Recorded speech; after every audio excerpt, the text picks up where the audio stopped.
Dirty wars. The world is a battlefield. Jeremy Scahill. For journalists, those imprisoned for doing their jobs, and those who have died in pursuit of the truth. It is forbidden to kill, therefore all murderers are punished unless they kill in large numbers and to the sound of trumpets. Voltaire. Contents. A note to the reader. Prologue. 1. There was concern that we not create an American hit list. Washington, D.C., 2001 to 2002. 2. Anwar al-Awlaki, An American Story. The United States and Yemen, 1971 to 2002. 3. Find, Fix, Finish, The Rise of JSOC. Washington, D.C., 1979 to 2001. 4. The Boss, Ali Abdullah Saleh. Yemen, 1970 to 2001, Washington, D.C., 2001. 5. The Enigma of Anwar al-Awlaki. The United Kingdom, the United States and Yemen, 2002 to 2003. 6. We're in a new kind of war. Djibouti, Washington, D.C., and Yemen, 2002. 7. Special Plans. Washington, D.C., 2002. 8. Survival, Evasion, Resistance, Escape. Washington, D.C., 2002 to 2003. 9. The Troublemaker, Stanley McChrystal. The United States, 1974 to 2003, Iraq, 2003. 10. Their intention and our intention is the same. Somalia, 1993 to 2004. 11. A defeated enemy is not a vanquished one. Yemen, 2003 to 2006. 12. Never trust a non-believer. The United Kingdom, 2003. 13. You don't have to prove to anyone that you did right. Iraq, 2003 to 2005. 14. No blood, no foul. Iraq, 2003 to 2004. 15. The Death Star. Iraq, 2004. 16. The best technology, the best weapons, the best people and plenty of money to burn. Afghanistan, Iraq, and Pakistan, 2003 to 2006. 17. A lot of it was of questionable legality. Source, Hunter. 18. The imprisonment of Anwar al-Awlaki. Yemen, 2004 to 2007. 19. America knows war. They are war masters. Somalia, 2004 to 2006. 20. Prison break. Yemen, 2006. 21. Hot pursuit. Pakistan, 2006 to 2008. 22. Every step taken by the U.S. benefited Al-Shabaab. Somalia, 2007 to 2009. 23. If your son does not come to us, he will be killed by the Americans. Yemen, 2007 to 2009. 24. Obama is set to continue the course set by Bush. United States, 2002 to 2008. 25. Obama's signature strikes. Pakistan and Washington, D.C., 2009. 26. Special ops want to own this shit like they did in Central America in the 80s. Washington, D.C., and Yemen, 2009. 27. Suicide or martyrdom. Yemen, 2009. 28. Obama embraces JSOC. Somalia, early 2009. 29. Let JSOC off the leash. Saudi Arabia, Washington, D.C., and Yemen, late 2009. 30. Samir Khan, an unlikely foot soldier. The United States and Yemen, 2001 to 2009. 31. Blowback in Somalia. Somalia and Washington, D.C., 2009. 32. If they kill innocent children and call them Al-Qaeda, then we are all Al-Qaeda.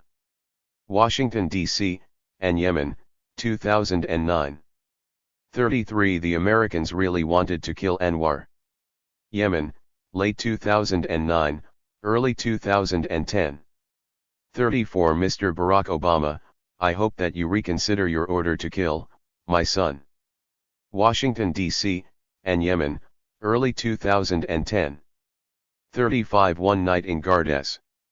Washington, D.C., 2008 to 2010, Afghanistan, 2009 to 2010. 36 The Year of the Drone. Yemen and the United States, 2010. 37 Driving Anwar al-Awlaki to Hell. Yemen, 2010.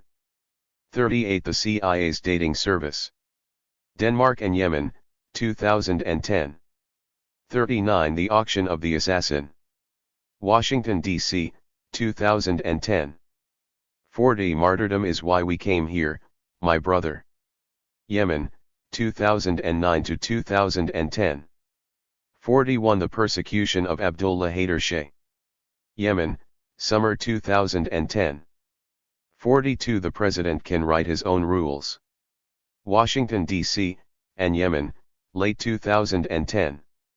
43 Al-Qaeda's foothold in Somalia has probably been facilitated. Somalia, 2010. 44 Anwar al-Awlaki, definitely has a missile in his future. Yemen, 2011. 45 The Curious Case of Raymond Davis, Act I. Pakistan, 2011. 46 The Curious Case of Raymond Davis, Act II. Pakistan, 2011. 47 The Tsunami of Change. Austria and Yemen, 2011. 48 The Fortress in Abbottabad. Washington, D.C., 2010 to 2011, Pakistan, 2011. 49 We Got Him. We Got Him. Pakistan, 2011. 50 Now They're After My Son. Somalia, Washington, D.C., and Yemen, 2011. 51 It Was Cold-Blooded. Pakistan, 2011. 52 The U.S. sees Al-Qaeda as terrorism, and we consider the drones terrorism. Yemen, late 2011. 53 The Pink House. Washington, D.C., and Somalia, 2011. 54 Total savagery throughout the country. Somalia, 2011. 55 Abdul Rahman vanishes. Yemen, 2011. 56 Hellfire. Washington, D.C., and Yemen, 2011. 57 Paying for the Sins of the Father. Washington, D.C., and Yemen, 2011. Epilogue, Perpetual War. Acknowledgements. Acronyms and abbreviations. Notes. Index. Maps. A note to the reader. This is a story about how the United States came to embrace assassination as a central part of its national security policy. It is also a story about the consequences of that decision for people in scores of countries across the globe and for the future of American democracy. Although the 9/11 attacks dramatically altered the way the United States conducts its foreign policy, the roots of this story far predate the day the Twin Towers fell. In the post-9/11 world, there is also a tendency to see U.S. foreign policy through a partisan lens that, on the one hand, suggests that President George W. Bush's invasion of Iraq was an utter disaster that led the nation into a mentality that it was in a global war and, on the other, that President Barack Obama was left to clean up the mess. In the eyes of many conservatives, President Obama has been weak in confronting terrorism. In the eyes of many liberals, he has waged a smarter war. The realities, however, are far more nuanced.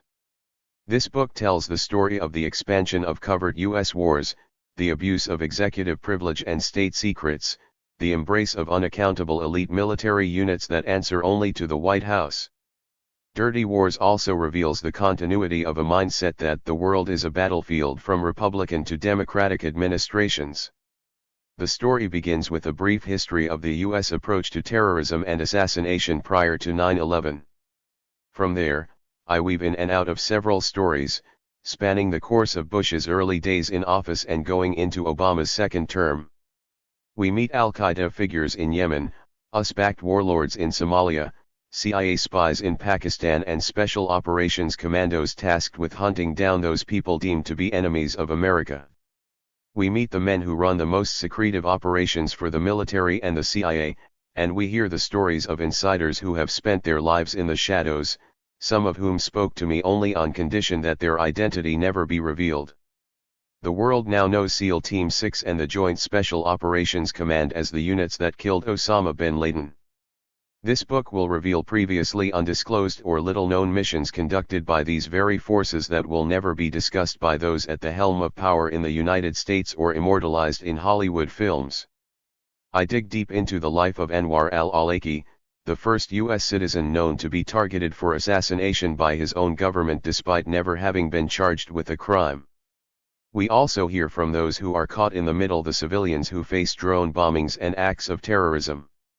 We enter the home of Afghan civilians whose lives were destroyed by a special ops night raid gone wrong, transforming them from U.S. allies to would-be suicide bombers.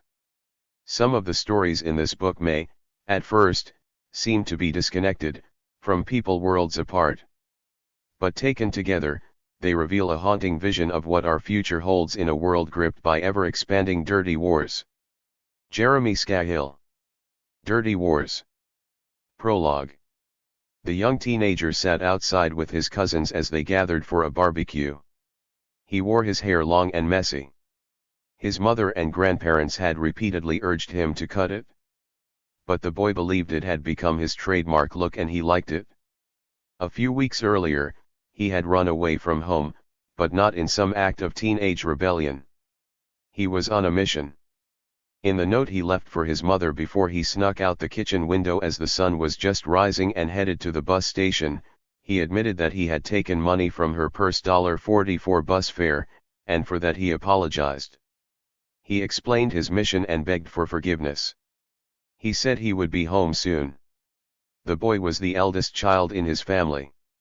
Not just in his immediate family, which consisted of his parents and his 3 siblings, but in the large house they shared with his aunts and uncles and cousins and 2 of his grandparents. He was his grandmother's favorite. When guests visited, he would bring them tea and sweets. When they left, he would clean up after them. Once, his grandmother twisted her ankle and went to the hospital for treatment. When she limped out of the treatment room, the boy was there to greet her and make sure she got home safely. "You are a gentle boy," his grandmother always told him. "Don't ever change." The boy's mission was simple: he wanted to find his father. He hadn't seen him in years and he was afraid that if he didn't find him, he would be left only with blurred memories of his father teaching him to fish, to ride a horse, surprising him with an abundance of gifts on his birthday, taking him and his siblings to the beach or to the candy shop. Finding his father would not be easy. He was a wanted man. There was a bounty on his head and he had narrowly escaped death more than a dozen times. That powerful forces in multiple countries wanted his father dead did not deter the boy. He was tired of seeing the videos of his father that painted him as a terrorist and an evil figure. He just knew him as his dad, and he wanted at least one last moment with him. But it didn't work out that way. 3 weeks after he climbed out the kitchen window, the boy was outdoors with his cousins, teenagers like him, laying a picnic for dinner beneath the stars. It was then he would have heard the drones approaching, followed by the whiz of the missiles. It was a direct hit. The boy and his cousins were blown to pieces. All that remained of the boy was the back of his head, his flowing hair still clinging to it. The boy had turned 16 years old a few weeks earlier and now he had been killed by his own government. He was the 3rd U.S. citizen to be killed in operations authorized by the president in 2 weeks. The first was his father. There was concern that we not create an American hit list. Washington, D.C., 2001, 2002. It was 10:10 a.m. on June 11, 2002, 9 months to the day since the September 11 attacks. The senators and representatives filed into room S-407 of the U.S. Capitol. All of them were members of a small, elite group in Washington and were, by law, entrusted with the most guarded national security secrets of the U.S. government. I hereby move that this meeting of the committee be closed to the public, declared Republican Richard Shelby, the senior senator from Alabama, in a Southern drawl, on the grounds that the national security of the United States might be compromised were a proceeding to become public. The motion was quickly seconded and the secret hearing was underway.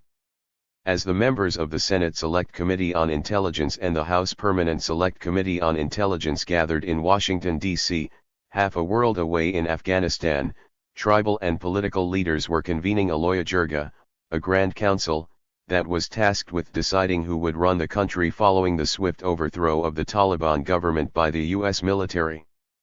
After September 11, the U.S. Congress had granted the Bush administration sweeping powers to pursue those responsible for the attacks. The Taliban government, which had ruled Afghanistan since 1996, was crushed, depriving al-Qaeda of its sanctuary in Afghanistan.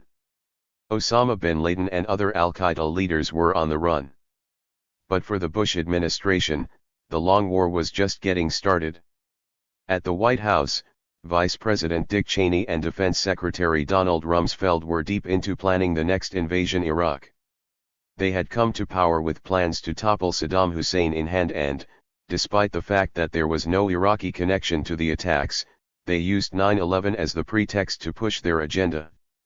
But the decisions made in that first year of the Bush administration were much bigger than Iraq, Afghanistan, or even al-Qaeda. The men in power at that time were intent on changing the way the United States waged its wars and, in the process, creating unprecedented powers for the White House. The days of fighting uniformed enemies and national militaries according to the rules of the Geneva Conventions were over. The world is a battlefield was the mantra repeated by the neoconservatives in the U.S. national security apparatus and placed on PowerPoint slides laying out the plans for a sweeping, borderless global war. But terrorists would not be their only target. The 200-year-old democratic system of checks and balances was firmly in their crosshairs. Room S-407 was nestled in the attic of the Capitol building. It was windowless and accessible only by one elevator or a narrow staircase. The room was classified as a secure facility and had been fitted with sophisticated counter-espionage equipment to block any attempt at eavesdropping or monitoring from outside. For decades, the room had been used to house the most sensitive briefings of members of Congress by the CIA, the U.S. military and scores of other figures and entities that inhabit the shadows of U.S. policy. Covert actions were briefed and debriefed in the room. It was one of a handful of facilities in the United States where the nation's most closely guarded secrets were discussed. As the senators and representatives sat in the closed-door session on Capitol Hill that morning in June 2002, they would hear a story of how the United States had crossed a threshold. The stated purpose of the hearing was to review the work and structure of U.S. counterterrorism organizations before September 11. At the time, there was a substantial amount of finger-pointing regarding U.S. intelligence failures leading up to the attacks. In the aftermath of the most devastating terrorist strikes on U.S. soil in history, Cheney and Rumsfeld charged that the Clinton administration had failed to adequately recognize the urgency of al-Qaeda's threat, leaving the U.S. homeland vulnerable by the time the Bush White House took power. Democrats pushed back and pointed to their own history of combating al-Qaeda in the 1990s. The appearance of Richard Clarke before the U.S. lawmakers on this particular day was, in part, intended to send a message to the congressional elite. Clarke had been President Bill Clinton's counterterrorism czar and chaired the Counterterrorism Security Group of the National Security Council for the decade leading up to 9/11. He had also served on President George H.W. Bush's National Security Council and was an Assistant Secretary of State under President Ronald Reagan. He was one of the most experienced counterterrorism officials in the United States and, at the time of the hearing, was on his way out of government, though he still held a post as a special advisor to President George W. Bush on cyberspace security. Clark was a hawkish figure who had risen to prominence under a Democratic administration and was known to have pushed hard when Clinton was in power for more covert action. So it made tactical sense that the Bush administration would put him forward to make the case for a regime of military and intelligence tactics that had previously been deemed illegal, undemocratic or, simply, dangerous. Clark described the dialogue within the national security community under Clinton as marked by great concern over the possibility of violating a long-standing presidential ban on assassination and a deep fear of repeating scandals of the past. Clark said he believed that a culture had developed at the CIA that said when you have large scale of covert operations, they get messy, and they get out of control, and they end up splattering mud back on the agency. The history of covert operations in the 1950s and 1960s and 1970s was not a happy one, Clark told the lawmakers. The CIA had orchestrated the overthrow of populist governments in Latin America and the Middle East, backed death squads throughout Central America, facilitated the killing of rebel leader Patrice Lumumba in the Congo and propped up military juntas and dictatorships. The spate of assassinations had become so out of control that a Republican president, Gerald Ford, felt the need to issue Executive Order 11905 in 1976, explicitly banning the United States from carrying out political assassinations. The CIA officers who had come of age in the shadow of that era and rose to positions of authority at the agency during the 1990s, Clark said, had institutionalized a sense of covert action is risky and is likely to blow up in your face. And the wise guys at the White House who are pushing you to do covert action will be nowhere to be found when calls you up to explain the mess that the covert action became. President Jimmy Carter amended Ford's assassination ban to make it more sweeping. He removed language that limited the ban to political assassinations and also extended the ban on participating in assassinations to U.S. proxies or contractors. No person employed by or acting on behalf of the United States government shall engage in, or conspire to engage in, assassination, read President Carter's executive order. Although Presidents Reagan and George H.W. Bush maintained that language, no president's executive orders actually defined what constituted an assassination.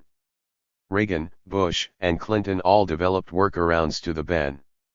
Reagan, for example, authorized a strike on the home of Libyan dictator Muammar el-Gaddafi in 1986 in retaliation for his alleged role in a bombing of a nightclub in Berlin. The first President Bush authorized strikes on Saddam Hussein's palaces during the 1991 Gulf War. Clinton did the same during Operation Desert Fox in 1998. Clark described for the lawmakers how, under the Clinton administration, plans were drawn up for killing and capturing al-Qaeda and other terrorist leaders, including Osama bin Laden. President Clinton asserted that the ban did not apply to foreign terrorists engaged in plotting attacks against the United States. In the aftermath of the bombings of the U.S. embassies in Kenya and Tanzania in late 1998, Clinton authorized cruise missile attacks against alleged al-Qaeda camps in Afghanistan and also a strike against a factory in Sudan that the administration alleged was a chemical weapons plant. It turned out that the plant was actually a pharmaceutical factory. Although this lethal authority was granted by Clinton, it was envisioned as an option that would be rarely used and only at the direction of the president on a case-by-case basis. Rather than granting a carte blanche authority to conduct these operations, the Clinton White House required each proposed action to be thoroughly vetted. Legal structures were put in place and lethal findings were signed by the president, authorizing the use of deadly force in pursuit of terrorists across the globe. Yet, Clark said, the trigger was seldom pulled. Clark conceded that the Clinton-era authorizations for targeted killings looks like a very Talmudic and somewhat bizarre series of documents, adding that they were crafted in a careful way to narrow the scope of such operations. The administration, and particularly the Justice Department, did not want to throw out the ban on assassination in a way that threw the baby out with the bathwater. They wanted the expansion of authorities to be limited. He added that the Clinton-era authorizations for targeted killing look like a very narrow casting. But that, I think, is because of this desire not to throw out altogether the ban on assassinations and create an American hit list. Representative Nancy Pelosi, one of the most powerful Democrats in Congress at the time, admonished her colleagues in the closed chamber not to publicly discuss any of the highly classified memoranda that authorized the use of lethal force. The memoranda, she said, were held to the most restricted form of notification at the highest level in the Congress. It is extraordinary that this information is being shared here today. She warned against any leaks to the media and added, "There is no way that we can confirm, deny, stipulate to, acknowledge knowledge of the memoranda." Clark was asked whether he thought the United States should lift its policy banning assassinations. "I think you have to be very careful about how broadly you authorize the use of lethal force," he responded. "I don't think the Israeli experience of having a broad hit list has been terribly successful. It certainly hasn't stopped terrorism or stopped the organizations where they have assassinated people." Clark said that when he and his colleagues in the Clinton administration issued authorizations for targeted killing operations, they were intended for very surgical and rare cases. "We didn't want to create a broad precedent that would allow intelligence officials in the future to have hit lists and routinely engage in something that approximated assassination. There was concern in both the Justice Department and in some elements of the White House and some elements of the CIA that we not create an American hit list that would become an ongoing institution that we could just keep adding names to and have hit teams go out and assassinate people." Even so, Clark was part of a small group of officials in the counterterrorism community under the Clinton administration who agitated for the CIA to be more aggressive in using that lethal authority and pushed the envelope of the assassination ban within the limits he outlined. In the wake of 9/11, Clark declared, "Almost everything we proposed prior to 9/11 is being done.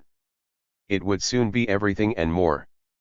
Rumsfeld and Cheney had padded the administration with leading neoconservatives who had spent the Clinton era effectively operating a shadow government working in right-wing think tanks and for major defense and intelligence contractors, plotting their return to power. Among them were Paul Wolfowitz, Douglas Feith, David Addington, Stephen Cambone, Louis Scooter Libby, John Bolton, and Elliott Abrams. Many of them had cut their teeth in the Reagan and Bush White Houses. Some, like Cheney and Rumsfeld, went back to the Nixon era. Several were key players in building up a policy vision under the umbrella of the ultranationalist Project for the New American Century. Despite Clinton's decisions to use force in Yugoslavia and Iraq and to conduct a series of airstrikes in other nations, they viewed the Clinton administration as an almost pacifist force that had weakened the hand of U.S. dominance and left the country vulnerable. They believed the 1990s had been a decade of defense neglect.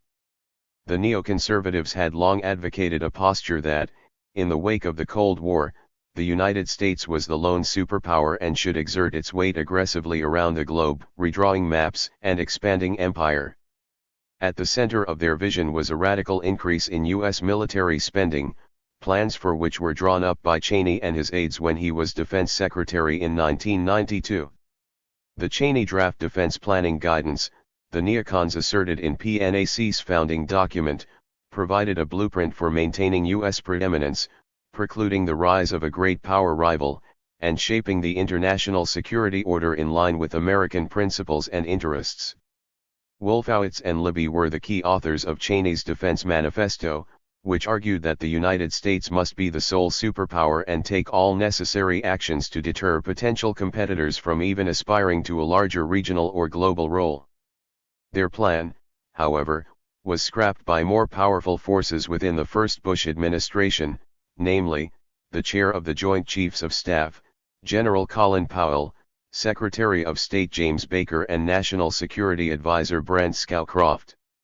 The final draft, much to Cheney's and the neocons' frustration, was greatly toned down in its imperialist language. A decade later, even before September 11, the neoconservatives restored to power by the Bush administration pulled those plans out of the dustbin of history and set about implementing them. Expanding U.S. force projection would be central, as would building up streamlined, elite special ops units.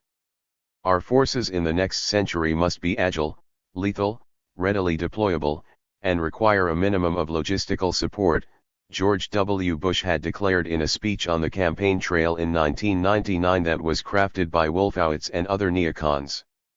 We must be able to project our power over long distances, in days or weeks, rather than months.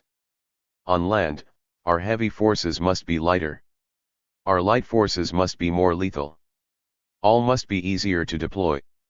The neocons also envisioned further asserting U.S. dominance over natural resources globally and directly confronting nation-states that stood in the way. Regime change in multiple countries would be actively contemplated, particularly in oil-rich Iraq. Ardent supporters of U.S. military intervention, few neocons have served in the armed forces, fewer still have ever been elected to public office, noted Jim Loeb, a journalist who tracked the rise of the neoconservative movement for a decade leading up to 9/11. They have a ceaseless quest for global military dominance and contempt for the United Nations and multilateralism more generally. Loeb added, in the neoconservatives' view, the United States is a force for good in the world, it has a moral responsibility to exert that force, its military power should be dominant, it should be engaged globally but never be constrained by multilateral commitments from taking unilateral action in pursuit of its interests and values, and it should have a strategic alliance with Israel. Saddam must go, they argue, because he is a threat to Israel, and also Saudi Arabia, and because he has hoarded and used weapons of mass destruction. The PNAC crowd had concluded that the United States has for decades sought to play a more permanent role in Gulf regional security. While the unresolved conflict with Iraq provides the immediate justification, the need for a substantial American force presence in the Gulf transcends the issue of the regime of Saddam Hussein. Within weeks of taking office, Rumsfeld and Cheney pressed to reverse President Clinton's signing, at the very end of his time in office, of the Rome Statute, which recognized the legitimacy of an international criminal court. They would not stand for U.S. forces being subjected to potential prosecution for their actions around the world. Soon after becoming Defense Secretary, Rumsfeld wrote that he wanted his legal staff and those of other U.S. government agencies to immediately determine how we get out of it and undo the Clinton signature. Even among the GOP foreign policy community of elders, these figures were viewed as extremists. When we saw these people coming back in town, all of us who were around in those days said, "Oh my God, the crazies are back." The crazies, that's how we referred to these people, recalled Ray McGovern, who served for 27 years at the CIA and was a national security briefer to George H.W. Bush when he was vice president and served under him when he was the director of the agency in the late 1970s. McGovern said that once they were in power, the neoconservatives resurrected ideas that had been tossed in the circular file in previous GOP administrations by veteran Republican foreign policy leaders, adding that those extremist ideas would soon arise out of the ashes and be implemented. These officials believed, we've got a lot of weight to throw around, we should throw it around. We should assert ourselves in critical areas, like the Middle East, McGovern said. For decades, Cheney and Rumsfeld had been key leaders of a militant movement outside of government and, during Republican administrations, from within the White House itself. Its mission was to give the executive branch of the U.S. government unprecedented powers to wage secret wars, conduct covert operations with no oversight, and to spy on U.S. citizens.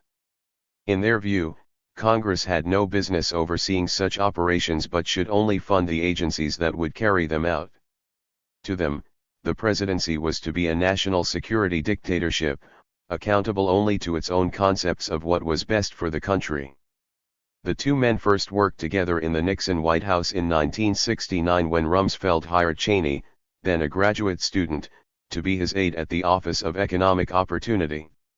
It kicked off a career for Cheney in the power chambers of the Republican elite and a lifetime project to further empower the executive branch. As scandal rocked the Nixon White House in the 1970s with the secret bombings of Laos and Cambodia, revelations of a domestic enemies list and the infamous break-in at the Democratic National Committee's headquarters at the Watergate Hotel, the U.S. Congress began attacking the executive privileges and extreme secrecy that permeated the administration.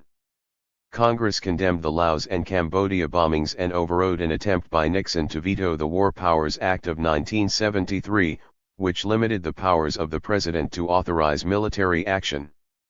It mandated that the president consult with Congress before introducing United States armed forces into hostilities or into situations where imminent involvement in hostilities is clearly indicated by the circumstances. In the absence of a formal declaration of war, the president would be required to inform Congress, in writing, within 48 hours, of any military action of the circumstances necessitating the introduction of United States armed forces, the constitutional and legislative authority under which such introduction took place, and the estimated scope and duration of the hostilities or involvement. Cheney viewed the War Powers Act as unconstitutional and an encroachment on the rights of the president as commander-in-chief. He termed this era the low point in American presidential authority. After the Watergate scandal forced Nixon's resignation, Cheney went on to serve as President Ford's chief of staff, while Rumsfeld served as the youngest defense secretary in U.S. history. In 1975, Congress intensified its probes into the underworld of secret White House operations under the auspices of the Church Committee, named for its chair, Democratic Senator Frank Church of Idaho. The committee investigated a wide range of abuses by the executive branch, including domestic spying operations against U.S. citizens. The Church Committee's investigation painted a picture of lawless, secret activities conducted with no oversight whatsoever from the courts or Congress. The committee also investigated the involvement of the United States in the overthrow and eventual death of Chile's democratically elected socialist president Salvador Allende in 1973, though Ford invoked executive privilege and stymied the probe. At one point during the Church investigations, Cheney attempted to compel the FBI to investigate famed investigative journalist Seymour Hersh and to seek an indictment against him and the New York Times for espionage in retaliation for Hersh's exposé on illegal domestic spying by the CIA. The aim was to frighten other journalists from exposing secret controversial actions by the White House. The FBI rebuffed Cheney's requests to go after Hersh. The end result of the Church investigation was a nightmare for Cheney and his executive power movement, the creation of congressional committees that would have legally mandated oversight of U.S. intelligence operations, including covert actions. In 1980, Congress enacted a law that required the White House to report on all of its spy programs to the new intelligence committees. Cheney and Rumsfeld would spend much of the rest of their careers attempting to thwart those authorities. By the end of the liberal Carter administration, Cheney concluded that the powers of the presidency had been seriously weakened. Throughout the years of the Reagan administration, Cheney served as a Wyoming representative in Congress, where he was a fierce backer of Reagan's radical drive toward re-empowering the White House. As Pulitzer Prize-winning author Charlie Savage noted in his book, Takeover, The Return of the Imperial Presidency and the Subversion of American Democracy, Reagan's Justice Department sought to end the congressional resurgence of the 1970s, commissioning one report that called for the White House to disregard laws that unconstitutionally encroach upon the executive branch. Instead, the Reagan White House could use presidential signing statements to reinterpret laws and issue presidential edicts that could be used to circumvent congressional oversight. In the early 1980s, the Reagan administration was deeply embroiled in fueling a right-wing insurgency against the leftist government of the Sandinistas in the Central American nation of Nicaragua. The centerpiece of this campaign was covert U.S. support for the right-wing Contra death squads. Reagan also authorized the mining of the harbors around Nicaragua, bringing an unlawful use of force judgment against the United States at the World Court. When the U.S. Congress finally moved in 1984 to ban all U.S. assistance to the Contras, passing the Boland Amendment, some officials within the Reagan White House, led by Colonel Oliver North, who worked on the National Security Council, began a covert plan to funnel funds to the right-wing rebels, in direct contravention of U.S. law. The funds were generated by the illicit sale of weapons to the Iranian government, in violation of an arms embargo. 14 members of the Reagan administration, including his Secretary of Defense, were later indicted for their involvement. When the Iran-Contra scandal unfolded, and Congress aggressively investigated its origins, Cheney emerged as the White House's chief defender on Capitol Hill and issued a dissenting opinion defending the covert U.S. program that most of his congressional colleagues had deemed to be illegal.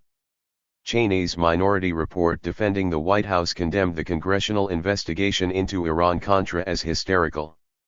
The report charged that history leaves little, if any, doubt that the president was expected to have the primary role of conducting the foreign policy of the United States, concluding, congressional actions to limit the president in this area therefore should be reviewed with a considerable degree of skepticism. If they interfere with the core presidential foreign policy functions, they should be struck down. President George H.W. Bush pardoned Cheney's allies convicted in connection with Iran-Contra, and Cheney went on to serve as his defense secretary during the 1991 Gulf War, where he continued building his vision of a supremely powerful executive branch. During his time as defense secretary, Cheney began planting the seeds for another program that would aid the consolidation of executive supremacy, commissioning a study from the oil services giant Halliburton that laid out a plan for privatizing as much of the military bureaucracy as possible. Cheney realized early on that using private companies to wage U.S. wars would create another barrier to oversight and could afford greater secrecy for the planning and execution of those wars, both declared and undeclared. Cheney would then go on to head Halliburton for much of the 1990s, spearheading a drive to create a corporate shadow army that would ultimately become a linchpin of his covert and overt wars when he returned to the White House in 2001.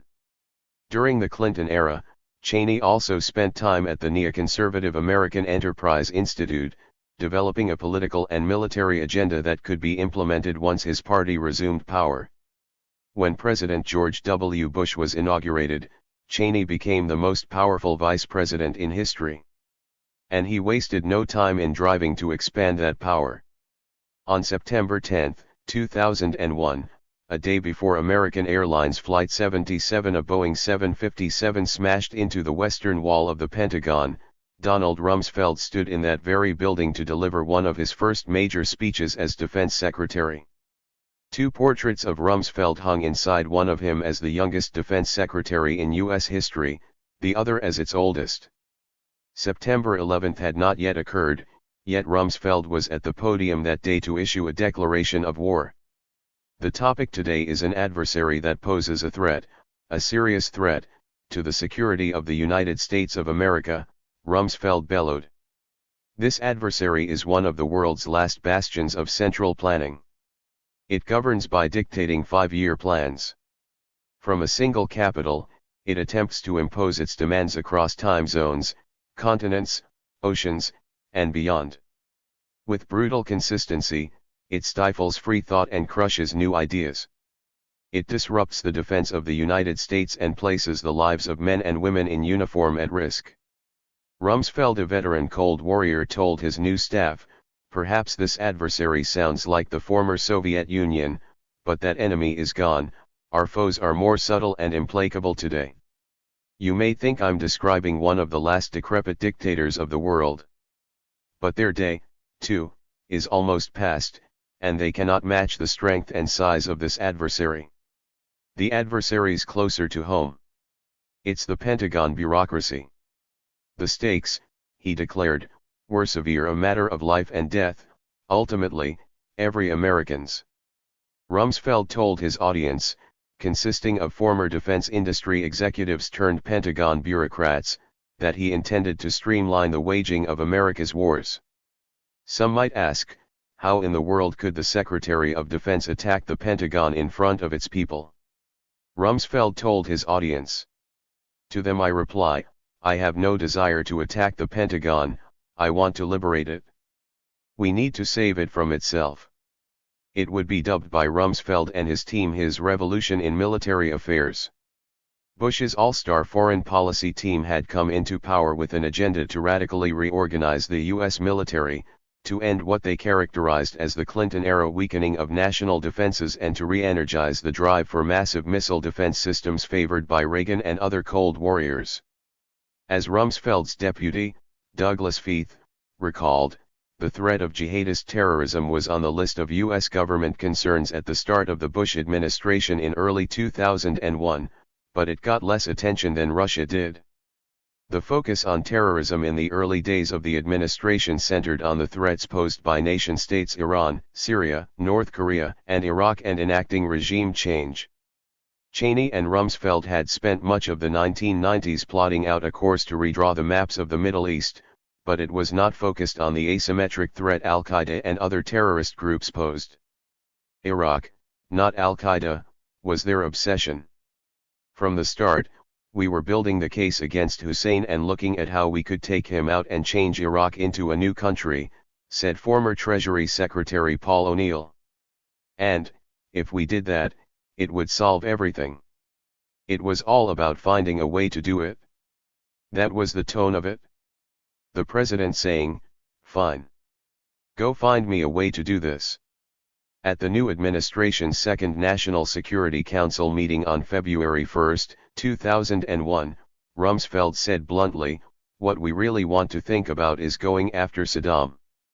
Ironically, for all of Rumsfeld's bravado about the weakness of the Clinton era, and neocon charges that the Democrats had been asleep at the wheel watching Al-Qaeda, Rumsfeld himself was initially dismissive of the imminence of the threat posed by the group prior to 9/11. Journalist Bob Woodward detailed a meeting that reportedly took place on July 10, 2001, 2 months before the 9/11 attacks. CIA Director George J. Tenet met with Cofer Black, the head of the CIA's Counterterrorism Center, at Langley, Virginia. The two men reviewed current U.S. intelligence on bin Laden and Al-Qaeda. Black, Woodward reported, laid out the case, consisting of communications intercepts and other top-secret intelligence showing the increasing likelihood that Al-Qaeda would soon attack the United States. It was a mass of fragments and dots that nonetheless made a compelling case, so compelling to Tenet that he decided he and Black should go to the White House immediately.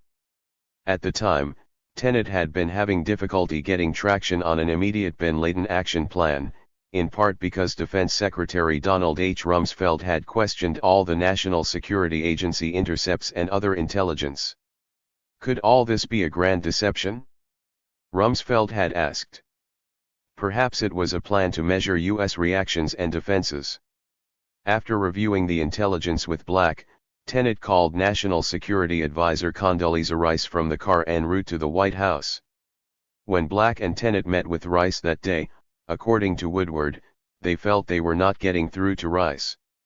She was polite, but they felt the brush off. Black later said, "The only thing we didn't do was pull the trigger to the gun we were holding to her head." Then the planes piloted by the 9/11 hijackers slammed into the Twin Towers and the Pentagon. It didn't take long for Rumsfeld and his team to envision how the fight against terrorism didn't undermine their Iraq plans but could actually provide the rationale to carry them out. Perhaps even more important, the post-9/11 moment allowed Rumsfeld, Cheney, and their cohort to realize the ambitions they had long held for an all-powerful executive branch, with the virtually unlimited right to wage wars across all borders, justified in their minds by a global national security threat. The goals and plans that they had spoken of in hushed tones at unofficial gatherings would soon become the official policy of the United States. As President Bush's war team began planning for a response to the 9/11 attacks, Rumsfeld led the charge to put Iraq on the target list immediately. In advance of the September 15 to 16, 2001, weekend meetings Bush convened at Camp David, Feith drew up a memo for Rumsfeld that listed the immediate priority targets for initial action as Al-Qaeda, the Taliban and Iraq. The agenda was very clear from the night of 9/11. General Hugh Shelton, at the time the chair of the Joint Chiefs of Staff and the most senior military advisor to President Bush, told me. He said that Rumsfeld and Wolfowitz immediately began pressing for an attack on Iraq. "We need to be going into Iraq. We need to go right now," he recalled them saying. Although there wasn't one shred, not one iota of evidence that would say was linked into Iraq, Shelton said. But yet, that drumbeat started that night. They didn't like the fact that when I came up to the office that night with some plans that we had that none of them included the Iraq plans. Richard Clarke said that on September 12, President Bush told him 3 times to look for any shred of evidence linking Iraq to the attacks. Wolfowitz sent a strategy memo to Rumsfeld arguing that even a 10% chance that Saddam Hussein was behind the 9/11 attack meant that maximum priority should be placed on eliminating that threat. Joining Shelton in the anti-Iraq invasion camp was one of his predecessors, General Colin Powell, the Secretary of State. A decade earlier, during the Gulf War, Powell had clashed with Wolfowitz, at the time an Undersecretary of Defense, and the ideological civilian leaders at the Pentagon over their desire to send U.S. troops all the way to Baghdad to overthrow Saddam. But Powell and traditional conservatives like former Secretary of State James Baker and Brent Scowcroft won that debate. Now, with the 9/11 attacks fresh in everyone's minds, Wolfowitz and the ideologues were certain they could achieve their goals. At Camp David, Shelton said, Wolfowitz continued to press for an Iraq attack even as Shelton, Powell, and senior intelligence officials said there was no evidence to suggest Iraq had anything to do with the attacks. As discussion focused on Afghanistan and attacking al-Qaeda's sanctuary, true to form, Wolfowitz brought it up, "We need to be using this as a reason to attack Iraq," Shelton recalled. Dr. Emil Knackley, a senior CIA analyst at the time, was also briefing the president during the immediate post-9/11 period. Knackley had been with the agency for a decade and had spent much of it traveling under academic cover in Muslim countries across the globe. Having started the CIA's Political Islam Strategic Analysis Program and as its scholar-in-residence on militant Islamist movements and Middle Eastern governments, he was the agency's equivalent of a three-star general. In response to Rumsfeld and Wolfowitz pushing for an invasion of Iraq in those first meetings, Knackley told me, he stood up at one point and said to them, "If you want to go after that son of a bitch to settle all scores, be my guest, but we have no information that Saddam was tied to al-Qaeda or to terrorism, and we have no clear information about weapons of mass destruction." Knackley said, after the first several meetings post-9/11, "My conclusion and other analysts' conclusion was they were going to go to war. The train had left the station, regardless of the intelligence we presented." President Bush shelved the Iraq discussions for a time, having pledged as a candidate not to engage in nation building. He said he wanted a humble foreign policy. But his views were rapidly evolving. It would take some time and more than a dozen visits to the CIA by Cheney and his chief of staff, Scooter Libby, to produce enough evidence of an active Iraqi WMD program to pull off their plans for an Iraq invasion. But, in the meantime, they had a war against government oversight and accountability to wage. The CIA and Special Forces campaign in Afghanistan was, in the beginning, a rout. While the Afghanistan war was producing spectacular headlines trumpeting the swiftness and decisiveness of the U.S. military campaign against the weak Taliban government, Cheney and Rumsfeld and their neoconservative deputies were busy plotting a global war. This war would extend to the home front with warrantless wiretapping, mass arrests of Arabs, Pakistanis, and other Muslim immigrants, and a prodigious rollback of the civil liberties of American citizens. To wage it, they would have to dismantle and manipulate a bureaucracy of oversight and legal review that had been built up over successive administrations. All this would open the door for an array of tactics that had been used before but could now be deployed on an unprecedented scale: covert action, black ops, secret prisons, snatch operations, and what amounted to a blanket rebranding of assassinations as high-value targeting. Coming out of the Reagan-Bush era, in which the institution of covert action was marred by the Iran-Contra scandal, President Clinton put in place more oversight mechanisms and created a rigorous legal system for approving lethal covert action.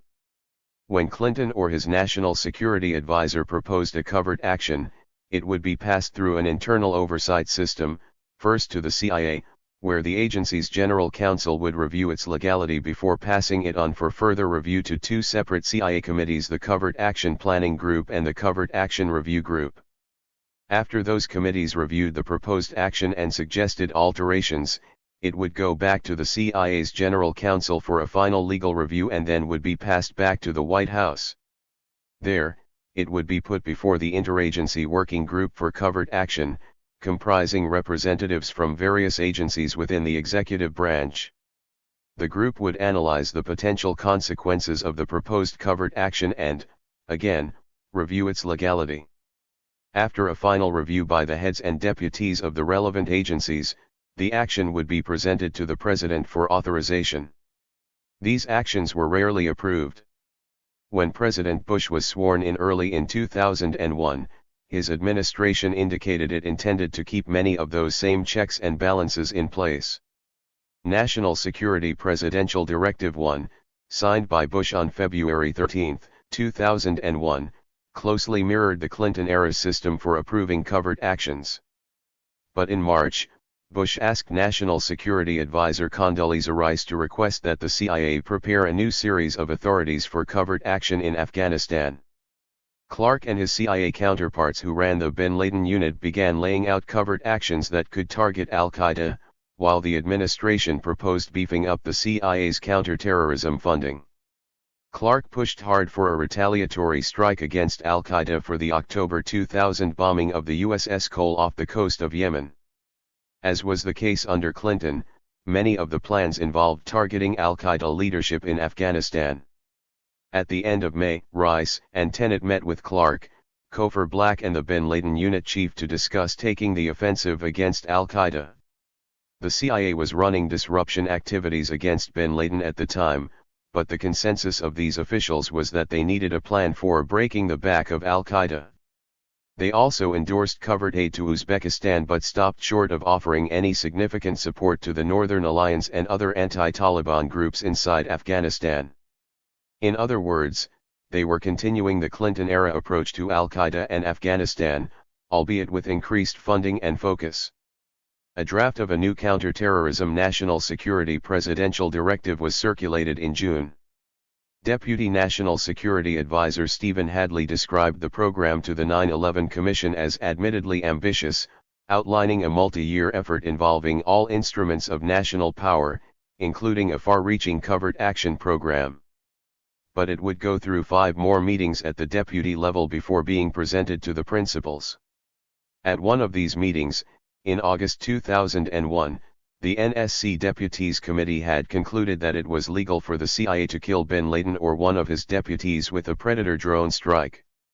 Although the use of drones would eventually become one of the staples of the U.S. targeted killing apparatus, before September 11 there was great dissension on the topic in the ranks of Bush's counterterrorism team. In the last year of the Clinton administration, the United States began flying drones over Afghanistan out of a secret U.S. base, called K2, in Uzbekistan. There was a program to create a weaponized drone underway, but it was not yet operational.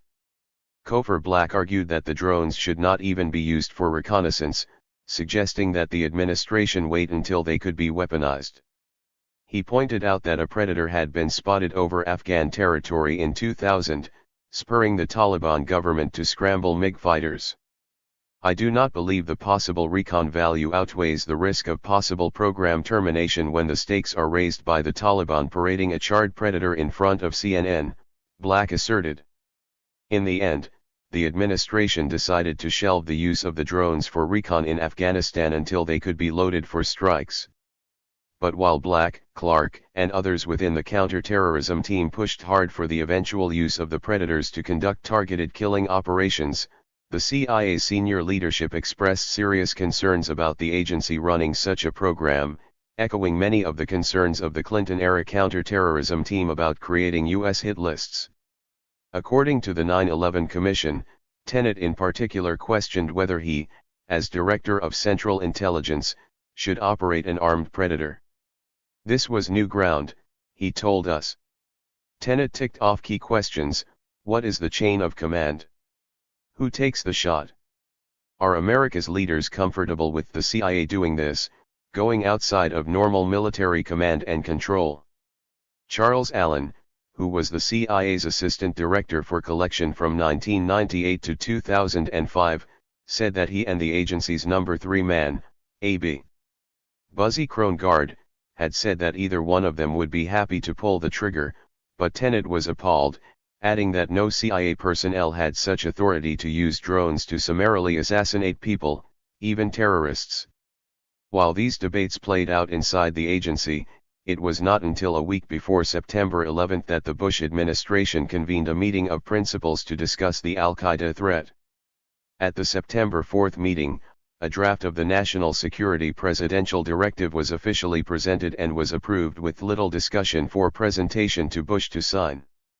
National Security Advisor Condoleezza Rice reportedly told President Bush that she thought it would take about 3 years to implement the ambitious program. On September 10, Hadley continued to press Director Tenet and the CIA to prepare draft legal authorities for the broad covert action program envisioned by the draft presidential directive. Hadley also instructed him to draw up findings authorizing a broad range of other covert activities, including to capture or to use lethal force against al-Qaeda command and control elements. According to the 9/11 Commission report, this section would overwrite Clinton-era documents and ought to be broad enough to cover any additional related covert actions contemplated. Although the Bush administration was working to widen the scope of acceptable lethal force against bin Laden and his top deputies, the process was marked by the same concerns expressed during the Clinton era about granting sweeping lethal authority. The Bush White House was embarking on a path similar to the Clinton administration's, trying to circumvent the assassination ban while still requiring careful review of each proposed lethal operation. On September 11, all of that would change. As the World Trade Center towers crumbled to the ground, so too did the system of oversight and review of lethal covert ops that had been carefully constructed over the course of the previous decade. Only a crisis, actual or perceived, produces real change. So wrote the conservative icon Milton Friedman in his book Capitalism and Freedom. Friedman was a key advisor to successive Republican administrations and held tremendous influence over many officials in the Bush White House. He had mentored Rumsfeld early in his career, and Cheney and the leading neocons in the administration regularly sought his counsel. Friedman preached, when that crisis occurs, the actions that are taken depend on the ideas that are lying around. That, I believe, is our basic function, to develop alternatives to existing policies, to keep them alive and available until the politically impossible becomes the politically inevitable. For the senior officials in Bush's national security and defense teams who spent the 8 Clinton years and more developing those alternatives, the 9/11 attacks, and almost unanimous support from the Democratic-controlled Congress, provided a tremendous opportunity to make their ideas inevitable. In an eerie prediction of things to come, the neocons of the Project for a New American Century had asserted a year to the month before September 11 in their report, Rebuilding America's Defenses, that the process of transformation, even if it brings revolutionary change, is likely to be a long one, absent some catastrophic and catalyzing event like a new Pearl Harbor. Cheney and Rumsfeld may not have been able to see 9/11 coming, but they proved masters at exploiting the attacks. The 9/11 attack was one of those events in history potent enough to stimulate fresh thought and disturb the complacent, recalled faith. It created an opportunity to give many people, friends and enemies, in the United States and abroad, a new perspective. Rumsfeld, Wolfowitz, and I shared the view that the president had a duty to use his bully pulpit. Under the Constitution, it is the Congress, not the president, that has the right to declare war. But 72 hours after September 11, Congress took a radical step in a different direction. On September 14, 2001, the House and Senate gave President Bush unprecedented latitude to wage a global war, passing the authorization for use of military force. It stated that the president is authorized to use all necessary and appropriate force against those nations, organizations, or persons he determines planned, authorized, committed, or aided the terrorist attacks that occurred on September 11, 2001, or harbored such organizations or persons, in order to prevent any future acts of international terrorism against the United States by such nations, organizations, or persons. The use of the term persons in the authorization was taken by the administration as a green light for assassinations. It passed the House with only one opposing vote and the Senate with no dissent. The lone nay vote against the AUMF came from liberal California Democrat Barbara Lee. However difficult this vote may be, some of us must urge the use of restraint, Lee declared, voice trembling, as she spoke on the floor of the House that day. There must be some of us who say, let's step back for a moment and think through the implications of our actions today. Let us more fully understand their consequences, she added in her submitted remarks. We must be careful not to embark on an open-ended war with neither an exit strategy nor a focused target. Lee's 2-minute speech was the extent of any congressional pushback to the sweeping war powers and authority the White House was requesting. Empowered by an overwhelming, bipartisan endorsement of a global, borderless war against a stateless enemy, the Bush administration declared the world a battlefield. We have to work, though, sort of the dark side, if you will, Dick Cheney proclaimed on NBC's Meet the Press on September 16, 2001, hinting at what was to come. We've got to spend time in the shadows in the intelligence world. A lot of what needs to be done here will have to be done quietly, without any discussion, using sources and methods that are available to our intelligence agencies, if we're going to be successful. The President publicly signed the AUMF into law on September 18, 2001, but it was the order he signed a day earlier in secret that was even more momentous. The secret presidential directive, which remains classified, granted the CIA authority to capture and hold suspected militants across the globe, which would lead to the creation of a network of what administration officials internally referred to as black sites that could be used to imprison and interrogate prisoners. The directive also wiped out the roadblocks of oversight and interagency review from the process of authorizing targeted killings. Perhaps most significantly, it ended the practice of the president signing off on each lethal, covert operation. The administration's lawyers concluded that the ban on assassinations did not apply to people it classified as terrorists, and it gave great latitude to the CIA for authorizing kill operations on the go. In the beginning, President Bush wanted the CIA to take the lead. He had just the man for the job. Cofer Black spent much of his career in the shadows in Africa. He cut his CIA teeth in Zambia during the Rhodesian War and then in Somalia and South Africa during the apartheid regime's brutal war against the black majority. During his time in Zaire, Black worked on the Reagan administration's covert weapons program to arm anti-communist forces in Angola. In the early 1990s, long before most in the counter-terrorism community, Black became obsessed with bin Laden and declared him a major threat who needed to be neutralized. From 1993 to 1995, Black worked, under diplomatic cover, at the U.S. Embassy in Khartoum, Sudan, where he served as CIA station chief. Bin Laden was also in Sudan, building up his international network into what the CIA would describe at the end of Black's tour as the Ford Foundation of Sunni Islamic terrorism. Black's agents, who were tracking bin Laden, worked under a Clinton-era operating directive that restricted them to intelligence collection on bin Laden and his network. Black wanted the authority to kill the Saudi billionaire, but the Clinton White House had not yet signed the lethal findings it eventually did after the 1998 African embassy bombings. Unfortunately, at that time permissions to kill officially called lethal findings were taboo in the outfit, said CIA operative Billy Waugh, who worked closely with Black in Sudan. In the early 1990s we were forced to adhere to the sanctimonious legal counsel and the do-gooders. Among Waugh's rejected ideas was allegedly a plot to kill bin Laden in Khartoum and dump his body at the Iranian embassy in an effort to pin the blame on Tehran, an idea Waugh said Cofer Black loved. In the early days of the Bush administration, Black began agitating once again for authorization to go after bin Laden. He used to come in my office and regale me with all the times when he had tried to do something about Osama bin Laden, prior to 9/11, recalled Lawrence Wilkerson, who served as Secretary of State Colin Powell's Chief of Staff at the time.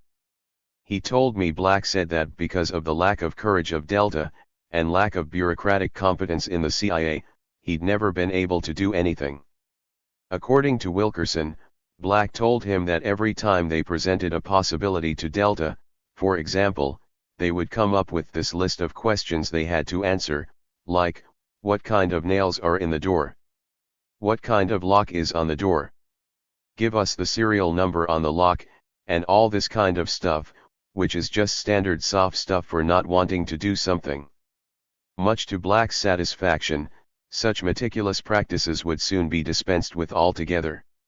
On August 6, 2001, President Bush was at his Crawford, Texas, ranch, where he received a presidential daily brief titled "Bin Laden Determined to Strike in U.S."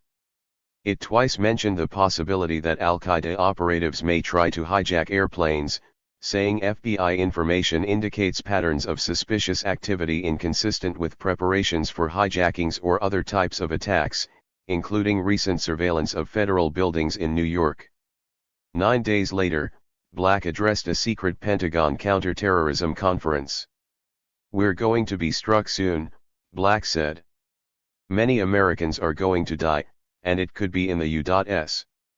After September 11, Bush and Cheney rewrote the rules of the game.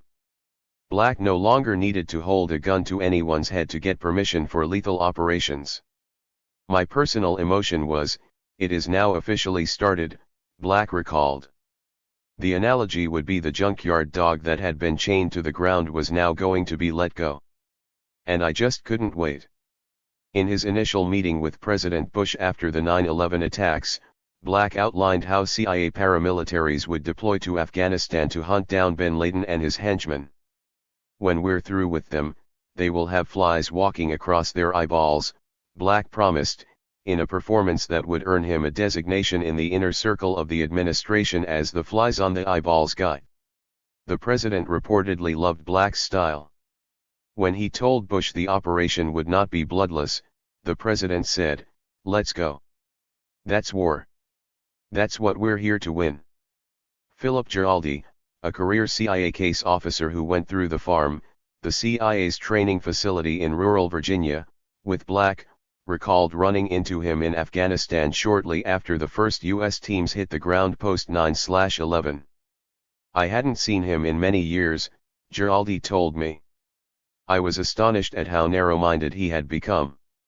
He would basically keep talking about bringing back bin Laden's head on a platter, and he meant his head on a platter."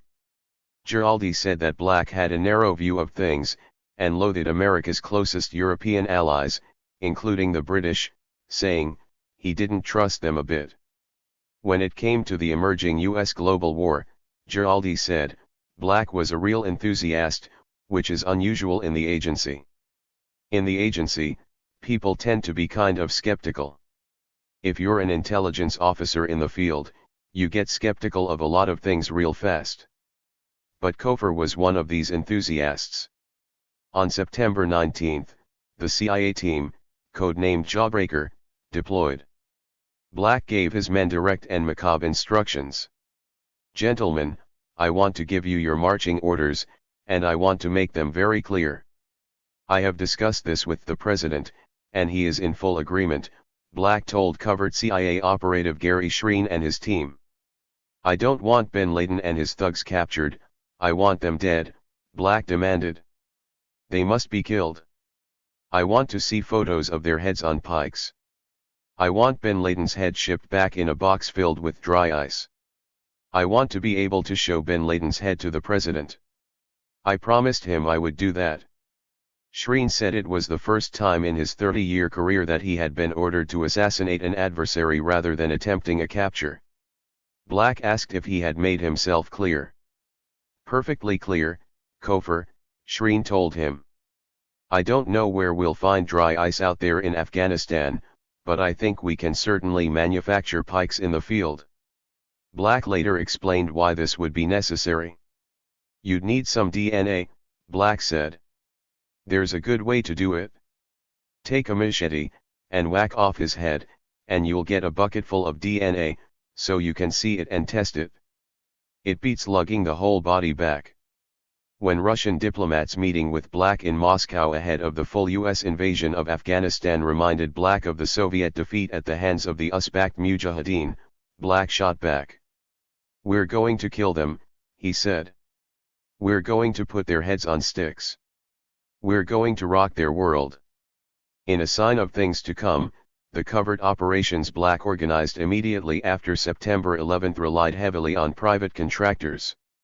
The initial CIA team consisted of about 60 former Delta Force, ex-SEALs and other special forces operators working for Black as independent contractors, making up the majority of the first Americans to go into Afghanistan after September 11.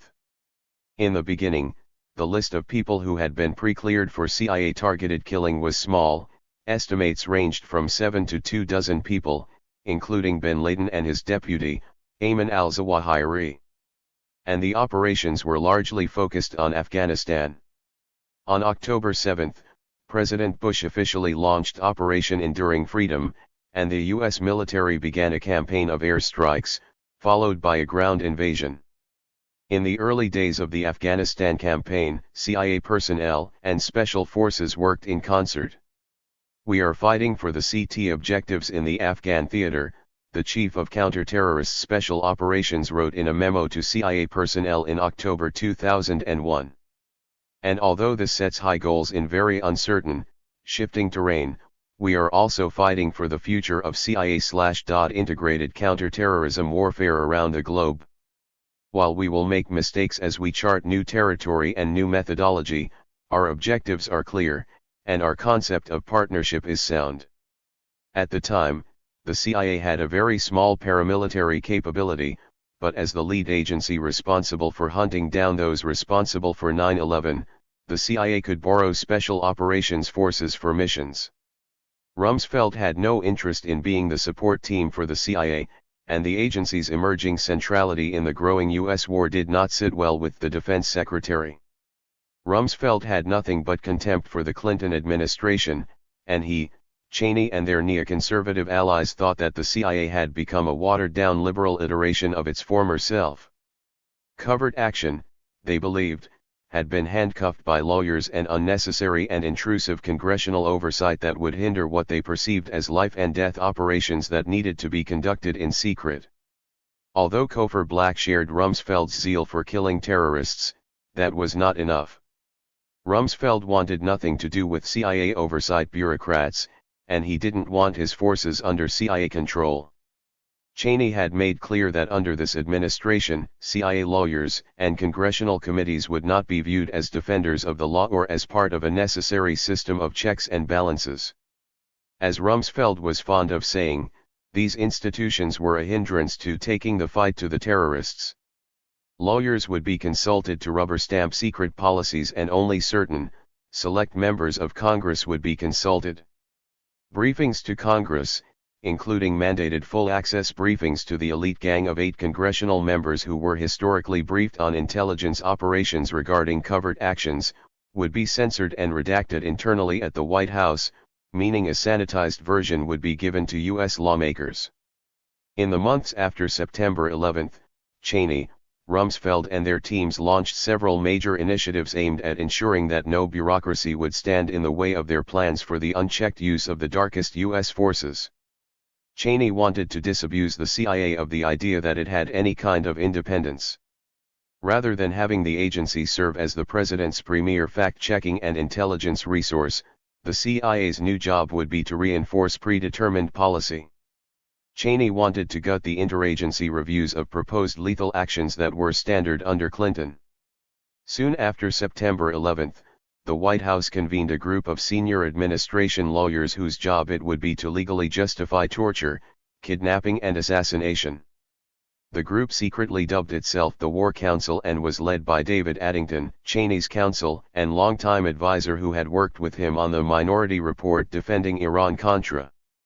It also included White House counsel Alberto Gonzales and his deputy, Tim Flanagan, the Pentagon's General Counsel, William Haines, and Deputy Assistant Attorney General John Yoo. The War Council explicitly excluded the State Department's General Counsel and other military and Justice Department lawyers who had historically been included in reviewing legal structures for combating terrorism. This point was clear: this group was to develop legal justification for tactics in a covert dirty war, not to independently assess their legality. To fight its global war, the White House made extensive use of the tactics Cheney had long advocated. Central to its dark side campaign would be the use of presidential findings that, by their nature, would greatly limit any effective congressional oversight. According to the National Security Act of 1947, the President is required to issue a finding before undertaking a covert action. The law states that the action must comply with U.S. law and the Constitution. The presidential finding signed by Bush on September 17, 2001, was used to create a highly classified, secret program codenamed Greystone. GST, as it was referred to in internal documents, would be an umbrella under which many of the most clandestine and legally questionable activities would be authorized and conducted in the early days of the global war on terror. It relied on the administration's interpretation of the AUMF passed by Congress, which declared any Al-Qaeda suspect anywhere in the world a legitimate target.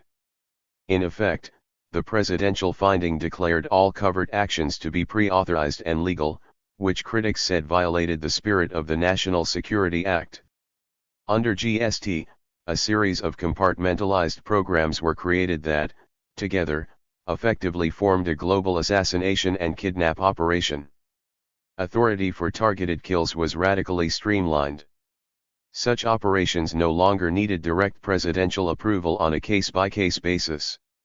Black, the head of the Counterterrorism Center, could now directly order hits. The day Bush signed the Memorandum of Notification, which among other initiatives, authorized a high-value detainee program, CTC personnel and selected foreign counterparts were briefed on it in Washington, D.C. COFR presented a new presidential authorization that broadened our options for dealing with terrorist targets, one of the few times such a thing had happened since the CIA was officially banned from carrying out assassinations in 1976, recalled Tyler Drumheller, the former head of CIA clandestine ops in Europe. It was clear that the administration saw this as a war that would largely be fought by intelligence assets. This required a new way of operating. John Rizzo, a veteran CIA attorney who helped draft the authorization, later said, "I had never in my experience been part of or ever seen a presidential authorization as far-reaching and as aggressive in scope. It was simply extraordinary." GST was also the vehicle for snatch operations, known as extraordinary renditions. Under GST, the CIA began coordinating with intelligence agencies in various countries to establish status of forces agreements to create secret prisons where detainees could be held, interrogated, and kept away from the Red Cross, the U.S. Congress, and anything vaguely resembling a justice system. These agreements not only gave immunity to U.S. government personnel, but to private contractors as well. The administration did not want to put terror suspects on trial, because they would get lawyered up, said Jose Rodriguez, who at the time ran the CIA's Directorate of Operations, which was responsible for all of the action run by the agency. Our job, first and foremost, is to obtain information. To obtain that information, authorization was given to interrogators to use ghoulish, at times medieval, techniques on detainees, many of which were developed by studying the torture tactics of America's enemies. The War Council lawyers issued a series of legal documents, later dubbed the torture memos by human rights and civil liberties organizations, that attempted to rationalize the tactics as necessary and something other than torture. We needed to get everybody in government to put their big boy pants on and provide the authorities that we needed, recalled Rodriguez, who, with Black, would become one of the key architects of the torture policy. I had had a lot of experience in the agency where we had been left to hold the bag. And I was not about to let that happen for the people that work for me. The CIA began secretly holding prisoners in Afghanistan on the edge of Bagram airfield, which had been commandeered by U.S. military forces. In the beginning, it was an ad hoc operation with prisoners stuffed into shipping containers. Eventually, it expanded to a handful of other discrete sites, among them an underground prison near the Kabul airport and an old brick factory north of Kabul. Doubling as a CIA substation, the factory became known as the Salt Pit and would be used to house prisoners, including those who had been snatched in other countries and brought to Afghanistan. CIA officials who worked on counterterrorism in the early days after September 11 said that the idea for a network of secret prisons around the world was not initially a big-picture plan, but rather evolved as the scope of operations grew. The CIA had first looked into using naval vessels and remote islands such as uninhabited islands dotting Lake Kariba in Zambia as possible detention sites at which to interrogate suspected Al-Qaeda operatives. Eventually, the CIA would build up its own network of secret black sites in at least 8 countries, including Thailand, Poland, Romania, Mauritania, Lithuania, and Diego Garcia in the Indian Ocean. But in the beginning, lacking its own secret prisons, the agency began funneling suspects to Egypt, Morocco, and Jordan for interrogation. By using foreign intelligence services, prisoners could be freely tortured without any messy congressional inquiries.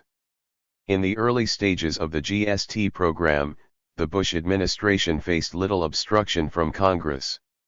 Democrats and Republicans alike gave tremendous latitude to the administration to prosecute its secret war. For its part, the White House at times refused to provide details of its covert operations to the relevant congressional oversight committees but met little protest for its reticence. The administration also unilaterally decided to reduce the elite gang of 8 members of Congress to just 4, the chairs and ranking members of the House and Senate Intelligence Committees. Those members are prohibited from discussing these briefings with anyone. In effect, it meant that Congress had no oversight of the GST program. And that was exactly how Cheney wanted it. The Bush administration did not create the CIA's rendition program. It started under Clinton in the mid-1990s when he signed a presidential directive authorizing the CIA and U.S. Special Operations Forces, in conjunction with the FBI, to snatch terror suspects from across the globe without the need to respect bilateral extradition agreements or international conventions. But the Clinton directive also allowed for these U.S. officers to send terror suspects to Egypt, where, far removed from U.S. law and due process, they could be interrogated by Mukhabarat agents not constrained by U.S. prohibitions against torture. The program required direct authorization for each snatch operation. Under Clinton, more than 70 renditions were conducted. In some cases, U.S. planes would land in countries and ferry their targets back to the United States for trial. Among these high-profile renditions conducted under Clinton were, Mir Imal Qasi, a Pakistani national who had shot and killed 2 CIA employees outside the agency's headquarters in 1993 and was rendered from Pakistan in 1997, Ramzi Youssef, the mastermind of the 1993 World Trade Center bombing, Wali Khan Amin Shah, who plotted to blow up multiple U.S. airlines on a single day in 1995, and Japanese Red Army member Tsutomu Shirosaki, who bombed the U.S. Embassy in Jakarta in 1986 and was eventually snatched in 1996. All of these renditions involved court orders from U.S. judges and ended in civilian trials. However, in cases where the United States wanted intelligence rather than justice, it would render them to third countries where they would have no legal rights. In 1998, the U.S. Congress passed legislation declaring that it is the policy of the United States not to expel, extradite, or otherwise effect the involuntary return of any person to a country in which there are substantial grounds for believing the person would be in danger of being subjected to torture, regardless of whether the person is physically present in the United States. Bush's post-9/11 presidential directives threw those concerns out the door, and the CIA intensified its use of what human rights advocates came to call torture taxis. As the new kill/capture program began to kick into full gear in late 2001, the CIA's number 3 man at the time, Buzzy Krongard, declared the war on terror would be won in large measure by forces you do not know about, in actions you will not see and in ways you may not want to know about. A U.S. official directly involved in rendering captives told The Washington Post, "We don't kick the out of them. We send them to other countries so they can kick the out of them." Another official who supervised the capture and transfer of prisoners told the paper, "If you don't violate someone's human rights some of the time, you probably aren't doing your job," adding, "I don't think we want to be promoting a view of zero tolerance on this." That was the whole problem for a long time with the CIA. Cofer Black put a fine point on it when he told Congress about the new operational flexibility employed in the war on terror. "This is a very highly classified area, but I have to say that all you need to know is that there was a before September 11th, and there was an after 9/11, Black said. After 9/11 the gloves come off. The early stages of the post-9/11 rendition program began what would be a multi-year battle between the FBI and the CIA over who would take the lead in investigating the terror attacks. It would also bring to the surface how little regard the Bush White House had for anything vaguely resembling a law enforcement approach to the perpetrators of 9/11. As the Taliban regime crumbled and U.S. troops poured into Afghanistan, scores of al-Qaeda operatives began retreating across the border into Pakistan. In November, Pakistani forces picked up al-Qaeda trainer Ibn al-Sheikh Libby, who allegedly ran the Khaldan training camp in Afghanistan where the would-be shoe bomber, Richard Reed, and Zacharias Moussaoui, the so-called 20th hijacker, were both trained. The Pakistanis handed Libby over to FBI agents stationed at Bagram Air Base for questioning. The FBI saw the prisoner as a potentially valuable source of intel on al-Qaeda and a possible witness against Moussaoui. New York-based FBI agent Jack Clunan told his agents in Afghanistan to handle this like it was being done right here, in my office in New York. He said, I remember talking on a secure line to them. I told them, do yourself a favor, read the guy his rights. It may be old-fashioned, but this will come out if we don't. It may take 10 years, but it will hurt you, and the Bureau's reputation, if you don't. Have it stand as a shining example of what we feel is right. Libby's interrogators described him as cooperative and genuinely friendly and said that he had agreed to give them information on Reed in return for promises to protect his family. However, just as the FBI believed it was making headway with Libby, CIA operatives, on orders from Cofer Black, showed up at Bagram and demanded to take him into their custody. The FBI agents objected to the CIA taking him, but the White House overruled them. You know where you are going, one of the CIA operatives told Libby as he took him from the FBI. Before you get there, I am going to find your mother and fuck her. The CIA flew Libby to the USS Bataan in the Arabian Sea, which was also housing the so-called American Taliban, John Walker Lind, who had been picked up in Afghanistan, and other foreign fighters. From there, Libby was transferred to Egypt, where he was tortured by Egyptian agents. Libby's interrogation focused on a goal that would become a centerpiece of the rendition and torture program, proving an Iraq connection to 9/11. Once he was in CIA custody, interrogators pummeled Libby with questions attempting to link the attacks and al-Qaeda to Iraq. Even after the interrogators working Libby over had reported that they had broken him and that he was compliant, Cheney's office directly intervened and ordered that he continue to be subjected to enhanced interrogation techniques. After real macho interrogation, this is enhanced interrogation techniques on steroids, he admitted that al-Qaeda and Saddam were working together.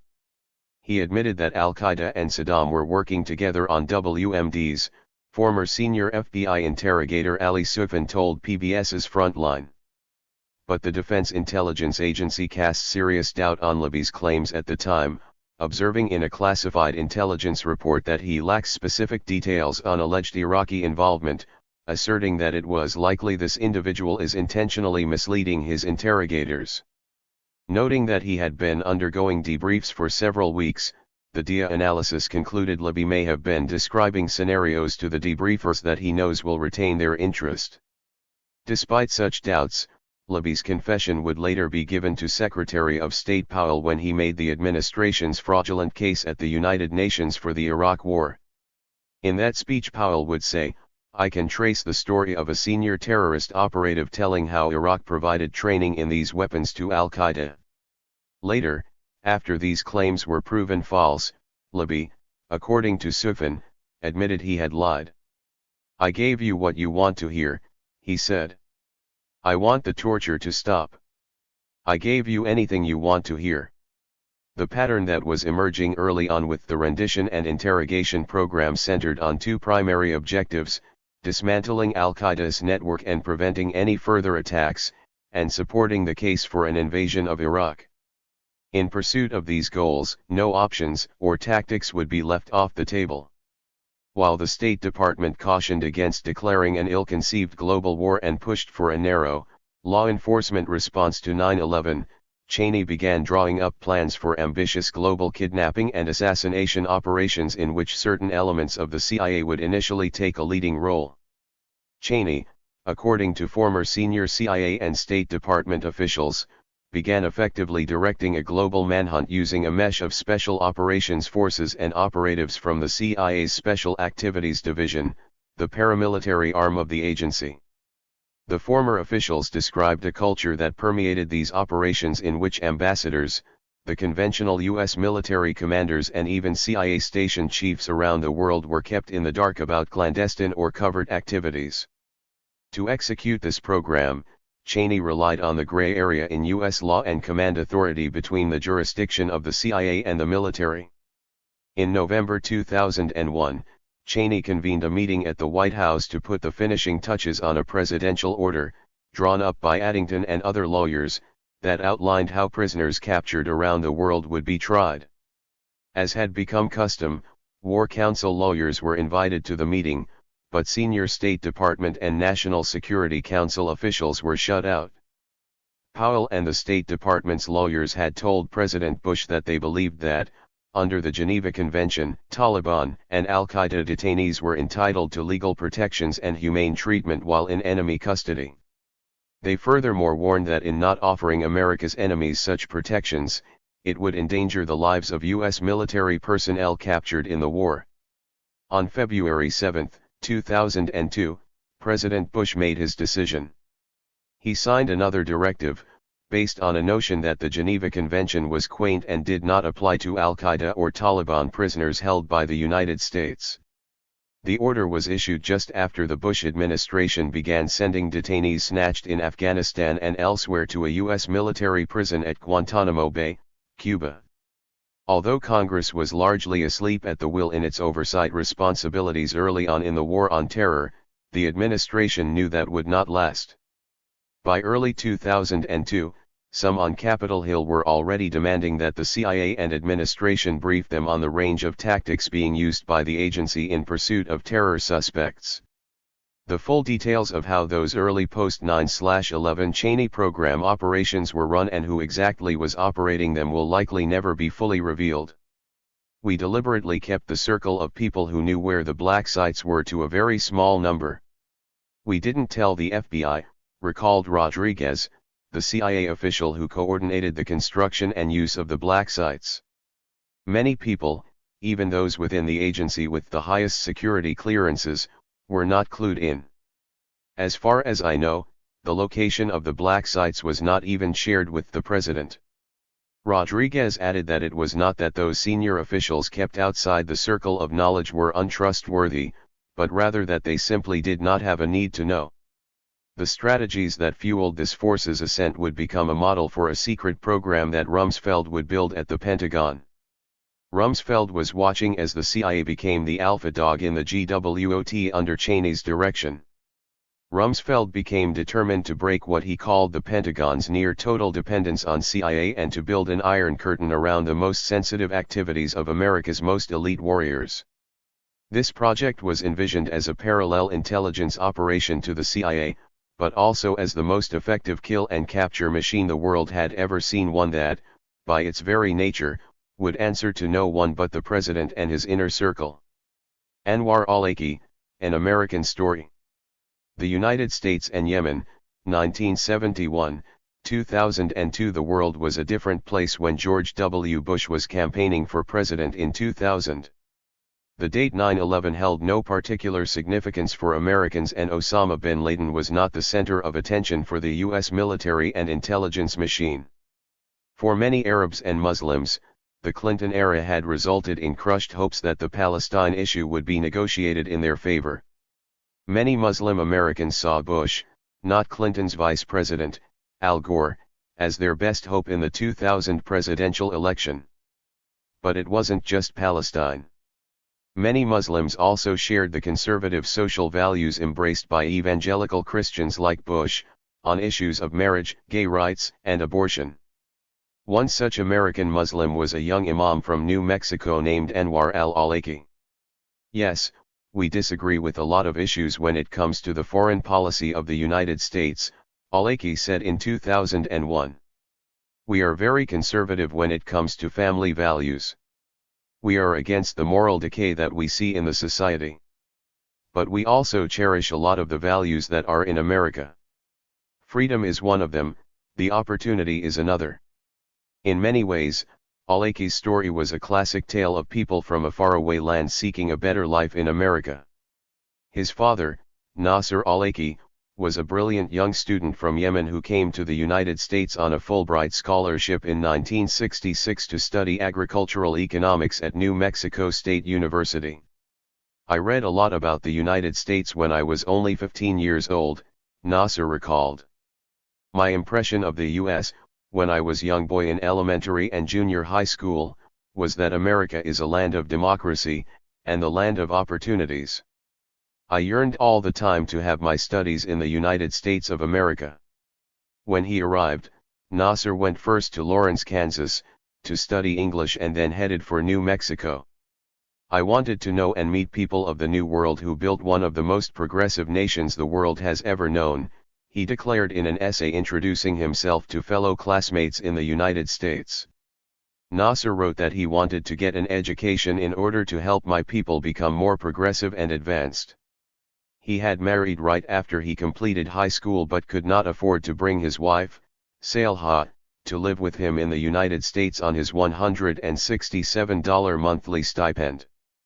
Because I wanted to get my wife back, I finished my schooling for a bachelor's degree in agriculture in only 2 years and 9 months, he told me when we met in his large, modern home in Sana'a, the Yemeni capital in December 2011.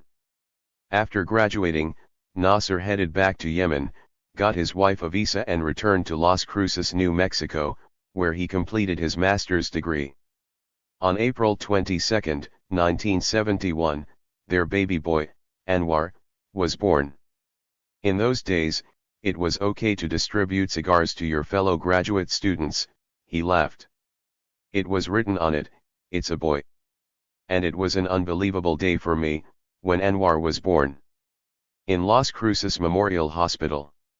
Nasser wanted to raise Anwar as an American, not just in nationality but also in character. In 1971, when the family moved so Nasser could complete his PhD at the University of Nebraska, they signed young Anwar up for swimming lessons at the local YMCA. He was actually swimming when he was only 2.5 years old, Nasser recalled. And he was very brilliant at it. As we sat in his living room at his home in Sana'a, Nasser pulled out the family photo album and showed me pictures of little Anwar, posed on a rug in a staged picture taken at a shopping mall. Eventually, the family settled down in St. Paul, where Nasser got a job at the University of Minnesota and enrolled Anwar at Chelsea Heights Elementary School. He was an all-American boy, he said, showing me a picture of Anwar in his classroom. Anwar, with long, flowing hair, is smiling as he points out Yemen on a globe. Another family photo shows a lanky adolescent Anwar wearing sunglasses and a baseball hat at Disneyland. Anwar was really raised like any other American boy, he used to like sports and he was very brilliant at school, you know. He was a good student, and he participated in all kinds of sports. In 1977, Nasser decided to move the family back to Yemen for how long he did not know. Nasser believed he had an obligation to use his U.S. education to help his very poor home country. He knew that he wanted Anwar to return to the United States one day for university, but he also believed it would be good for the young boy to learn about his family's homeland. So, on the last day of 1977, the family returned to Sana'a.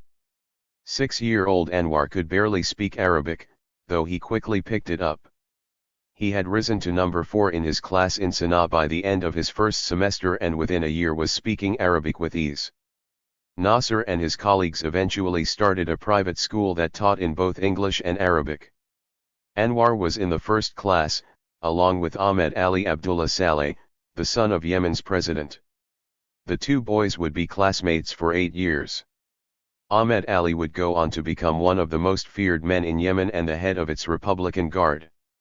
Anwar, meanwhile, set off on a course to follow in his father's academic footsteps. Anwar would spend the next 12 years in Yemen, as his father became closer to his American friends in Sana'a. Nasser and several other U.S. and British-educated Yemenis worked with the U.S. Agency for International Development and started a College of Agriculture with $15 million in funding from the United States. In 1988, Nasser was appointed Yemen's Minister of Agriculture. After Anwar finished high school in Yemen, a colleague of Nasser's from USAID offered to help find a good college for Anwar in the United States. Nasser wanted his son to study civil engineering, particularly regarding hydraulics, and the problem of water resources in Yemen. Because Yemen is really suffering from the shortage of water. His USAID friend suggested Colorado State University and helped Anwar get a U.S. government scholarship. In order for Anwar to get the scholarship, he had to have a Yemeni passport. At that time, I was just a regular university professor. I didn't have the finances to send my son to study in the United States at my own expense, recalled Nasser. So the American USAID director told me it is easy, if Anwar can get a Yemeni passport, then he will be qualified for the scholarship from USAID. So, we got Anwar a Yemeni passport. The Yemeni authorities listed his birthplace as Aden, Yemen. This would later cause trouble for Anwar. Anwar landed at O'Hare Airport in Chicago on June 3, 1990, and then moved to Fort Collins, Colorado, to study civil engineering. His dream, as a young man, was really to finish his studies and come and serve in Yemen, said Nasser. During Anwar's first year at the university, the United States launched the Gulf War against Iraq. Nasser recalled a phone call he received from Anwar when the U.S. bombs started falling on Baghdad. He was watching Peter Arnett, the famed CNN correspondent, reporting from the Iraqi capital. He saw pictures from CNN that it was a complete blackout over Baghdad. So Anwar was thinking that Baghdad was really, completely destroyed. Baghdad has a lot of cultural meaning to Muslims, because it was the site of the Abbasid dynasty. So he was really disappointed at what happened. And so at that time he started really to worry about general Muslim problems. Anwar admitted that when he first went to the United States for college, he was not fully practicing Muslim, but after the Gulf War began he started to become politicized and eventually headed up the Muslim Student Association on campus. Anwar had also become interested in the war in Afghanistan and, during winter break in 1992, Anwar traveled to the country. The Uzbek Mujahideen had expelled the Soviet occupiers in 1989, yet Afghanistan remained embroiled in civil war and the country was a popular destination for young Muslims, including a staggering number of Yemenis, to explore a front of jihad. The invasion of Kuwait took place, followed by the Gulf War. That is when I started taking my religion more seriously, Anwar later recalled. I took the step of traveling to Afghanistan to fight. I spent a winter there and returned with the intention of finishing up in the US and leaving to Afghanistan for good. My plan was to travel back in summer, however, Kabul was opened by the Mujahideen and I saw that the war was over and ended up staying in the US. Anwar's grades started slipping at the university as he became more invested in politics and religion. He later claimed that he lost his scholarship because of his activism. Word came to me from a connection at the U.S. Embassy in Sana'a, that they have been receiving reports about my Islamic activities on campus and the fact that I have traveled to Afghanistan and this was the single reason for the termination of my scholarship, he alleged. In retrospect, this appears to have been a defining moment in Anwar's trajectory. A spark had been created that, when combined with the events that followed it, altered his path. Years later, Anwar theorized that the scholarship he was given was part of a U.S. government plot to recruit students from around the world as agents for America. The U.S. government through its programs of scholarships for foreign students has created for itself a pool of cotters around the world. From among these are leaders in every field, heads of state, politicians, businessmen, scientists, etc. They have one thing in common, They were all students in American universities, he wrote. These programs have helped the US bolster its strength worldwide and spread out its control. The way the US is managing an empire without calling it an empire is one of the great innovations of our time. The story he told about himself was one of a rare individual who had resisted this imperial design. The plans to have me as one of the many thousand men and women around the world who have their loyalty to the US did not go through. I wasn't suitable for that role anymore. I was a fundamentalist now.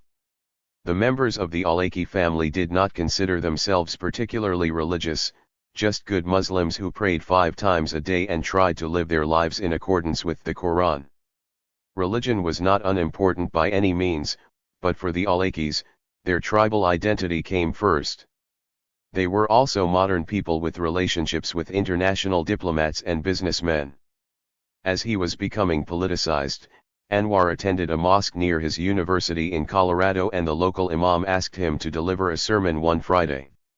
Anwar agreed and realized he had a gift for public speaking. He began to think that maybe preaching, not engineering, was his true calling. He was a very, very, very promising person.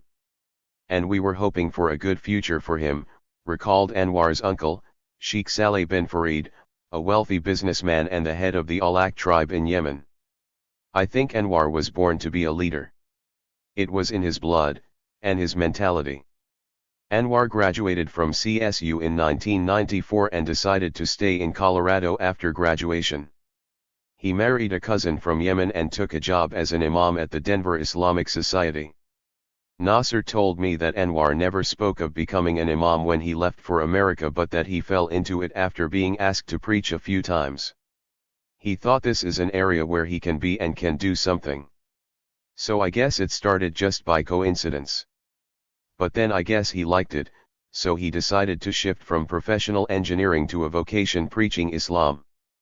Anwar became interested in the writings and speeches of Malcolm X and concerned about the plight of the African American community. In Denver, he started to think about social issues in America, and he knew many black people and he went to see them in prisons, tried to help them, said Nasser. So he became more involved in the social problems in the United States regarding Muslims and other minorities. A member of his mosque in Denver later said of al-Awlaki, he could talk to people directly looking them in the eye. He had this magic. An elder from al-Awlaki's Denver mosque later told the New York Times that he'd had a dispute with al-Awlaki after the young imam advised a young Saudi worshipper to join the Chechen jihad against Russia. He had a beautiful tongue, the elder said. But I told him, don't talk to my people about jihad. On September 13, 1995, Anwar's wife gave birth to their first child, a boy named Abdul Rahman. A year later, in 1996, Anwar moved his young family to San Diego, California, where he became an imam at the Masjid al-Ribat al-Islami. He also began working on a master's degree in education leadership at San Diego State University. In the late 1990s, as the United States was gearing up for the 2000 presidential election, Nasser traveled to the United States to receive medical treatment and visited his son in San Diego. Nasser showed me a photo of a full-bearded Anwar on a boat, holding up a massive fish he caught. He was already an imam with a big beard, you know, Nasser recalled, smiling at the picture of his son, who wore a yellow t-shirt emblazoned with the logo of a local Islamic organization and a baseball cap. A former San Diego neighbor of al-Awlaki's, Lincoln Higgy III, described al-Awlaki as very outgoing and cheerful, with a very retiring wife and an adorable child. He liked to go albacore fishing, Higgy recalled, so every once in a while he would bring me some albacore fillets that his wife cooked up. While visiting his son, Nasser attended Friday prayers and watched Anwar preach. It was regular mosque. It had a capacity of about 400 people, and most of the people who came to the mosque were regular Muslims, engineers, doctors, and people who had restaurants and things like that. From all over the Muslim world, from the Arab world, Nasser remembered. I used to listen to his sermons. In fact, at that time, he was asking Muslims to participate in the democratic process in America, and he was encouraging, in fact, during the 2000 presidential campaign of George W. Bush, he thought the conservative Republicans would be better than the liberal Democrats, and he encouraged the Muslims there to elect George Bush. Because, he said, he was against abortions and things like that. These things conform to Muslim tradition, Nasser recalled. So he was very active with the Muslim community, actually, and he never supported any violent things. He was very peaceful in America. All he did, really, was to represent Islam in its best. In 1999, Anwar had his first run-in with the FBI, when he was flagged by the Bureau because of his alleged contact with Ziad Khalil, an al-Qaeda associate who U.S. intelligence believed had bought a battery for bin Laden's satellite phone. He had also been visited by a colleague of Omar Abdel Rahman, the blind sheikh convicted of masterminding the 1993 World Trade Center bombing. The 1999 investigation reportedly uncovered other ties the FBI found troubling, such as to the Holy Land Foundation, a Muslim charity vilified for raising funds for Palestinian charitable institutions linked to Hamas, a U.S. State Department designated terrorist organization. For 2 years while in San Diego, according to tax records procured by the FBI, Al-Awlaki was the vice president of another organization, the Charitable Society for Social Welfare. According to an FBI agent, this was merely another front organization to funnel money to terrorists. Though no charges were ever brought against CSSW, federal prosecutors described it as a subsidiary of a larger organization founded by Abdul Majid al-Zindani, a well-known Yemeni with alleged al-Qaeda ties. However, by this logic, the U.S. Department of Labor would also be guilty by association, for providing CSSW projects with millions of dollars between 2004 and 2008. Anwar's family dismisses the suggestion that Anwar was raising money for terrorist groups and insists he was raising money for orphans in Yemen and elsewhere in the Arab world.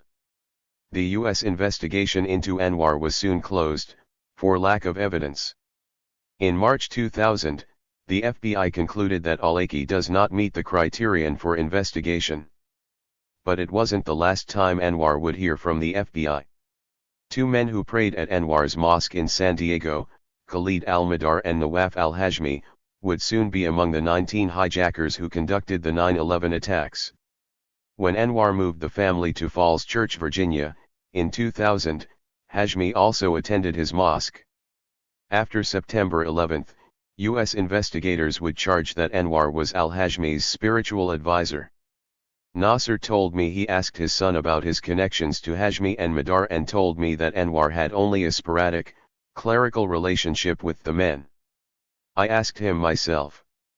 He said, they prayed in the mosque like anybody else, and I met them casually, Nasser asserted, asking, how in the world do you think Al-Qaeda would have faith in Anwar to tell him about their biggest thing they were preparing for?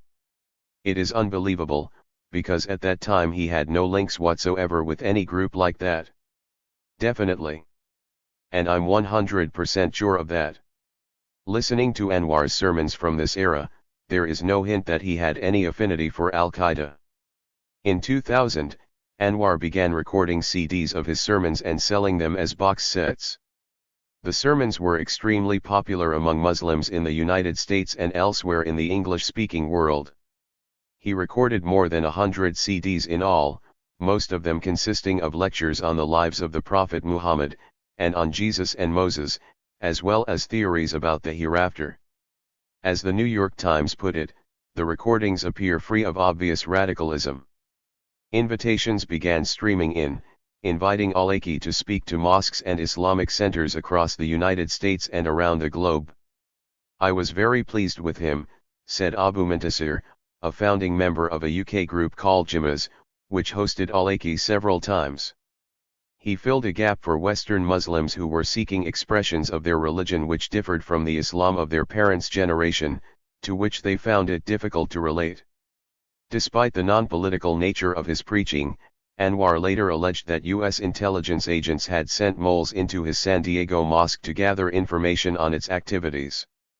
There was nothing happening at the mosque that would fall under the loose category of what we today refer to as terrorism, but nevertheless, it is my firm belief that the government, for some reason, was actively trying to plant moles inside the mosque, he charged. There is another strange mystery regarding Anwar's early run-ins with the FBI, one that will likely never be solved. While he was an imam in San Diego, Anwar was busted twice on charges of soliciting prostitutes. In the first case, he pleaded guilty to a lesser charge and paid a $400 fine, and in the other, he was fined $240, given 3 years probation and sentenced to 2 weeks of community service.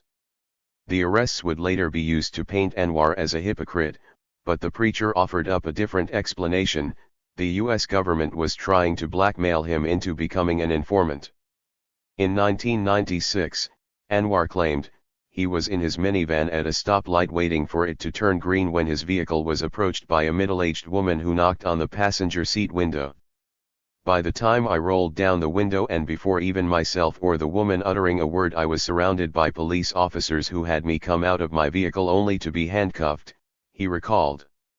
I was accused of soliciting a prostitute and then released. They made it a point to make me know in no uncertain terms that the woman was an undercover cop. I didn't know what to make of the incident.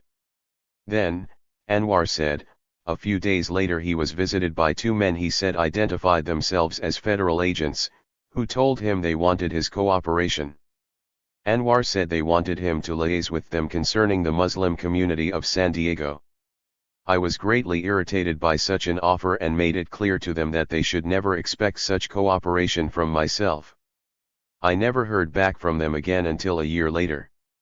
That was his second bust for soliciting. This time I was told that this is a sting operation and you would not be able to get out of it, Anwar recalled. Perhaps he really was soliciting prostitutes, and his self-projection as a pious man was an elaborate deception. But there would be other indications later that Anwar al-Awlaki may not have been regarded by U.S. intelligence simply as a target of investigation, but also as a potential collaborator. Anwar was unsettled by his run-ins with the law in California. I believed that if the issue in San Diego was with local government, I should be safe from it if I moved somewhere else, he recalled. Nasser arranged for him to get a partial scholarship at George Washington University in Washington, D.C., to pursue a PhD. By that point, Anwar's wife had given birth to their second child and he needed to find employment. So, he lined up work as a chaplain for the university's Interreligious Council and landed a job as an imam at a popular mosque in Virginia, Dar al-Hijra. Our community needed an imam who could speak English, someone who could convey with the full force of faith, said Yohari Abdul Malik, the outreach director at Dar al-Hijra. The mosque wanted someone who could present the messages of the Quran to an audience of American Muslims. Al-Awlaki, Malik said, was that person. And he delivered that message dutifully. The family settled into suburban Virginia in January 2001. Although Anwar's reflections years later indicate that his rage against the United States was building in the years preceding 9/11, if that was true, he did a great job of masking it with his public profile as a highly respected figure in the mainstream Muslim community. On the morning of September 11, 2001, Anwar al-Awlaki was sitting in the back seat of a taxi. He had just arrived at Reagan National Airport in D.C. and was heading home after catching a red-eye back from a conference in Irvine, California. He heard the news of the attacks in the taxi and told the driver to head straight for his mosque. Al-Awlaki and his colleagues were immediately concerned that the mosque could be targeted in the rage that was brewing. That night, police were called to Anwar's mosque after a man pulled his car up in front of the building and screamed threats at those inside for 30 minutes straight. The mosque closed for 3 days as a result and issued a press release condemning the attacks. Most of the questions are, how should we react? Al-Awlaki said to the Washington Post, explaining the leadership's reasons for shuttering the mosque. Our answers are, especially for our sisters who are more visible because of the dress, stay home until things calm down. When the mosque reopened, a Muslim-owned security firm was hired to search cars and handbags and pat down people entering the building. Local churches offered support to Dar al-Hijra, including escorts for Muslim women afraid to venture out to mosque. This was a fact that Anwar lauded publicly to his congregation and to reporters, but he also kept worshippers informed about anti-Muslim prejudice and hate crimes, such as one incident in which a Muslim woman stumbled into the mosque on September 12 after being attacked by a man with a baseball bat. In his first sermon after the reopening of the mosque, Anwar condemned the attacks as heinous. Our hearts bleed for the attacks that targeted the World Trade Center as well as other institutions in the United States, despite our strong opposition to the American-biased policy towards Israel, he said, reading a condemnation of the attacks from Sheikh Yusuf al-Qaradawi, the famous, controversial Egyptian theologian. We came here to build, not to destroy. We are the bridge between America and 1 billion Muslims worldwide, Al-Awlaki added. When 9/11 happened, Al-Awlaki didn't own a television. I used to get my news through the internet, he said days after the attacks. But since this happened, I rushed to Best Buy and got a TV set. And we were glued to our TV sets. For Muslims, I think it was a very complicated issue because we suffer twice, he asserted. We're suffering as Muslims and as human beings because of the tragic loss for everyone. And then in addition, we suffer the consequences of what will happen to us as an American Muslim community, since the perpetrators are, so far, identified as Arabs or Muslims. I would also add that we have been pushed to the forefront because of these events. There has been huge media attention towards us, in addition to FBI scrutiny. While Anwar huddled with other Muslim leaders to determine how they would respond to the 9/11 attacks, he once again popped onto the U.S. government radar. September 11 was a Tuesday, Anwar later recalled. By Thursday the FBI were knocking on my door. U.S. agents began questioning Al-Awlaki about his dealings with two of the suspected hijackers. The agents showed him pictures of the hijackers, including the two who had attended his San Diego mosque, as well as Hani Hanjour, who also had spent time in San Diego and, along with Hashmi, attended an Al-Awlaki sermon in Falls Church, Virginia, in 2001. Al-Awlaki said he did not recognize Hashmi's name but did identify his picture. Although Al-Awlaki admitted meeting with Hashmi several times, he claimed not to remember any specifics of what they discussed, according to the 9/11 Commission. Al-Awlaki also said that he had not had any contact with Hashmi in Virginia, only in San Diego, and said he had never met Hanjour. Al-Awlaki, according to the Commission, described Hashmi as a soft-spoken Saudi student who used to appear at the mosque with a companion but who did not have a large circle of friends. According to declassified FBI files on Al-Awlaki's meetings with federal agents after September 11, Al-Awlaki described Hashmi as a loner, adding that he was a very calm and extremely nice person. Al-Awlaki, according to the FBI, did not view Hashmi as a very religious person, based on the fact that never wore a beard and neglected to attend all 5 daily prayer sessions. Soon after that meeting, the FBI returned again and asked Al-Awlaki to work with them in their investigation. The next time they visited, Al-Awlaki got a lawyer. An FBI file after the meeting stated, investigation continues at WFO into the association between Anwar Al-Awlaki and persons connected to the September 11, 2001 terrorist attacks on the United States. According to subsequent FBI testimonies to the 9/11 Commission, Al-Awlaki had a series of phone conversations in 2000 with Saudi Omar al-Bayoumi, who helped Hashmi and Madar find apartments in San Diego. An FBI investigator told the Commission that he believed that the men were using Bayoumi's phone at the time, implying that Al-Awlaki had had direct contact with the hijackers. Yet, based on those early interviews, the investigators concluded that Al-Awlaki's interactions with the 3 hijackers were inconclusive. The 9/11 Commission asserted that the future hijackers respected Al-Awlaki as a religious figure and developed a close relationship with him, but added that the evidence is thin as to specific motivations. While the FBI dug into Al-Awlaki's relationship with the hijackers, hundreds of people would pack Dar al-Hijra Mosque to hear Al-Awlaki preach on Fridays. He counseled families and helped new immigrants find apartments or employment. Among those who came to him for help was a Palestinian couple who attended all of his Friday sermons. They were having trouble with their son, who was a U.S. military psychiatrist. The couple was concerned that their son was not taking interest in their religion. Nasser recalled Anwar telling him that they said, "Why don't you talk with, so he will come with us to the mosque?" Aleki agreed to help. Their son was named Nidal Malik Hassan, the man who, more than a decade later, would commit one of the worst massacres on a U.S. military base in history. Just as his relationship with some of the 9/11 hijackers would result in government scrutiny of his life, Aleki's interactions with Hassan would later be used to raise suspicions about Aleki's role in other terror plots. Undoubtedly, Aleki's mosque seemed to attract an array of characters who would go on to become terrorists.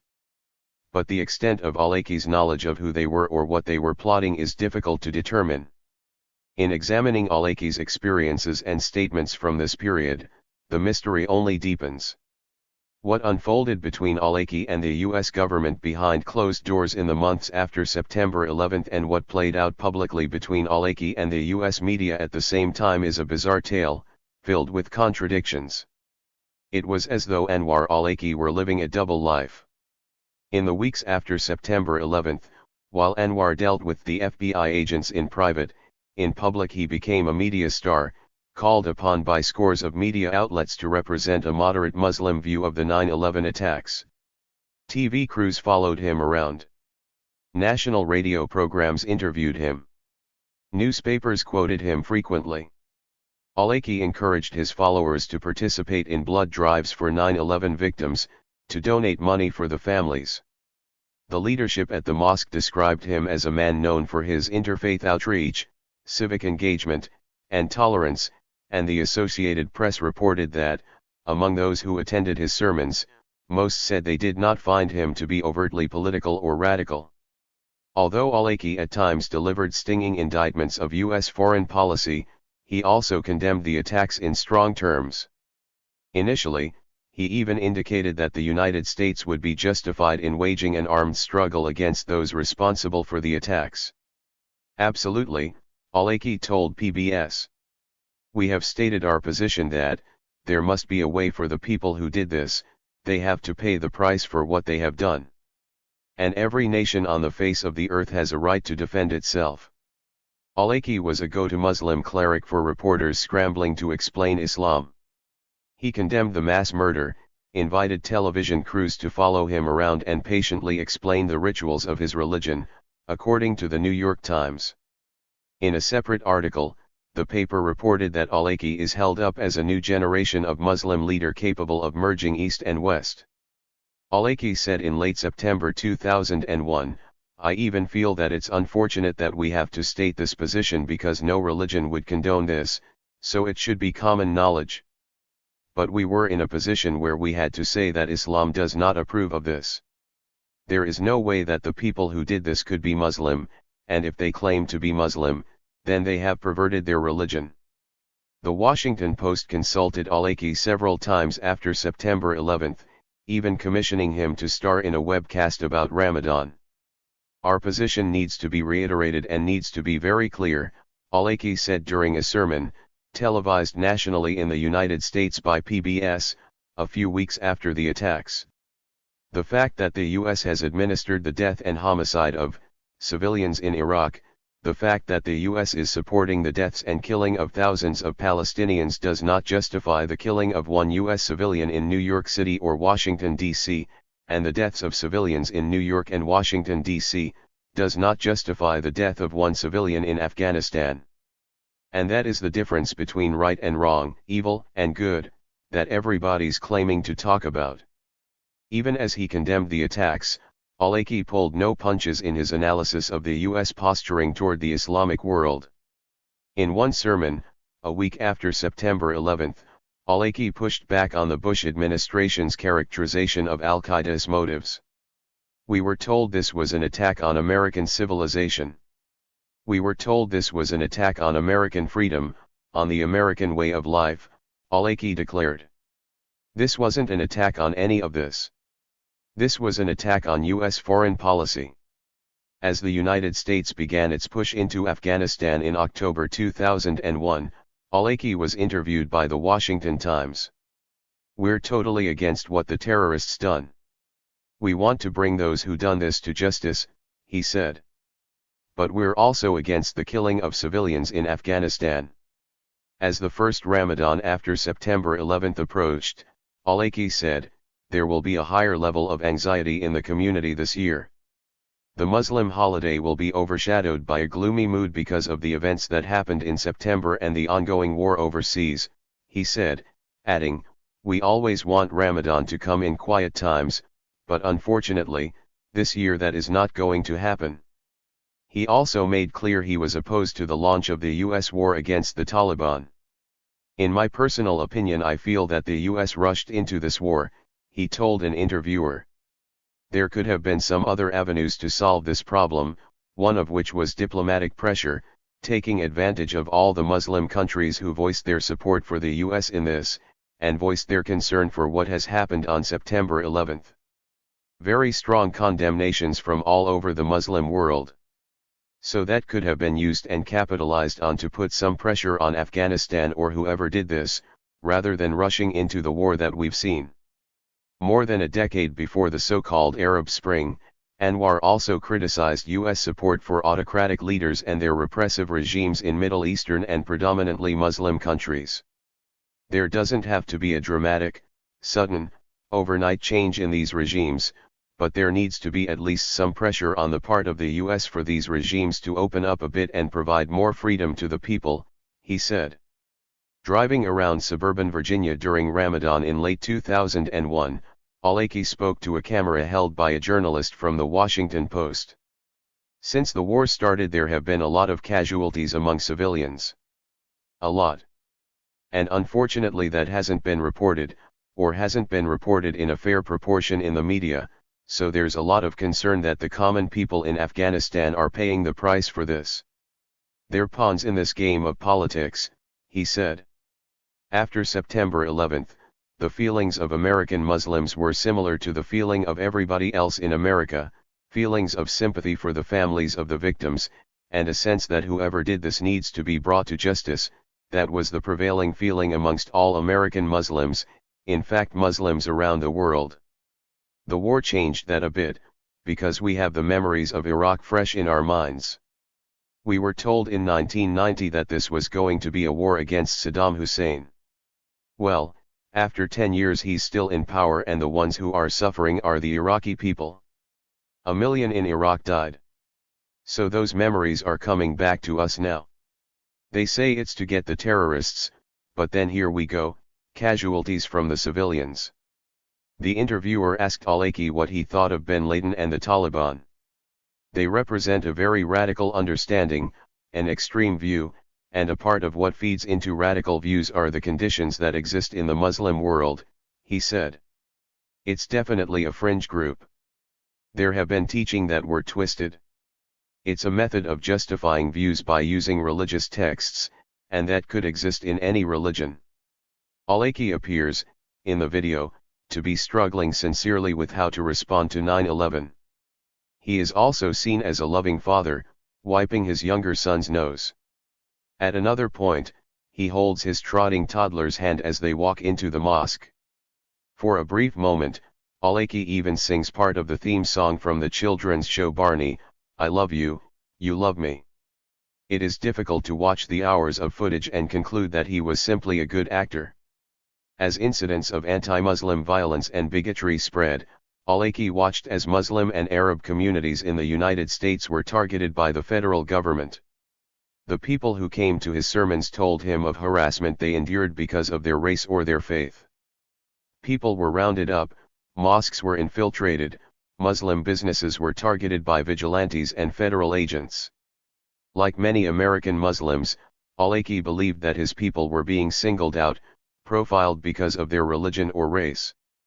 There is an element of feeling among the Muslims that they are targeted, or at least they are the ones who are paying the highest price for what's going on, Al-Awlaki told National Public Radio in October 2001. There has been a rise in negative reporting on Islam in the media since the events happened. There have been 1,100 Muslims detained in the US. There's a bombing going on over a Muslim country, Afghanistan.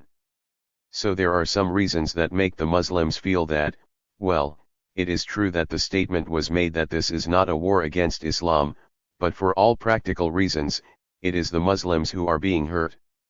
When two members of his former San Diego mosque were detained on the basis of allegedly strong connections to the hijackers who had worshipped there, al-Awlaki rebuked the FBI. There was no need to round them up in a crude fashion, he said. He and his colleagues had preached patience and cooperation with the authorities, al-Awlaki said, but argued that our people won't listen to us when they see this is how the FBI is treating them. It strengthens our belief that we are a community under siege, whose civil rights are being violated. It is not right, he went on, claiming that the two men had tried to voluntarily cooperate with authorities before being unfairly detained. It gives the impression they have involvement in this. It just destroys their reputation. I am convinced they are innocent. As the weeks went on after September 11, al-Awlaki described in scores of media interviews the struggle that he and other Muslim leaders were facing in their communities, sparked by the perception that the United States was waging a war against Muslims and Islam. It is the radical voices that are taking over, the ones who are willing to enter into an armed confrontation with their governments. So, basically, what we have now is that all of the moderate voices are silenced in the Muslim world, he said in one interview. In another, al-Awlaki said, with American Muslims, there's this feeling of being torn between our nation and our solidarity with Muslims around the world. Al-Awlaki began warning the United States that if it launched what Muslims perceived as a war against their religion, it would bring blowback. My worry is that because of this conflict, the views of Osama bin Laden will become appealing to some of the population of the Muslim world, he said. That's a very frightening thing, so the US needs to be very careful and not have itself perceived as an enemy of Islam. In one of the odder twists in al-Awlaki's post 9/11 story, he was invited by officials at the US Department of Defense to address a Pentagon luncheon on February 5, 2002. In a declassified email, one of the organizers of the event, a Pentagon employee, wrote, I had the privilege of hearing one of Mr. al-Awlaki's presentations in November and was impressed both by the extent of his knowledge and by how he communicated that information and handled a hostile element in the audience. I particularly liked how he addressed how the average Middle Eastern person perceives the United States and his views on the international media. The email concluded that the event needed to be booked soon because al-Awlaki will be leaving for an extensive period of time, adding, I think you'll enjoy it if you come. Is very informative and this is certainly a hot topic that we all would like to learn a little more about.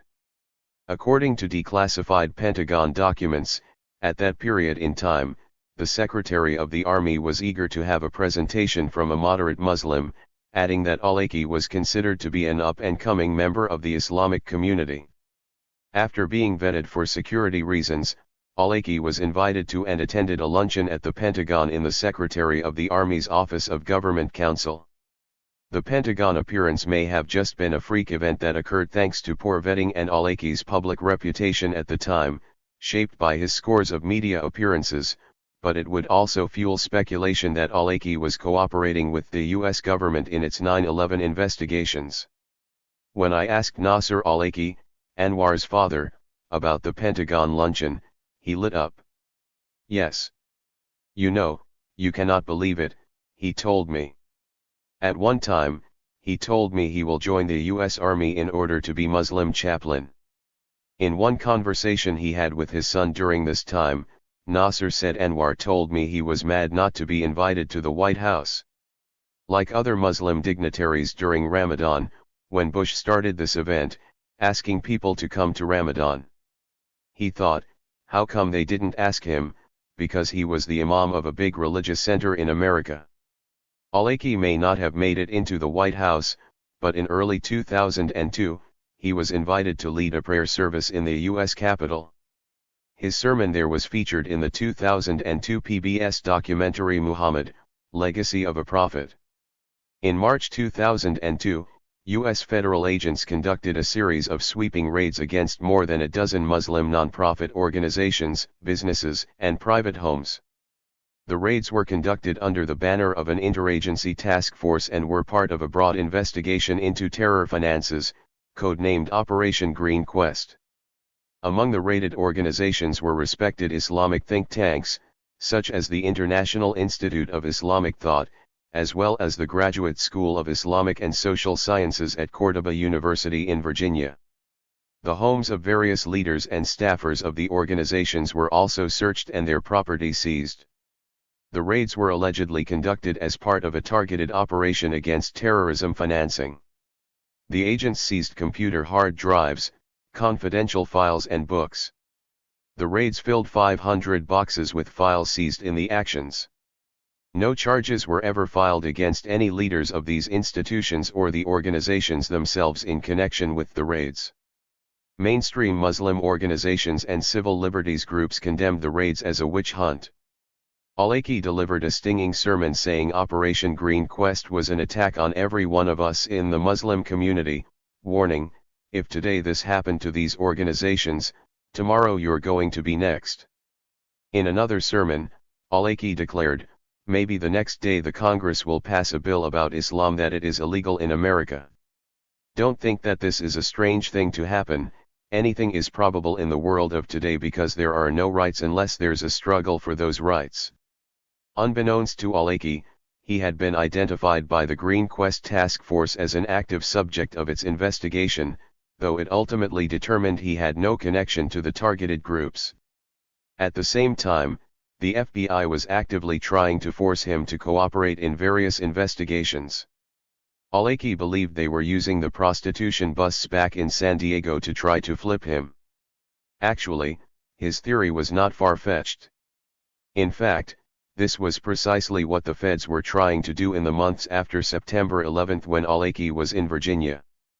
FBI agents hoped Al-Awlaki might cooperate with the 9/11 probe if they could nab him on similar charges in Virginia, U.S. News and World Report later reported.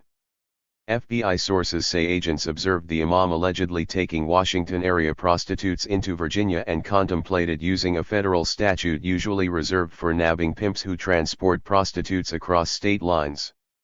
Al-Awlaki was being feted in the media and presented as a voice of moderate Islam, a man who spoke eloquently of the Muslim community's struggle to navigate feelings of outrage at the 9/11 attacks and opposition to the wars the United States had launched in response. But privately, Al-Awlaki was plotting his departure from America. Imam Yohari Abdul Malik, who was the outreach director at Al-Awlaki's Virginia mosque, said that he tried to persuade Anwar to stay in the United States in 2002. "Why are you leaving?" Malik asked him. He recalled Al-Awlaki saying, "Because the climate here, you can't really do your work, because it's always anti-terrorism, investigating this. The FBI wants to talk to you. That's not what I signed up for. I would rather go somewhere where I can preach, I can teach, I can have a discourse that's not about 9/11 every day." Al-Awlaki also said he was considering running for parliament in Yemen and that he was interested in having his own TV show in the Gulf. Malik added that Al-Awlaki knew that he had been arrested for the solicitation of prostitutes, and that any revelation of this by U.S. authorities would have ruined him. Al-Awlaki had also changed his tone about the United States. He was outraged over the crackdowns on Muslims and the wars abroad in Muslim countries. The raids, combined with the U.S. war in Afghanistan and the threats of war against Iraq, spurred Al-Awlaki to become sharper in his critique of the U.S. government. This is not now a war on terrorism. We need to all be clear about this. This is a war against Muslims. It is a war against Muslims and Islam. Not only is this happening worldwide, but it is happening right here, in America, that is claiming to be fighting this war for the sake of freedom, while it is infringing on the freedom of its own citizens, just because they are Muslims, Al-Awlaki said during a sermon. It was one of the last he would deliver in the United States. The U.S. government surveillance of Muslims and mosques and imams enraged Al-Awlaki, according to Nasser. So Anwar suddenly was finding himself in a very difficult position. The country which he was born in, the country which he loved, the country where he wanted to preach his religion, in Anwar's eyes, became really against Muslims. And he was mad. And he could not really practice his religion freely in America. So he thought maybe Britain will be a good country to go to, recalled Nasser. And so he called me and said, "Father, I cannot finish my PhD." Nasser was devastated. His dream was for his son to finish his PhD in America and return to Yemen to teach at the university, as he had done. In leaving America for Britain in 2002, Anwar would also leave behind the moderate reputation he had built in the US media after September 11. Was Anwar al-Awlaki a sleeper supporter of Al-Qaeda? A spiritual advisor to 9/11 hijackers, as the government would later allege? Or was he an American Muslim radicalized by his experiences in the United States after September 11? Whether al-Awlaki was putting on a public show after September 11 and hiding his true militant views on the United States or trying to escape the US government's investigations and interrogations, when he left Virginia he was on a collision course with history. Find, fix, finish, the rise of JSOC. Washington, D.C., 1979, 2001. On November 21, 2001, as the global war on terror was kicking into gear, Defense Secretary Donald Rumsfeld visited Fort Bragg, the headquarters of the Green Berets. This is a worldwide war on terrorism, and every one of you, and each one of the organizations you represent are needed. And I know of certain knowledge that when the call comes, you will be ready, Rumsfeld declared at the base.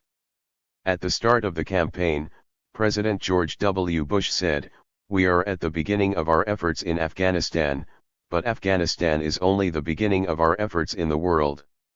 This war will not end until terrorists with global reach have been found and stopped and defeated. You are the men and women who will hand carry that message to America's enemies, sealed with the muscle and might of the greatest warrior force on earth." In his public appearance, Rumsfeld publicly thanked the Vanilla Special Forces, the Green Berets, for their central role in Afghanistan, but when he spoke of those who would hand carry America's message, he was referring to a particular group of warriors whom he viewed as his best and most secret weapon.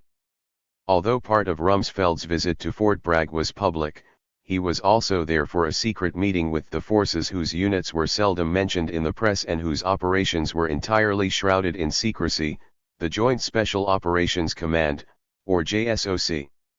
On paper, JSOC appeared to be an almost academic entity, and its official mission was described in bland, bureaucratic terms.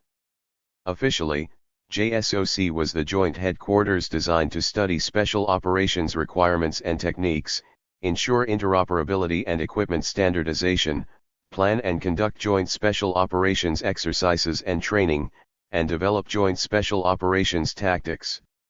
In reality, JSOC was the most closely guarded secret force in the U.S. national security apparatus. Its members were known within the covert ops community as ninjas, snake eaters, or, simply, operators. Of all of the military forces available to the President of the United States, none was as elite as JSOC. When a President of the United States wanted to conduct an operation in total secrecy, away from the prying eyes of Congress, the best bet was not the CIA, but rather JSOC. "Who's getting ready to deploy?" Rumsfeld asked when he addressed the special operators. The generals pointed to the men on standby. "Good for you. Where you off to?" "AHH, you'd have to shoot me if you told me, right?" Rumsfeld joked. "Just checking." JSOC was formed out of the ashes of the failed mission to rescue 53 American hostages held in the U.S. Embassy in Tehran, Iran, following the Islamic Revolution of 1979. Codenamed Operation Eagle Claw, the action involved an insertion of elite Delta Force operatives commanded by one of its famed founders, Colonel Charlie Beckwith, to secure an airstrip that could be used to launch an assault on the embassy. But when two of the helicopters went down in a sandstorm and a third was grounded, Beckwith and other commanders began fighting over whether to abort the mission. The loss of several crucial aircraft resulted in a standoff in the Iranian desert on whether to go forward with the mission. Beckwith fought with the Air Force commanders, naval officers, and Marine commanders. Eventually, President Carter issued an abort mission order. 8 U.S. service members died in the failed operation, when a helicopter crashed into a C-130 during the evacuation from Iran. It was a disaster. The Iranians scattered the American hostages around the country to prevent another rescue attempt. After 444 days in captivity, after a behind-the-scenes deal was brokered to swap the hostages for weapons, the Americans were eventually released just minutes after President Reagan was sworn into office. Behind the scenes, the White House and Pentagon reviewed what had gone wrong with the mission. It was determined that a unified, fully capable Special Operations All-Star team was needed for such operations, one that would have its own aircraft, soldiers, SEALs and intelligence. Soon after Eagle Claw failed, the Pentagon established the Joint Test Directorate to begin preparing for another rescue operation, codenamed Operation Honey Badger. The mission never launched, but a secret program would begin drawing up plans for a special ops team that would have full-spectrum capabilities to ensure that disasters like Eagle Claw would never happen again. Thus, in 1980, JSOC was officially formed, though the White House and the military would not publicly acknowledge its existence. JSOC was unique among all military and intelligence assets in that it reported directly to the president and was intended to be his small, private army. At least that was how the force was viewed in theory. Colonel Walter Patrick Lang spent much of his military career in dark ops. Early in his army service, he helped coordinate the operation that led to the capture and killing of Che Guevara in Bolivia in 1967. He was a member of the Studies and Observation Group, SOG, which ran the targeted killing campaign for the United States during the Vietnam War, and eventually became the head of the Secret Defense Intelligence Agency Global Human Intelligence Program. He was posted in Yemen, Saudi Arabia, Iraq, and other hotspots around the globe. Lang also started the Arabic language program at the West Point Military Academy. Throughout his career, he watched closely as the United States created this new special ops capability. The principal role of the vanilla special forces, like the Green Berets, was training and leading indigenous forces, usually irregular forces against either regular forces or guerrilla forces. That's what they do, so they're attuned to foreigners. They seek to find people who are empathic, who work well with foreigners, who like to sit around and eat with their right hand out of a common bowl bits of stringy old goat, and listen to somebody's grandma talk about the baloney, fictional ancestry of the tribe. They like to do that. Lang likened Green Berets to armed anthropologists. JSOC, he said, was envisioned as a counter-terrorist commando outfit modeled on the British SAS. And the SAS does not do let's get happy with the native stuff. They don't do that. They're commandos, they kill the natives. These people are not very well educated about the larger picture of the effect that have on the position of the United States in the world. In the beginning, JSOC was a bit like an afterthought within the military bureaucracy. It did not have its own budget and was largely used as a force multiplier for hot conflicts under the command of the conventional military's areas of responsibility, the Pentagon's global system for organizing which forces oversee operations in specific regions. Delta Force had formed in the 1970s as a result of a series of terrorist attacks that spurred calls for the United States to expand the capacity of its unconventional warriors and special operations forces. A lot of the military officers who had been brought up through this kind of Charlie Beckwith counter-terrorism commando thing, these are technicians of war, basically, Lang told me. After the disaster of Eagle Claw in Iran, JSOC would be created as a highly compartmentalized organization with special mission units that would train and prepare for what were called F3 operations: find, fix, finish. In plain English, that meant tracking a target, fixing his location and finishing him off. The now world-famous Navy SEAL Team 6 that killed Osama bin Laden was created to support and conduct these missions. Its founding commander, Richard Marcinko, had served on the task force, known as the Terrorist Action Team, that planned Eagle Claw. Originally called Mobility 6, this elite unit of 75 Navy SEALs would develop into the leading counter-terrorist unit available to the U.S. government. Its name was itself propaganda. At the time of Team 6's founding, there were only 2 other SEAL teams, but Marcinko wanted the Soviets to think there were other teams of which they were unaware. In the beginning, there were growing pains within JSOC, given that it was drawing its forces from a variety of elite units, including Delta Force, the SEALs, and the 75th Army Rangers, that all believed in their own superiority. JSOC trained for operating in denied areas, conducting small-scale kinetic operations or direct actions, that is, lethal ops. A temporary military intelligence unit called the FOG, Field Operations Group, was formed. It would later become the in-house intelligence wing of JSOC and be known as the Activity. Among its early highlights was providing signals intelligence for an operation to free Brigadier General James Dozier, who had been kidnapped by the Marxist Red Brigades in December 1981 from his home in Verona, Italy. Dozier was the only U.S. flag officer to have ever been kidnapped. The Activity traced his location after several weeks of hunting, leading to a successful rescue operation by Italian anti-terror forces. Headquartered at Pope Air Force Base and Fort Bragg in North Carolina, JSOC would eventually command the Army's Delta Force and 75th Ranger Regiment and SEAL Team 6, which was renamed the Naval Warfare Development Group, DEVGRU. Its air assets were drawn from the elite 160th Special Operations Aviation Regiment, known as the Night Stalkers, as well as from the Air Force's 24th Special Tactics Squadron. JSOC's founders conceived of it as an anti-terrorist force. But for much of its early history, it would be used for other types of missions.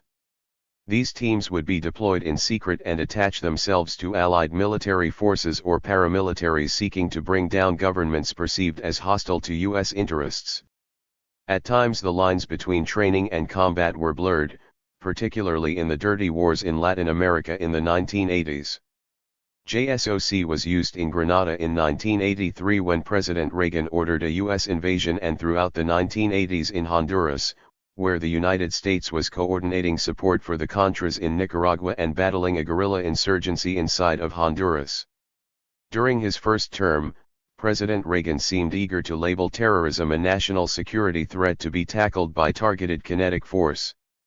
Around the time of the 1983 Beirut bombing, Reagan publicly espoused swift and effective retribution against terrorists and signed a classified National Security Decision Directive and a subsequent secret finding authorizing the use of sabotage, killing, preemptive retaliatory strikes against terrorist groups.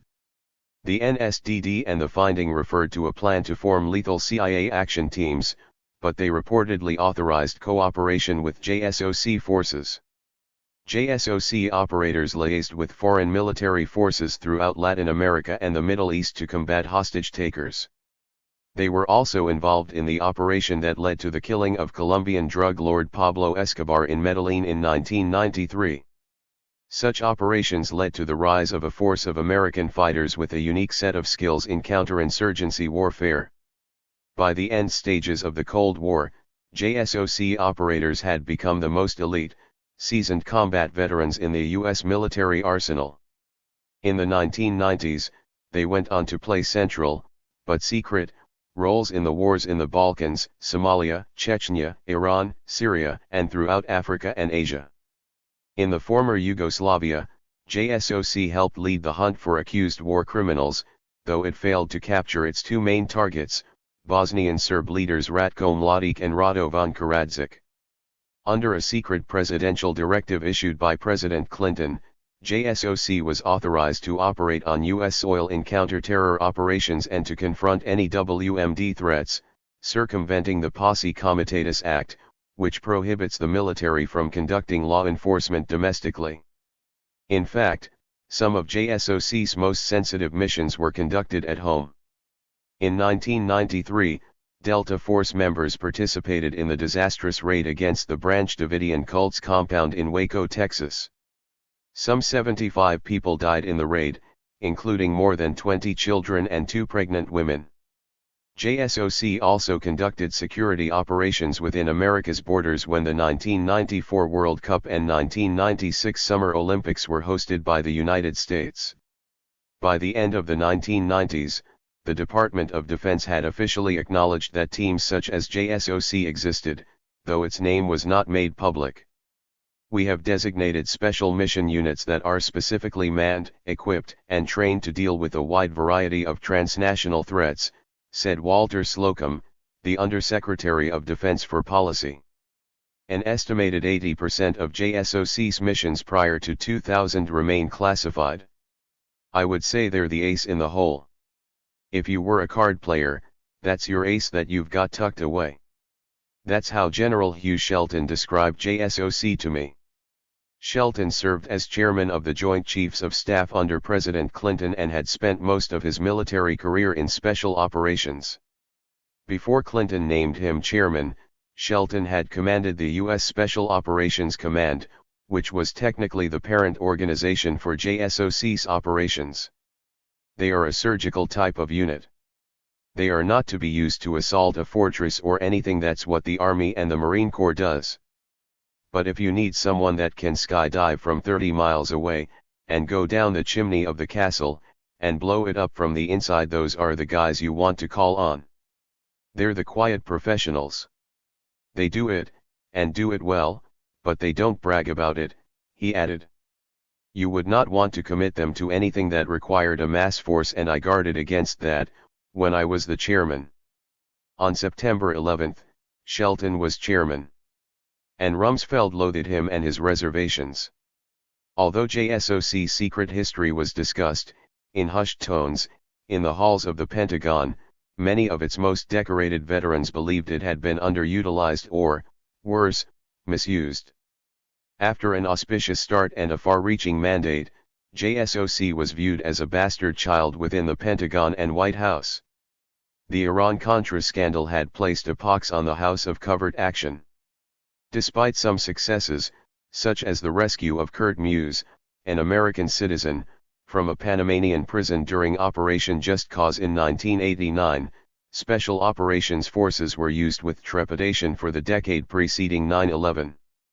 During the 1991 Gulf War, United States Central Command Commander General Norman Schwarzkopf was reluctant to include JSOC in the war plan, though he ultimately lost that battle. JSOC deployed and among other missions hunted down Scud missile systems to sabotage them. This distrust began to thaw slightly during the Clinton administration.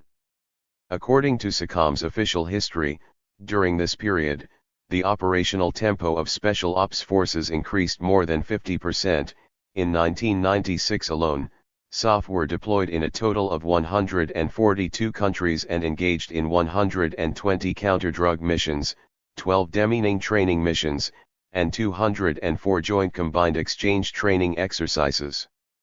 But, rather than targeted kinetic ops, JSOC had mostly been used in large-scale operations, which increasingly became peacekeeping missions involving international coalitions, such as the wars in Bosnia-Herzegovina, Liberia, Sierra Leone, Haiti and Somalia. The kinetic, direct action missions it was formed to conduct seldom seemed to go live. General Wayne Downing, who headed SOCOM from 1993 to 1996 and was a former JSOC commander, said that following the end of the Cold War, U.S. Special Operations Forces' unconventional warfare role had received reduced emphasis, adding that its capabilities in this area had atrophied. JSOC, he said, maintained superb counter-terrorism and counter-proliferation capabilities, but operated from a reactive rather than a proactive posture. As the Al-Qaeda threat began to emerge in the 1990s, JSOC would propose missions aimed at targeting the network's leadership. Its commanders believed that this was its central role, and early drafts of planned operations against bin Laden and Al-Qaeda in the late 1990s reportedly included JSOC. But JSOC's commanders claimed that prior to 9/11 their forces were never used once to hunt down terrorists who had taken American lives. According to Downing, During his tenure at SOCOM, he participated in the preparation of approximately 20 operations targeting terrorist groups accused of killing American citizens, but the command couldn't pull the trigger. Downing asserted that although JSOC had superb, direct assault, finish capabilities, it lacked the find and fix and intelligence fusion capabilities essential to fight a global war on terrorism. For many years, they were kind of a joke. They were the big, bad, weightlifting guys, you know, down at Fort Bragg, inside their compound there, recalled Lang. But they went on a lot of reconnaissance, and did things like that, but they never got to fight anybody, until the Clinton thing in Somalia. You gotta admit, they were brave as hell, there's no doubt about that, but in fact their real days of glory, as kind of worldwide scourers of the enemies of justice and truth, really only started after September 11th. They didn't really do a lot of fighting before that, really. Rumsfeld came into office with an agenda to change that equation. He not only wanted the Pentagon to take over covert operations from the CIA but aimed to consolidate control over these operations himself, radically streamlining the established military chain of command. JSOC was created in secrecy to perform operations that were, by their very nature, meant to be kept hidden from virtually all other entities of military and government. After September 11th, Rumsfeld moved swiftly to create a structure to circumvent the Joint Chiefs and to begin directly coordinating with combatant commanders to conduct kinetic operations in their areas of responsibility. Under Title 10 of the U.S. Code, the chair of the Joint Chiefs of Staff was the senior military advisor to the President and was to serve as a conduit to the President. Didn't like that at all, recalls Shelton. Rumsfeld would try to diminish my authority or eliminate members of my staff, Shelton alleged. Rumsfeld, Shelton said, wanted to be the policy and the operations guy. Shelton told me Rumsfeld sidelined all that military expertise and he immediately wanted to figure out how he could start dealing directly with the combatant commanders and not dealing, as every other SecDef had done, by presidential directive through the chairman of the Joint Chiefs.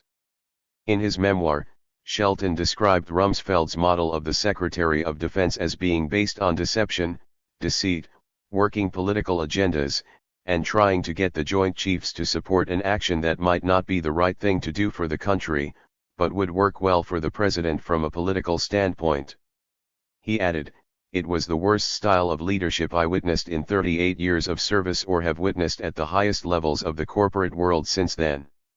Shelton said that during his time as chairman, under both Clinton and Bush, he personally intervened to stop operations he believed would have resulted in innocents being killed if they had gone ahead based on initial intel. But Rumsfeld wanted to streamline the process for green-lighting targeted killing operations and did not want to be bogged down by the military brass. "You've got to be careful when you start killing people, and make sure the ones you kill are the right people. And that requires using all the assets we got, to make sure we don't make a mistake. And it can be done fast, but it needs to be done as a cross-check," said Shelton. "Even though you don't want to miss an opportunity to grab a terrorist, you don't want to end up having an international incident that turns out to make us look like the terrorist." Far from Shelton's view of how these surgical forces should be deployed, Rumsfeld believed that JSOC had been underutilized, and he intended to transform it from the tip of the spear of a new global killing campaign to the spear itself. Rumsfeld and many in the special ops community believed that President Clinton and the military brass of the 1990s had lawyered forces like JSOC into a state of near irrelevance in the fight against terrorism. During the Clinton administration, the possibility of hunting down the terrorists did receive ample attention at the top echelons of government, concluded a report commissioned by Rumsfeld 3 months after September 11th. But somewhere between inception and execution, the soft options were always scuttled as too problematic. The author of the report was Richard Schultz, an academic who specialized in special operations warfare, and its purpose was to dissect Clinton's counterterrorism strategy. Rumsfeld wanted to ensure that any legal or bureaucratic barriers to unleashing JSOC would be smashed. Schultz was given a security clearance and free rein to conduct interviews with senior military officials and to review intelligence. The ultimate conclusion of the Schultz report was that the United States needed to take JSOC off the national security shelf and put it front and center in the war on terror. The Schultz report, parts of which were later adapted into an unclassified article for the neoconservative Weekly Standard, also postulated that the Black Hawk Down incident in 1993 in Somalia had scared the White House into paralyzing Special Operations Forces. In late 1992, the United States was leading a UN peacekeeping mission aimed at delivering aid and, later, ridding Somalia of the warlords who had overthrown the country's government. But the warlords openly defied the US and UN forces and continued to pillage Somalia. In the summer of 1993, after a series of attacks on UN forces, Clinton gave the green light to JSOC to conduct a daring operation to take down the inner circle of the notorious warlord Mohammed Farah Aidid, whose forces were rapidly consolidating their control of Mogadishu. But the mission descended into disaster when two of JSOC's Black Hawk helicopters were shot down over Mogadishu, sparking a massive battle between Special Ops forces and Somali militia members. In all, 18 U.S. soldiers were killed. Images of some of the Americans being dragged through the streets were broadcast around the globe and ultimately spurred a U.S. withdrawal. The Mogadishu disaster spooked the Clinton administration as well as the brass, and confirmed the Joint Chiefs in the view that SOF should never be entrusted with independent operations, the Schultz report asserted. After Mogadishu, one Pentagon officer explained, there was reluctance to even discuss proactive measures associated with countering the terrorist threat through SOF operations. The Joint Staff was very happy for the administration to take a law enforcement view. They didn't want to put Special Ops troops on the ground. General Peter Schoomaker, who commanded JSOC from 1994 to 1996, said that the presidential directives under Clinton, and the subsequent findings and authorities, in my view, were done to check off boxes. The president signed things that everybody involved knew full well were never going to happen, adding, the military, by the way, didn't want to touch it. There was great reluctance in the Pentagon. Schultz had interviewed several officials who served on the Joint Staff and in the Special Operations world under Clinton and who asserted that officials such as Richard Clarke, who advocated using Special Ops troops on the ground to engage in targeted kill or capture operations against bin Laden and other al-Qaeda figures, were denounced by the brass as madmen who were out of control, power-hungry, wanted to be a hero, all that kind of stuff. One former official told Schultz, when we would carry back from the counterterrorism group one of those soft counterterrorism proposals, our job was not to figure out how to execute it, but how we were going to say no. Schultz denounced such showstoppers, his label for the lawyering and bureaucratic restrictions imposed under Clinton that formed an impenetrable phalanx ensuring that all high-level policy discussions, tough new presidential directives, revised contingency plans, and actual dress rehearsals for missions would come to nothing. As Schultz saw it, these mutually reinforcing, self-imposed constraints, kept the special mission units sidelined, under Clinton, even as al-Qaeda struck at targets around the globe and trumpeted its intention to do more of the same. The Schultz report painted a picture of Special Ops forces being handcuffed by the military brass and civilian officials who preferred to launch cruise missiles and to approach bin Laden and his terrorist troops through a law enforcement lens. The fear of failed missions or humiliation combined with concern over violating bans on assassination or killing innocents in the pursuit of the guilty paved the path to 9/11, in Rumsfeld's opinion. His strategy boiled down to this: he wanted America's best killers to kill America's enemies wherever they resided.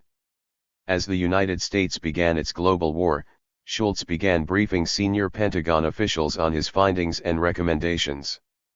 The report, which was classified as secret, was scathing in its denunciation of Clinton's counterterrorism policies and advocated an aggressive promotion of JSOC within the U.S. national security apparatus.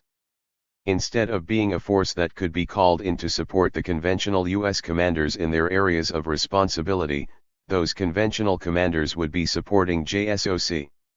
It was an unprecedented promotion of America's premier black ops force to a position of supreme authority. Rumsfeld, who only had to deal with General Shelton for 15 minutes, as Rumsfeld put it, forged ahead full speed after Shelton was replaced in October 2001 by a far more malleable chair of the Joint Chiefs, Richard Myers. If Rumsfeld was to employ JSOC to conduct a global war on Al-Qaeda, it must learn the right lessons of Mogadishu, the Schultz report concluded. Those lessons reveal how good SOF units are, even when policymakers misuse them. Imagine if they were employed properly in the war on terrorism. Whether it was proper or not, Rumsfeld was about to yank JSOC from obscurity and build its force to an unprecedented prominence and strength within the U.S. war machine.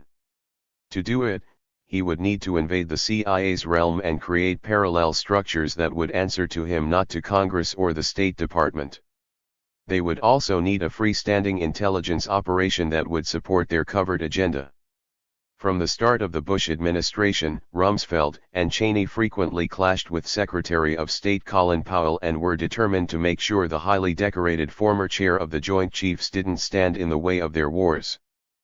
Powell was hardly a dove, but from the first moments after September 11, he was advocating that the United States develop a tightly focused military response against Al-Qaeda.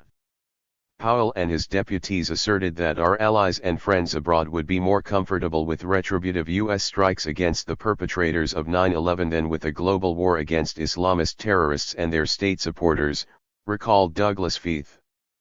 Powell, he asserted, believed a narrowly scoped campaign of punishment would keep U.S. policy more in line with the traditional law enforcement approach to fighting terrorism.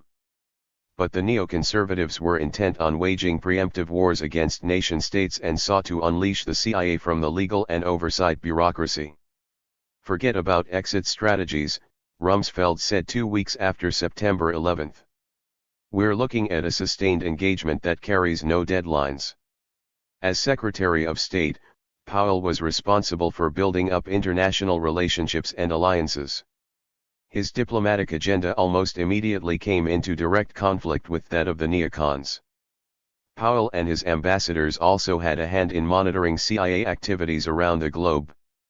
They were to be informed of all operations in countries around the world, a stricture Rumsfeld and Cheney bitterly resented. Malcolm Nance, a career Navy counter-terrorist specialist who trained elite U.S. Special Operations Forces, watched as experienced military figures within the administration were sidelined by Cheney, Rumsfeld, and their militia of ideologues. No one amongst those people had served in combat, but Colin Powell, Lawrence Wilkerson, and his staff were all the combat personnel, Nance told me. And it's funny, they were shuffled over at the State Department and the civilian ideologues were put over into the Pentagon, and they were the people who came up with what we call TCCC, Tom Clancy Combat Concepts. They came out and just started reading these books and magazines and start thinking, we're going to be hard, we're going to do these things, we're going to go out and start popping people on the streets, and we're going to start renditioning people. The decision makers were almost childlike in wanting to do high, Dungeons and Dragons, you know, dagger and intrigue all the time. On September 11, the CIA did not have a large in-house paramilitary capability, just 600 to 700 covert operatives at most. So, many of its hits relied heavily on special forces and special operations forces, which numbered more than 10,000 loaned to the agency for specific missions. All of the paramilitary expertise really came from the military, from special forces, recalled Vincent Canestraro, a career CIA counterterrorism officer, who also did stints at the Pentagon and the National Security Agency. It didn't really exist, except in a skeletal way, in the CIA, he told me. The Special Forces had the expertise. The resources were Department of Defense resources, and the transfer of those under CIA direction was a policy decision made at the national level. Initially, on orders from President Bush, the CIA was the lead agency in the global war. But Cheney and Rumsfeld realized early on that it certainly didn't need to be the only darkside force, and that there was another capability available to the White House that could provide far greater flexibility and almost no congressional or State Department meddling. Although some operations necessitated working through the CIA, particularly when it came to establishing black sites with the cooperation of foreign intelligence services, Cheney's crew did not trust the agency's bureaucrats. I think Rumsfeld, Cheney thought that the CIA was a bunch of pansies, much the way they thought about the State Department, recalled Wilkerson, Powell's former chief of staff. Wilkerson said that, during this period, he began to see a pattern of what I consider assumption of presidential power, commander-in-chief powers, by the Vice President of the United States. Cheney, in particular, he said, longed for the covert wars of the 1980s, the Ronald Reagan period of helping the Contras to fight the Sandinistas, and the almost symbiotic relationship between some of the Special Operations Forces and the clandestine operators in the CIA. That, I think, comes to a real art form in the War on Terror, as one would suspect it would, because this is what Cheney wanted to do. Cheney wanted to operate on the clandestine side. Rumsfeld saw the lending of U.S. Special Ops forces to the CIA as creating a problematic, obstructionist middleman whose operations could be lawyered to death. He wanted America's premier direct action forces to be unrestrained and unaccountable to anyone except him, Cheney, and the President. The CIA can't do anything without the Intelligence Oversight Committees knowing about it, or being informed almost immediately thereafter, said Canestraro, who helped start the CIA's Counterterrorism Center. When you had CIA carrying out a paramilitary operation, prior to 9/11, that meant that there were special forces elements that were attached to CIA, and therefore they were under civilian control. What they were doing for CIA was reported to the Intelligence Oversight Committee. But, if the military carries it out, it doesn't follow the same guidance, because it doesn't get reported to the Intelligence Oversight Committees. They're military operations. And therefore they're part of a war, or military preparing. Canestraro told me that some of the most controversial and secretive activities conducted globally would be done through the military under the Cheney program, because it didn't have to be briefed to the Congress. While Powell and the State Department were cautioning against widening the focus beyond Afghanistan, Al-Qaeda and the Taliban, Rumsfeld had been pushing to take the military campaign global. You have no choice but to take the battle to the terrorists, wherever they may be, Rumsfeld declared in December 2001. The only way to deal with a terrorist network that's global is to go after it where it is. Rumsfeld wanted Special Operations Forces front and center, and he asked General Charles Holland, the commander of Special Operations Command, to draw up a list of regional targets where the United States could conduct both retaliatory and preemptive strikes against Al-Qaeda. In late 2001, Feith directed Jeffrey Schloesser, then chief of the War on Terrorism Strategic Planning Cell, J5 of the Joint Staff, and his team to prepare a plan called Next Steps. Afghanistan was just the beginning. Rumsfeld wanted plans drawn up to hit in Somalia, Yemen, Latin America, Mauritania, Indonesia, and beyond. In a memo to President Bush 2 weeks after September 11, Rumsfeld wrote that the Pentagon was exploring targets and desired effects in countries where CIA's relationship with local intelligence services either cannot or will not tackle the projects for the U.S. This included countries that would invite the United States in on a friendly basis, but also those that would not. The world is a battlefield, that was the mantra. The boss, Ali Abdullah Saleh. Yemen, 1970 to 2001, Washington, D.C., 2001. When the plane slammed into the World Trade Center, Ali Abdullah Saleh knew he needed to act fast. The Yemeni president was famous in intelligence circles as a wily survivor who had adeptly navigated his way through the Cold War, deep tribal divisions in his country, and terrorism threats, largely unscathed. When 9/11 happened, Saleh was already in trouble with the United States following the bombing of the USS Cole off the port of Aden in southern Yemen, and he was determined that 9/11 would not mark the beginning of the end of his decades-long grip on power.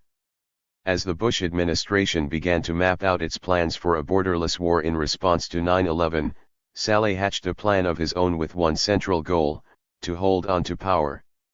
Saleh became Yemen's leader in 1990, following the unification of the North, which he had ruled since the 1970s, and the Marxist government based in Aden, in the south. In Yemen, he was known as the boss. Colonel Lang, who served for years as the U.S. Defense and Army attaché to Yemen, first met Saleh in 1979. Fluent in Arabic, Lang was often brought into sensitive meetings as a translator for other U.S. officials. Lang and his British MI6 counterpart would often go hunting with Saleh. "We would drive around with a bunch of vehicles, and shoot gazelle, hyenas," Lang recalled, adding that Saleh was a reasonably good shot. Of Saleh, Lang said, "He's really a very charming devil," describing Saleh's multi-decade rule as quite a run, in a country where it's dog eat dog. "It's like being the captain on a Klingon battle cruiser, you know? They're just waiting." Saleh, Lang said, proved a master of playing tribes against each other, co-opting them at crucial moments and outsourcing his problems. "There's a precarious balance all the time between the authority of the government and the authority of these massive tribal groups. The government normally only controls the land its forces sit on, or where it's providing some service that the tribal leaders and population wants, like medical service, or education. So you end up with a lot of defended towns, with a lot of checkpoints around them, and little punitive expeditions going on, all the time, by the government around the country, to punish people with whom they are quarreling over some issue." During the Mujahideen war against the Soviets in Afghanistan in the 1980s, thousands of Yemenis joined the jihad, some of them coordinated and funded directly by Saleh's government. They were all sent to Afghanistan to face the former Soviet invasion and occupation, Saleh asserted in an interview with the New York Times in 2008. And the USA forced friendly countries at that time, including Yemen, the Gulf states, Sudan, and Syria, to support the Mujahideen. They called them freedom fighters to go fight in Afghanistan. The USA used to strongly support the Islamist movement to fight the Soviets. Then, following collapse of Soviets in Afghanistan, the USA suddenly adopted a completely different and extreme attitude towards these Islamic movements and started to put pressure on the countries to have confrontation with these Islamic movements that were in the Arab and Islamic territories. When the jihadists returned to their home country, Saleh gave them safe haven. "Because we have political pluralism in Yemen, we decided not to have a confrontation with these movements," said Saleh. Islamic Jihad, the movement of Ayman al-Zawahiri, the Egyptian physician who rose to become bin Laden's number 2 man, based one of its largest cells in Yemen in the 1990s. Saleh clearly did not see al-Qaeda as a major threat. If anything, he saw the jihadists as convenient sometime allies who could be used for his own domestic agenda. In return for allowing them to move freely and train in Yemen, Saleh could use jihadists who fought in Afghanistan in his battle against southern secessionists and, later, against Shiite Houthi rebels in the north. They were the thugs that Saleh used to control any problematic elements. We have so many instances where Saleh was using these guys from al-Qaeda to eliminate opponents of the regime. Ali Sufyan, the former senior FBI agent who worked extensively in Yemen, told me. Because of their value to Saleh's domestic agenda, they were able to operate freely. They were able to obtain and travel on Yemeni documents. Saleh was their safest base. He tried to make himself a player by playing this card. The consequence of this relationship was that as al-Qaeda expanded during the 1990s, Yemen provided fertile ground for training camps and recruitment of jihadists. During the Clinton administration, this arrangement barely registered a blip on the U.S. counterterrorism radar outside of a small group of officials, mostly from the FBI and CIA, who were tracking the rise of al-Qaeda. That would change on October 12, 2000, following a massive David versus Goliath attack on a billion-dollar U.S. warship, the USS Cole, which had docked in the port of Aden to refuel. Shortly after 11 a.m., a small motorboat packed with 500 pounds of explosives sped up to the ship and blasted a massive 40 by 40 foot hole in the Cole's side. The attack killed 17 U.S. sailors and wounded more than 30 others. In Aden, they charged and destroyed a destroyer that fearsome people fear, one that evokes horror when it docks and when it sails, bin Laden later said in an Al-Qaeda recruitment video, reciting a poem one of his aides had written. The successful attack, according to Al-Qaeda experts, inspired droves of new recruits particularly from Yemen to sign up with Al-Qaeda and similar groups. The FBI agents who traveled to Yemen in the aftermath of the attack were heavily monitored by Yemeni authorities and were greeted at the airport by Yemeni special forces pointing weapons at them. Yemen is a country of 18 million citizens and 50 million machine guns, reported John O'Neill, the lead FBI investigator of the Cole bombing. He later said, "This might be the most hostile environment the FBI has ever operated in." In the summer of 2001, the FBI had to pull out completely after a series of threats against its agents and an alleged plot to blow up the U.S. Embassy. "We regularly faced death threats, smoke screens and bureaucratic obstructions," recalled Sufan, who was one of the FBI's lead investigators.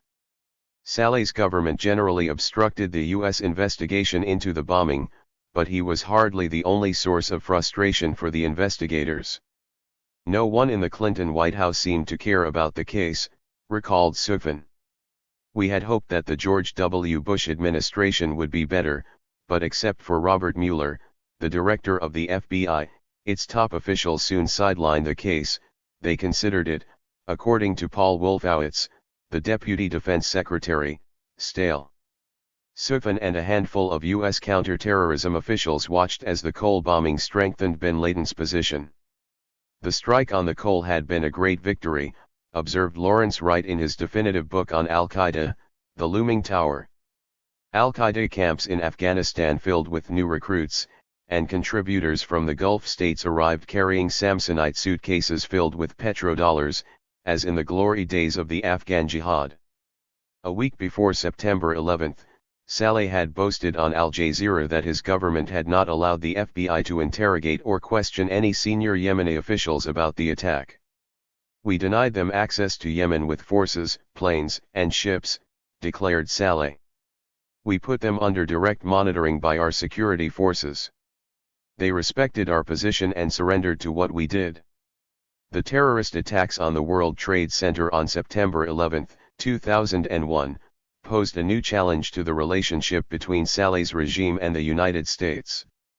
Although he had been in power since the late 1970s, in the aftermath of 9/11, Saleh's world could have easily crumbled in an instant. "Those who make war against the United States have chosen their own destruction," President Bush declared 4 days after September 11. "Victory against terrorism will not take place in a single battle, but in a series of decisive actions against terrorist organizations and those who harbor and support them." The harbor part was taken as an ominous warning by Saleh, and rightly so. The presidential findings and other directives issued by Bush after September 11 had authorized the CIA and U.S. Special Operations Forces to fight Al-Qaeda across the globe wherever its operatives were based. As U.S. forces pushed into Afghanistan, Special Operations Forces and the CIA continued to track the movements of Al-Qaeda operatives with the aim of targeting them for kill or capture wherever they landed. After the United States swiftly overthrew the Taliban government in Kabul, many of the foreign fighters affiliated with bin Laden found themselves on the run and seeking refuge. One of the key safe havens they found was in the wilds of Yemen. The Bush administration put Yemen on a list of potential early targets in the war on terror and could have swiftly dismantled Saleh's government, despite Saleh's cocky pre-9/11 declaration that Yemen is a graveyard for the invaders. Saleh was determined not to go the way of the Taliban, and he wasted little time in making moves to ensure he wouldn't. The first was to board a plane to the United States. In November 2001, President Saleh arrived in Washington, D.C., where he held talks with President Bush and Vice President Cheney, as well as FBI Director Robert Mueller and CIA Director George Tenet. He told anyone who would listen that Yemen was on the side of the United States. The media were brought into the White House for a photo session of the two leaders smiling and shaking hands. In his meetings with Bush, Saleh emphasized Yemen's condemnation of the September 11 terrorist attacks on the U.S. and Yemen's denunciation of all forms of terrorism, and referred to his country as a principal partner in the coalition against terrorism. While the Saleh show played out in public, with the Bush administration portraying Saleh as an ally in the newly branded global war on terror. Behind closed doors, senior U.S. officials were brokering agreements with Saleh to expand the U.S. footprint in Yemen. During his meetings in Washington, which included visits at his personal suite at the Ritz-Carlton Hotel on 22nd Street by Mueller and Tenet, Saleh was presented with an aid package worth up to $400 million, in addition to funding from the World Bank and International Monetary Fund. Crucially for the United States, it would also include expanding the training of Yemen's special forces. It was this training that would permit U.S. special forces to deploy inside Yemen while allowing Saleh to save face domestically. As part of Saleh's deal with the Bush administration, the United States set up a counterterrorism camp in Yemen run by the CIA, U.S. Marines, and American Special Forces that would be backed up by the U.S. outpost in the nearby African nation of Djibouti, which also housed Predator drones. Tenet also arranged for the United States to provide Yemen with helicopters and eavesdropping equipment. Crucially, Saleh also gave Tenet permission for the CIA to fly drones over his territory. Saleh knew how to survive, said Dr. Emil Knackley, a former senior CIA intelligence officer. During his decades in power, had Saleh learned how to speak the language of the Cold War, to endear himself to us and other Western countries by speaking the anti-communist language. After September 11, Saleh learned very quickly that he had to speak the anti-terrorism language, Knackley added. So he came here seeking support, seeking financing. But, Saleh, from day one, years back, never thought that terrorism posed a threat to him. He thought that Yemen was basically a platform for Al-Qaeda and other terrorist organizations and that the real target was Al-Saud, the House of Saud. So he found ways to deal with them, Knackley told me. And yet, he would come here or speak to us in a language we would like and would understand, but then he would go home and do all kinds of alliances with all kinds of shady characters to help him survive. I don't think he really honestly believed that Al-Qaeda posed a serious threat to his regime. Colonel Lang said Bush was so taken with President Saleh as a personable, friendly, chummy kind of guy, that Bush was in fact quite willing to listen to whatever Saleh said about, "We like you Americans, we want to help you, we want to cooperate with you," that kind of business, and was quite willing to send them foreign aid, including military aid. During his meeting with President Bush in November 2001, Saleh expressed his concern and hope that the military action in Afghanistan does not exceed its borders and spread to other parts of the Middle East, igniting further instability in the region, according to a statement issued by the Yemeni embassy in Washington at the end of the visit. But to keep Yemen off Washington's target list, Saleh would have to take action. Or at least give the appearance of doing so. Saleh's entourage was given a list of several Al-Qaeda suspects that the Yemeni regime could target as a show of good faith. The next month, Saleh ordered his forces to raid a village in Marib province, where Abu Ali al-Harathi, a lead suspect in the Cole bombing, and other militants were believed to be residing. The operation by Yemeni special forces was a categorical failure. Local tribesmen took several of the soldiers hostage and the targets of the raid allegedly escaped unharmed. The soldiers were later released through tribal mediators, but the action angered the tribes and served as a warning to Saleh to stay out of Marib. It was the beginning of what would be a complex and dangerous chess match for Saleh as he made his first moves to satisfy Washington's desire for targeted killing in Yemen while maintaining his own hold on power. Soon after Saleh's Washington meetings, the United States established a task force for the Horn of Africa and Gulf of Aden. In late 2002, some 900 military and intelligence personnel would be deployed to a former French military outpost, Camp Lemonnier, in Djibouti, under the name Combined Joint Task Force, Horn of Africa. Located just an hour from Yemen by boat, the secretive base would soon serve as a command center for covert U.S. action in the Horn of Africa and the Arabian Peninsula and would serve as the launch pad for the CIA and JSOC to strike at will outside the declared battlefield of Afghanistan. As construction began on Lemonnier, the United States beefed up the presence of military trainers inside Yemen. Although officially in Yemen to modernize Yemen's counter-terrorism forces, the Americans quickly set out to establish operational capacity to track al-Qaeda suspects to find and fix their locations so that U.S. forces could finish them off. Over the years, there'd been a number of kinds of people that were dubious characters from the American point of view that had taken shelter in Yemen. And Saleh plays his own game, very much, so he variously offers people shelter and a place to refuge, recalled Colonel Lang. So it was known that there were people in the country who were inimical to the United States, and they started tracking where these people were. A year after Saleh's meeting with Bush at the White House, the U.S. trainers would set up their first wet operation. The Enigma of Anwar al-Awlaki. The United Kingdom, the United States and Yemen, 2002, 2003. When Anwar al-Awlaki arrived in the United Kingdom, he called his wealthy uncle, Sheikh Saleh bin Farid, who had a home in the south of England. "Uncle Saleh, I am here. May I come and see you?" Anwar asked. "You are welcome," bin Farid told him. When Anwar arrived at his uncle's home, the two caught up on family affairs back in Yemen before the conversation turned to the events in the United States. "Do you have anything to do with what happened?" bin Farid recalled asking him, knowing that Anwar had been interrogated multiple times by the FBI. He had also seen news reports alleging that Anwar had met with some of the hijackers. "I don't have anything whatsoever," Anwar said, according to his uncle.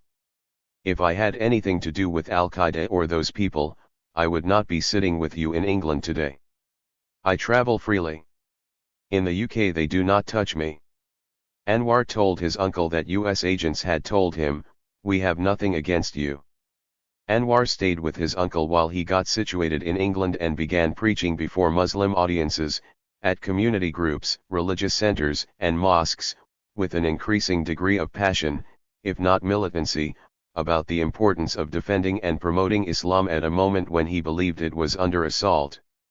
He used to commute by train. He'd go to London, and he'd go to Birmingham, to give speeches, and he'd come back, bin Farid recalled.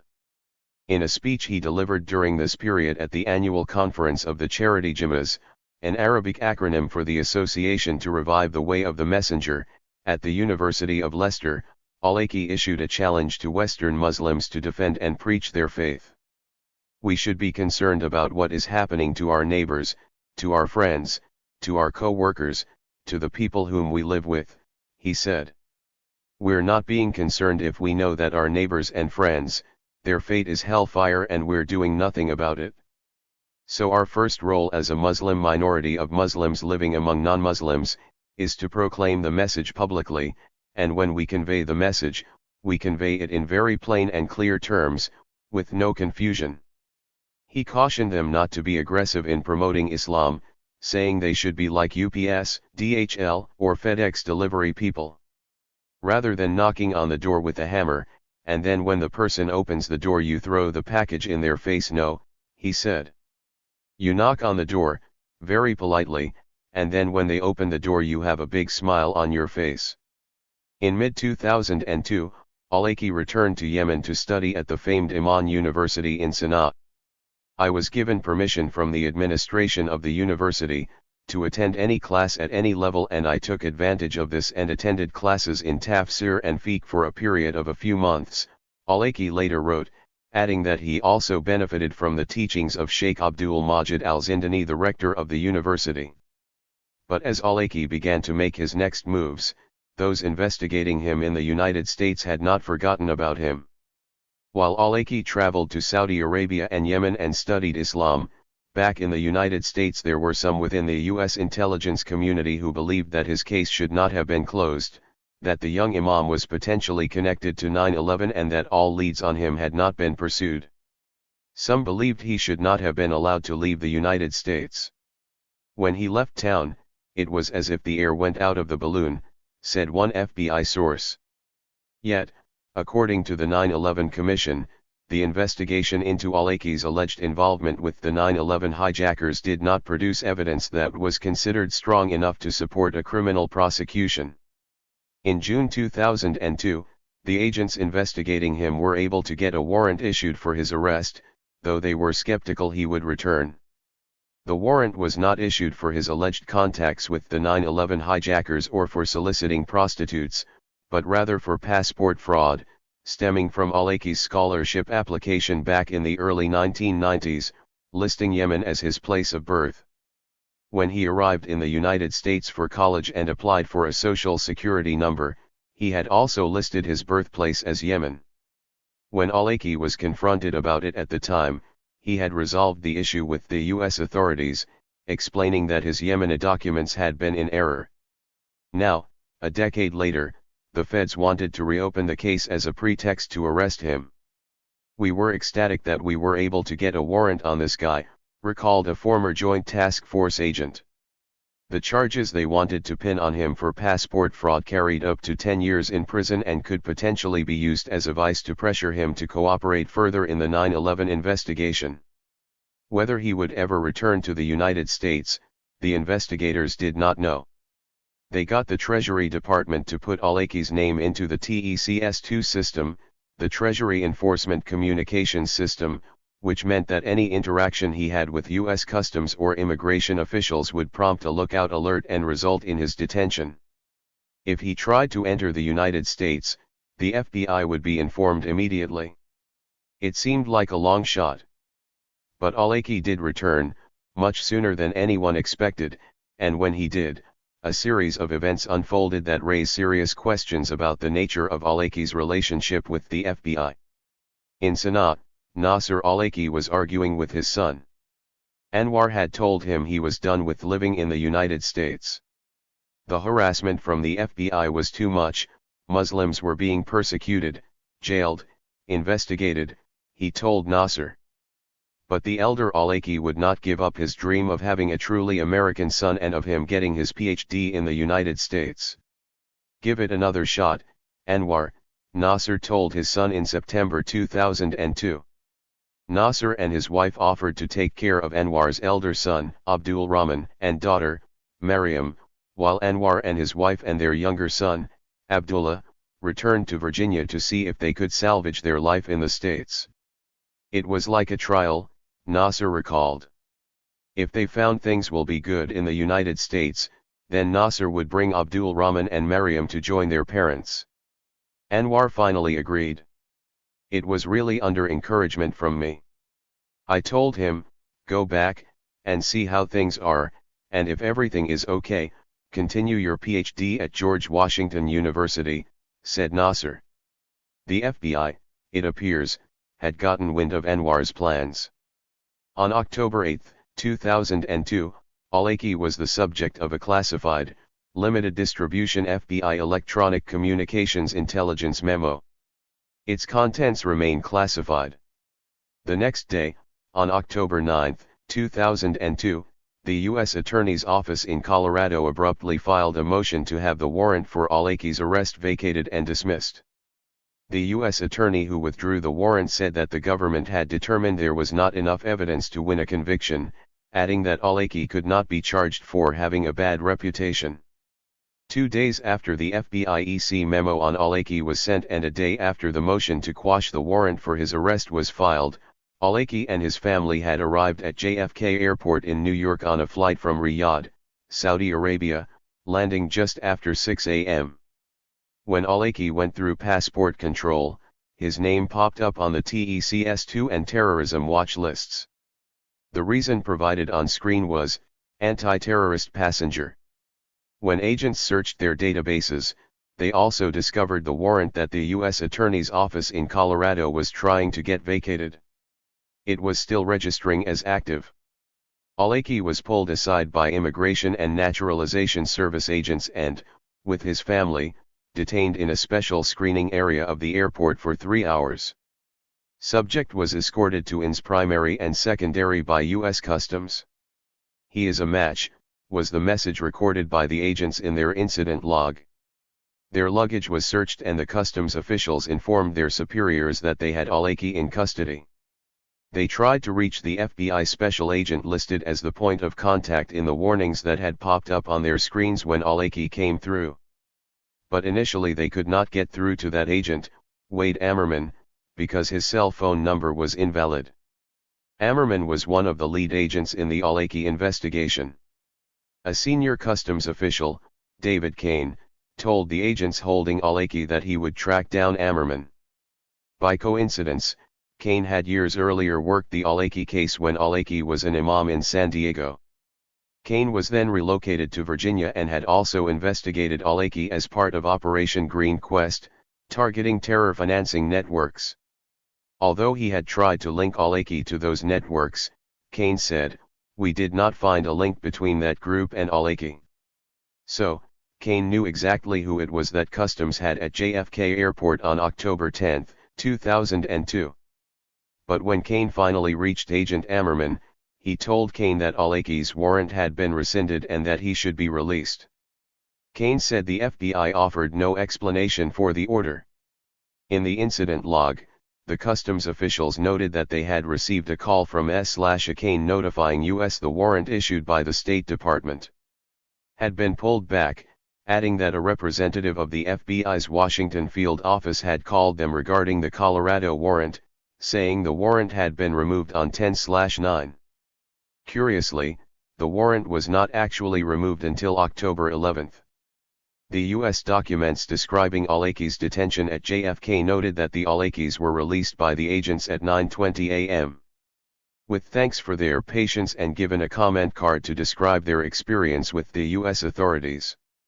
An official from Saudi Arabian Airlines then escorted the Al-Awlakis to their connecting flight to Washington, D.C. The custom officials were quite baffled at the situation and didn't know what to say, Al-Awlaki later recalled. "I got an apology from one of them with a weird face on him. Actually, I myself was shocked and asked them, 'Is that it?' They said, 'Yes sir, that's it. You are free to board.'" The next day, the warrant for Al-Awlaki's arrest was officially vacated, though the FBI clearly knew about it a day before it happened. Now free to travel in the United States, Al-Awlaki returned to Virginia. He reconnected with old colleagues and began assessing what, if any, future he could envision for his family in the United States. But then, a curious meeting happened. In October 2002, Al-Awlaki paid a visit to another charismatic preacher, an Iraqi-American named Ali al-Taimami. Taimami was the lead lecturer at Dar al-Arqam, an Islamic center in Falls Church, Virginia. But Taimami was not just a religious figure, he was also a brilliant young scientist who had attended the elite Georgetown Day School in D.C. and had a degree in biology. At the time of Al-Awlaki's visit, he was pursuing a PhD and working on cancer gene research. Taimami was identified by the FBI for potential involvement in the anthrax plots that were uncovered after September 11, and the Bureau also believed he might be involved with a network that sought to train Western jihadists on U.S. soil. No charges were ever brought against Taimami in connection with the anthrax investigation. The meeting between Taimami and Al-Awlaki would help form the basis for an alternative theory on Al-Awlaki's relationship with the FBI, one in which he was not simply the target or person of interest in an investigation. Had the FBI actually flipped Anwar Al-Awlaki and made him an informant? The trail of clues supporting this theory is compelling. Special Agent Ammerman, who facilitated Al-Awlaki's release at JFK Airport, had not only worked the Al-Awlaki case, he was also one of the lead investigators into Taimami after September 11. "I don't think anyone wants me talking about what I was involved in," Ammerman told Catherine Herridge, a Fox News journalist who investigated the case and had close contacts with U.S. law enforcement officials.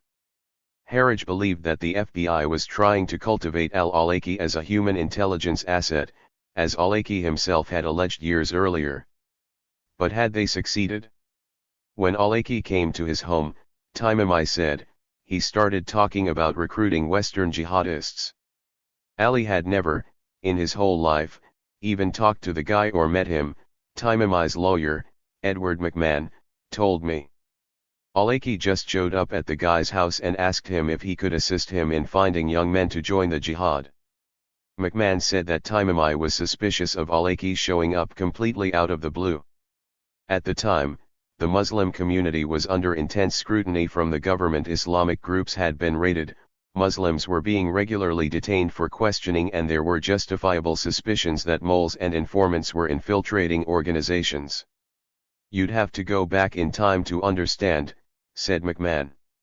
"The community was sure there were all kinds of investigations, and Ali was a pretty prominent Muslim. I mean, just look, why was the guy there? Why was he asking somebody he'd never met in his whole life to help him get young men for the jihad? It just stunk of entrapment. Ali threw him out of the house." Taimami's friends said he suspected Awlaki may have been working with the FBI and trying to set him up. In 2003, Taimami's house was raided by federal agents. He was ultimately convicted on charges that he had incited 11 young Muslims, mostly Americans, to join the Taliban in fighting the United States in Afghanistan. The prosecutors alleged his sermons helped inspire the Northern Virginia paintball jihad, which had trained with paintball guns to join the fight in Afghanistan.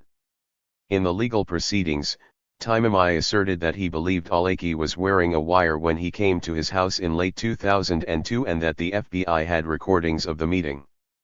When Taimami's lawyers filed for the alleged tapes in discovery, government lawyers responded in writing, "Al-Taimami seeks the court to order the government to produce tapes he suggests that Awlaki made while visiting Al-Taimami.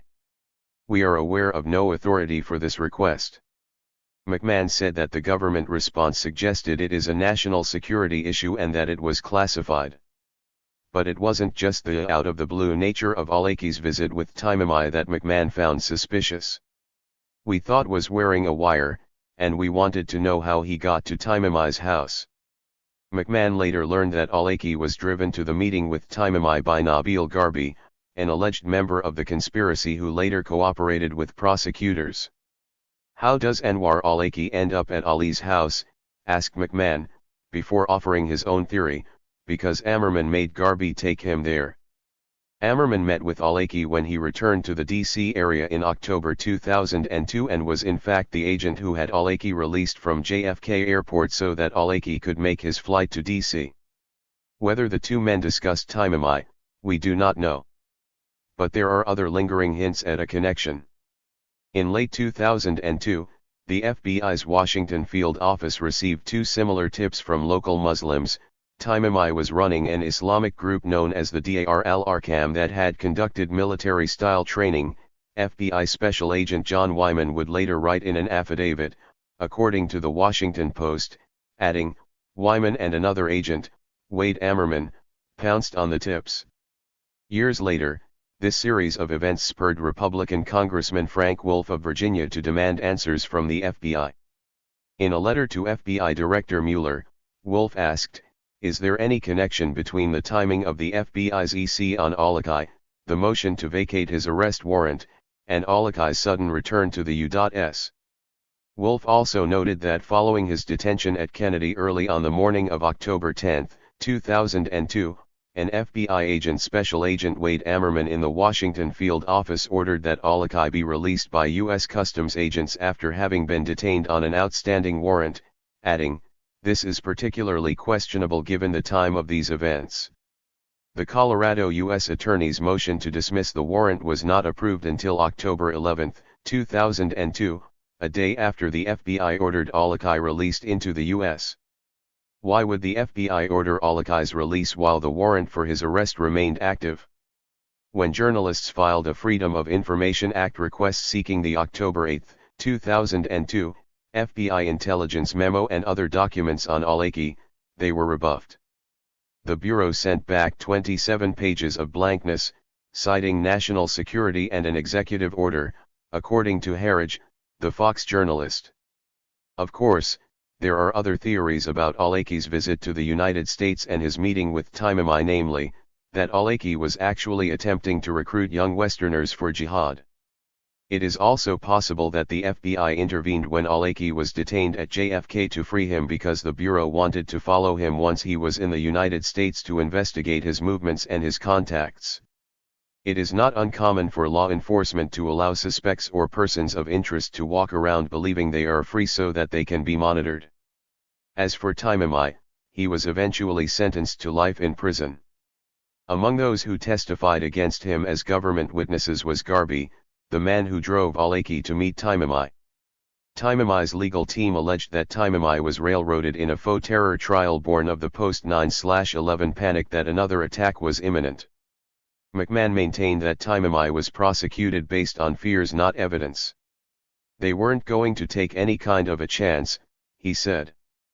But, we don't usually use our judicial system as kind of a holding pen like the British did with the Irish in Northern Ireland. McMahon alleged that the FBI deliberately concealed Al-Awlaki's role in the Taimami case and believed that had they acknowledged it, Taimami would have been able to use it as evidence in the fight for his freedom. If they had disclosed that Ammerman facilitated the trip, then I would have gotten into it in detail, but they withheld that information, he said. The FBI just will not admit what they did. It would have been critical evidence in Ali's trial. The poor guy's serving life. You know, the charge in Ali's case was recruiting young men to go to the jihad. So, evidence that a government agent, somebody working for the government, came to him and asked him to do it and he threw him out would be admissible, would completely refute the charges. Years later, Representative Wolf pressed the U.S. government for answers. How did Al-Awlaki end up at the home of Ali al-Taimami with a government witness shortly after he was allowed back into the U.S.? Was the FBI aware of this meeting in advance of Al-Awlaki's return? Whether Al-Awlaki had worked with the FBI in attempting to secure an indictment against Taimami will likely never be known. Al-Awlaki spoke on numerous occasions of the FBI's attempts to turn him into an asset. Had they succeeded? Wade Ammerman testified in case. To me, the evidence is overwhelming that Wade Ammerman tried to flip Anwar Al-Awlaki. Or maybe even thought he had flipped him, said McMahon. I mean, Al-Awlaki was one of the only people in the United States with contact in several states with the hijackers. He was not your garden variety FBI flip target. How could they not have arrested this guy when they had him in the office? They're chasing people that are playing paintball when they've got this guy in their office. Anwar never told me he had the problem in New York, Nasser recalled. What about Anwar's interactions with the FBI and possible attempts to flip him? He never told me about this, Nasser added. The FBI refused to shed light on what exactly happened with Al-Awlaki in late 2002 and why. That leaves many unanswered questions, including ones that would weigh heavily on events to come. Did the feds have Al-Awlaki ensnared in their web because of threats of prosecution for soliciting prostitutes or his interactions with the hijackers? Did they blackmail him into cooperating? Was Al-Awlaki cooperating with the FBI in an effort to pay his dues in return for being left alone by the government? If so, had he realized that the government would never leave him alone and he would forever be asked to work as an informant? My guess, and it is only a guess, is that there was a plan to attempt a recruitment, a former senior FBI counterterrorism agent told me. If Al-Awlaki was pitched and pretended to accept, that would explain the dismissal of the warrant after he was released. My guess is that he pretended to cooperate for a while and then just split. This would also explain the FBI's reluctance to reveal more about the active case that they had in San Diego. Too embarrassing. If this were the truth, it would be in neither party's interest to acknowledge it. In any case, said Nasser, Anwar decided that it's not really good for him to stay around again in America. In late December, Al-Awlaki left the United States, this time for good. A year later, an FBI official was asked why Al-Awlaki had been allowed to leave. We don't know how he got out, was the reply. We're in a new kind of war. Djibouti, Washington, D.C., and Yemen, 2002. In mid-2002, U.S. intelligence operatives discovered that the man they had fingered as one of the masterminds of the 2000 USS Cole bombing, Abu Ali al-Harathi, was in Yemen. U.S. officials had dubbed him the godfather of terror in Yemen. For months, JSOC teams and drones had been hunting him to no avail, and U.S. Ambassador Edmund Hull had been meeting with tribal officials in Marib, paying them for information on Harathi's location and movements. Harathi used multiple mobile phones and regularly swapped out their SIM cards to avoid detection. On Sunday, November 3, the Special Ops Signals Intelligence Team inside Yemen located Harathi in a compound in Marib after he used a mobile phone number that U.S. intelligence had traced to him months earlier. Our Special Ops had the compound under surveillance, recalled General Michael DeLong, at the time Deputy Commander of U.S. Central Command. They were preparing to storm in when Ali exited with 5 of his associates. They got into SUVs and took off. As part of the operation, the CIA had launched an MQ-1 Predator drone from its outpost in Djibouti into Yemen's airspace. But this wasn't just a spy drone, it was armed with 2 anti-tank Hellfire missiles. The drone was under the operational control of the CIA's highly secretive Special Activities Division, and a live video feed from the drone was piped into the Counterterrorism Center in Langley, Virginia, as well as to the command center in Djibouti. Now we were involved in a high-speed Predator chase, according to DeLong. The video feed from the drone showed Harathi and his cohorts driving off in a convoy at dawn in their dusty Toyota Land Cruiser, 100 miles outside of Sana'a. The men were driving through Marib, where the U.S. ambassador was scheduled to visit the following day.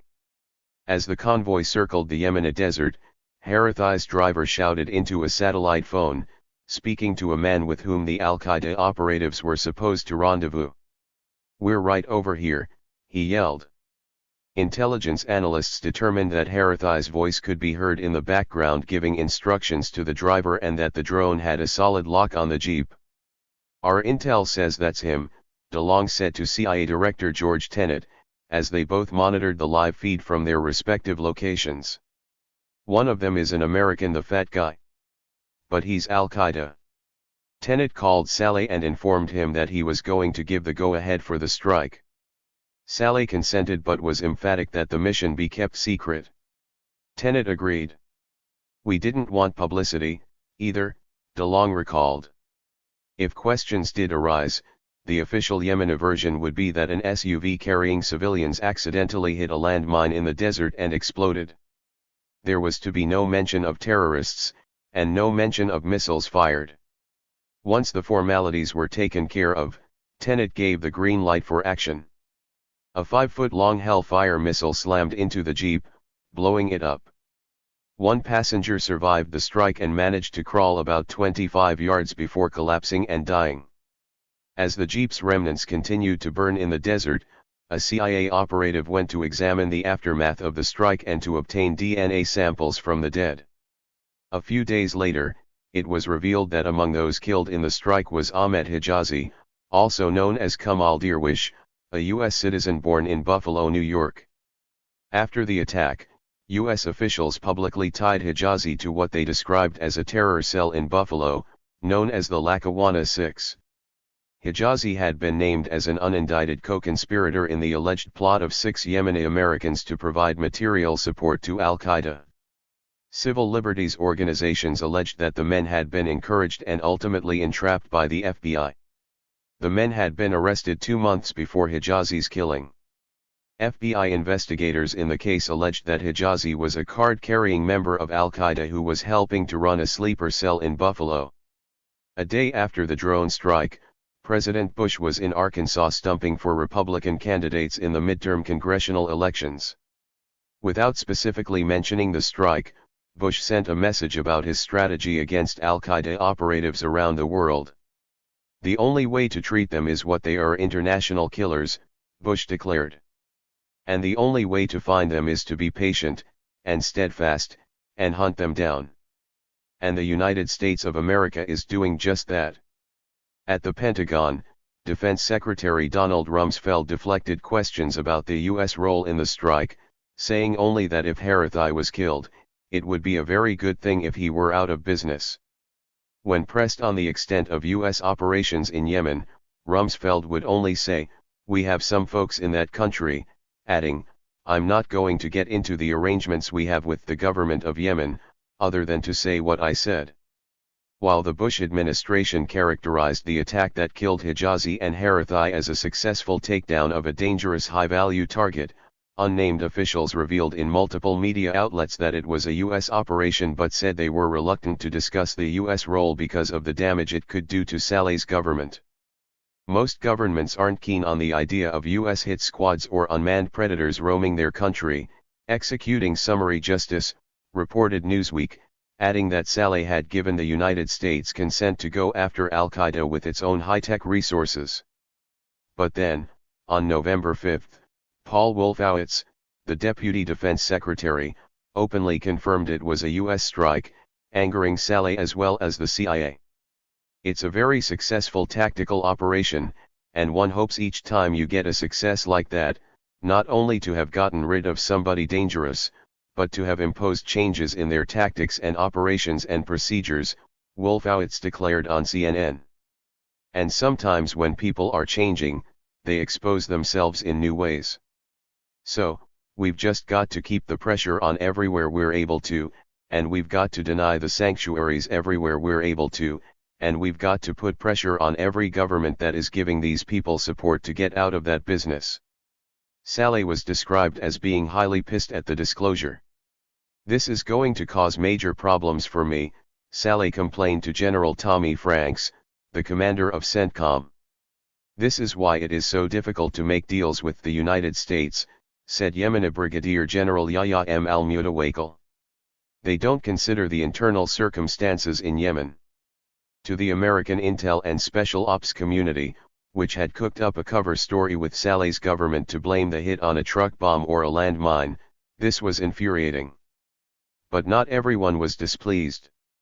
When Senator Robert Graham, then chair of the Senate Intelligence Committee, was asked if the drone attack was a precursor of more to come, he replied bluntly, "I hope so." The targeted assassination of a U.S. citizen away from the declared battlefield of Afghanistan sparked outrage from civil liberties and human rights groups. It was the first publicly confirmed targeted killing by the United States outside a battlefield since Gerald Ford implemented a ban on political assassinations in 1976. If this was the deliberate killing of suspects in lieu of arrest in circumstances in which they did not pose an immediate threat, the killings would be extrajudicial executions in violation of international human rights law, declared Amnesty International in a letter to President Bush. The United States should issue a clear and unequivocal statement that it will not sanction extrajudicial executions in any circumstances, and that any U.S. officials found to be involved in such actions will be brought to justice. Far from issuing such a statement, the Bush administration not only owned the operation but pushed back hard, asserting its right under U.S. law to kill people it designated as terrorists in any country, even if they were U.S. citizens. "I can assure you that no constitutional questions are raised here," National Security Advisor Condoleezza Rice said on Fox News a week after the attack. "The President has given broad authority to U.S. officials in a variety of circumstances to do what they need to do to protect the country. We're in a new kind of war, and we've made very clear that it is important that this new kind of war be fought on different battlefields." She added, "It's broad authority." The targeted killing didn't just grab the attention of human rights groups. "To the extent you do more and more of this, it begins to look like it is policy," said the CIA's former general counsel, Jeffrey Smith. "If used regularly, such attacks would suggest that it's acceptable behavior to assassinate people. Assassination as a norm of international conduct exposes American leaders and Americans overseas." In addition to launching a new kind of war in Yemen and the surrounding region, the drone strike that killed Hijazi would prove to be a precedent for Bush's successor, Barack Obama, who nearly a decade later asserted the right of the U.S. government to kill another U.S. citizen in Yemen. In the bigger picture, the 2002 Predator drone strike in Yemen was a seminal moment in the war on terror. It was the first time the CIA's armed version of the Predator drone was used to attack Al-Qaeda outside Afghanistan. "It means the rules of engagement have changed," an ex-CIA official familiar with special operations told the Los Angeles Times. The attack was an early salvo in the U.S. government's new borderless war. "The best way to keep America safe from terrorism is to go after terrorists where they plan and hide," President Bush said in his weekly radio address after the drone strike. "And that work goes on around the world." Bush reasserted that he had deployed troops in Yemen but emphasized they were only there in a training capacity. As Bush spoke, plans were underway to put the New World is a Battlefield doctrine into practice. In late 2002, U.S. military and intelligence personnel worked around the clock upgrading and expanding Camp Lemonnier on the outskirts of Djibouti's airport, preparing it for its role as a clandestine base of operations for JSOC and other special operations teams to strike at will against targets in Yemen and Somalia deemed to be terrorists under President Bush's sweeping parameters of what constituted a combatant in the war on terror. On December 12, Donald Rumsfeld paid a surprise visit to the base as it was still under construction. "We need to be where the action is," Rumsfeld told several hundred soldiers dressed in military fatigues. "There's no question but that this part of the world is an area where there's action." He continued, "There are a number of terrorists, for example, just across the water in Yemen," declaring, "These are serious problems." That day, a U.S. Army spokesman at Camp Lemonnier was asked if any missions had been launched from the new U.S. base. "None that are conventional enough that we can speak about," he replied. On December 13, the base officially became fully operational. The U.S. force in Djibouti was bolstered by more than 400 soldiers and sailors aboard the USS Mount Whitney, a command and control ship sailing the Horn of Africa and the Gulf of Aden. Its official mission: detect, disorganize, defeat and deny terrorist groups posing an imminent threat to coalition partners in the region. "We're coming, we're hunting, we're relentless," declared the Whitney's senior officer, U.S. Marine Major General John Sadler. His warship would help coordinate a covert U.S. offensive encompassing Somalia, Yemen, Kenya, Ethiopia, Eritrea, Djibouti, and Sudan. As Sadler spoke, in December 2002, his ship was decorated with paper Santas and other Christmas decorations, as well as a portrait of Osama bin Laden riddled with bullet holes. He described his mission as hunting terrorist leaders fleeing Afghanistan and heading to Yemen, Somalia, and elsewhere in the region. "If they stumble, we'll bring them to justice. Even if they don't stumble, if they sleep a little too early one night or a little too late one morning, we'll be there." Sadler refused to confirm his forces were involved in the November 2002 drone strike but said, "If I were a terrorist, and I thought I was happily driving down the road with my terrorist buddies, and all of a sudden with no warning I cease to exist, I would be looking left, right and, now, up, because we're out there." On December 22, Sadler met with President Saleh and other senior Yemeni officials in Sana'a. The U.S. Embassy would not comment at the time about the meetings. The Yemeni government said only that the officials had discussed coordination in the war against terrorism. At the time, the New York Times characterized the views of a senior Bush administration official on Yemen: "As long as Mr. Saleh allows the CIA to fly pilotless Predator drones over Yemeni territory and cooperates with American Special Forces and CIA teams hunting for Qaeda members, the administration would continue to back the Yemeni president." The lethal U.S. drone attack in Yemen and the construction of the base in Djibouti presaged an era of direct action by U.S. counter-terrorism forces in the region.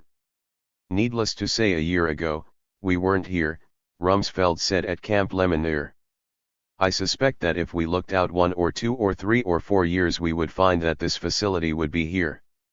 In addition to the conventional U.S. military forces building up around Yemen and the Horn of Africa, U.S. Special Operations Forces, including troops from JSOC, discreetly based at the time in Qatar and Kenya, were put on standby for more clandestine incursions into Yemen and its neighbor across the Gulf of Aden, Somalia. Although the CIA would take the lead in many of the future U.S. operations in the region, it was a key moment in the rise of U.S. Special Operations Forces, particularly JSOC, to a position of unprecedented influence within the U.S. national security apparatus. Special Plans. Washington, D.C., 2002. By 2002, the fight between the CIA and the Pentagon for supremacy over the global U.S. fight against terrorism was itself beginning to resemble a small war. On April 17, the Washington Post ran a front-page story alleging that U.S. military forces had allowed Osama bin Laden to escape after being injured at Tora Bora in Afghanistan in December 2001, asserting in its lead paragraph that it was the gravest error in the war against Al-Qaeda. Rumsfeld was furious and believed that Cofer Black, then the counterterrorism chief at the CIA, had been the deep background source for the story. A month later, Black was assigned to another position at a CIA satellite office in Tysons Corner, Virginia. Some charged that it was Rumsfeld who had Black fired. Still, the CIA's Operations Directorate and the Counterterrorism Center were forging ahead with Cheney's Black Ops campaign globally. Black was replaced at the CTC by Jose Rodriguez, who, like his predecessor, was a zealous promoter of enhanced interrogation techniques and secret CIA black sites. But the agency's analytical division was a different animal. CIA Iraq specialists and the State Department were causing problems for the administration's drive to war with Iraq. Cheney and his top aide, Scooter Libby, began visiting the agency to pressure analysts to deliver intel linking Iraq to 9/11 or proving that Iraq had an active WMD program. At the time, the pro-Iraq war clique was receiving significant pushback from Powell's State Department and CIA analysts. The intelligence community, on clear orders from President Bush and under tremendous pressure from the Vice President's office, was poring over all intelligence going back to the early 1990s, looking for a connection between Saddam and Al-Qaeda, Iraq and 9/11. A consensus was building in the intelligence community that no significant links existed, that there was no credible information that Iraq was involved with 9/11 or any other Al-Qaeda strike, and that rather than a cooperative partnership, according to a CIA brief presented to Congress, Iraq's relationship with Al-Qaeda more closely resembled that of two independent actors trying to exploit each other. Dissatisfied with this response, Rumsfeld and Cheney began establishing their own private intelligence apparatus as they plotted out plans for an expansion of JSOC's direct action capabilities around the globe. Within weeks of 9/11, Douglas Feith's office in the Pentagon became home to a secret parallel, ad hoc intelligence operation that would serve two purposes: collecting intelligence that would bolster the case for a preemptive war against Iraq and to provide Rumsfeld, Wolfowitz, and Feith with data they can use to disparage, undermine and contradict the CIA's own analyses. When it was revealed, Rumsfeld attempted to downplay the significance of the parallel intelligence operation. "It's shop. The people work for him," Rumsfeld said. "They have been looking at terrorist networks, Al-Qaeda relationships with terrorist states, and that type of thing." Wolfowitz told the New York Times that the parallel intelligence team was helping us sift through enormous amounts of incredibly valuable data that our many intelligence resources have vacuumed up, describing a phenomenon in intelligence work, that people who are pursuing a certain hypothesis will see certain facts that others won't, and not see other facts that others will. He added that the lens through which you're looking for facts affects what you look for, but insisted that the team was not making independent intelligence assessments. By mid-2002, Feith's shop had grown into the Office of Special Plans, the primary plan being to create a justification for an invasion of Iraq, as would later become clear after the much-hyped WMDs failed to materialize and a somewhat embarrassed mainstream media began to re-examine the run-up to war. Wilkerson charged that Cheney and Rumsfeld, and their aides, insisted on viewing and analyzing raw, uninterpreted intelligence data from the field, believing that they could do it a lot better than the agency did, adding that their read of raw intelligence would always produce a far more frightening threat scenario than would be produced by the agency, because, in their view, the agency just couldn't do anything but equivocate. Wilkerson saw this as a dangerous development. "Any intelligence person of stature would tell you that you don't give raw intelligence to the layman, because they don't know how to read it," he told me. That's how Cheney, Feith, and those people patched together a patchwork quilt, which is what it was of Iraqi violations of the sanctions and Iraq WMD program and so forth and so on. They just picked out the that supported their own pre-existing views and pieced them together. In 2002 alone, Cheney personally made approximately 10 visits to the CIA. His top aide, Libby, made repeated trips, as did former House Speaker Newt Gingrich, at the time a Pentagon consultant. William Luddy, Feith's deputy for the Near East and South Asia, would also go to the agency. Some analysts said they felt pressured to conform their assessments with Cheney and company's political agenda, and that Libby had inundated the CIA with requests for hundreds of documents that the analysts said would have taken a year to produce. Cheney would arrive at Langley and then commandeer a conference room on the 7th floor of CIA headquarters, to which he would summon various analysts and senior CIA officials. Cheney's staff, in particular, was hell-bent on connecting Saddam and his regime to al-Qaeda, recalled Jose Rodriguez, who was running the high-value interrogation program and the black sites at the time. The connections between Iraq and AQ were remarkably thin, he conceded. I could have given you a list of a half-dozen countries that had more substantial ties to bin Laden's organization than did Iraq. It was not unheard of for a vice president to visit the CIA, but according to former senior CIA analyst Ray McGovern, who served as the national security briefer for Vice President George H.W. Bush in the 1980s, Cheney's multiple visits were unprecedented, adding that Cheney was putting unrelenting pressure on analysts to produce the intelligence he wanted. This is like inviting money changers into the temple. It's the inner sanctum, McGovern asserted. You don't have policy makers sitting at the table, helping us come up with the correct conclusions, and that is the only explanation as to why Dick Cheney would be making multiple visits out there. An investigative report prepared by Senator Carl Levin of the Senate Armed Services Committee concluded that FITA's office developed and disseminated an alternative assessment of the relationship between Iraq and al-Qaeda that went beyond the judgments of intelligence professionals in the IC, and which resulted in providing unreliable intelligence information about the Iraq, al-Qaeda relationship to policymakers through both direct and indirect means. FITA edited his reports depending on whom he was briefing.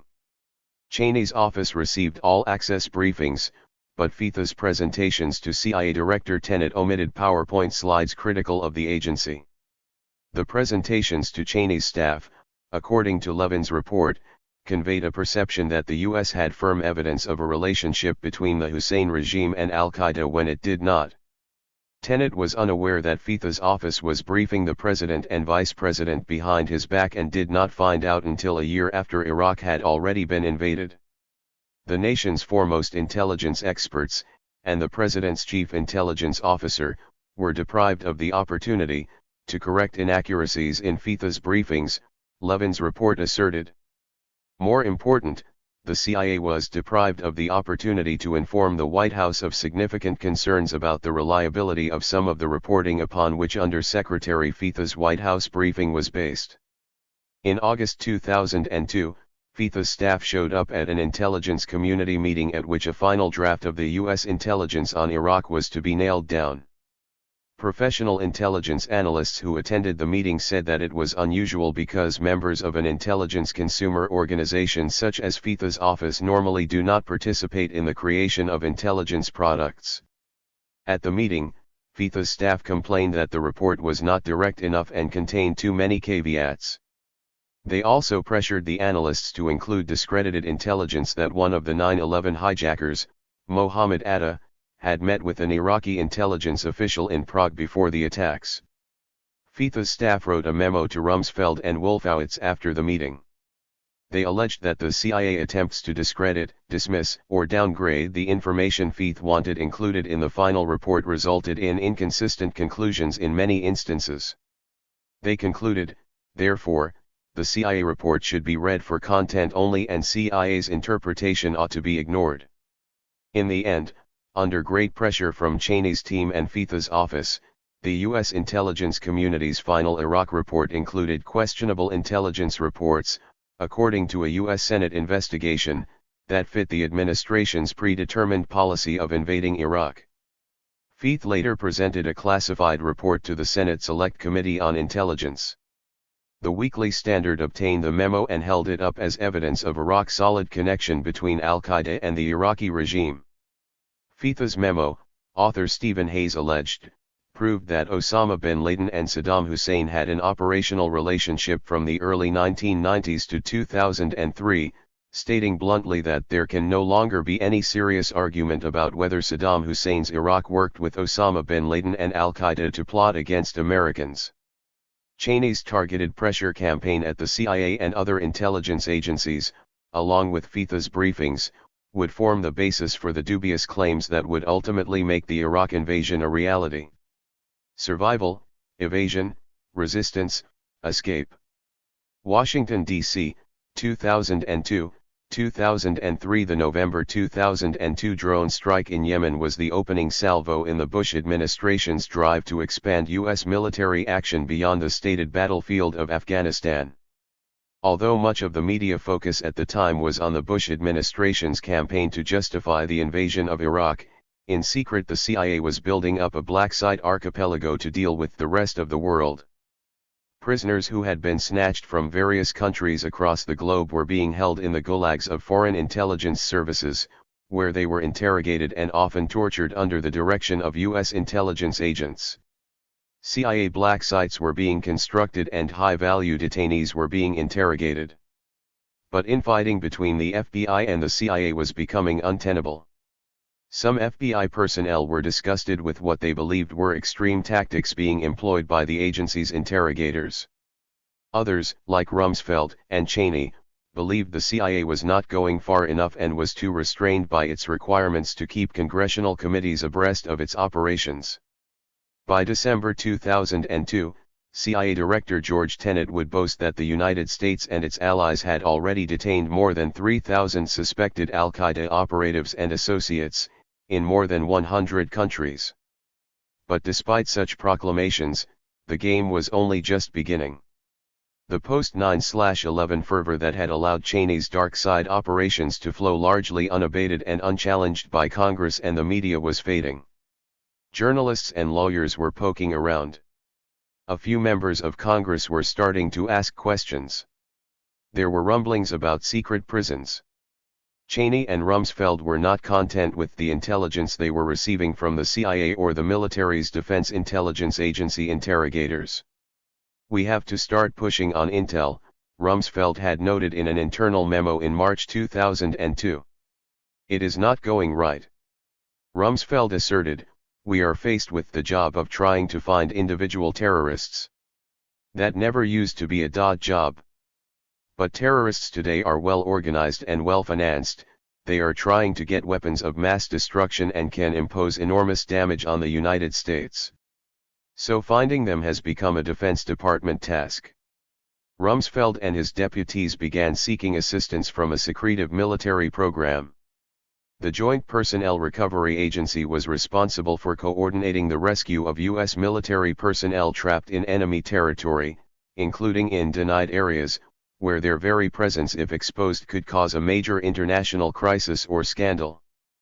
But of particular relevance to Rumsfeld was JPRA's other work, preparing U.S. forces for resisting enemy attempts to extract information from captured U.S. personnel.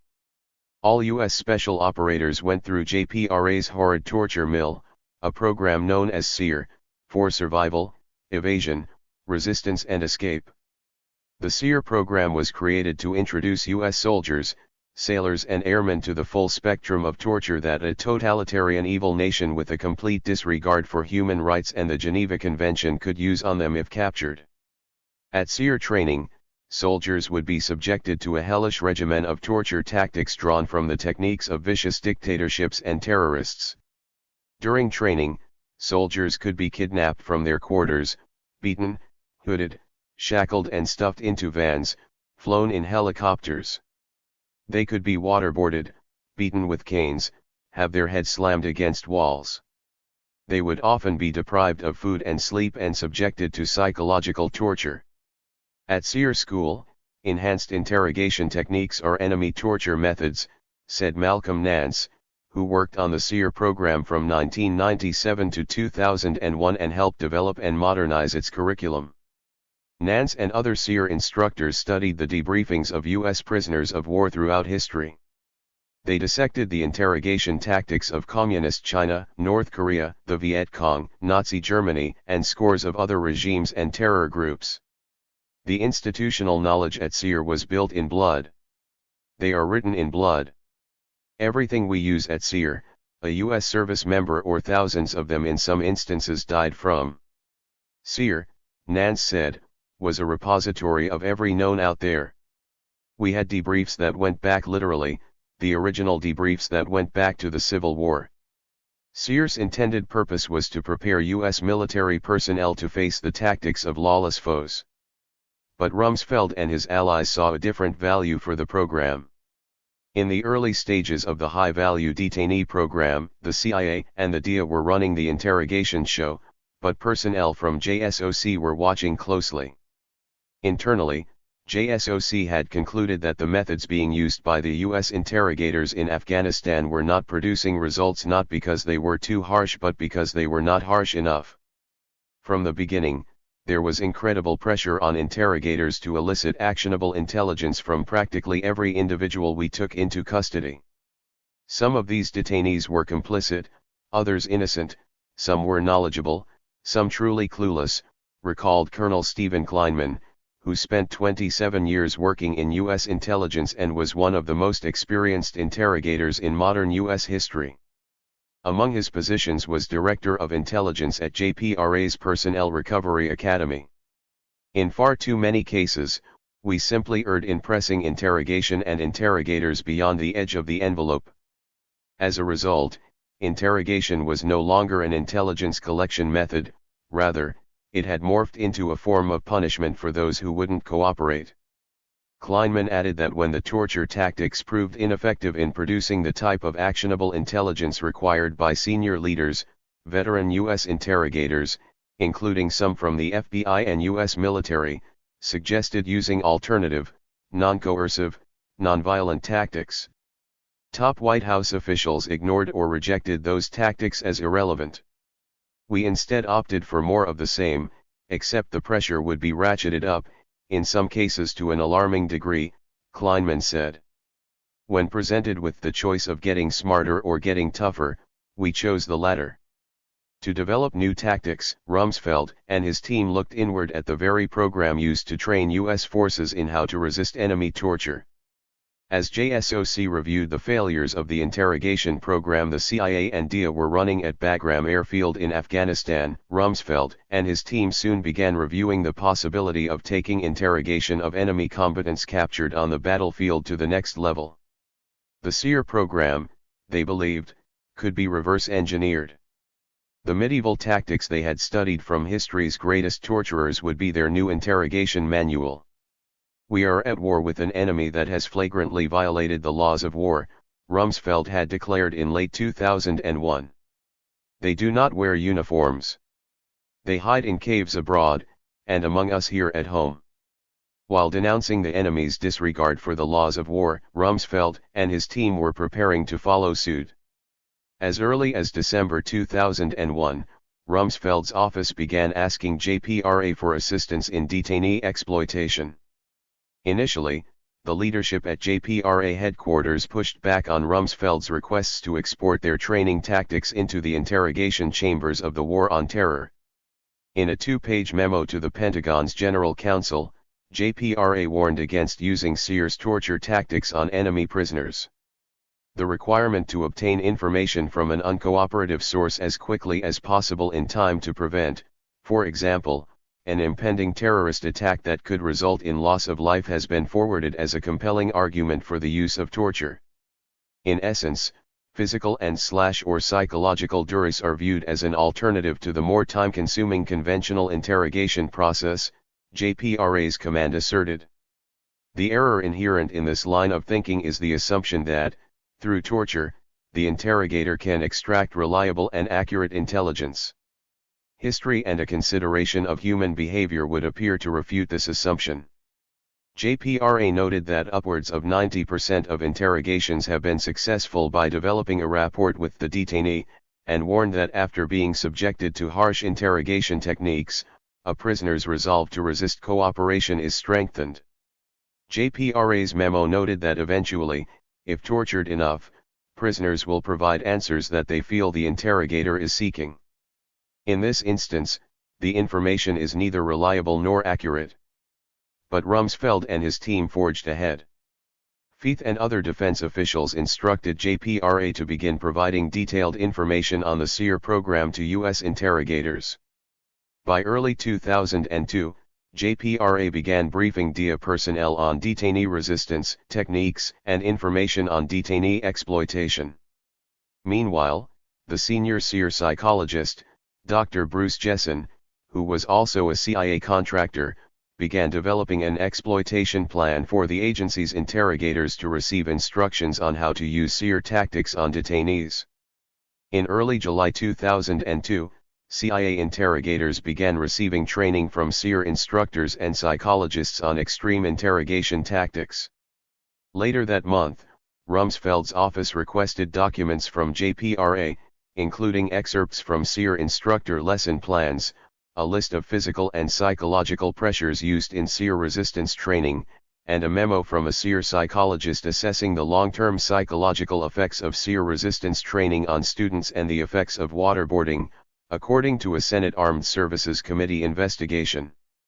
The list of SEER techniques included such methods as sensory deprivation, sleep disruption, stress positions, waterboarding, and slapping. It also made reference to a section of the JPRA instructor manual that discusses coercive pressures, such as keeping the lights on at all times, and treating a person like an animal. The Pentagon's Deputy General Counsel for Intelligence, Richard Schifrin, acknowledged that the Pentagon wanted the documents in order to reverse engineer SEER's knowledge of enemy torture tactics for use against U.S. detainees. He also described how JPRA provided interrogators with documents about mind control experiments used on U.S. prisoners by North Korean agents. It was real Manchurian Candidate stuff, Schifrin said. JPRA's commander also sent the same information to the CIA. The use of these new techniques was discussed at the National Security Council, including at meetings attended by Rumsfeld and Condoleezza Rice. By the summer of 2002, the War Council legal team, led by Cheney's consigliere, David Addington, had developed a legal rationale for redefining torture so narrowly that virtually any tactic that did not result in death was fair game. For an act to constitute torture as defined in, it must inflict pain that is difficult to endure. Physical pain amounting to torture must be equivalent in intensity to the pain accompanying serious physical injury, such as organ failure, impairment of bodily function, or even death, Assistant Attorney General for the Office of Legal Counsel J. Bybee asserted in what would become an infamous legal memo rationalizing the torture of U.S. prisoners. For purely mental pain or suffering to amount to torture it must result in significant psychological harm of significant duration, example lasting for months or even years. A second memo signed by Bybee gave legal justification for using a specific series of enhanced interrogation techniques, including waterboarding. There was not gonna be any deniability, said the CIA's Rodriguez, who was coordinating the interrogation of prisoners at the black sites. In August of 2002, I felt I had all the authorities that I needed, all the approvals that I needed. The atmosphere in the country was different. Everybody wanted us to save American lives. He added, we went to the border of legality. We went to the border, but that was within legal bounds. In September 2002, the congressional leadership was briefed on these specific interrogation techniques. Some Democrats, including Representative Nancy Pelosi, would later say that they were never briefed on the use of waterboarding. The CIA briefers and her Republican colleagues claimed otherwise, adding that none of the House and Senate leaders briefed on the method raised any objections to it. Pelosi later clarified that, at the time, she had been briefed on the tactic of waterboarding, but not its active use in interrogations.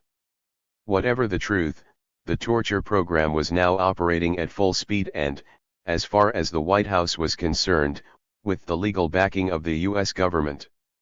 Instead of co-opting these operatives and bringing them to our side, we used SEER methodologies, which are purely enemy methodologies, recalled Nance.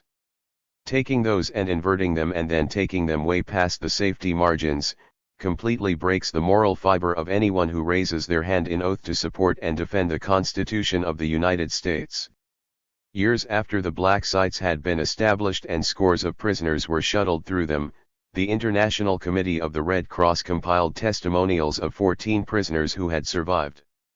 Some were snatched in Thailand, others in Dubai or Djibouti. Most were taken in Pakistan. The ICRC report described what would happen once U.S. forces took a prisoner. The detainee would be photographed, both clothed and naked prior to and again after transfer. A body cavity check would be carried out, and some detainees alleged that a suppository was also administered at that moment. The detainee would be made to wear a diaper and dressed in a tracksuit. Earphones would be placed over his ears, through which music would sometimes be played. He would be blindfolded with at least a cloth tied around the head and black goggles. In addition, some detainees alleged that cotton wool was also taped over their eyes prior to the blindfold and goggles being applied. The detainee would be shackled by hands and feet and transported to the airport by road and loaded onto a plane. He would usually be transported in a reclined sitting position with his hands shackled in front. The journey times ranged from 1 hour to over 24 to 30 hours. The detainee was not allowed to go to the toilet, and if necessary was obliged to urinate and defecate into the diaper. According to the ICRC, some of the prisoners were bounced around to different black sites for more than 3 years, where they were kept in continuous solitary confinement and incommunicado detention. They had no knowledge of where they were being held, no contact with persons other than their interrogators or guards. The U.S. personnel guarding them wore masks. None of the prisoners was ever permitted a phone call or to write to inform their families they had been taken. They simply vanished. During the course of their imprisonment, some of the prisoners were confined in boxes and subjected to prolonged nudity, sometimes lasting for several months. Some of them were kept for days at a time, naked, in stress standing positions, with their arms extended and chained above the head. During this torture, they were not allowed to use a toilet and had to defecate and urinate over themselves. Beatings and kickings were common, as was a practice of placing a collar around a prisoner's neck and using it to slam him against walls or yank him down hallways. Loud music was used for sleep deprivation, as was temperature manipulation. If prisoners were perceived to be cooperating, they were given clothes to wear. If they were deemed uncooperative, they'd be stripped naked. Dietary manipulation was used at times. The prisoners were put on liquid-only diets for weeks at a time. 3 of the prisoners told the ICRC they had been waterboarded. Some of them were moved to as many as 10 different sites during their imprisonment. I was told during this period that I was one of the first to receive these interrogation techniques, so no rules applied. One prisoner, taken early on in the War on Terror, told the ICRC. I felt like they were experimenting and trying out techniques to be used later on other people. As the CIA began applying SEER tactics on more detainees at its black sites, Rumsfeld was not content with the agency running interrogations. In late 2002, JSOC formed a task force to draw up plans for a potential role for its personnel in interrogating designated unlawful combatants. The CIA was reporting to the White House, specifically Cheney's office, on its progress in using SEER tactics at its black sites, but JSOC could provide far greater flexibility and far less oversight. JSOC operators were tapped by the White House to participate in a parallel interrogation program known by its unclassified code name as Copper Green. Internally, the program was called Matchbox. Interrogation would be one of their key tactics, but Cheney and Rumsfeld had much broader plans for a new, unaccountable way of waging a global, secret war. Within the U.S. laws governing military and intelligence operations, there are gray areas. Title 50 of the U.S. Code, or federal law, sets out the rules and structures for intelligence operations, while Title 10 covers military actions.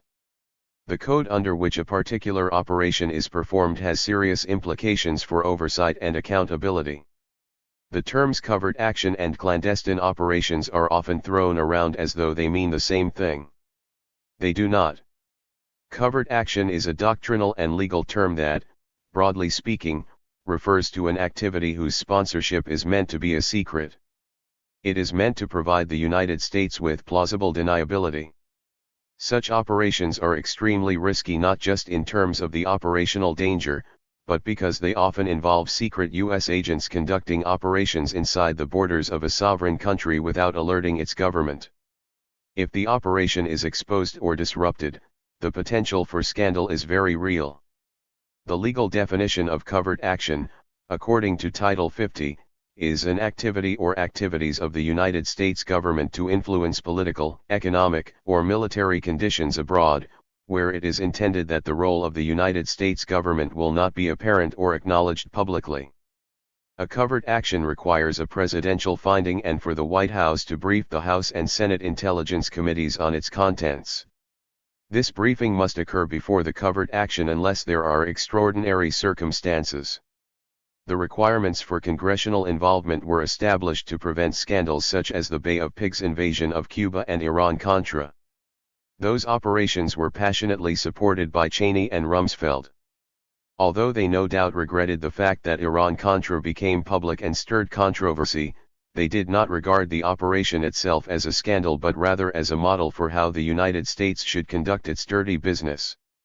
Military doctrine defines another class of activities, clandestine operations, in which the point of secrecy is to protect the integrity of the mission, not to conceal its sponsor, the U.S. government. The military may conduct operations that are both covert and clandestine, but these are rare. Unlike covert actions, clandestine operations do not require a presidential finding if future hostilities are anticipated in the country where they are taking place.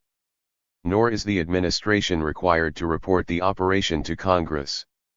Such operations are defined as traditional military activities and offer the intelligence committees no real-time oversight rights.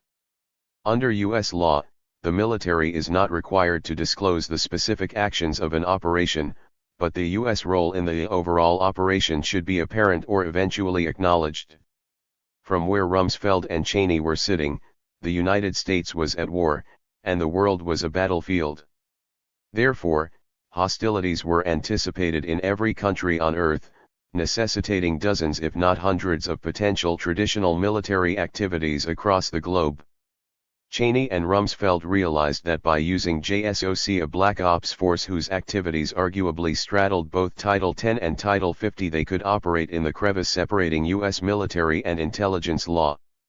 Much of JSOC's operations could be classified under military doctrine as preparing the battle space, which is defined by the U.S. Special Operations Command as the umbrella term for all activities conducted prior to D-Day, H-hour to plan and prepare for potential follow-on military operations, in likely or potential areas of employment, to train and prepare for follow-on military operations.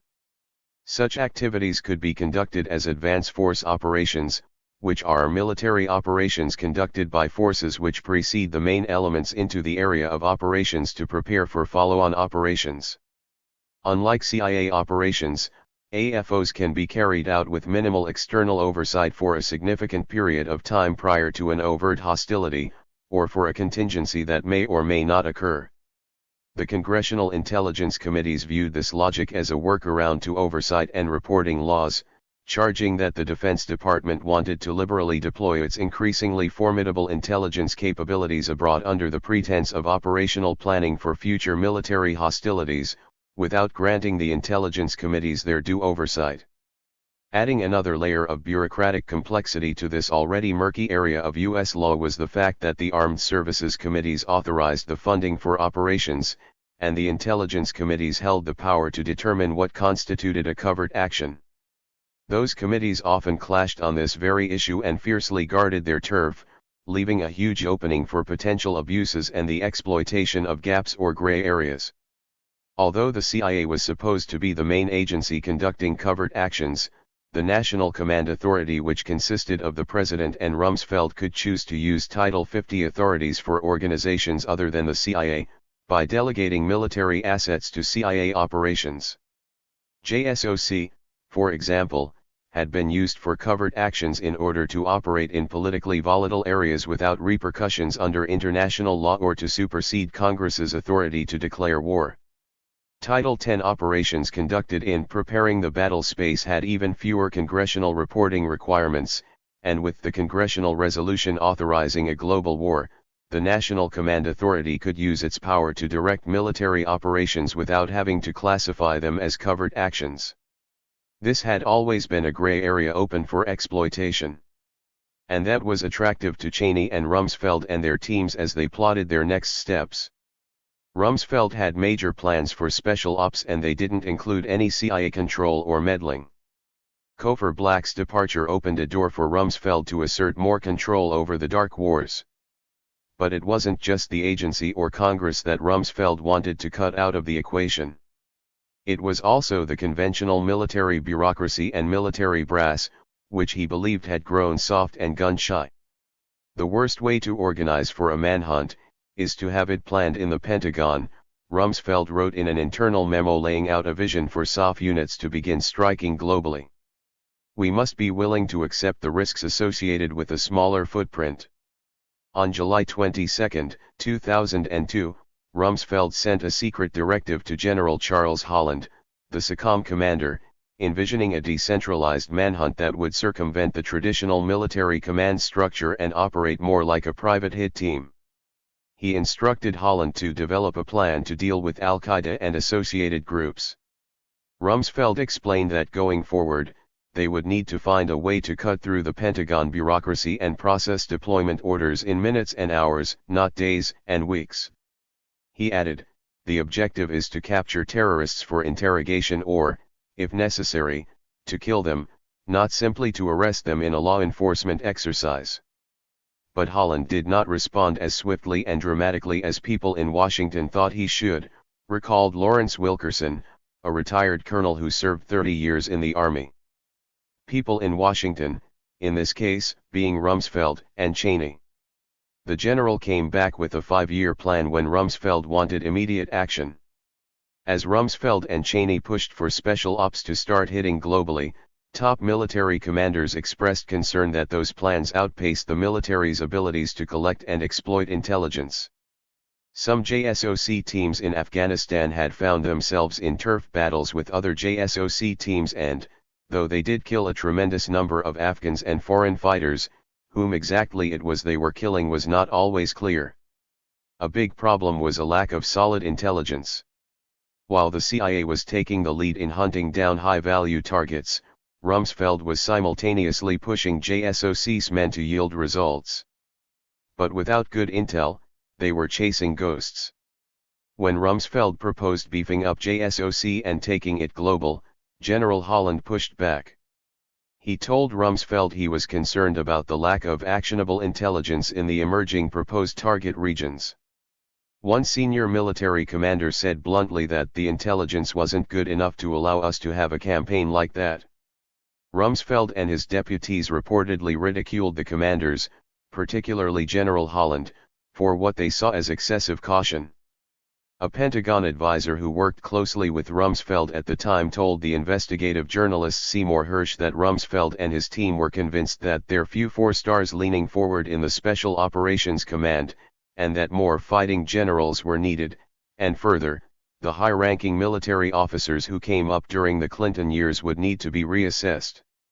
More to Rumsfeld's liking was General Wayne Downing, who had been called out of retirement after September 11 to serve as Deputy National Security Advisor and coordinate the U.S. campaign targeting terrorist networks and those who support them. Although he technically reported to National Security Advisor Rice, he would be JSOC's advocate within the White House. Downing pushed for JSOC to return to its roots as a blacker/lower visibility force, employing a preemptive posture, with improved find and fix capabilities for sustained operations. He began pushing for special operations forces to prepare for the future indirect and clandestine GWOT fight in countries with which we are not at war and to conduct operations in multiple, sensitive, non-permissive, and denied areas. He recommended that JSOC should report directly to the Secretary of Defense and not run its operations through the conventional chain of command. In reality, JSOC was already being freed. While Downing went through official channels, Wilkerson said Rumsfeld and Cheney had already bypassed Special Operations Command and went straight into Fort Bragg and began giving directions for Special Operating Force activities, direct action in most cases, directly from the Vice President's office to the Joint Special Operations Command. Within months, Holland would be relieved of his SOCOM post. It was the beginning of what would be a multi-year project by Rumsfeld and Cheney to separate this small, elite, surgical unit from the broader chain of command and transform it into a global killing machine. Before September 11, they had big plans for JSOC, but the terrorist attacks gave them all the ammunition they would need to win their own war against oversight of these elite and highly lethal forces. What I was seeing was the development of what I would later see in Iraq and Afghanistan, where special operations forces would operate in both theaters without the conventional commander even knowing what they were doing, said Wilkerson. That's dangerous, that's very dangerous. You have all kinds of mess when you don't tell the theater commander what you're doing. Wilkerson told me that when he worked in the Bush administration, you had JSOC operating as an extension of the doing things the executive branch read, Cheney and Rumsfeld wanted it to do. This would be more or less carte blanche. You need to do it, do it. It was very alarming for me as a conventional soldier. There was no love lost between the CIA and Rumsfeld and Cheney over the emerging Iraq war intelligence game. And, as they planned other wars, they didn't trust the CIA's analysts to provide them with intelligence required to hit, early and often, globally. Rumsfeld believed that special operations needed its own intelligence operation specifically aimed at fueling the global kill/capture campaign. JSOC already worked closely with the famed Signals Intelligence Operation, the Intelligence Support Activity, or simply the activity. Also known as Grey Fox, the unit specialized in operational electronic surveillance and intercepts. But Rumsfeld also wanted an entity that mirrored the capabilities of the CIA, one that was built on human intelligence, known in the community as HUMINT. In the spring of 2002, a commission chaired by former National Security Advisor Brent Scowcroft recommended that the NSA, the National Reconnaissance Office and the National Imagery and Mapping Agency be removed from Pentagon control and handed over to the CIA. Rumsfeld pushed back violently and moved U.S. intelligence in the exact opposite direction. In April 2002, Project Icon was launched. The funding for the program came from reprogrammed Pentagon funds and was not briefed to congressional intelligence committees. The new clandestine teams made up of case officers, linguists, interrogators, and technical specialists were deployed alongside special ops forces with renewed focus on gathering human intelligence from the field interrogations, surveillance and the running of local sources and assets. After initially operating under classified code names, the secret program would later become known as the Strategic Support Branch, or SSB. In July 2002, President Bush transferred Grey Fox to the Special Operations Command by executive order, giving Rumsfeld control over a huge portion of U.S. intelligence assets and systems. This new shop, consisting of Grey Fox working together with SSB, would provide real-time intelligence to special ops forces to target suspected militants, prevent future attacks and prepare the battlefield for potential military operations. In short, it would fuel a global manhunt. If Doug Feith's intelligence shop was meant to threaten the supremacy of the CIA's analysts, the SSB was meant to supersede the authorities of the agency's human intelligence structures. Any country, friend, or foe of the United States, would be fair game for operations. The CIA, the U.S. ambassadors and the home government would not be looped in. Early planning memos by Rumsfeld indicated that he wanted the SSB to focus intelligence gathering operations on emerging target countries such as Somalia, Yemen, Indonesia, Philippines, and Georgia. SSB was designed to operate without detection and under the Defense Secretary's direct control. The Washington Post obtained internal Pentagon documents that called for a HUMINT branch that would be directly responsive to tasking from SECDEF. These SSB units would operate under non-official cover, at times using false names and nationalities with the goal of covering the full spectrum of HUMINT operations. It was a direct challenge to the CIA, whose Directorate of Operations was the traditional agency tasked with covert missions. Particularly when conducted in friendly nations or countries where conventional war is a distant or unlikely prospect. There was pro forma language in the internal guidelines on the SSB defining coordination as giving the agency 72 hours notice before launching an intelligence gathering mission, but the SSB was intended to radically streamline the pace and scope of lethal covert military operations against terrorist suspects, regardless of where they resided. Definitely Cheney, and also Rumsfeld to a lesser extent, viewed the CIA as a weak sister, and that basically they were not politically reliable, recalled Philip Giraldi, the career CIA case officer. And, essentially, it was decided that we would go the JSOC route. But of course, the JSOC route has problems. When you use the military as your cutting edge on some of these activities where you're not at war with somebody, where you're getting involved with sending people into someone else's sovereign territory, then you're opening up all kinds of cans of worms that intelligence agencies were created to avoid. Covert actions permit U.S. operatives to ignore international conventions and to violate other nations' domestic laws. U.S. military operations, however, are required by U.S. law to observe international laws, the laws of war and the Geneva Conventions, though the Bush administration clearly did not see it that way when it came to the status of certain military detainees. Using U.S. Special Ops forces for covert actions could mean they lose their Geneva Convention status, be accused of spying and ultimately be labeled unlawful combatants. Critics worried that this would place U.S. armed service members at risk should they be captured, with their captors enabled to ignore the Geneva Convention's prohibitions on torture and inhumane treatment, citing the U.S. precedent. Although the SSB was officially run by Vice Admiral Lowell Jacoby, the head of the Defense Intelligence Agency, its real taskmaster was Stephen Cambone, a political ideologue recruited by Rumsfeld. A leading neocon, Cambone had first appeared on the Pentagon radar when he ran the Strategic Defense Initiative in 1990.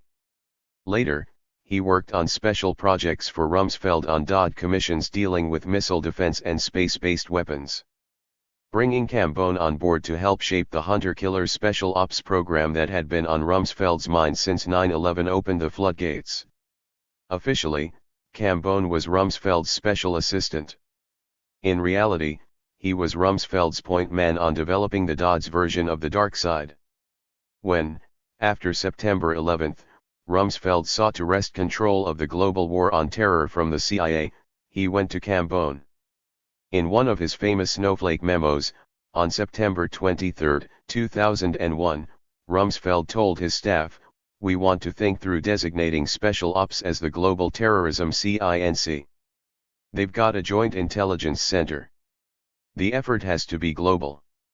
That day, Rumsfeld sent Cambone a note, subject, Capabilities, asking him to look into how we can develop additional unconventional capabilities in the Pentagon and troops, like Special Ops, only of a different type. We need greater flexibility and versatility. 3 days later, on the morning of September 26, 2001, Rumsfeld sent Cambone another memo with the subject, Opportunity.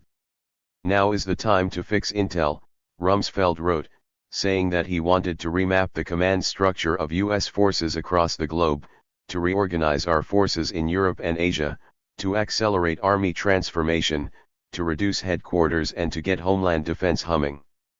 There may be other things we could do as well. Cambone would become a powerful shadow player with access to Rumsfeld and his team. One of his primary jobs would be organizing special operations activities aimed at killing and capturing people designated as terrorists or enemies by Rumsfeld and the White House. They are all cast in the same mode, which is let's get the most high-tech gadgets for communications and weapons, let's run these operations at the highest possible level of efficiency, let's get some really good intelligence, so we can pick out individuals, and we'll go kill them, said Colonel Lang. Rumsfeld had told Cambone, we need to increase the total number of special forces. In 2002, Cambone began reviewing ways to free up as many shooters as possible. This began with transferring some of the traditional tasks performed by SOFs to the conventional military, such as training foreign forces, conducting airlift missions and serving as a quick reaction force for VIPs in Afghanistan. Rumsfeld and Cambone wanted all soft hands on deck for kill/capture. Leave the rest to Big Army. In mid-2002, Rumsfeld issued a classified planning order to General Richard Myers, the chair of the Joint Chiefs, advocating a sweeping change in the way JSOC and other special ops would operate. Rumsfeld wanted preliminary pre-clearance for operations and maximum authority for commanders on the ground to execute missions. Rumsfeld's goal was to reorganize the structure of U.S. Special Operations Forces, blowing up barriers to allow for fast, lethal, global operations with no bureaucratic meddling from anyone who did not have a need to know. The special mission units of JSOC, Delta Force, which was officially known as CAG, or Combat Applications Group, and SEAL Team 6, were attractive to Rumsfeld because they were accustomed to operating autonomously, even in the old days of regional commands being responsible for all troops operating in their area of responsibility. These SMUs formed the National Missions Force and were permitted to operate discreetly and globally without coordinating with the conventional command authorities. Rumsfeld wanted to make this model apply to all special ops forces.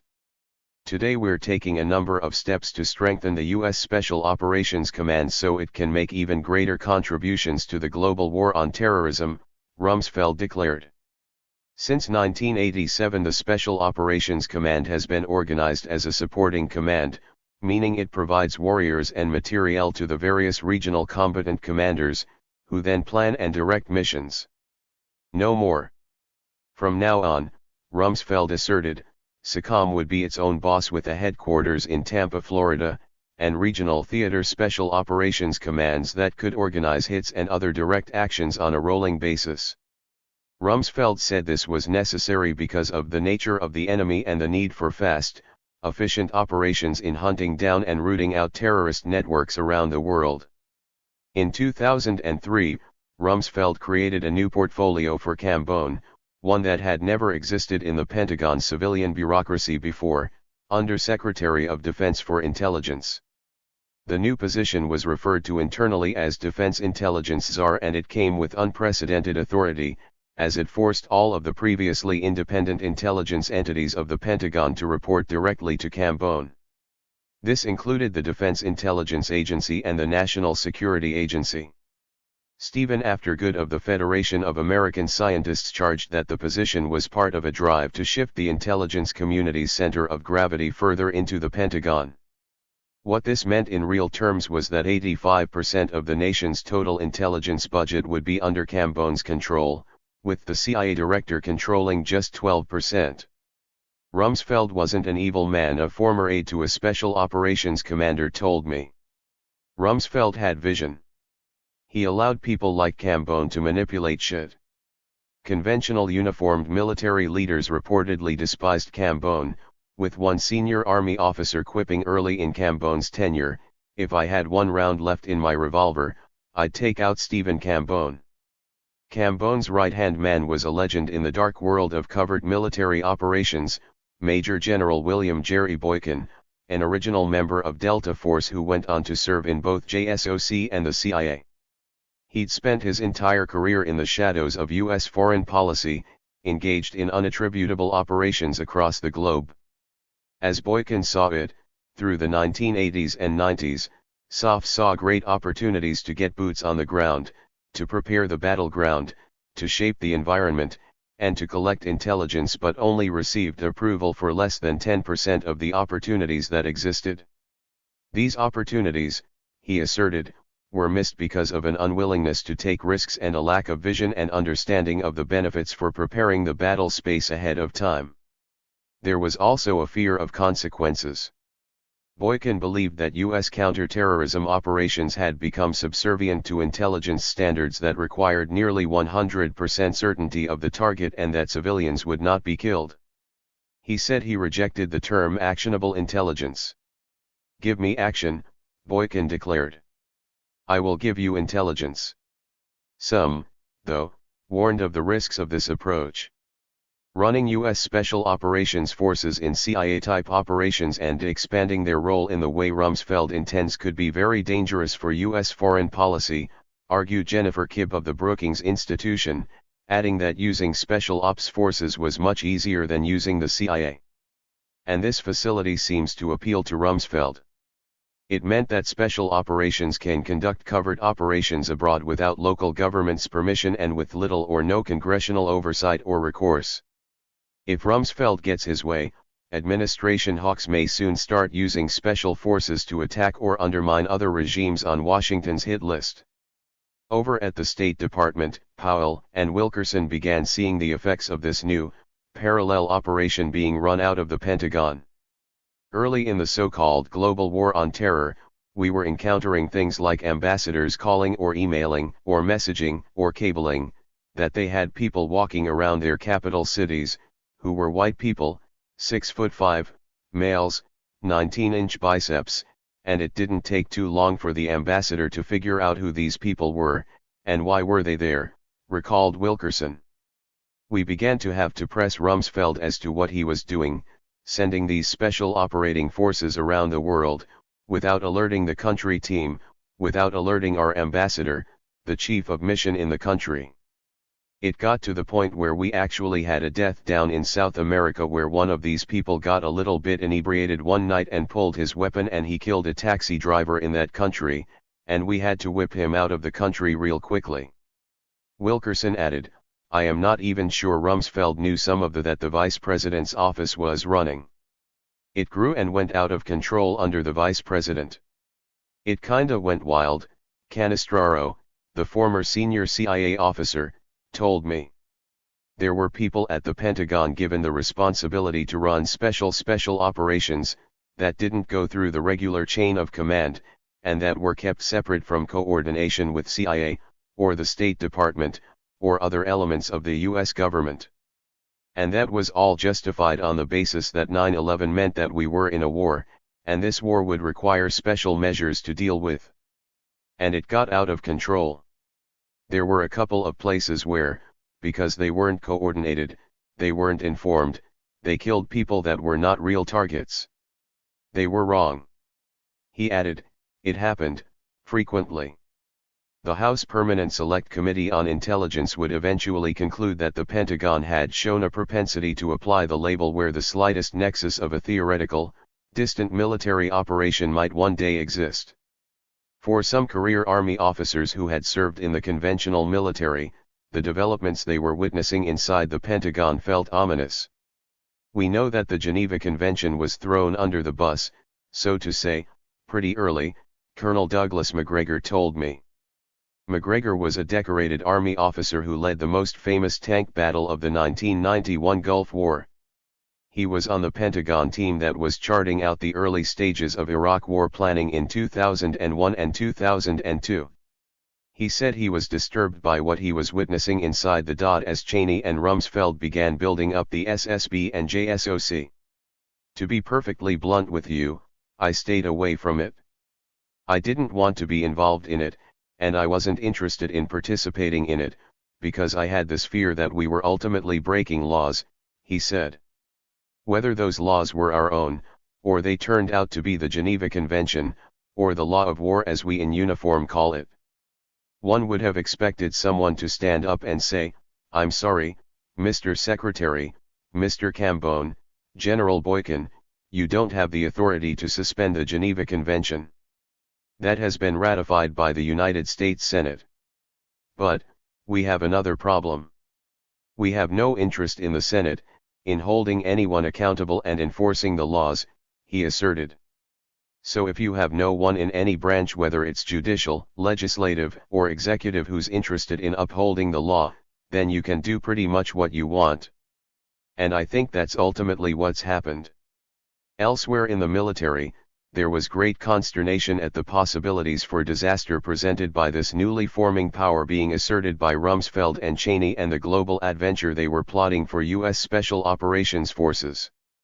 By entering the friendly country with military forces in execution of a military mission, the U.S. has committed an act of war even though our interest lies not with them but in the terrorist headquarters, noted Colonel Catherine Stone in a July 2003 report for the U.S. Army War College. Most of the world has come to look at CIA de facto wars as a way of life because most powers benefit from their own CIA equivalents operating in foreign countries, with nothing to be gained politically by claiming an act of war when another's covert action is discovered. The world, however, is not likely to tolerate the US throwing its regular military muscle around in a covert fashion. The world will rightly ask, where does it stop? If the US employs SOF to conduct deniable covert action, then is the next step a clandestine Tomahawk missile strike, or maybe even a missile strike whose origin is manipulated to conceal US fingerprints? Colonel Stone's analysis would later prove prophetic, but such concerns were buried away. I think a lot of backdooring went on and as a result they got a lot of running room. The president was kind of passive. In his first term he let them get away with a lot of stuff, and they had their own idea how to do things, which is much like the way the Israelis do things, recalled Colonel Lang. You know, the famous Cheney 1% thing, if there's any doubt, you kill 'em.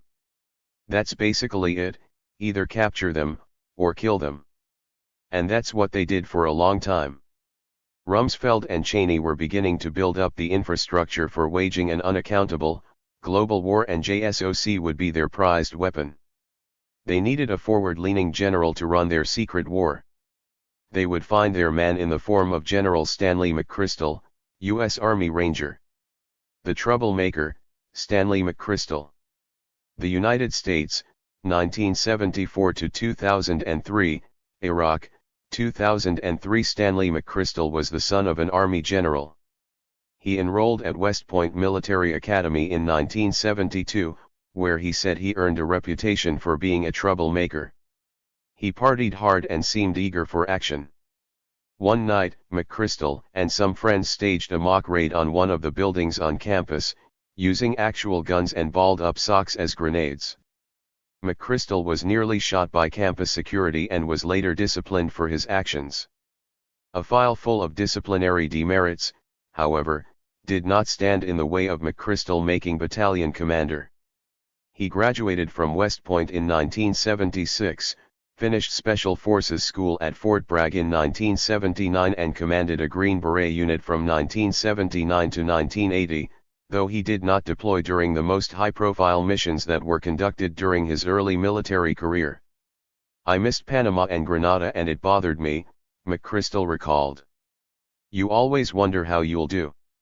In the years following West Point, McChrystal pursued a dual track that would earn him a reputation for being a warrior scholar.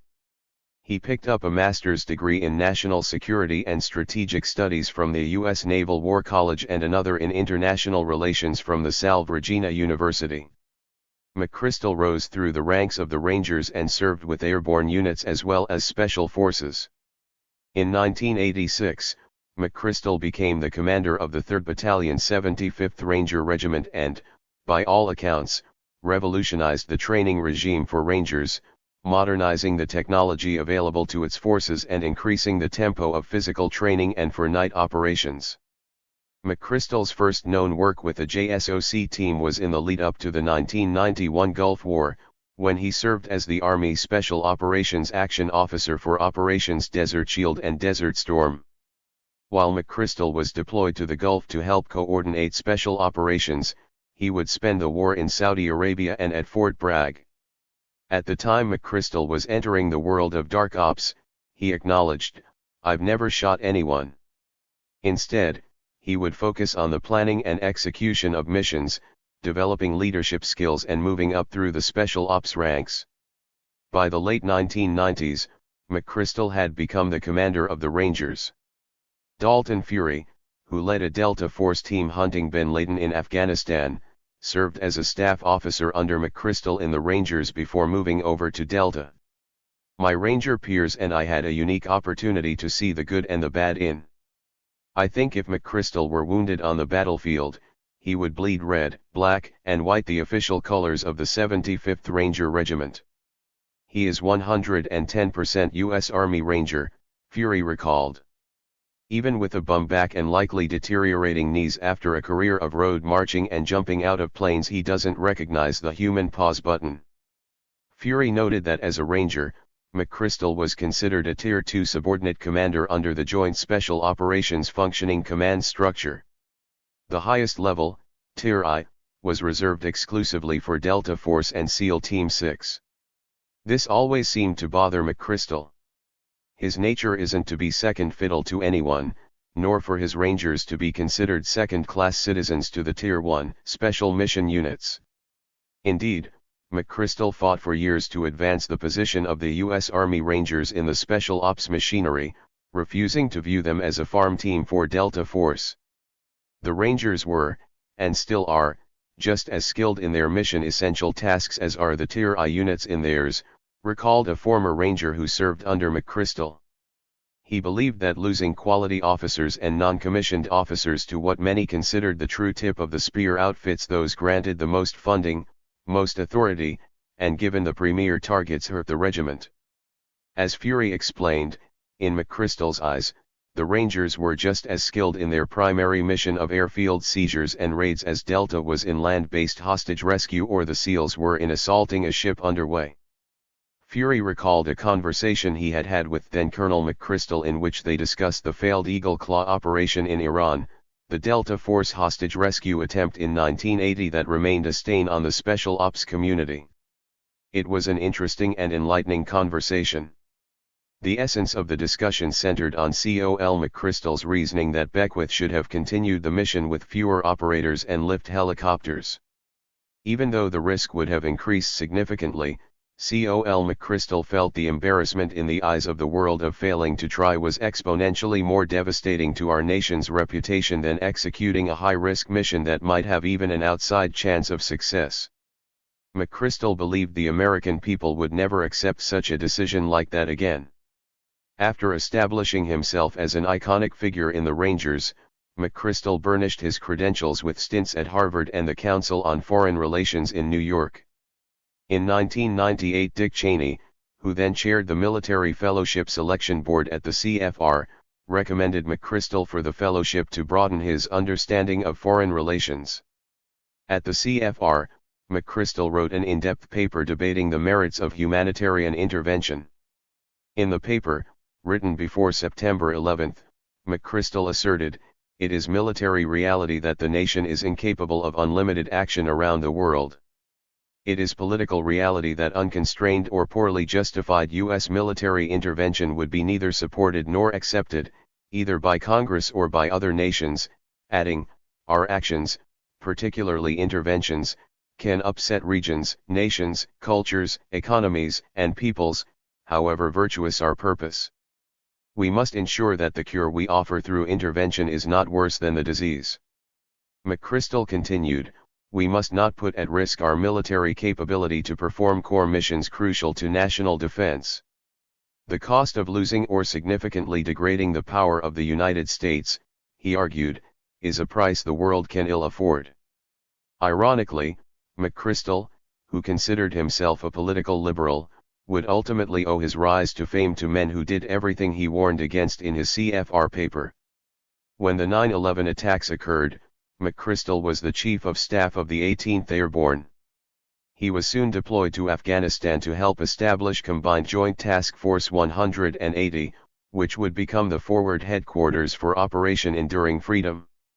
In the early days of CJTF 180, McChrystal ran a hybrid organization made up of Special Operations Forces, as well as conventional and Special Forces units. Based at Bagram Air Base, the task force had a mission to coordinate the full-spectrum war effort, directing operations targeting Al-Qaeda and Taliban leadership, in addition to other counter-terrorism operations. The task force would take the lead in detention operations and interrogating prisoners for actionable intelligence in Afghanistan. CJTF 180 commanded many of the units that initiated the widespread use of night raids on suspected houses of Al-Qaeda or Taliban figures. These raids were considered a blueprint for the war against terrorism that would later be replicated elsewhere. In July 2002, McChrystal was recalled to Washington, D.C., for a promotion. 5 months after he left Afghanistan, CJTF 180 became embroiled in a prisoner abuse scandal when it was revealed that in December 2002, 2 detainees in the task force's custody had died from blunt trauma, exposing the enhanced interrogation techniques being used there. Whether it was the task force that was responsible or the special mission unit that was using the task force's facilities to conduct interrogations was never fully resolved. 2 military police officers were tried in connection with the deaths. Although McChrystal's time in Afghanistan was brief, it was there that he strengthened his close working relationship with a legend of the military intelligence world, Major General Michael T. Flynn. Flynn, who was McChrystal's deputy at the 18th Airborne, deployed with him to Kabul, where he served as Director of Intelligence for CJTF 180. Known in his early years as a hard-partying surfer, Flynn was commissioned in 1981 as an Army second lieutenant and became an intelligence officer, doing multiple tours at Fort Bragg. He participated in the 1983 invasion of Grenada and the invasion of Haiti in the early 1990s. He spent his career working on sensitive military intelligence programs and building up systems for developing intelligence collection in denied areas. As McChrystal rose, Flynn rose with him.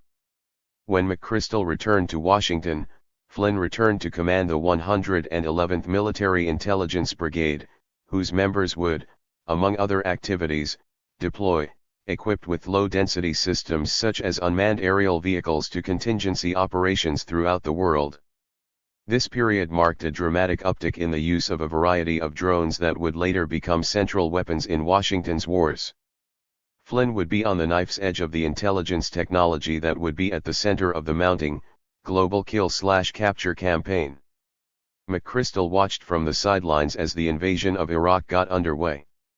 Before shock and awe began, an elite group of JSOC commandos, known as Task Force 20, deployed inside Iraq ahead of the larger invading force. Its mission was threefold: help invading forces develop targets for air strikes, uncover Scud missiles and other weapons of mass destruction, and hunt down HVTs such as Saddam Hussein. The super-secret Task Force 20 had been operating in the Kurdish Autonomous Region of northern Iraq for more than a decade, and in 2002 its forces infiltrated Iraq proper, William Arkin reported in the Los Angeles Times in June 2003. Commandos established hide sites and listening posts, and they placed acoustic and seismic sensors on Iraqi roads to track activity. They penetrated Iraq's fiber optic network to eavesdrop on communications.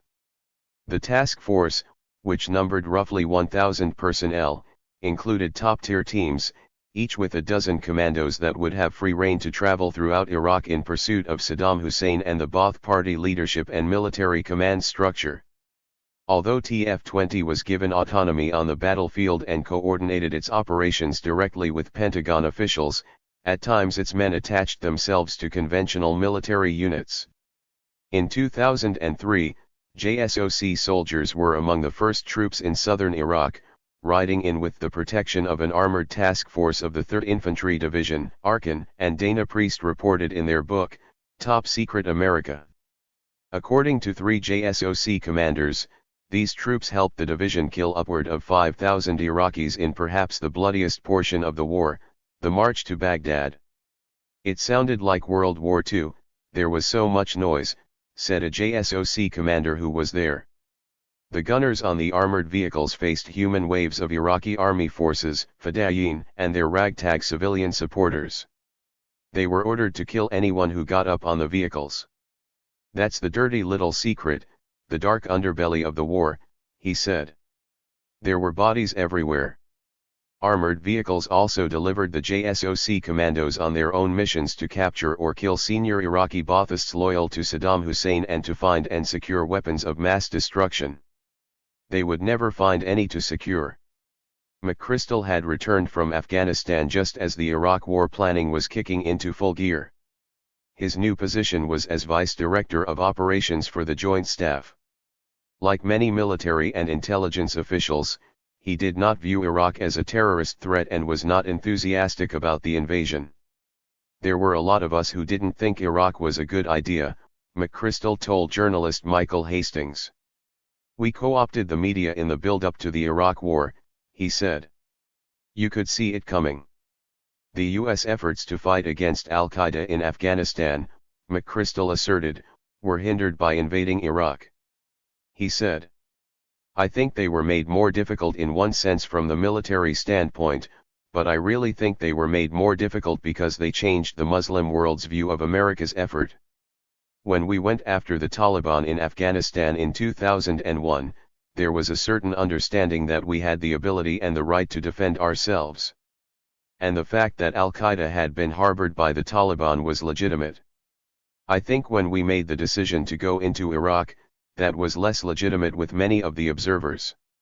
And so while there was certainly a certain resource strain and reduction in the ability of just our attention to be in multiple places, I think it was more important that much of the Muslim world now questioned what we were doing, and we lost some of the support that I think would have been helpful longer term."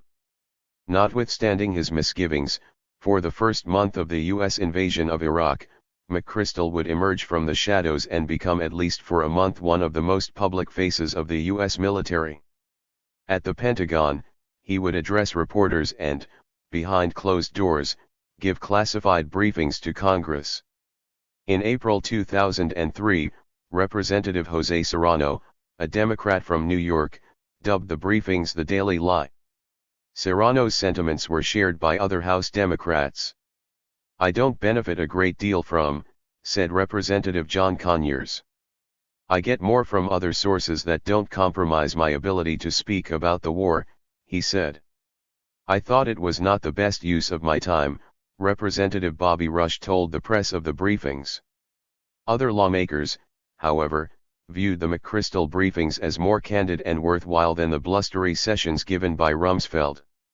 "My staff goes to the ones in the morning," said then-Senator Joseph Biden, who supported the invasion of Iraq. "They are considerably more valuable than the celebrated ones when the secretary comes up." Senator John McCain said, "They simply give us the facts without embellishment. I don't think gives us the kind of pure military picture that these guys do." During one press briefing, McChrystal opened a window into the prominence of Special Operations Forces in the Iraq War. "They are more extensive in this campaign than any I have seen. Probably, as a percentage of effort, they are unprecedented for a war that also has a conventional part to it," he declared. "It's probably the most effective and the widest use of Special Operations Forces in recent history, clearly. The U.S. military," McChrystal said, "was using a very precise and very focused targeting process against the regime." By April 14, McChrystal had practically declared the war a victory. "I would anticipate that the major combat engagements are over because the major Iraqi units on the ground cease to show coherence," he said.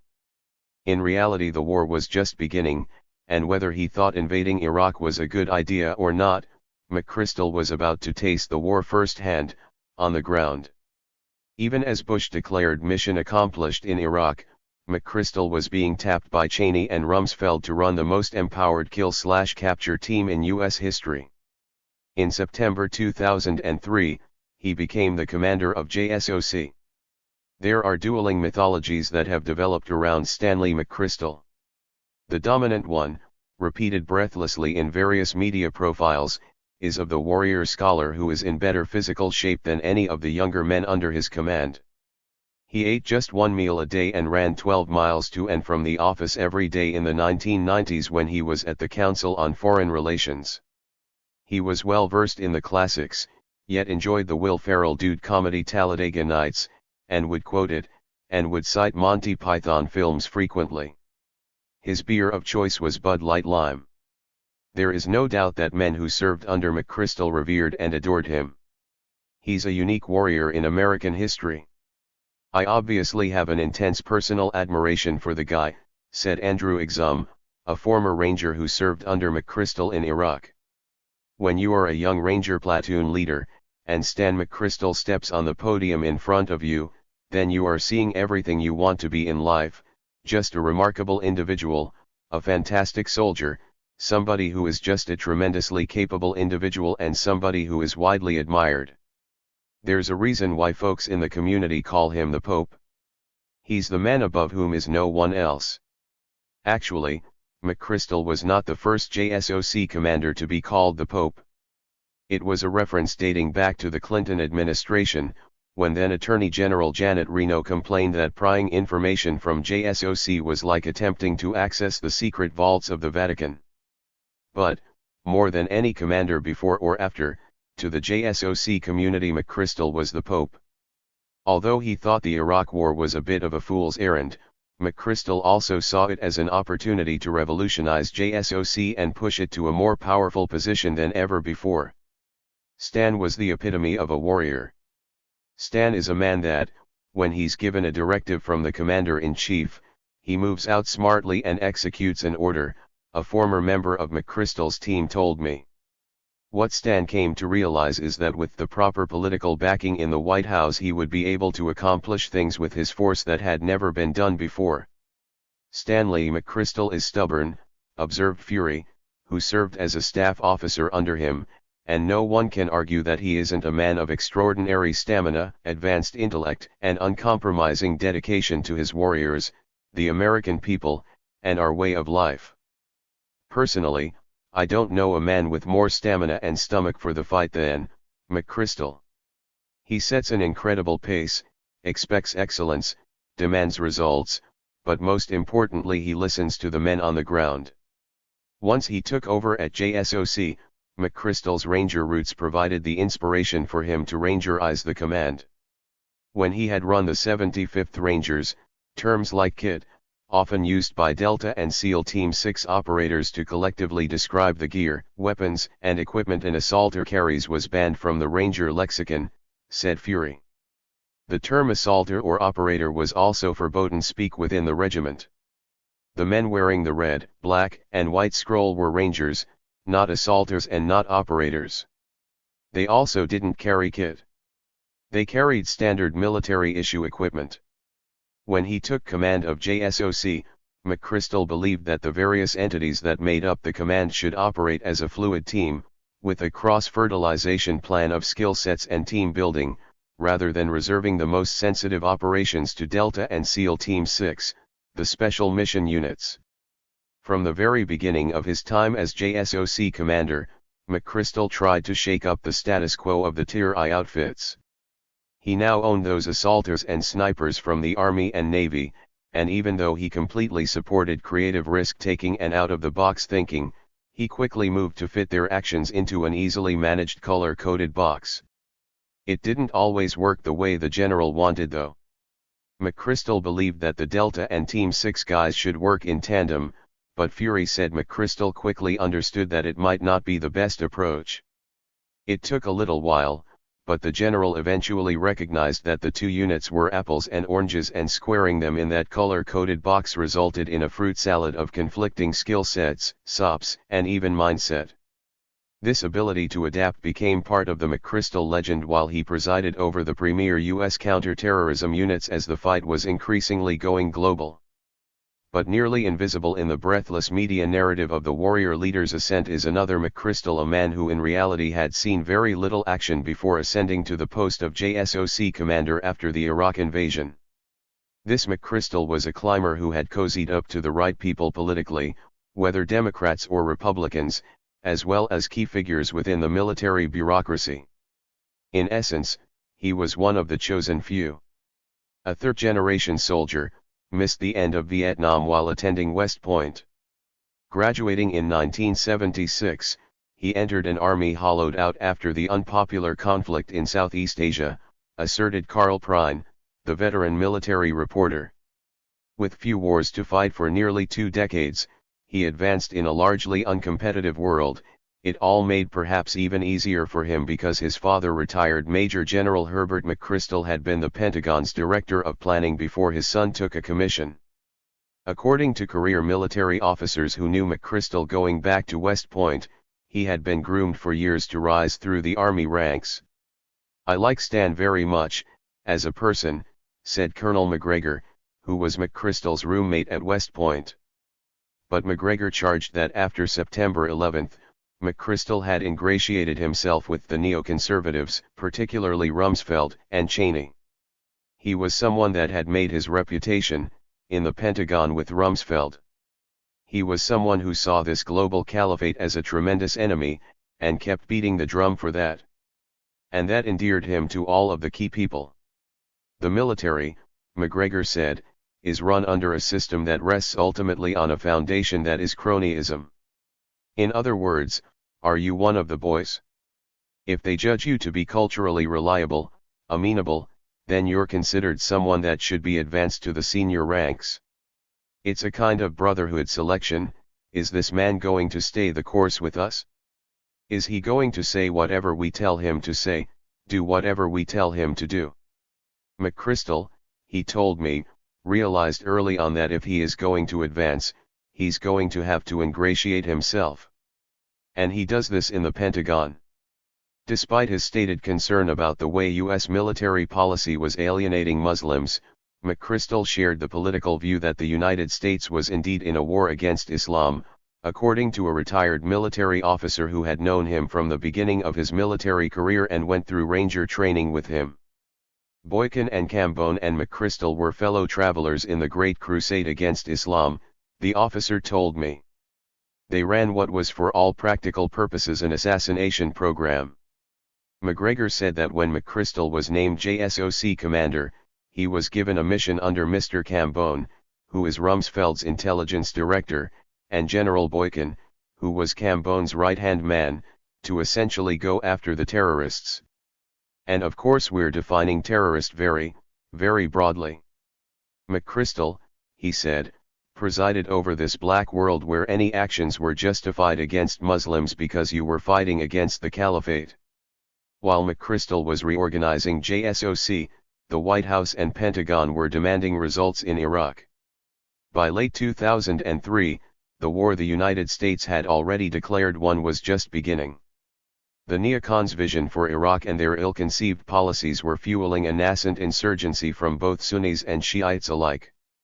The ground was laid during the year that L. Paul Bremer was running Iraq under the Coalition Provisional Authority. Bremer was a conservative Catholic convert who had cut his teeth in government working for Republican administrations and was respected by right-wing evangelicals and neoconservatives alike. 48 hours after September 11, Bremer wrote in the Wall Street Journal, "Our retribution must move beyond the limp-wrist attacks of the past decade, actions that seemed designed to signal our seriousness to the terrorists without inflicting real damage. Naturally, their feebleness demonstrated the opposite. This time the terrorists and their supporters must be crushed. This will mean war with one or more countries. And it will be a long war, not one of the made-for-TV variety." Bremer concluded, "We must avoid a mindless search for an international consensus for our actions. Today, many nations are expressing support and understanding for America's wounds. Tomorrow, we will know who our true friends are."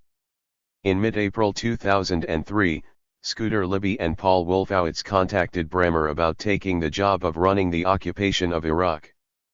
By mid-May, Bremer was in Baghdad, leading the Coalition Provisional Authority. During his year in Iraq, Bremer was a highly confrontational viceroy who traveled the country in a Brooks Brothers suit coat and Timberland boots. He described himself as the only paramount authority figure other than dictator Saddam Hussein that most Iraqis had ever known.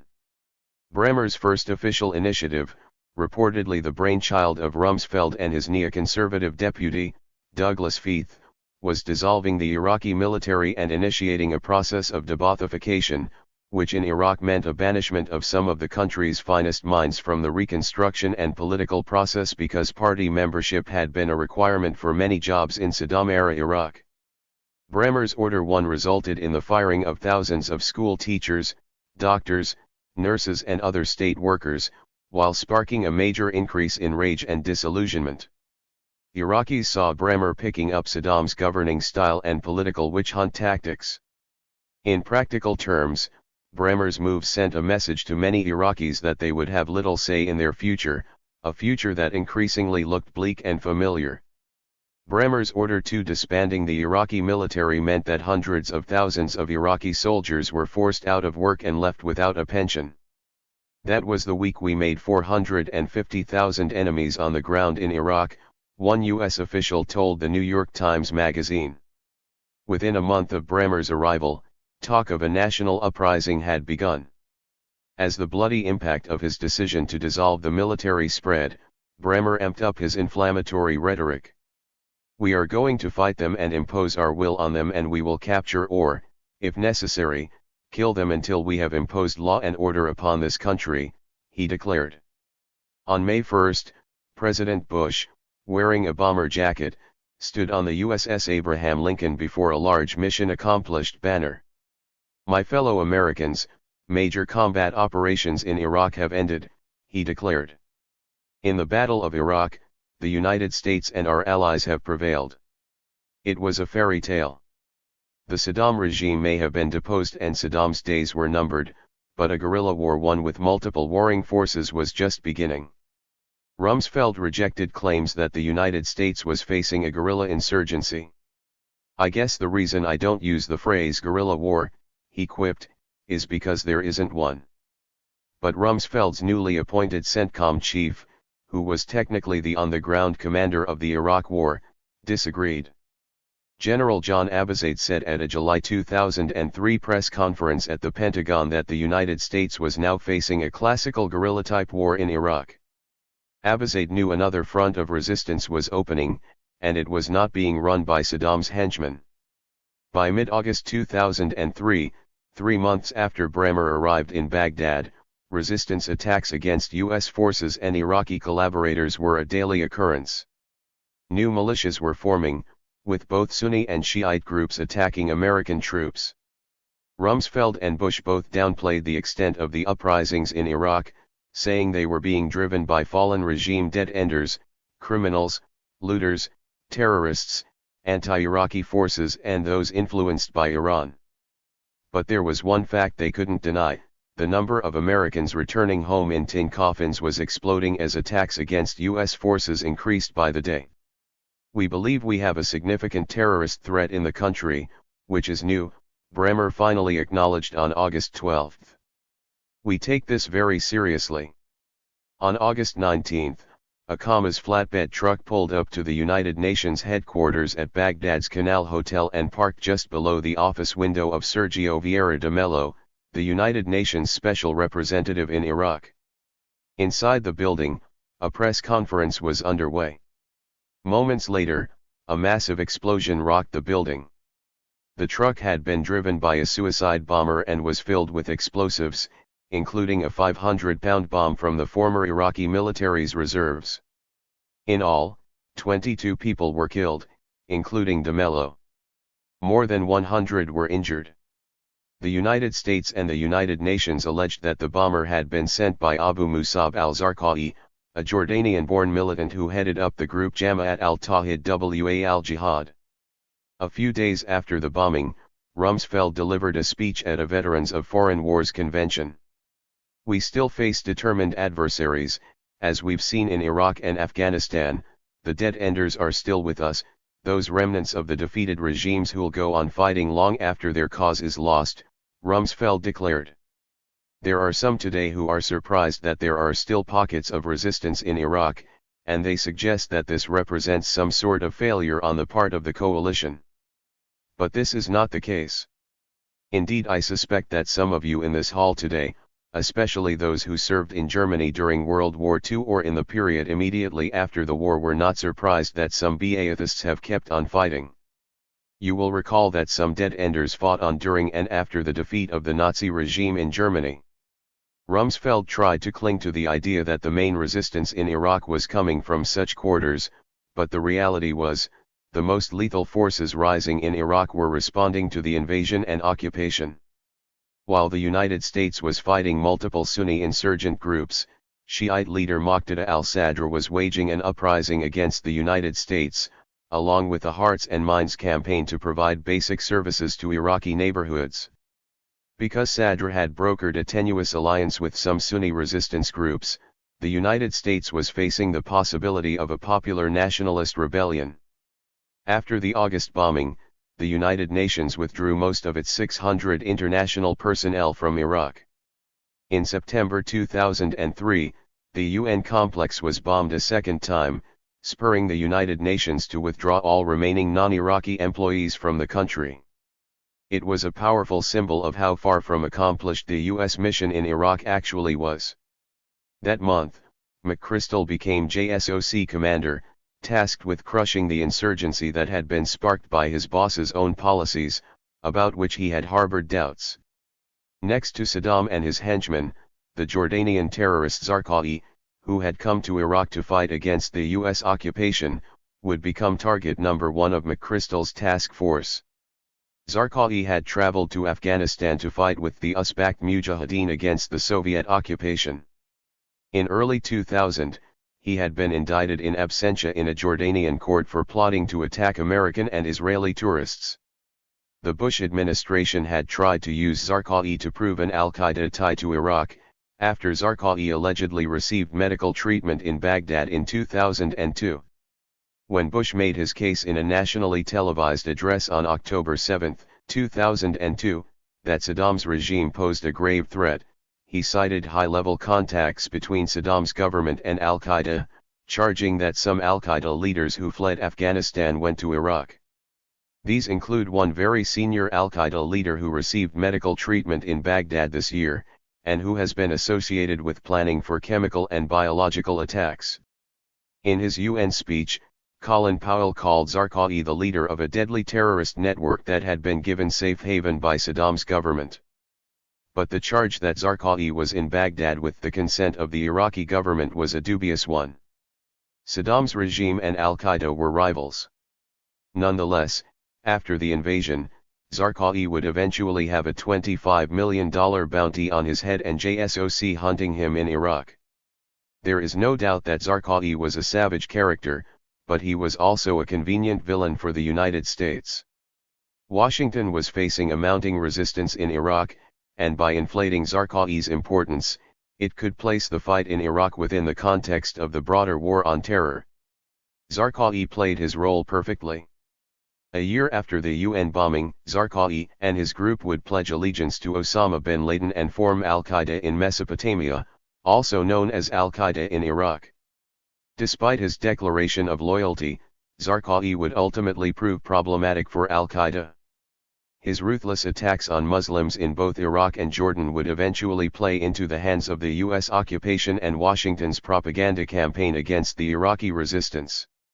Iraq would serve as a laboratory for creating a new kill-slash-capture machine, centered on JSOC, run by McChrystal and accountable to no one but a small group of White House and Pentagon insiders.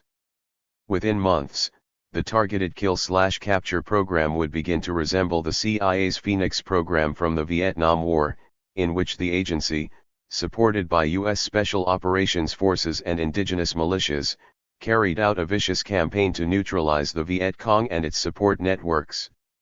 In plain terms, the Phoenix program was effectively a well-organized death squad. They killed huge numbers, thousands and thousands, of suspected Viet Cong operatives, said Gareth Porter, an independent historian who has written extensively about the Phoenix program in Vietnam, as well as the history of JSOC. Phoenix was in fact the grandfather of approach to a war. Dealing with the Iraq insurgency would become an almost totally consuming task for the bulk of America's most elite forces, though Rumsfeld and Cheney had global aspirations for JSOC's expanded use. Rumsfeld signed an executive order on September 16, 2003, the same month that Holland retired as SOCOM commander, and General Brian Doug Brown took over, establishing JSOC as the principal counter-terrorism force of the United States. It contained pre-authorized lists of 15 countries where CT action might be taken and specified which actions could be carried out. Brown, a SOF vet and founding member of the 160th Special Operations Aviation Regiment, told the Senate that the nexus of the Department of Defense's global war on terrorism is at SOCOM.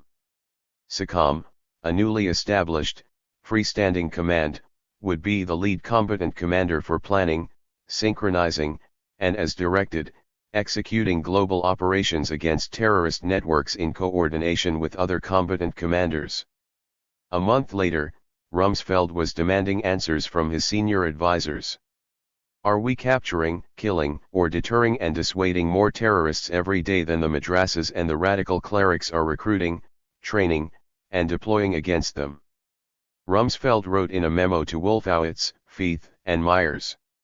It was an interesting question and one many were debating in the counterterrorism community. But, as Al-Qaeda's leadership fled to countries throughout the Horn of Africa and Arabian Peninsula and into Pakistan, the premier U.S. counterterrorism force would be given orders to focus entirely on a nation that had no Al-Qaeda presence before the U.S. tanks rolled in a year earlier. The Pentagon had distributed decks of playing cards to troops in Iraq, assessing a value to various leaders of the former Ba'ath regime. Saddam was the ace of spades. The tradition dated back to the U.S. Civil War. But this time around, the cards were produced not just for the military but as a consumer product sold to the public. The Bush administration seemed to believe its own propaganda about how easy victory would be in Iraq, reasoning that by destroying the Ba'ath Party and killing or capturing its leaders, the war could be won swiftly. When McChrystal hit the ground in Iraq in October 2003, his Task Force 20, renamed Task Force 121, would lead the hunt. Its members included JSOC forces, British SAS commandos and some local Iraqi teams. Their job was to plow through the deck of cards.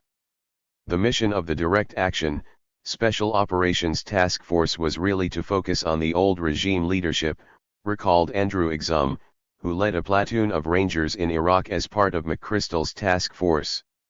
The deck of cards, the most wanted folks. I think that was based largely on the idea that the insurgency in Iraq, the fighting, kind of goes away if a lot of these guys go away. That theory would prove to be fatally flawed.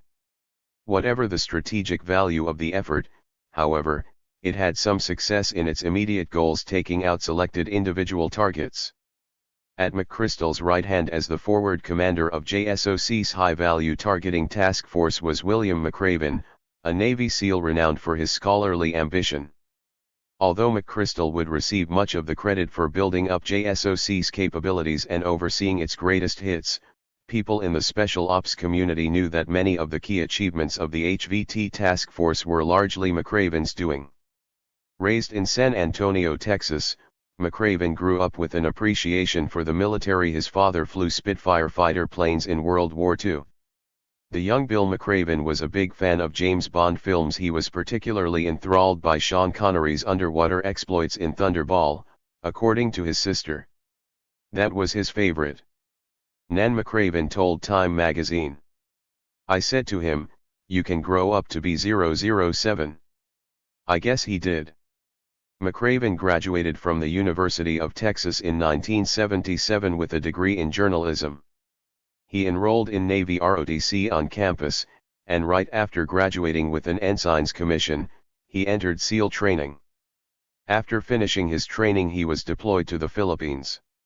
When Richard Marcinko created the Naval Special Warfare Development Group, SEAL Team 6, in 1982, he asked McRaven to lead one of the constituent SEAL teams. Marcinko's freewheeling leadership soon put him at loggerheads with his young lieutenant. Marcinko bought his SEALs expensive cars and financed debauched parties on Navy property that included prostitutes.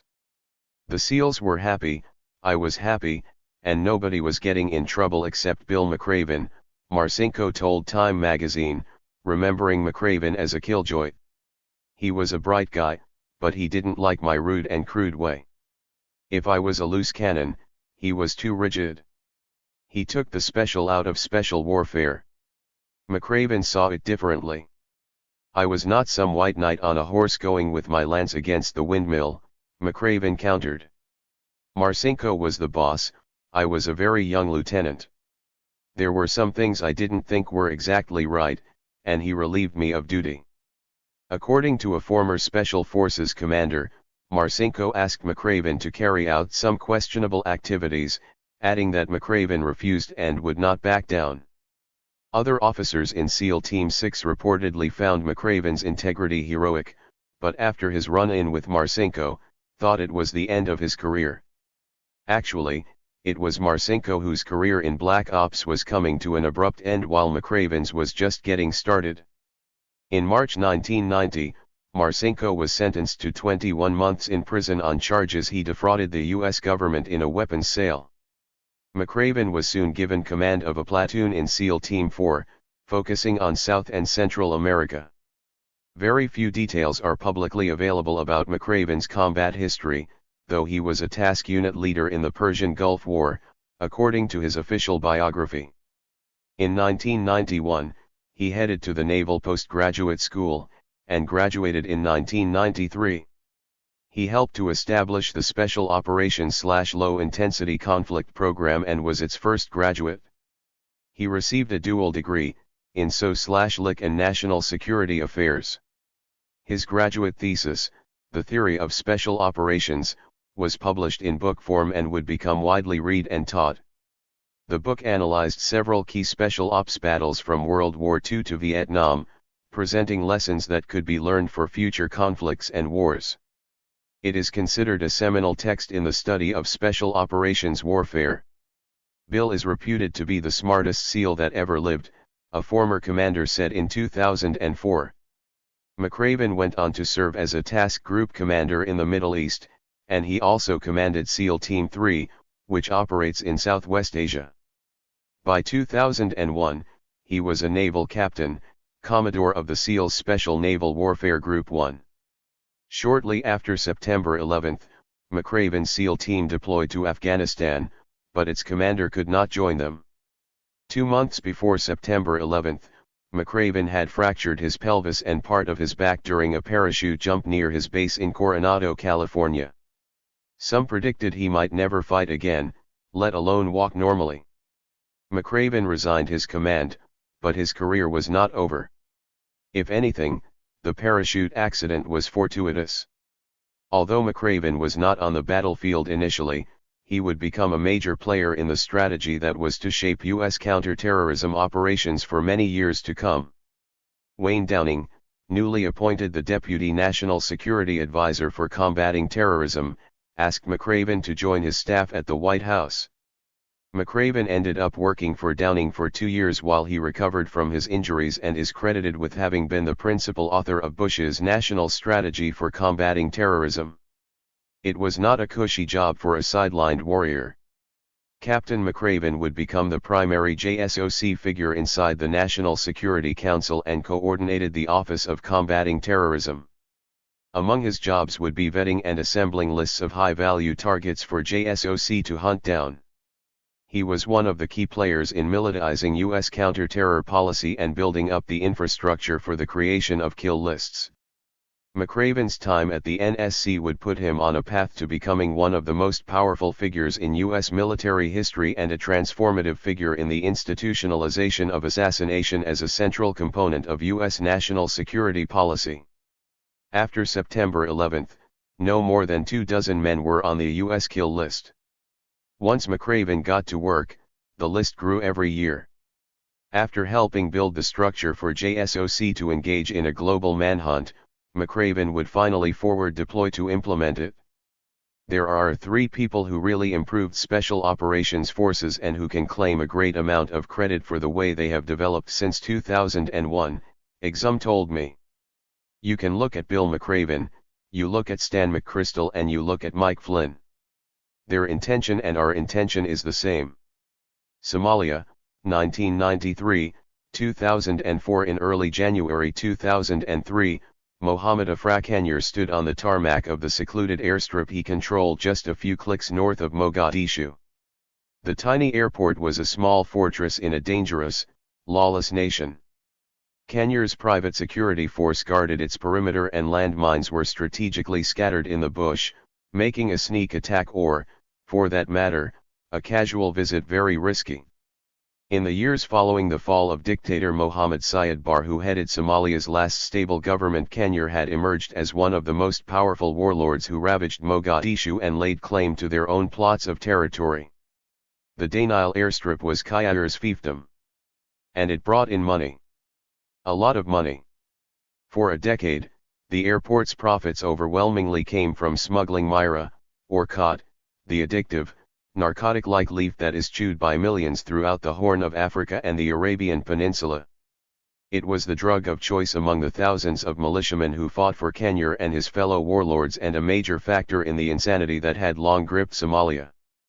But on this particular day, January 5, 2003, the aircraft that Kenya awaited on the tarmac was not a Bluebird aviation flight bringing in the foliage of chaos, but rather a small Gulf Stream that carried a different kind of volatile cargo. Kenya said he couldn't recall which government agency the white men who stepped off the plane that day worked for, but they were definitely Americans. I believe they were Special Military Intelligence and CIA, Kenya remembered. But I really don't know. That's internal business for them.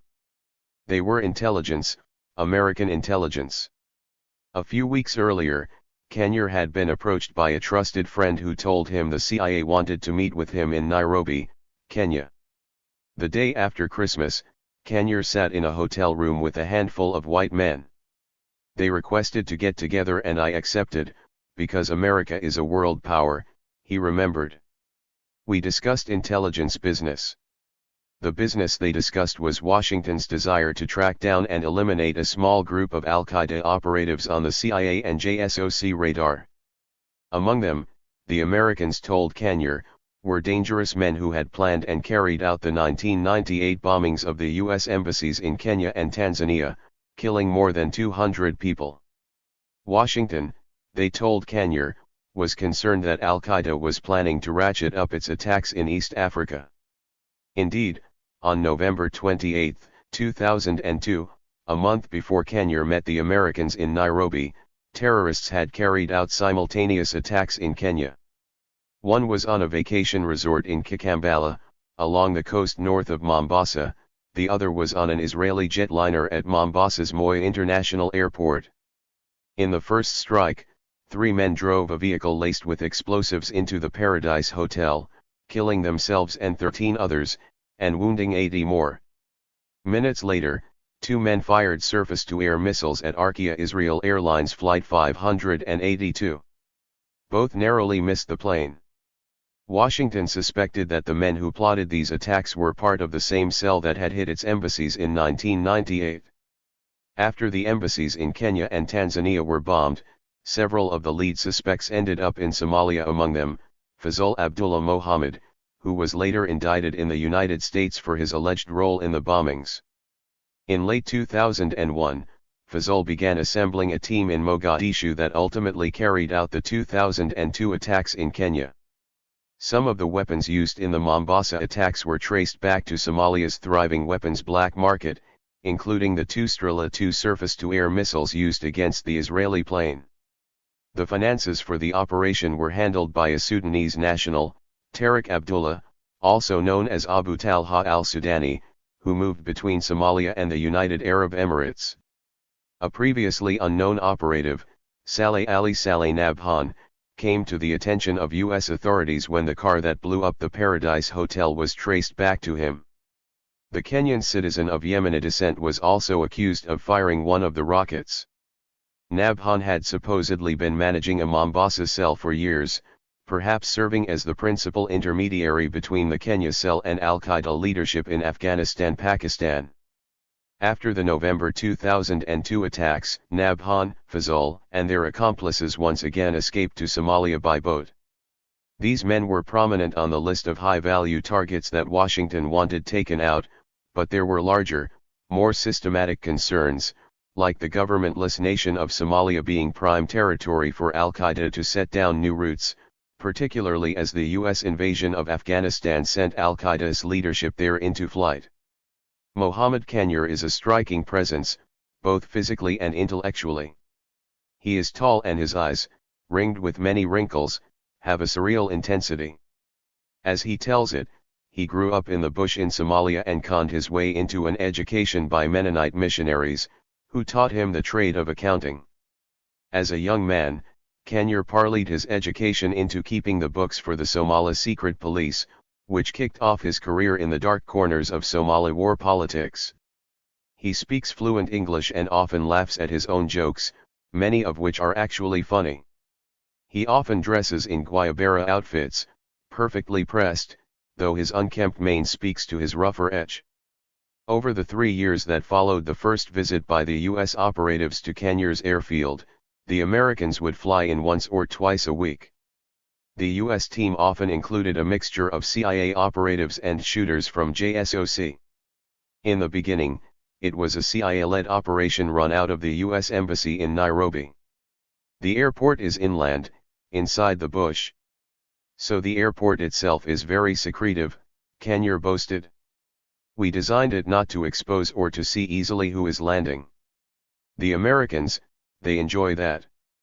In one of the early visits, Kenya drove the Americans to his villa. Over coffee, they placed a series of photos before the Somali warlord. He refused to say exactly what the Americans told him they wanted done with the men in the photos. My agenda was to eliminate Al-Qaeda representatives in Somalia and whole East Africa, Kenya told me. My intention was to fight with these people with the help and the knowledge, and knowing of Americans. That was my intention. I can say that their intention and our intention is the same, and they wanted to eliminate the Al-Qaeda representatives in the Horn of Africa. While CIA personnel worked with Kenya and other warlords, members of JSOC's intelligence division, the activity would sometimes break away. Independently, they began building a network of surveillance and eavesdropping equipment across Mogadishu. They were preparing the battlefield, not fighting on it. There was still no stomach in Washington for U.S. boots on the ground in Somalia. But there was certainly an appetite for an old-fashioned proxy force, which Kenya was happy to satisfy. On average, Kenya said, the Americans would pay him $100,000 to $150,000 a month for his services and the use of his airport. Classified U.S. diplomatic cables sent from the embassy in Nairobi detailed a plan to use non-traditional liaison partners in Somalia. Its aim, according to the cables, was locating and nullifying high-value targets. Thus was born a US-funded coalition of warlords who would serve as Washington's men in Somalia. Its eventual name reeked of the agency's involvement, the Alliance for the Restoration of Peace and Counterterrorism. Inside the U.S. intelligence community at the time, however, it was known as Operation Black Hawk, a clear reference to the disaster in 1993 that led to the withdrawal of U.S. forces from Somalia. What started as a quiet intelligence gathering operation against a handful of Al-Qaeda members would soon turn into a full-scale dirty war, reminiscent of the U.S. support for the Contras in Nicaragua in the 1980s. Somalia could have turned out very differently from the country the United States and its warlords helped create after September 11. Radical Islam was new to Somalia and was not widespread prior to the launch of the global war on terror. Many seasoned Somalia analysts believed that the handful of radicals in the country could have been contained and that the central aim of stabilizing the country should have been to disarm and disempower the warlords. Instead, Washington directly supported an expansion of their power and, in the process, caused a radical backlash in Somalia, opening the doors wide for Al-Qaeda to step in. While the CIA began cultivating its relationship with Kenya and other warlords, the official government of Somalia watched from the sidelines. Made up of Western-educated technocrats, the transitional national government was little more than an idea that existed in hotel suites and coffee shops in Kenya and other neighboring countries. And Washington's counterterrorism agencies treated it as such. After the 9/11 attacks and President Bush's "either you are with us or you are with the terrorists" declaration, Somalia's foreign minister, Ismail Mahmoud Boubacar, swiftly penned a letter to the U.S. Secretary of State. "We are with you, and we are as much concerned with the possibility of Al-Qaeda moving into as you are," Boubacar recalled writing. But, he told me over coffee at a posh hotel in Nairobi, the response was lukewarm.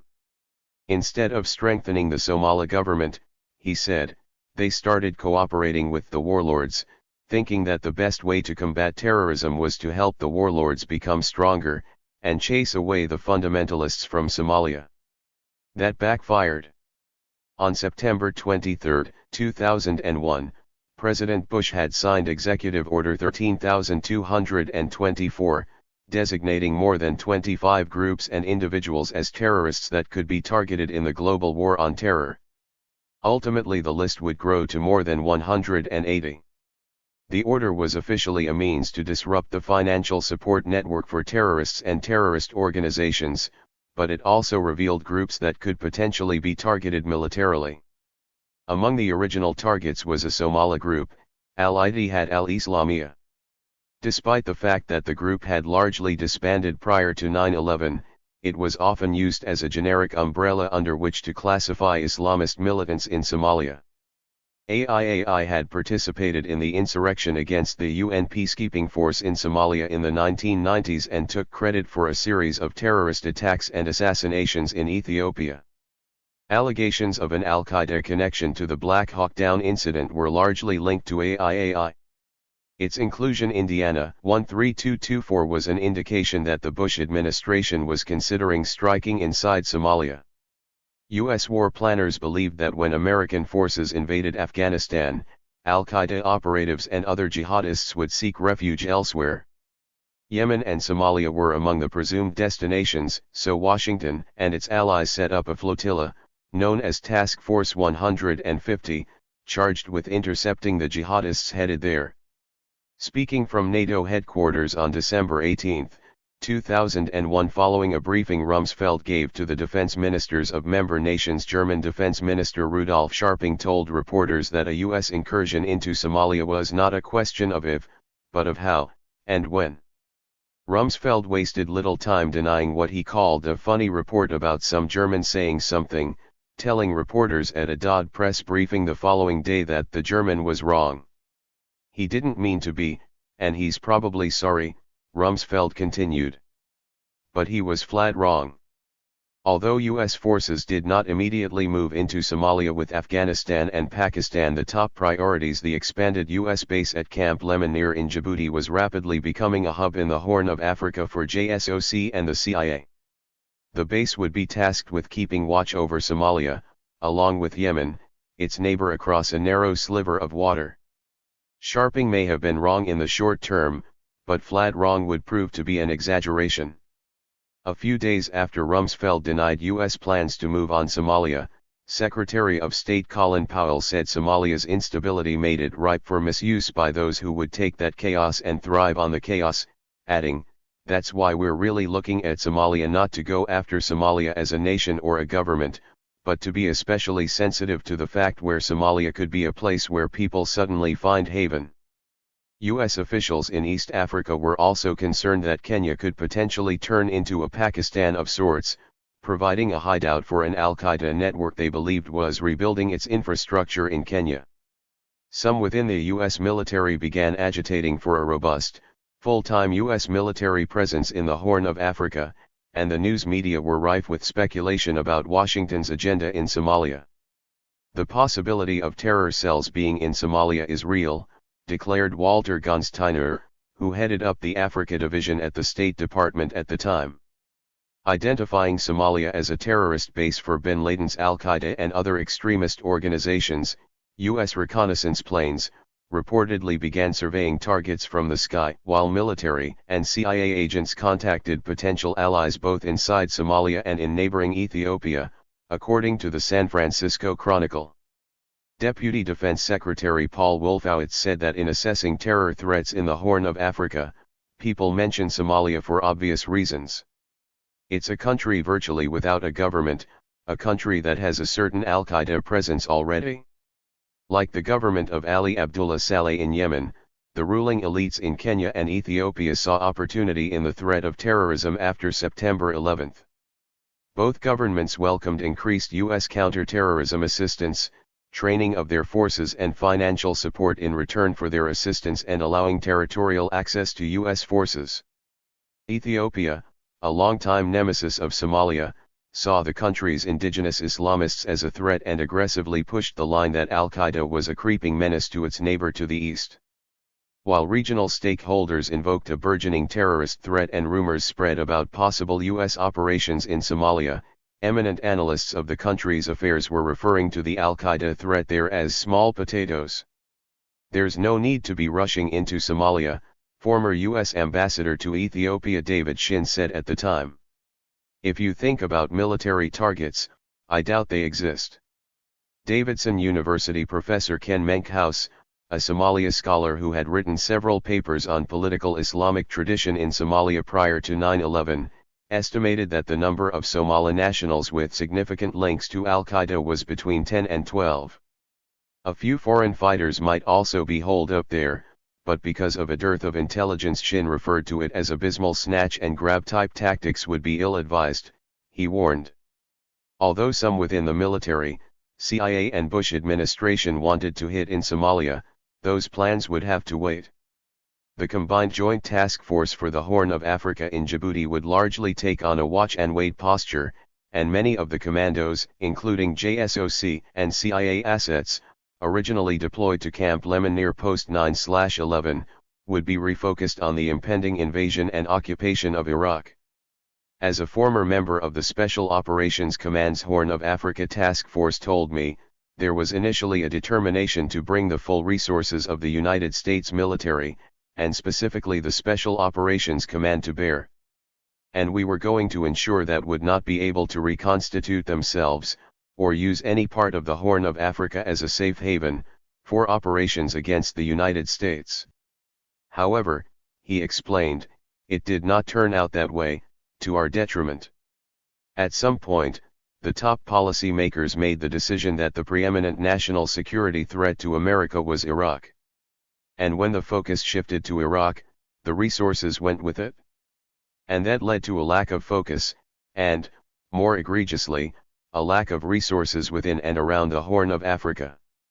JSOC's role in Somalia during the early years after September 11 was relegated to in-country protection for the CIA, establishing surveillance equipment on the ground and having a team on standby in Djibouti, ready to swoop in if anything went wrong with the small CIA-led teams running the warlords. As JSOC's resources were overwhelmingly dedicated to Iraq, the U.S. approach in Somalia consisted of a covert CIA proxy war. And the United States made Mohammed Kenya its man in Mogadishu. According to classified U.S. diplomatic cables from the U.S. Embassy in Nairobi, U.S. intelligence fiercely dismissed internal critics of its use of the alliance of warlords to carry out targeted kill and capture operations. Arguments from diplomatic and NGO colleagues that a subtler approach will help us address our CT concerns fail to take into account the immediacy of the threat, read one cable. Certain individuals, the cable stated bluntly, must be removed from the Somali equation. It was the beginning of a multi-year relationship among a network of murderous warlords and the CIA that would set Somalia on a course toward even further chaos and bloodshed. It would also result in the very Islamist militant forces Washington wanted crushed emerging more powerful than they had ever been before. For most Americans, mention of the word Somalia evoked one of two images: a starving child or U.S. soldiers being dragged through the streets of Mogadishu following the infamous Black Hawk Down incident of 1993. Al-Qaeda's alleged role in the Mogadishu battle was included in a 1998 indictment against bin Laden in the United States, which charged that Al-Qaeda had trained Somali clans to oppose the UN mission, culminating in the killing of 18 U.S. soldiers and the wounding of 73 others in Mogadishu. Bin Laden certainly helped bolster that narrative. He had issued a declaration that year, calling the United States the snake and exhorting his followers to cut the head off and stop. Bin Laden later boasted in an interview that the militants who brought down the Black Hawks were among 250 jihadists sent by him to Somalia. He declared, "The youth were surprised at the low morale of the American soldiers and realized more than before that the American soldier was a paper tiger, and after a few blows ran in defeat, dragging their corpses and their shameful defeat." Nonetheless, many experts have cast doubt on Al-Qaeda's centrality to those events. Journalists interviewed Somalis who said they had never heard of bin Laden until he began boasting about Somalia years later. Undoubtedly, during this period, bin Laden was seeking to make his mark, but Somali militias hardly needed his help to wreak havoc. The country had already descended into a perpetual state of civil war, with various warlords commanding militias that were terrorizing and destabilizing the country as they fought neighborhood to neighborhood for control. After the withdrawal of the UN force in 1994, Somalia plummeted deeper into chaos. The Battle of Mogadishu was the bloody finale to a mission codenamed Operation Gothic Serpent. Run by Major General William Garrison, then commander of JSOC, it went down as one of the greatest disasters for the U.S. Special Operations community since the botched rescue mission in 1980 to free American hostages in Tehran. Many within the JSOC community did not see it that way. Lieutenant General Boykin, one of the original members of Delta Force, served alongside Garrison on the Somalia mission as the Delta Contingent's commander. This ragged place had just chewed up and spit out elite fighters from the most powerful army in the history of the world, Boykin recalled thinking as he stood in Mogadishu after the battle. He blasted the Clinton White House for abandoning Somalia. In the aftermath of the disaster, Boykin and Garrison had pushed for more troops and called for ramping up the offensive, requests that were rejected. General Garrison retired from the military on August 3, 1996. It was exactly 2 days after Mohammed Farah Aidid died in Somalia, having sustained injuries during a gun battle a few weeks earlier. Although Somalia would be largely ignored by the United States in the years to come, it was never far from the minds of the JSOC operators. It was not until 1996, after bin Laden was expelled from Sudan, that Al-Qaeda began to make its presence felt in East Africa. In the summer of 1998, U.S. agents in Albania facilitated the extraordinary rendition of 5 members of Islamic Jihad, Ayman al-Zawahiri's organization. The men were transferred to Egypt, where some claimed they were tortured, including by electric shock to the genitals. On August 5, Zawahiri published a letter in a British paper vowing revenge against America in a language they will understand. 2 days later, on August 7, 1998, Al-Qaeda cells, organized out of Nairobi, carried out simultaneous truck bombings of the U.S. embassies in Kenya and Tanzania, killing 224 people, including 12 Americans, and injuring 5,000 more. It was the first time much of the world had ever heard of bin Laden, and the FBI put him on its 10 most wanted list. The Al-Qaeda leader, in taking responsibility for the embassy attacks, initially said that they were payback for the U.S. invasion of Somalia, but the chosen date of the attacks also coincided with the 8th anniversary of U.S. troops deploying to Saudi Arabia. We will use all the means at our disposal to bring those responsible to justice no matter what or how long it takes, President Clinton declared in the Rose Garden after the bombings. Clinton signed a secret finding authorizing the covert use of lethal force in hunting down those responsible. The White House had determined that a mission to kill bin Laden was not inconsistent with the ban on assassinations.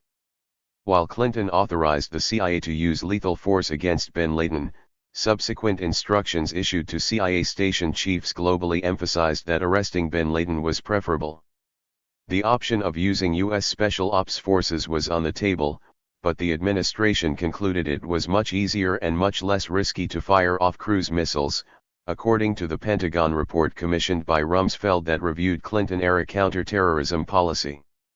General Downing, the former commander of JSOC and SOCOM, described the attitude he encountered from Clinton administration officials as, "Don't let these soft guys through the door because they're dangerous.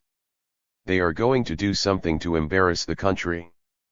Although some U.S. intelligence indicated that scouting missions for the embassy bombings were coordinated in Somalia, the Clinton White House would not permit any incursions into Somalia.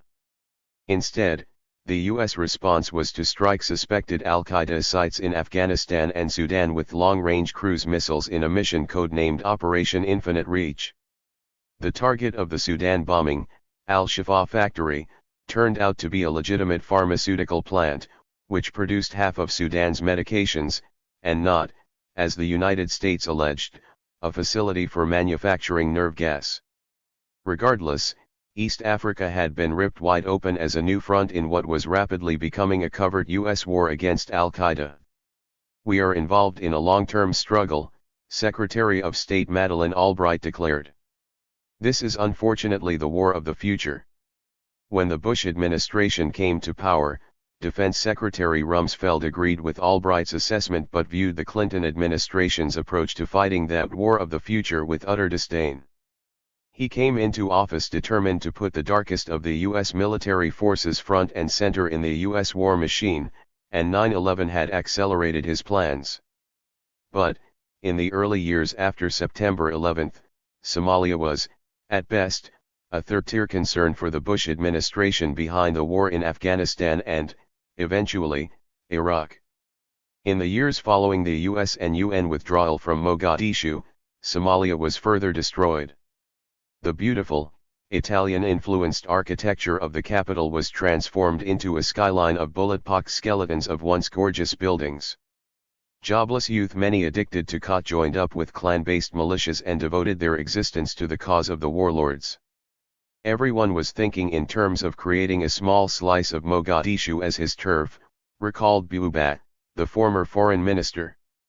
It was as if the Somali state was over and everybody wanted to create his little turf to collect money and to become powerful just for personal gains, not for national gains. This was the Somalia that the Americans flew into in 2003 when they first approached Kenya, one of the very people who had helped destroy the country.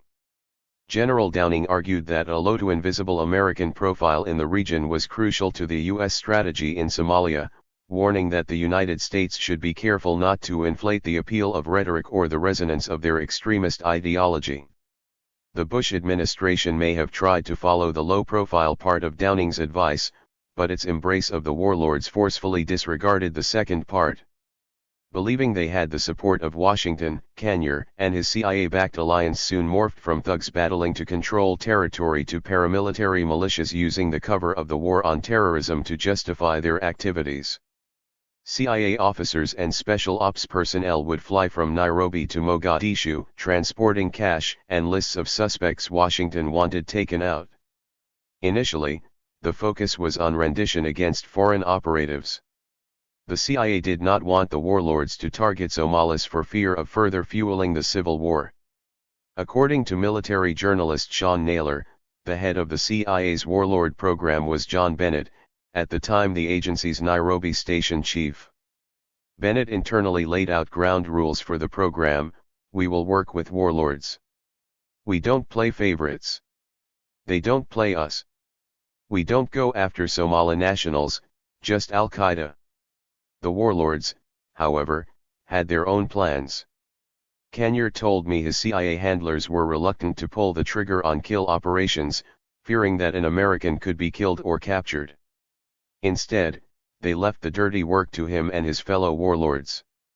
After making their deal with the CIA, Kenya and his comrades engaged in an all-out targeted kill and capture campaign against anyone Somali or foreign they suspected of being a supporter of any Islamic movement.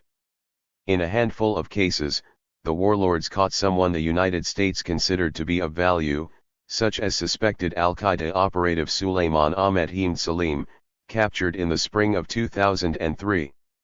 One of Kenya's fellow warlords, Mohammed Deer, seized Salim and rendered him into U.S. custody. Salim was reportedly later held in 2 secret prisons in Afghanistan. In 2004, directly contradicting Bennett's supposed rules for the warlord game, Kenya's men carried out a raid on a home of a Somali militant, Aden Hashi Farah Arrow. Ostensibly aimed at capturing Abu Talha al-Sudani, whom the United States was hunting in connection with the embassy attacks in Africa, they instead seized Arrow's brother-in-law, Mohammed Ali Is, who was wanted in connection with a spate of assassinations in Somaliland in 2003 to 2004. According to Is, he was taken aboard a U.S. helicopter and transported to a U.S. Navy vessel. Chicago Tribune journalist Paul Salopek tracked down Is in a Berbera, Somaliland, prison years later. He told Salopek that once aboard the U.S. ship, he was first treated for a gunshot wound and then detained and interrogated by U.S. plainclothes agents for about a month. Then he was taken to Lemonir, en route to a clandestine Ethiopian prison, where Is contends he was tortured by US-trained Ethiopian military intelligence using electric shocks. He was then returned to the Somaliland Gulag, where he would remain. Scores of other suspects were abducted by the CIA-backed warlords and handed over to American agents. The scramble by Mogadishu faction leaders to nab al-Qaeda figures for American reward money has spawned a small industry in abductions. Like speculators on the stock market, faction leaders have taken to arresting foreigners mainly, but not exclusively Arabs, in the hope they might be on a wanted list, according to a report by the International Crisis Group in 2005.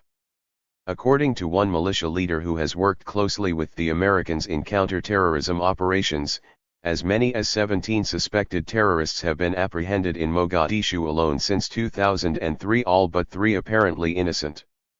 In many cases, the United States would determine the prisoners had no intelligence value and repatriate them to Somalia. Sometimes, according to several former senior Somali government and military officials, the warlords would execute them to keep them from talking. These people were already heinous warlords, they were widely reviled in Mogadishu. And then they start assassinating imams and local prayer leaders, said Abdirahman Aint Ali, a Somali analyst who has written extensively on the history of Al-Qaeda and warlord politics in Somalia. They were either capturing them, and then renditioning them to Djibouti, where there is a major American base. Or in many cases, they were chopping their head off and taking the head to the Americans and telling them, "We killed this guy." He added, the vast majority of people they killed had nothing to do with the war on terror. In a diplomatic cable to the State Department from the Nairobi embassy, U.S. officials acknowledged that the use of the warlords and their militias to hunt down alleged terrorists may seem unpalatable choices, particularly in light of civilian casualties in recent rounds of fighting in Mogadishu. But, they explained, these partners are the only means currently available to remove the terrorists from their positions in Mogadishu. When I met Kanyar, he denied that his forces were committing extrajudicial killings, or kidnapping and torturing prisoners, but when pressed on his operations, he acknowledged he was capturing people and interrogating them. Then he shot back. When you are fighting an enemy, any option is open. If you want to fight Al-Qaeda, you have to fight them ruthlessly, because they are ruthless. He paused, before putting a fine point on his sentiment. No mercy.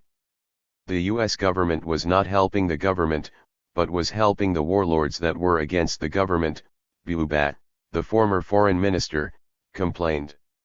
Washington thought that the warlords were strong enough to chase away the Islamists or get rid of them. But it did completely the opposite. Completely the opposite. It was folly, a foolish idea. As the CIA deepened its involvement with Somali warlords, most of the JSOC and US military assets in the Horn of Africa were refocused on the war Cheney and Rumsfeld had come into office dying to wage, Iraq. This was not going to be a CIA-led war like the early stages of Afghanistan. JSOC was going to be running the show.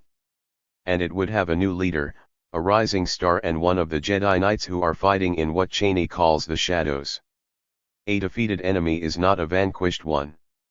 Yemen, 2003, 2006. Shortly after 11 p.m. on May 12, 2003, multiple teams of Al-Qaeda militants carried out a well-coordinated attack in Riyadh, Saudi Arabia. Using a combination of car bombs and heavily armed commandos, the Al-Qaeda cells hit 3 separate compounds housing large numbers of Americans and other Westerners. Among the targets hit was a facility owned by a U.S. defense contractor, the Vinal Corporation, which was training the Saudi National Guard, and another owned by a pro-Saudi billionaire. 35 people were killed and more than 160 others wounded. A few months later, in November 2003, another bomb attack targeting the Al-Mohaya housing compound in Laban Valley killed 17 people and wounded more than 120. The 2 attacks sparked a campaign against Al-Qaeda networks in the kingdom. More than 600 people were arrested, and others accused of complicity were hunted down and killed. Although the attacks were considered great successes by Al-Qaeda, the crackdown they spurred meant that the organization needed a safe base outside of Saudi Arabia. Many fled to Yemen. During this time, the Al-Qaeda network in Yemen was in disarray. A year after the November 2002 drone strike, Harathai's successor, Muhammad Hamdi al-Adil, was jailed, as were scores of other suspected militants. Under pressure from the United States, Saleh arrested more than 100 people and locked them up, ostensibly on suspicion of involvement with the USS Cole attack. The period that followed, from 2003 to 2006, was notable only insofar as the Bush administration seemed to take almost all focus off Yemen and potential al-Qaeda threats emanating from the country. There was an interlude of a little over 2 years in which it appeared as though al-Qaeda had largely been defeated in Yemen, recalled Princeton University professor Gregory Johnson, widely considered a leading U.S. expert on Yemen, in testimony before the Senate Foreign Relations Committee. But instead of securing the win, both the U.S. and Yemeni governments treated the victory as absolute, failing to realize that a defeated enemy is not a vanquished one. In effect, al-Qaeda was crossed off both countries' list of priorities and replaced by other, seemingly more pressing concerns. While the threat from al-Qaeda was not necessarily forgotten in 2004 and 2005, it was mostly ignored. Johnson believed this lapse of vigilance was largely responsible for the relative ease that al-Qaeda had when it rebuilt its infrastructure in Yemen in the period that followed. Another factor that ultimately worked in al-Qaeda's favor was Saleh's imprisonment of hundreds of people on simple suspicion of being affiliated with al-Qaeda, in some cases with little or no evidence, which effectively turned the prisons into radicalization factories. These men were tossed in security prisons with other more experienced fighters who did much to radicalize their younger, more impressionable fellow inmates in the shared cells, Johnson told the Senate. This problem was largely overlooked at the time and would come back to haunt both Yemen and the U.S. throughout multiple phases of the war against al-Qaeda. Policymakers in Washington seemed to lose interest in Yemen, but the U.S. military, especially the Special Operations Community, certainly did not. While Rumsfeld tapped most of the elite hunter-killer forces from JSOC for the high-value killing campaign in Iraq, Yemen remained on the radar of these very forces, whose stated mission was counter-terrorism operations. Several special operations veterans from this period told me they were disillusioned by what they saw as a misdirection of their skills for operations in Iraq that could have been used to confront the more serious threat posed by al-Qaeda elsewhere. In mid-2003, in Yemen, the ground was being laid for a resurgence of al-Qaeda, as President Saleh found himself fighting to put down a domestic insurrection. In 2004, the Houthi minority launched a military uprising in the north, spurring a military offensive by Saleh that resulted in the deaths of hundreds, including Hussein Badruddin al-Houthi, the leader of the rebellion. His brother, Abdul Malik al-Houthi, eventually succeeded him and continued the fight against Saleh. In confronting the Houthis during the period known as the Six Wars, which spanned from 2004 to 2010, Saleh used both al-Qaeda and Saudi forces, as well as his own US-trained and equipped special operations forces. An al-Qaeda spokesman, Ahmed Mansour, claimed the Yemeni government had solicited al-Qaeda's support in fighting the Houthis in return for the persecution of our members. This account was backed up by several former senior U.S. intelligence and military officials. Saleh also relied heavily on the Saudis in this effort. At one point, the Saudis were reportedly giving Yemen $10 million a month to fight the Houthis. For the Saudis, the situation in Yemen presented an array of challenges beyond the Houthi rebellion. Overall, the kingdom was Yemen's biggest sponsor, giving Saleh's government an estimated $2 billion a year in aid. To justify their wars against the Houthis to the United States, Saleh and the Saudis consistently used allegations of Iranian support for the Houthis and deliberately conflated them with al-Qaeda. While he worked various angles to try to bolster his own military and political objectives, and the CIA and JSOC entrenched deeper in Yemen from the U.S. base nearby in Djibouti, Saleh used the U.S. desire to take custody of coal bombing suspects to leverage additional support. Despite repeated requests from the FBI and other U.S. agencies and officials, Saleh refused to hand over the top suspects in the bombing, including Jamal al-Badawi, whom the United States explicitly asked be extradited after he was indicted in 2003 in federal court in the United States. The Yemeni constitution prohibits handing over any Yemeni, Saleh told the New York Times. Instead, Saleh brokered a scheme wherein most of the suspects would be prosecuted and sentenced in Yemen. In 2002, under pressure from Washington to do something, Saleh had created what he called a dialogue council to confront the jihadists on his soil through rehabilitation and reconciliation. The Yemeni state felt an urgent need to act against radical Islamism, observed terrorism researcher Aniska Birk. This need arose from a perceived danger to the state, partly from the militants themselves, and partly from the possibility of an American-led war on Yemen if the state failed to act against these militants. Hundreds of Yemenis were taken into custody as part of the program, and there were reports of torture and cruel treatment that amounted to gross violations of the detainees' rights. Between 2002 and 2005, more than 300 Yemenis were released. Several of the program's graduates would go on to return to the struggle, fighting in Iraq or joining Al-Qaeda or other militant groups in Yemen, and the program was eventually discontinued in 2005. For seasoned observers of Yemen, Saleh's game over the coal suspects was akin to a hostage scheme aimed at wresting more money, training, and military hardware from the United States. Handing them over to the United States would be a political disaster internally for Saleh and would take away his negotiating power with Washington.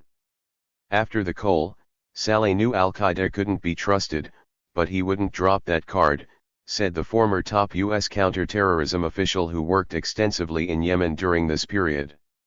He told me that once Al-Qaeda suspects ended up in jail, Saleh would eventually release them through a fictional rehabilitation program where they would swear on the Quran to renounce terrorism, or through pardons, or by simply allowing them to escape. In 2003, 10 of the leading coal suspects escaped from prison, beginning a multi-year pattern of arrests, convictions, escapes and rearrests. Al-Qaeda intends to cause just enough sporadic damage to persuade regime that it is best to curtail its efforts to destroy Al-Qaeda and to allow the group to operate relatively freely in and from Yemen as long as no major attacks are staged in the country, observed former senior CIA official Michael Scheuer. Saleh's approach to alleged Al-Qaeda operatives, Scheuer asserted, almost certainly equates to a license for the militants to do what they want, where they want, as long as it is not in Yemen.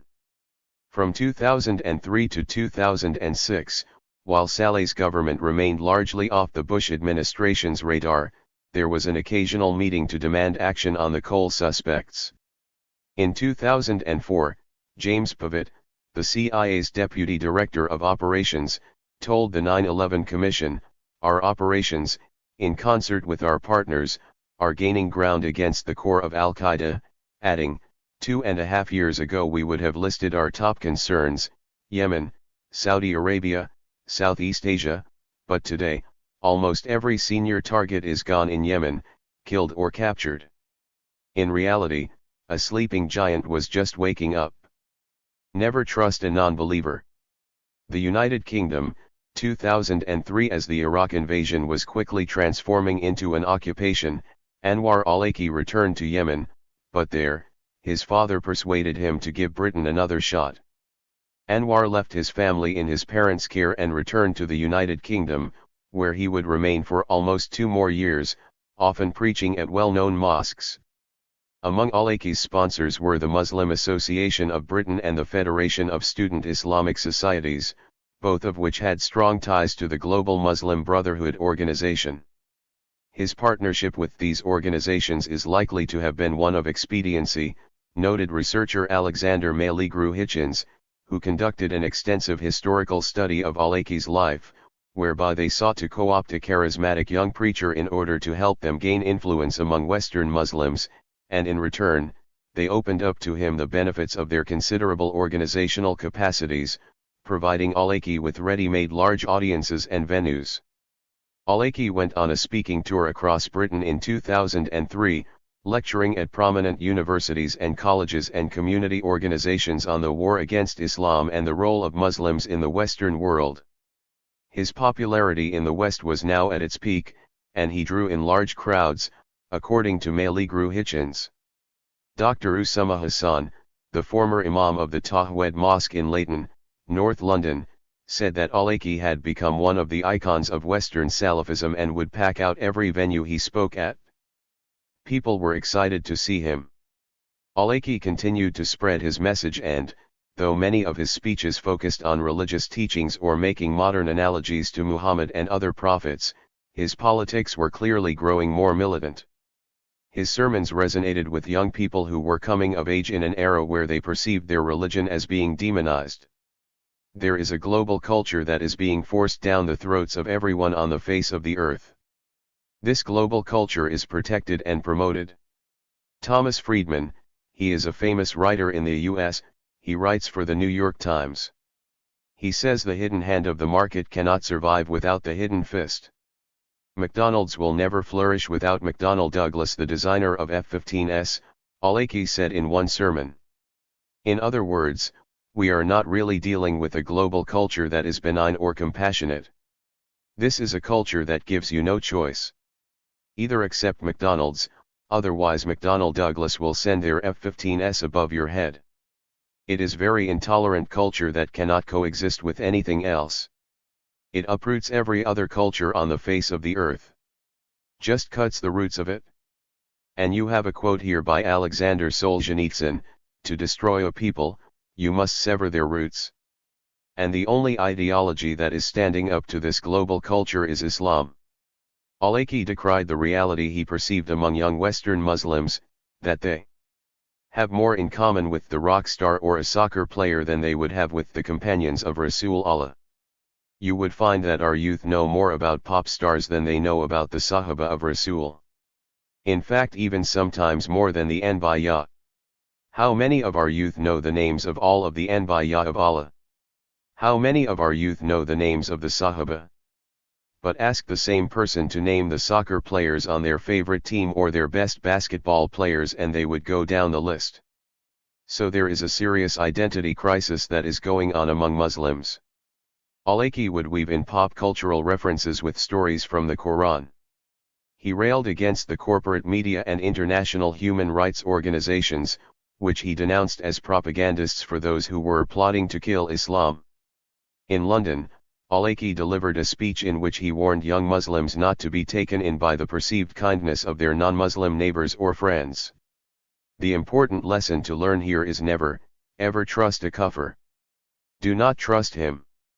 Now, you might argue and say, but my neighbor is such a nice person, my classmates are very nice. My co-workers, they are just fabulous people, they're so decent and honest. And, you know, the only problem is that we Muslims are giving Islam a bad name. If these terrorists would just stop what they're doing, Al-Awlaki said. Now, I'm not going to argue that your neighbor is not a nice person.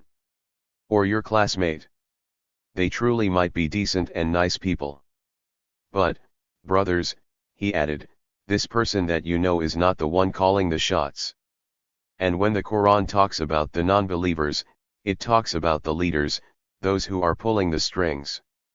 Don't make a judgment based on Jane Doe and John Doe. You don't make it based on Joe Sixpack or Sally Soccer Mom. The non-believers, he said, were intent on destroying Islam. We need to wisen up and not be duped, he told the rapt audience. Malcolm X used to say, we've been bamboozled. Al-Awlaki spoke frequently of the harassment and detention of Muslims across the globe, from Guantanamo to London to Virginia and beyond.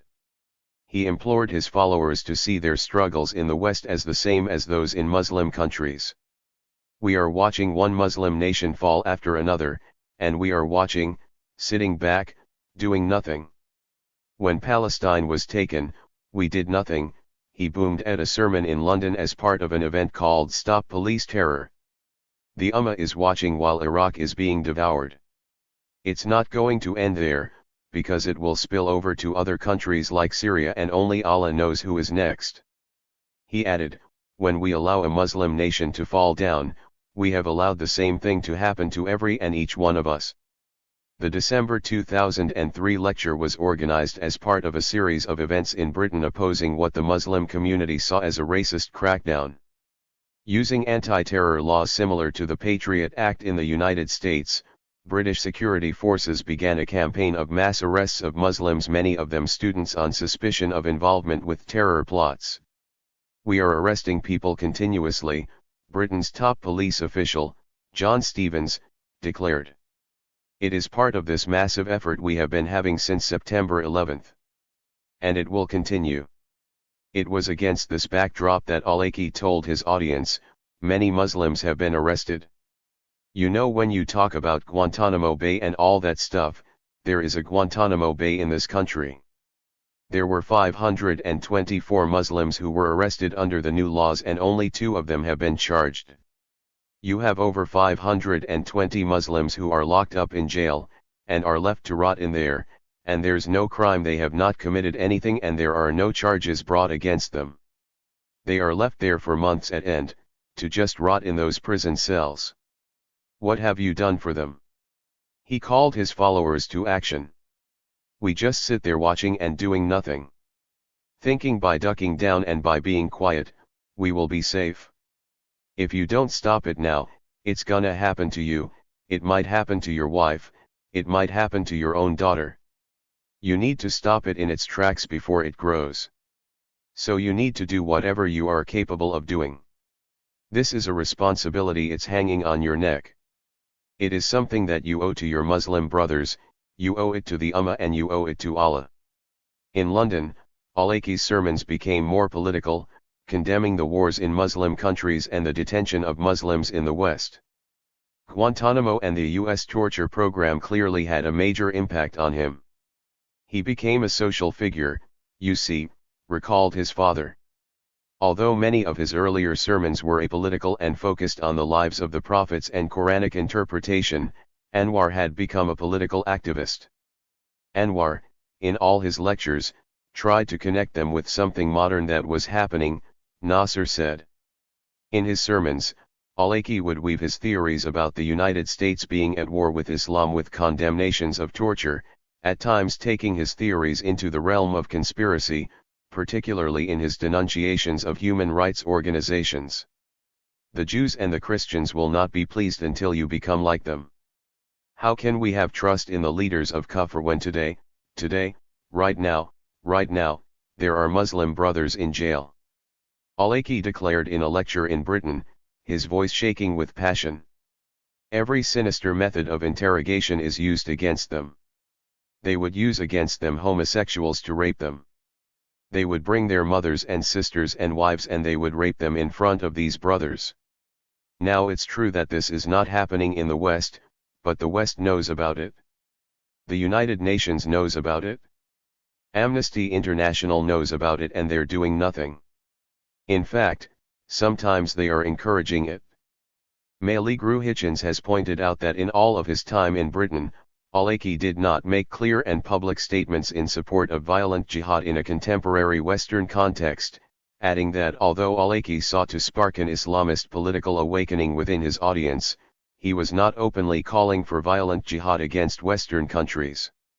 While Al-Awlaki lectured on jihad and used historical Arab texts, such as Book of Jihad, authored by Ibn Nuwas, a 14th-century scholar who died fighting against the Mughals and the Crusaders, he was careful in offering his rationale.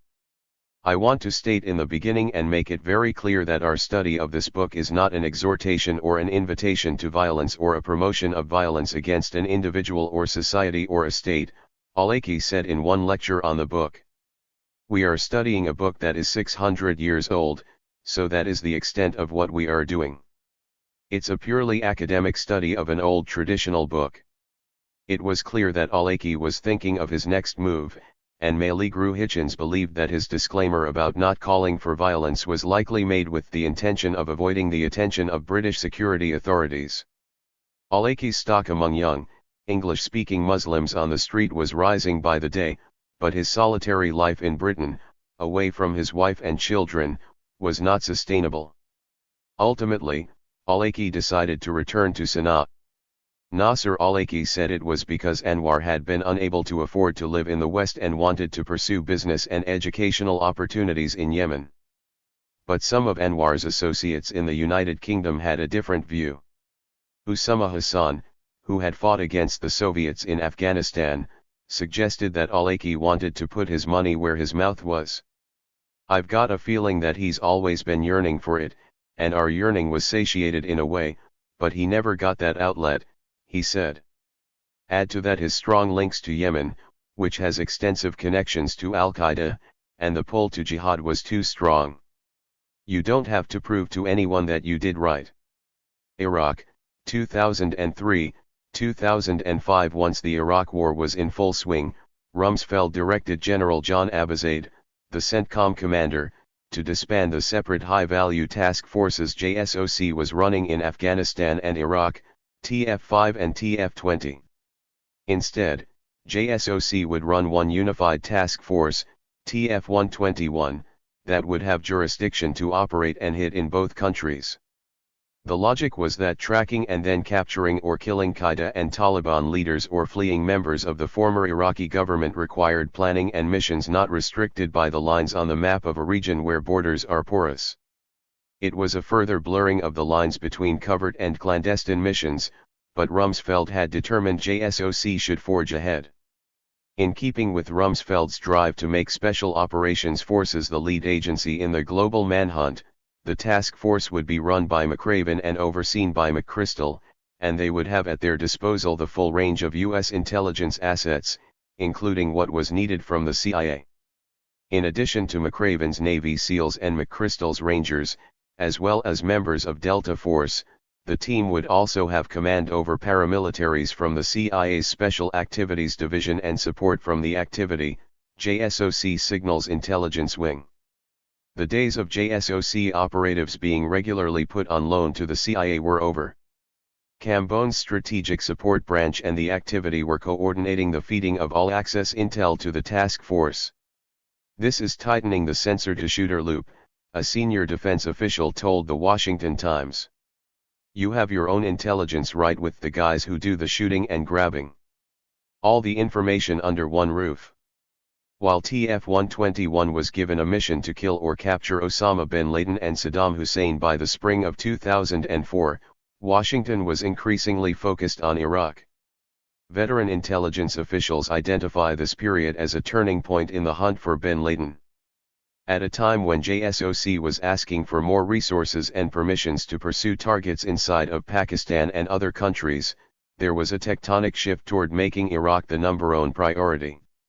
The heavy costs of that strategic redirection to the larger counterterrorism mission were of deep concern to Lieutenant Colonel Anthony Schaefer, a senior military intelligence officer who was CIA trained and had worked for the DIA and JSOC. Schaefer ran a task force, Stratus Ivy, that was part of a program started in the late 1990s codenamed Able Danger.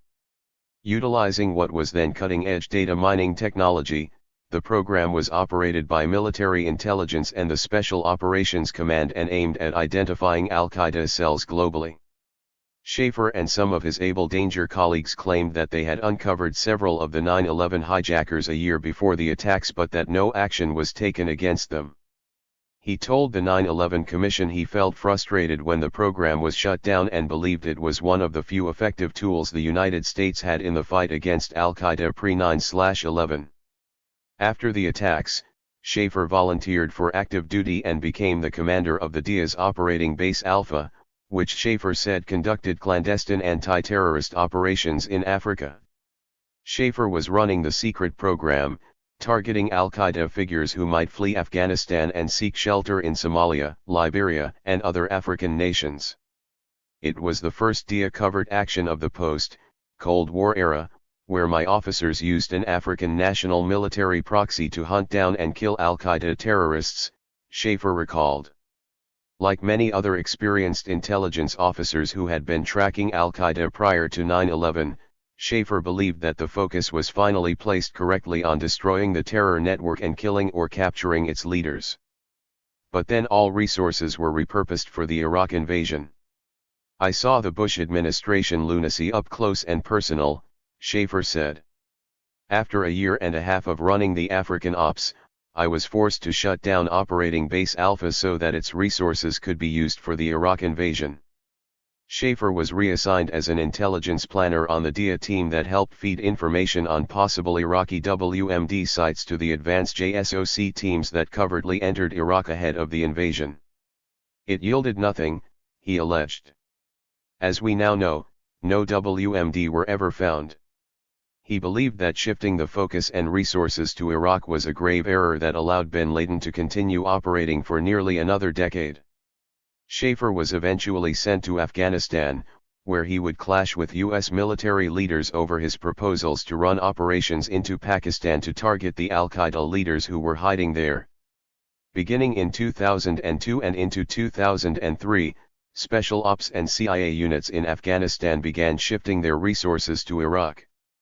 By the time it was disbanded in 2003, TF-5 in Afghanistan had already lost more than two-thirds of its fighting strength, from about 150 commandos to as few as 30. By the winter of 2003, it was reported that nearly half the U.S. intelligence and commando agents who had been in Afghanistan and neighboring Pakistan were reassigned to Iraq. Saddam was codenamed Blacklist 1, and McRaven's force intensified the hunt, scouring Iraq for him. They yanked family members, former bodyguards, and aides of Saddam from their homes or hiding places and pressed them for information on his whereabouts. By late 2003, the U.S. military's conventional commanders were growing concerned about the techniques they heard were being used by TF-121 to interrogate prisoners. It sounded a lot like the descriptions they had heard in whispers about what the CIA was doing at its black sites. Detainees captured by TF-121 have shown injuries that caused examining medical personnel to note that detainees show signs of having been beaten, according to a classified military report prepared for top U.S. generals in Iraq at the time. One officer was quoted in the report as saying, "Everyone knows about it."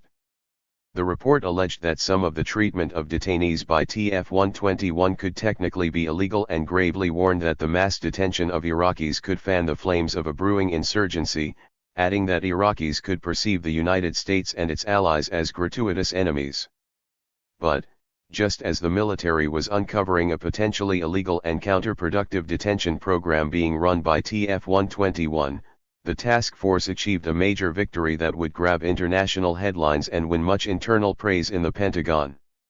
A former bodyguard captured and interrogated by the task force had given up the location of a farm outside of Saddam's hometown, Tikrit, which he claimed the deposed Iraqi leader used as a hiding place.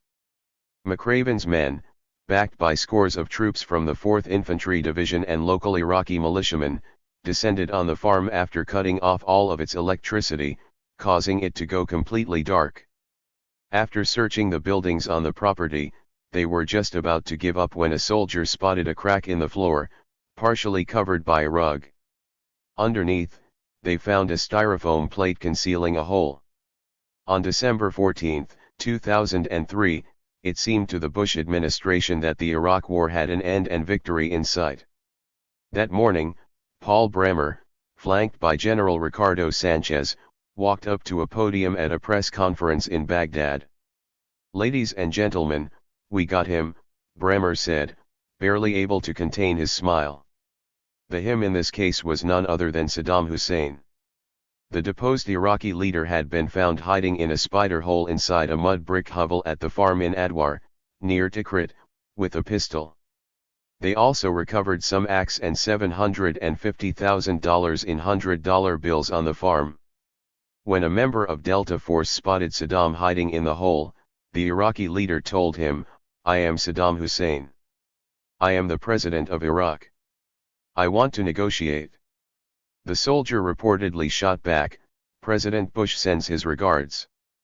Moments later, McRaven's men were whisking him to a JSOC filtration site, a temporary holding facility, near the Baghdad airport. It was called Camp Nama. Ironically, the facility that would become Saddam's temporary home had once served as one of his torture chambers. The media was shown images of Saddam being given a medical exam at the facility, but JSOC had already been putting it to much darker uses that would never make it onto TV. Now it is time to look to the future, to your future of hope, to a future of reconciliation. Iraq's future, your future, has never been more full of hope. The tyrant is a prisoner, Bremer confidently declared. The economy is moving forward. You have before you the prospect of a sovereign government in a few months. General Sanchez said the operation was a team effort, involving coalition special operations forces, but JSOC and its commanders were not given any direct credit. Neither McChrystal nor McRaven were at the podium that day, but people in the Special Ops community say that McRaven coordinated Operation Red Dawn. McRaven and Assistant Secretary of Defense Thomas O'Connell, a veteran of the activity, shared a cigar outside of Saddam's cell soon after the Iraqi leader's capture. Rumsfeld announced that he believed the 8-month-long insurgency might begin to run out of gas. In reality, the war was just beginning, particularly for McChrystal and McRaven. And the CIA knew it. "We are seeing the establishment of an insurgency in Iraq," Robert Richer, the head of the CIA Near East Division, had told Bush during an intelligence briefing in late 2003. "That's a strong word," Rumsfeld interjected. "What do you mean? How do you define insurgency?" When Richer explained what he meant, Rumsfeld quipped, "I might disagree with you." Finally, Bush weighed in. "I don't want to read in the New York Times that we are facing an insurgency," he declared. "I don't want anyone in the cabinet to say it is an insurgency. I don't think we are there yet." Despite the state of denial that Rumsfeld appeared to embrace, Richer was right. Iraq, which had no ties to Al-Qaeda or 9/11, was becoming a magnet for jihadist groups wanting to fight and kill Americans. Although much lip service was paid during the ensuing period to the presence of Al-Qaeda in Iraq, it was seldom pointed out that the foreign fighters came because of the U.S. invasion. If anything, Saddam's regime and Al-Qaeda were enemies. And though there was undoubtedly an Al-Qaeda presence after the March 2003 invasion, Zarqawi and AQI, or Al-Qaeda in Iraq, represented a tiny portion of those attacking U.S. occupation forces. There were disparate militias, unemployed Iraqi army units, Shiite guerrillas, and various political factions vying for local power, all of which were rising against the United States. American attacks, such as the siege of Fallujah in April 2004 and a shootout in the Shiite holy city of Najaf, combined with the broader war against the popular cleric Muqtada al-Sadr, were swelling the ranks of the insurgency. Despite all the talk of sharp sectarian divides in Iraq, the U.S. occupation was actually uniting Iraqis, Shiite and Sunni, in a common cause against their occupiers. The United States should have realized early on that its own disastrous policies were driving the chaos in Iraq. But the U.S. war planners were intent on planting the flag of victory in Iraq by force, and that meant the insurgency had to be crushed and its leaders killed or captured. We had this assumption that, okay, you've got this group of dead-enders, so to speak, and that if you capture Saddam Hussein, if you are able to capture or kill his sons, then you can more or less deflate the insurgency, recalled Exum, the Army Ranger. We were so focused on getting these high-value targets, quite independent of any larger or any broader strategy for how we were going to pacify Iraq. I think we ended up exacerbating a lot of the drivers of conflict and exacerbating the insurgency. There were two wars in Iraq. One being waged by the conventional army, which was largely an occupation, the other was a war of attrition being fought by JSOC. McChrystal's men did not believe in taking orders from conventional commanders. General Sanchez, who from 2003 to 2004 was the top commander in Iraq, told me that JSOC forces would barely give his command the courtesy of informing his office of when they were going to conduct operations, even in areas where the conventional U.S. forces were holding territory. When they did, he said, it was just to alert the conventional forces that they'd be doing a hit and to have his men stand clear. Exum recalled of the JSOC relationship with the conventional military, Lord knows we were depending on those guys for medevac and for quick reaction force if things got really bad, but we weren't really talking to them, at the command level. The task force's operations, Exum said, were very compartmentalized, very stovepiped. JSOC was creating a system where its intelligence operations were feeding its action, and often that intelligence would not be vetted by anyone outside of the JSOC structure. The priority was to keep hitting targets. The most serious thing is the abuse of power that allows you to do, said Wilkerson, the former chief of staff to Powell. He continued. You go in and you get some intelligence, and usually your intelligence comes through this apparatus too, and so you say, oh, this is really good actionable intelligence. Here's Operation Blue Thunder. Go do it. And they go do it, and they kill 27, 30, 40 people, whatever, and they capture 7 or 8. Then you find out that the intelligence was bad and you killed a bunch of innocent people and you have a bunch of innocent people on your hands, so you stuff them in Guantanamo. No one ever knows anything about that. You don't have to prove to anyone that you did right. You did it all in secret, so you just go to the next operation. You say, chalk that one up to experience, and you go to the next operation. And, believe me, that happened. Exum recalled hunting Izzat Ibrahim al-Duri, one of Saddam's senior military commanders, who had received the designation as the king of clubs in the high-value target deck of cards. They got a tip that Duri was in a particular house and conducted a night raid. As they began the raid, Exum's ranger team came under fire from 2 men. His team returned fire and gunned the men down. We found out later that we were on 2 weeks old intelligence, he remembered. We killed them and, you know, we kind of realized later that these guys were just out guarding the neighborhood generator. The men, Exum speculated, likely thought the Rangers were thieves. Now, I didn't lose any sleep over it, because these guys were shooting at me, but nonetheless, you start thinking about it from a strategic perspective, that's a loss. McChrystal's forces realized quickly that the Iraqi resistance was growing, not shrinking, even as various key members of the fallen Ba'ath regime were taken out.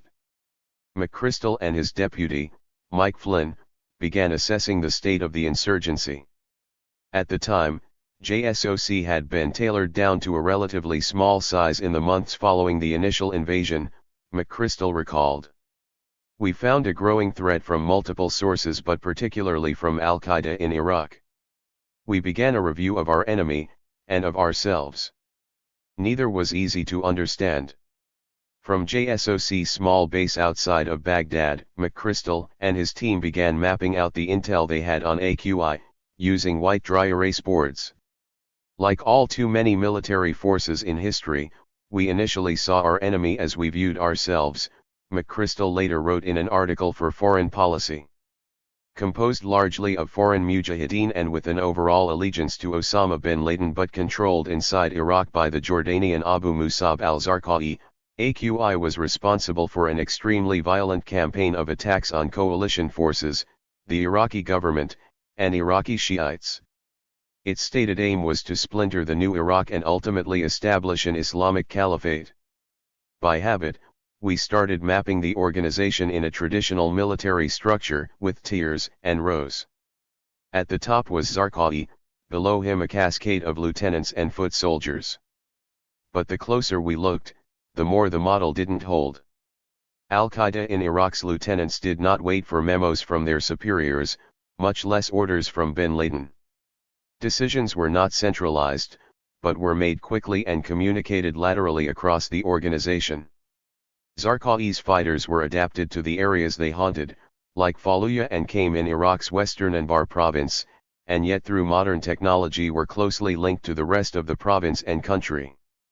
Money, propaganda, and information flowed at alarming rates, allowing for powerful, nimble coordination. We would watch their tactics change nearly simultaneously in disparate cities. It was a deadly choreography achieved with a constantly changing, often unrecognizable structure. The insurgency was far more complex than those in Washington or at the Pentagon were letting on. But the decision to move ahead with targeting any and all insurgents went unchanged. Instead of stepping back, they doubled down.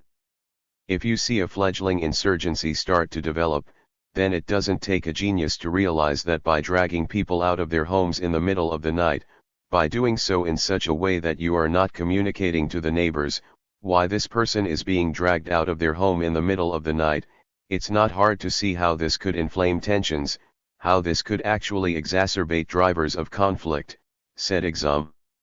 I think that's probably what happened in 2003. That's not how Rumsfeld saw it. He wanted the insurgency obliterated and its leadership decapitated. McChrystal was left to figure out a system for achieving those goals. He began building up a structure to obtain and share information that could be used to facilitate a major expansion of house raids and targeted killing operations. It became increasingly clear, often from intercepted communications or the accounts of insurgents we had captured, that our enemy was a constellation of fighters organized not by rank but on the basis of relationships and acquaintances, reputation and fame, McChrystal remembered. We realized we had to have the rapid ability to detect nuanced changes, whether the emergence of new personalities and alliances or sudden changes in tactics. JSOC had to process that new information in real time so we could act on it, he asserted. A stream of hot cinders was falling everywhere around us, and we had to see them, catch those we could, and react instantly to those we had missed that were starting to set the ground on fire. The HVT task force was broken down into 4 subunits: Task Force West, whose main unit was a SEAL Team 6 squadron, with support from Rangers; Task Force Central, made up of a Delta squadron with support from Rangers; Task Force North, a Ranger battalion with a group of Deltas; and Task Force Black, a British SAS Sabre squadron, with British paratroopers. Each of these subunits could be supplemented by a Special Forces company specializing in direct action missions. The pace of the raids increased with intelligence gained from one raid leading to 2 or 3 others. General McChrystal and Mike Flynn, his intelligence deputy, really invigorated that task force and did some pretty innovative things, recalled Exum. In the past, in large part because of the experience in Mogadishu in 1993, the iron rule was, you don't go anywhere unless you've got company of Army Rangers in reserve. Well, under McChrystal, nobody was in reserve. I mean, people were hitting targets every single night, in a very dispersed way. You had Ranger platoons that previously only Tier 1 special mission units would be doing. McChrystal and Flynn's fusion approach to gathering intelligence relied on an infrastructure for targeting known by the acronym F. 3.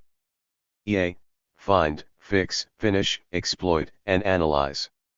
The idea was to combine analysts who found the enemy, drone operators who fixed the target, combat teams who finished the target by capturing or killing him, specialists who exploited the intelligence the raid yielded, such as cell phones, maps, and detainees, and the intelligence analysts who turned this raw information into usable knowledge, wrote McChrystal.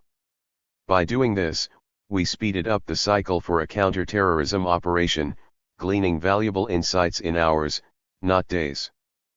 Part of McChrystal and Flynn's strategy for targeting the insurgency revolved around technology, while the other depended on taking prisoners and extracting information from them as quickly as possible. Strategically, Flynn and McChrystal were hailed as geniuses. But the whole system was ultimately dependent on human intelligence, not technology. And with an incredibly diverse spectrum of insurgents attacking the occupation forces, that was a major challenge. It was this urgent need for human and the pressure from the White House and Pentagon to produce results to crush the insurgency that would lead to a brutal regime of abuse and torture of detainees held by JSOC. Unsatisfied with the pace of interrogations being conducted by the CIA and other U.S. agencies in the early stages of the global war on terror, Rumsfeld and Cambone developed a parallel rendition and detention program to the CIA black sites authorized under Greystone. The new Special Access Program went by various code names, including Copper Green, Matchbox, and Footprint. With only some 200 people read into the Special Access Program, the highly classified program put Stephen Cambone's private intel shop in the Pentagon on steroids. They weren't getting anything substantive from the detainees in Iraq early on in the invasion, a former senior intelligence official told Seymour Hersh. No names. Nothing that they could hang their hat on. Cambone says, I've got to crack this thing and I'm tired of working through the normal chain of command. I've got this apparatus set up, the Black Special Access Program, and I'm going in hot. So he pulls the switch, and the electricity begins flowing. Although it got its major kickstart in Iraq, Copper Green predated the 2003 invasion and the intent was for it to go global. The program was Rumsfeld's answer to the CIA death squads envisioned by Cofer Black, reported investigative journalist Jane Meyer. Members of the squads were given aliases, dead mail drops, and unmarked clothing. They worked in a loose structure outside the Pentagon's usually rigid chain of command. Hirsch, who first reported the existence of Copper Green in the New Yorker, interviewed several former high-ranking intelligence and military officials about the program. "We're not going to read more people than necessary into our heart of darkness," a former high-level intelligence official told Hirsch. "The rules are grab whom you must. Do what you want." When Lieutenant Colonel Schaefer was in Afghanistan, he saw the early stages of Copper Green. "It was authorized," he said, "but a lot of us felt it wasn't appropriate and just wasn't right." When he visited the task force's facility in Afghanistan, Schaefer said he was blown away and not in a good way by what I saw. He described how the building had been completely gutted. Rooms had been converted into holding cells or open areas, framed in wood and steel. "It was nothing like the interrogation areas I was familiar with." The task force's Copper Green interrogation rooms in Afghanistan, he said, had holding points for a prisoner's arms and legs. They were designed for prisoners to be shackled and held in stress positions to maximize discomfort and pain.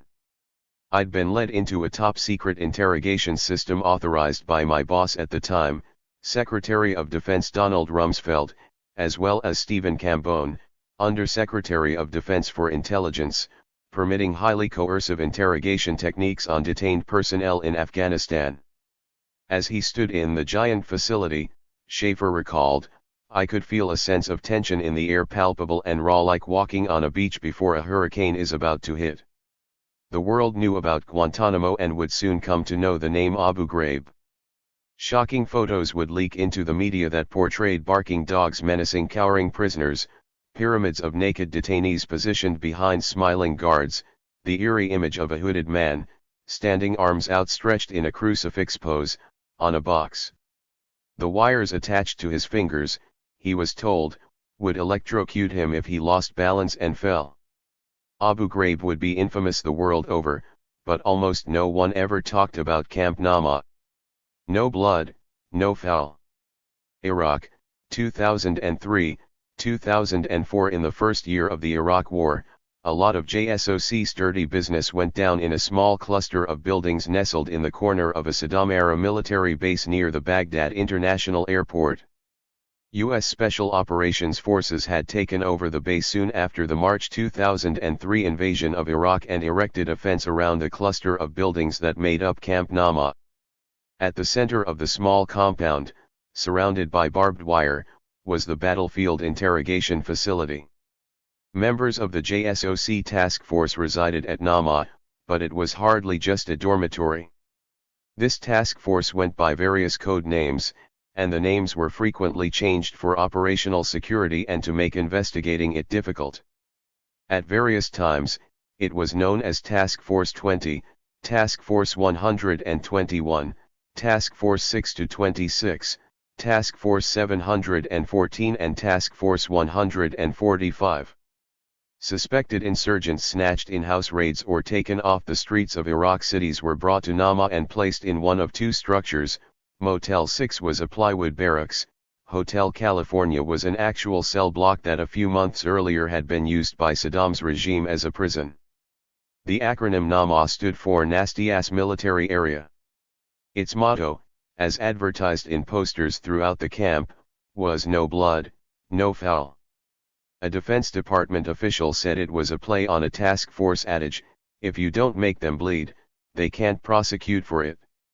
To develop their approach to interrogating prisoners they would snatch in Iraq, the special mission units that made up the HVT task force worked from a copy of the Interrogation Standard Operating Procedure that was developed while McChrystal was running the detention and interrogation operations in Afghanistan as part of CJTF 180.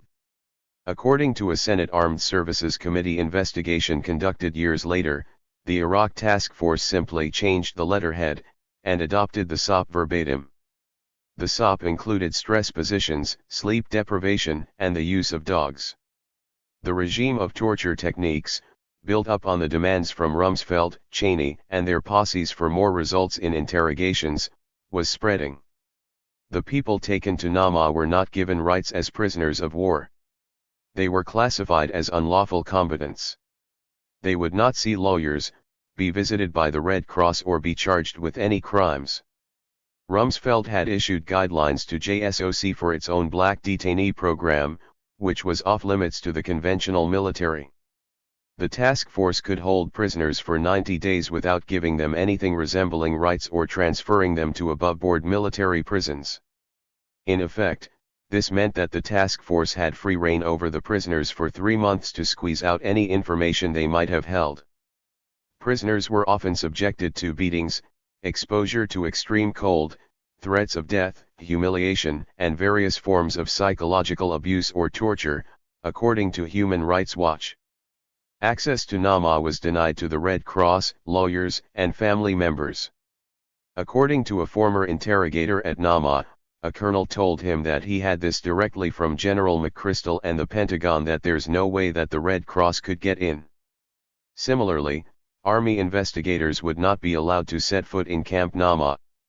The task force members were told that such moves were very necessary for the efficacy of the operation, and we don't want people to know even our name, of the unit.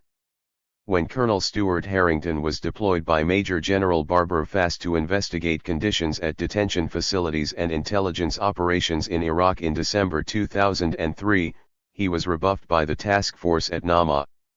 So secretive was Nama that when General Jeffrey Miller, the former commander of the Guantanamo Bay prison, tried to visit, he was not permitted to enter the camp until he took his request all the way up the chain of command. There was a special ID to get into Camp Nama, and the only people permitted to enter without it were prisoners, shackled and hooded.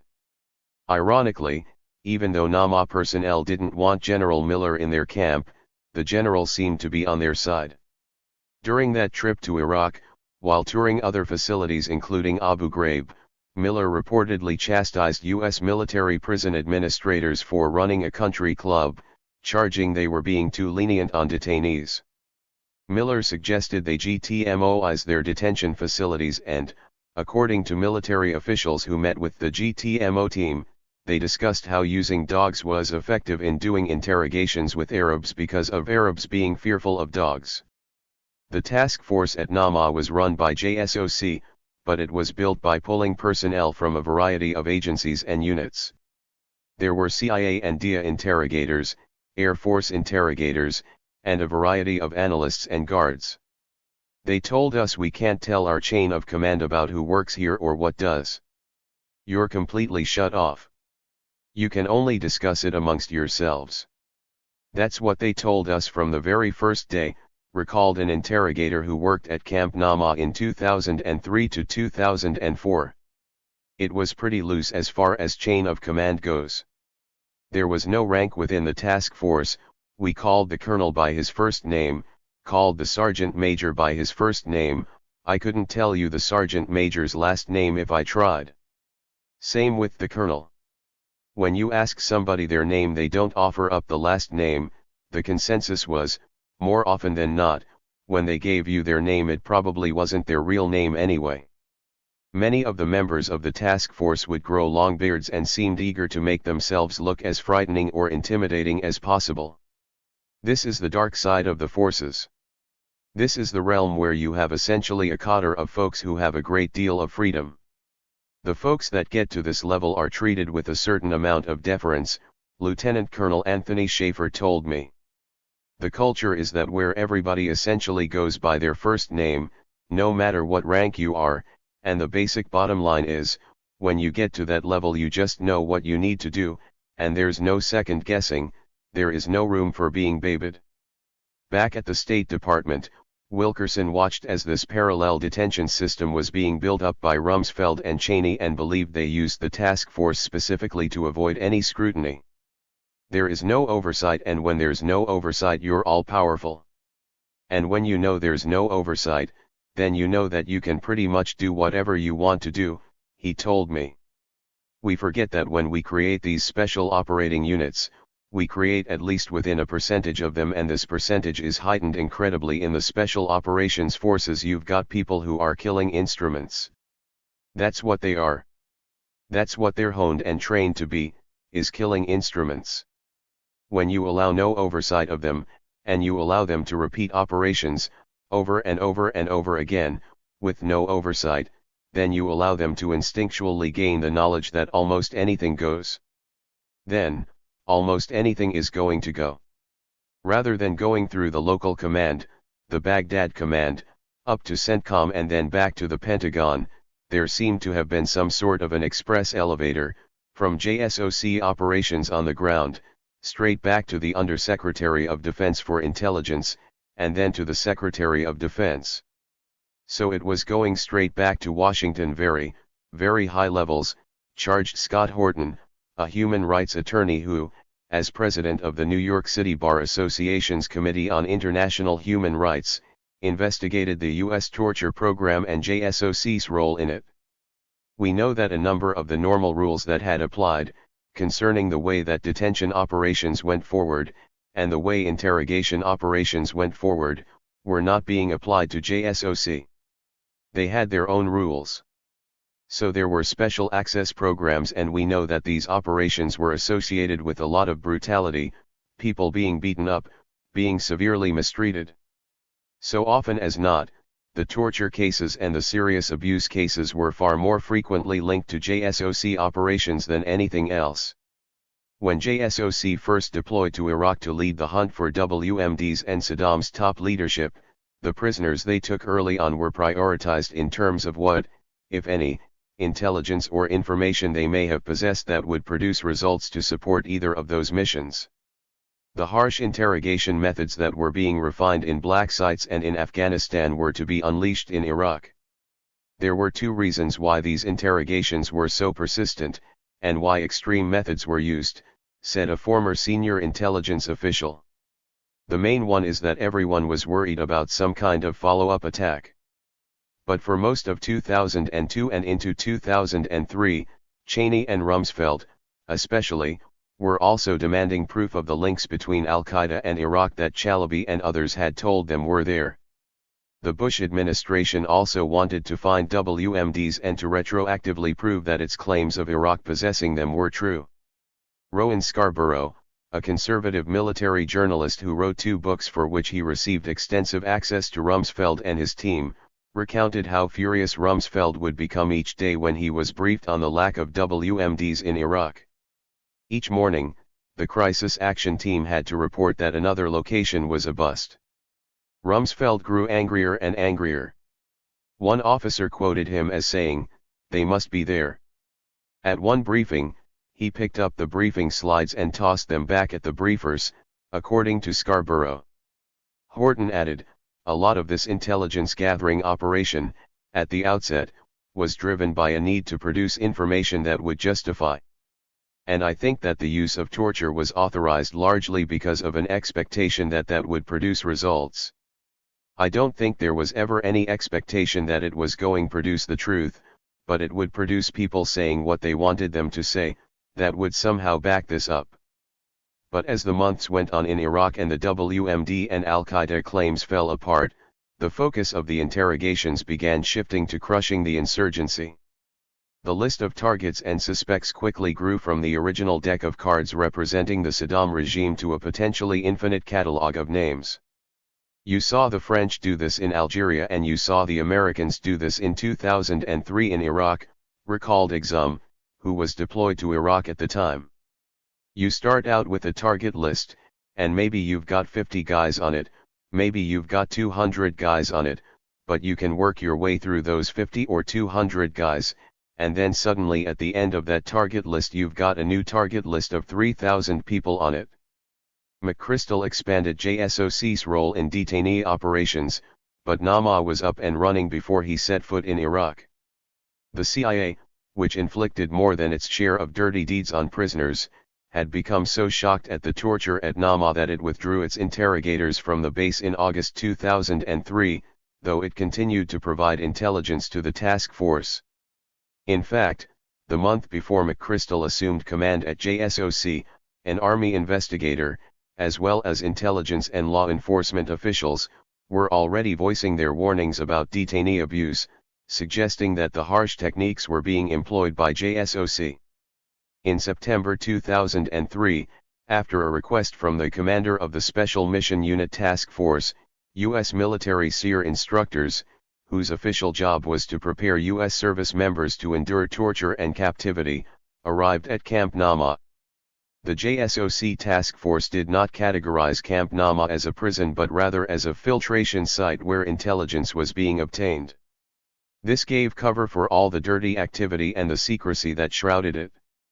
The special access program that the task force operated under would be given a mission and might be authorized to use all sorts of special practices, that not only deviate from normal military practices, but might actually violate military law and military policy, and this would be done by means of a special access program, that would usually come from the Undersecretary of Defense for Intelligence. There's very clearly some criminal conduct, said Horton, the human rights lawyer. And yet, here in this special JSOC regime, this was being authorized, being incited by officers who were running the camp, who were supposed to be prohibiting this kind of conduct. The battlefield interrogation facility at Nama had 4 interrogation rooms and a medical screening room, where Saddam was first processed after his capture. Furnished with rugs, prayer mats, couches, tables and chairs, the soft room was where cooperative and high-ranking detainees were brought for questioning and tea. The blue and red rooms were larger, rectangular, and plain. The blue room had a coat of blue paint over the plywood walls. These rooms were used for medium-intensity interrogations, reportedly employing techniques approved by the U.S. Army Field Manual. The black room was preserved from its days as a torture chamber under Saddam and, for good measure, the task force kept the meat hooks that hung from the ceiling during the Iraqi dictator's reign of terror in place for their use. The black room was the largest room, approximately 12 by 12 feet. It was here that JSOC would perform its harshest interrogations. Detainees were moved between rooms, depending on their cooperation with the interrogators. We would do that to show him, if you tell us what we want to hear, then this is the treatment that you'll get, recalled Jeff Perry, the pseudonym of a former interrogator at Nama who provided eyewitness testimony on his experiences at Nama to Human Rights Watch. If you don't, then this is the treatment that you'll get. So there was a lot of that, going back and forth between the rooms. If a prisoner was believed to have info on Zarqawi, he would be sent to the black room. It would also be used if the interrogator thinks he's being lied to or he's not going to get anywhere with just talking to him, Perry recalled. We would march with him into the black room. It would also be used if interrogators were angry at and want to punish him for some reason. Inside the black room, the full spectrum of SEER tactics were unleashed on detainees, along with a slew of medieval freestyle techniques. It was painted black floor to ceiling. The door was black, everything was black, recalled Perry. It had speakers in the corners, all 4 corners, up at the ceiling. It had a small table in one of the corners, and maybe some chairs. But usually in the black room nobody was sitting down. It was standing, stress positions. The interrogations there often incorporated extremely loud music, strobe lights, beatings, environmental and temperature manipulation, sleep deprivation, 20-hour interrogation sessions, water and stress positions, and personal, often sexual, humiliation. The forced nudity of prisoners was not uncommon. Almost any act was permissible against the detainees as long as it complied with the no blood, no foul motto. But, eventually, even blood was okay. One former prisoner, the son of one of Saddam's bodyguards, said he was made to strip, was punched repeatedly in the spine until he fainted, was doused with cold water and forced to stand in front of the air conditioner and kicked in the stomach until he vomited. Prisoners held at other facilities also described heinous acts committed against them by interrogators and guards, including sodomizing detainees with foreign objects, beating them, forcing water up their rectums and using extreme dietary manipulation, nothing but bread and water for more than 2 weeks in one case. Members of the task force would beat prisoners with rifle butts and spit in their faces. One member of the task force reported that he had heard interrogators beating the shit out of the detainee. According to a former interrogator with the task force, one of his colleagues was reprimanded and assigned to desk duty because he pissed in a bottle and gave it to a detainee to drink. Members of the task force would also interrupt non-harsh interrogations and begin slapping or beating detainees. On at least one occasion, they abducted the wife of a suspected insurgent being hunted by the task force to leverage the primary target's surrender. The woman was a 28-year-old mother of 3 who was still nursing her 6-month-old baby. After interviewing numerous members of the task force at Nama, Human Rights Watch concluded, the abuses appear to have been part of a regularized process of detainee abuse standard operating procedure. Stephen Kleinman, at the time a lieutenant colonel in the Air Force, arrived at Camp Nama in early September 2003, just as McChrystal was taking over as commander of JSOC. Kleinman was a veteran interrogator and an Air Force SEER instructor. When he was first dispatched to Iraq, he believed his job was to observe the interrogations at the camp and analyze how they could be done more effectively. A year earlier, Kleinman had investigated the program at Guantanamo and found fundamental systemic problems that he believed had undermined the stated goals of the interrogations. But the task force at Nama had different plans. They told Kleinman they were having trouble getting actionable or reliable intelligence from their prisoners, and they wanted Kleinman and his SEER colleagues to help them apply SEER tactics to the interrogations. In essence, they wanted Kleinman and his colleagues to use the very torture tactics against detainees that they had taught U.S. military personnel to resist. Kleinman agreed that the intel was a mess, but he did not believe it was because the interrogations were not harsh enough. He described a chaotic situation lacking any effective screening of new detainees, with some prisoners appearing to have no intelligence value. But the task force wanted Kleinman and his colleagues to participate in interrogations, and eventually, they were ordered to do so. Kleinman soon found himself in the black room at Nama. I walked into the interrogation room, all painted in black with spotlight on the detainee. Behind the detainee was a military guard, with an iron bar, slapping it in his hand, Kleinman recalled. The interrogator was sitting in a chair. The interpreter was to his left, and the detainee was on his knees. A question was asked by the interrogator, interpreted, the response came back and, upon interpretation, the detainee would be slapped across the face. And that continued with every question and every response. I asked my colleagues how long this had been going on, specifically the slapping. They said approximately 30 minutes. Kleinman said he considered the tactics used on the prisoner to be direct violations of the Geneva Conventions and could constitute a war crime. Kleinman says he told the commander of the Special Mission Unit at Nama that his force was engaged in unlawful conduct and systematic violations of the Geneva Convention. It had no impact on the commander or Kleinman's other JPRA/SEER colleagues. Kleinman said his superior told him that they had been cleared hot to use SEER methods in interrogations. Kleinman said he believed that was an unlawful order, adding that he wasn't going to have any involvement with it, and I didn't think that they should either. He was told that the prisoners were not entitled to Geneva Convention protection because they were unlawful combatants. The torture continued. Kleinman also recalled a detainee whom the task force was trying to break. His colleagues decided to make the man believe he was being released and actually drove him to a bus stop. Moments later, they snatched him again and returned him to Nama. The man was literally carried by 2 of the guards into the bunker, struggling against them. He was taken down there, Kleinman said. His 2 SEER colleagues took over from that point. They ripped his off, not cut, they ripped it off, ripped off his underwear, took his shoes, they'd hooded him already, then they had shackled him by the wrist and ankles, being screamed at the entire time in his ear in English about essentially, what a poor specimen of human that he was. And then the orders were given that he was to stand in that position for 12 hours no matter how much he asked for help, No matter how much he pleaded, unless he passed out, the guards were not to respond to any requests for help. Despite Kleinman's objection to seer tactics being expanded at Nama, the task force and Kleinman's bosses forged ahead. In September 2003, they began developing a CONOP, or Concept of Operations, for HVT exploitation for the camp.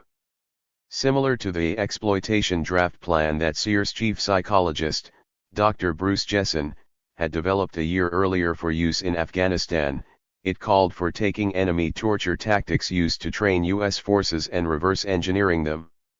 The CONOP called for tailoring detainee punishment consequences to maximize cultural undesirability. Less than a month after he arrived, Kleinman was pulled out of Nama, in the words of the Pentagon Inspector General, because it became apparent that friction was developing between the task force and Kleinman.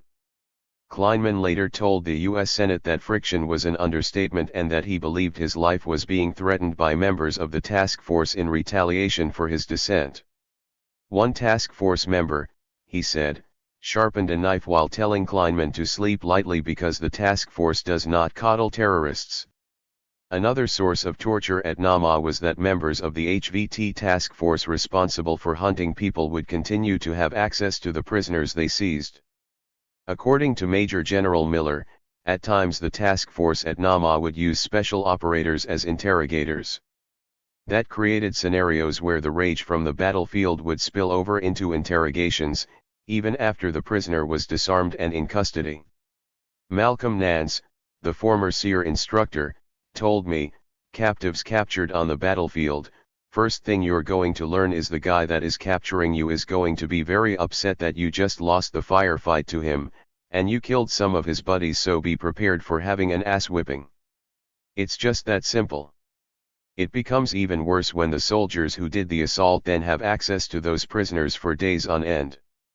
It's Army doctrine that when you take a prisoner, one of the things you do is secure that prisoner and then you speed him to the rear. You get him out of the hands of the unit that took him, recalled an Army officer of his experience at a different filtration site. Well, we didn't do that. We'd keep them at our holding facility for I think it was up to 72 hours. Then we would place him under the guard of soldiers he had just been trying to kill. The officer described one such incident where a detainee who was suspected of having killed a U.S. soldier had his leg whacked by one of the soldier's comrades with a baseball bat. Perry recalled an incident soon after he arrived at Nama involving an alleged financier of Zarqawi who was taken to the camp. The man was allegedly refusing to give any information to his interrogators. I had no part in this interrogation, I was just observing. There was kind of a garden-like area with dirt and mud and a hose out there, Perry recalled, adding. He was stripped naked, put in the mud and sprayed with the hose, with very cold hoses, in February. At night it was very cold. They sprayed the cold hose and he was completely naked in the mud, you know, and everything. He was taken out of the mud and put next to an air conditioner. It was extremely cold, freezing, and he was put back in the mud and sprayed. This happened all night. Everybody knew about it. People walked in, the sergeant major and so forth, everybody knew what was going on, and I was just one of them, kind of walking back and forth seeing this is how they do things. Perry also recalled watching a British SAS officer not authorized to conduct any kind of interrogation mercilessly beat a detainee until he and another soldier intervened. As early as the summer of 2003, the CIA's Baghdad station was complaining to Langley that special operations troops were being too aggressive with detainees. The CIA's General Counsel, Scott Muller, said that the techniques being used at Nama were more aggressive than those the CIA was using. The task force would fly new detainees to Nama using unmarked helicopters. The prisoners were clad in blue jumpsuits, and during their journey, they would have blacked-out goggles placed over their eyes. Interrogators at Nama used an authorization template on their computers to check off which harsh interrogation techniques they intended to use on detainees. The request to use harsh interrogation would, in theory, need approval from higher UPS. I never saw a sheet that wasn't signed. It would be signed off by the commander, whoever that was, recalled Perry. He would sign off on that every time it was done. Another interrogator added that every harsh interrogation approved by the J2 of the TF and the medical prior to its execution. Perry continued, some interrogators would go and use these techniques without typing up one of those things just because it was a hassle, or he didn't want to do it and knew it was going to be approved anyway, and you're not gonna get in that much trouble if you get caught doing one of these things without a signature. When Perry and a handful of colleagues began expressing their discomfort with the events at Nama to their commanders, those commanders would call in military judge advocate generals corps lawyers, who lectured the dissenters on the distinction between unlawful enemy combatants and POWs, and the legal loopholes therein. Within a couple hours a team of 2 JAG officers, JAG lawyers, came and gave us a couple hours slideshow on why this is necessary, why this is legal, they're enemy combatants, they're not POWs, and so we can do all this stuff to them and so forth, Perry recalled.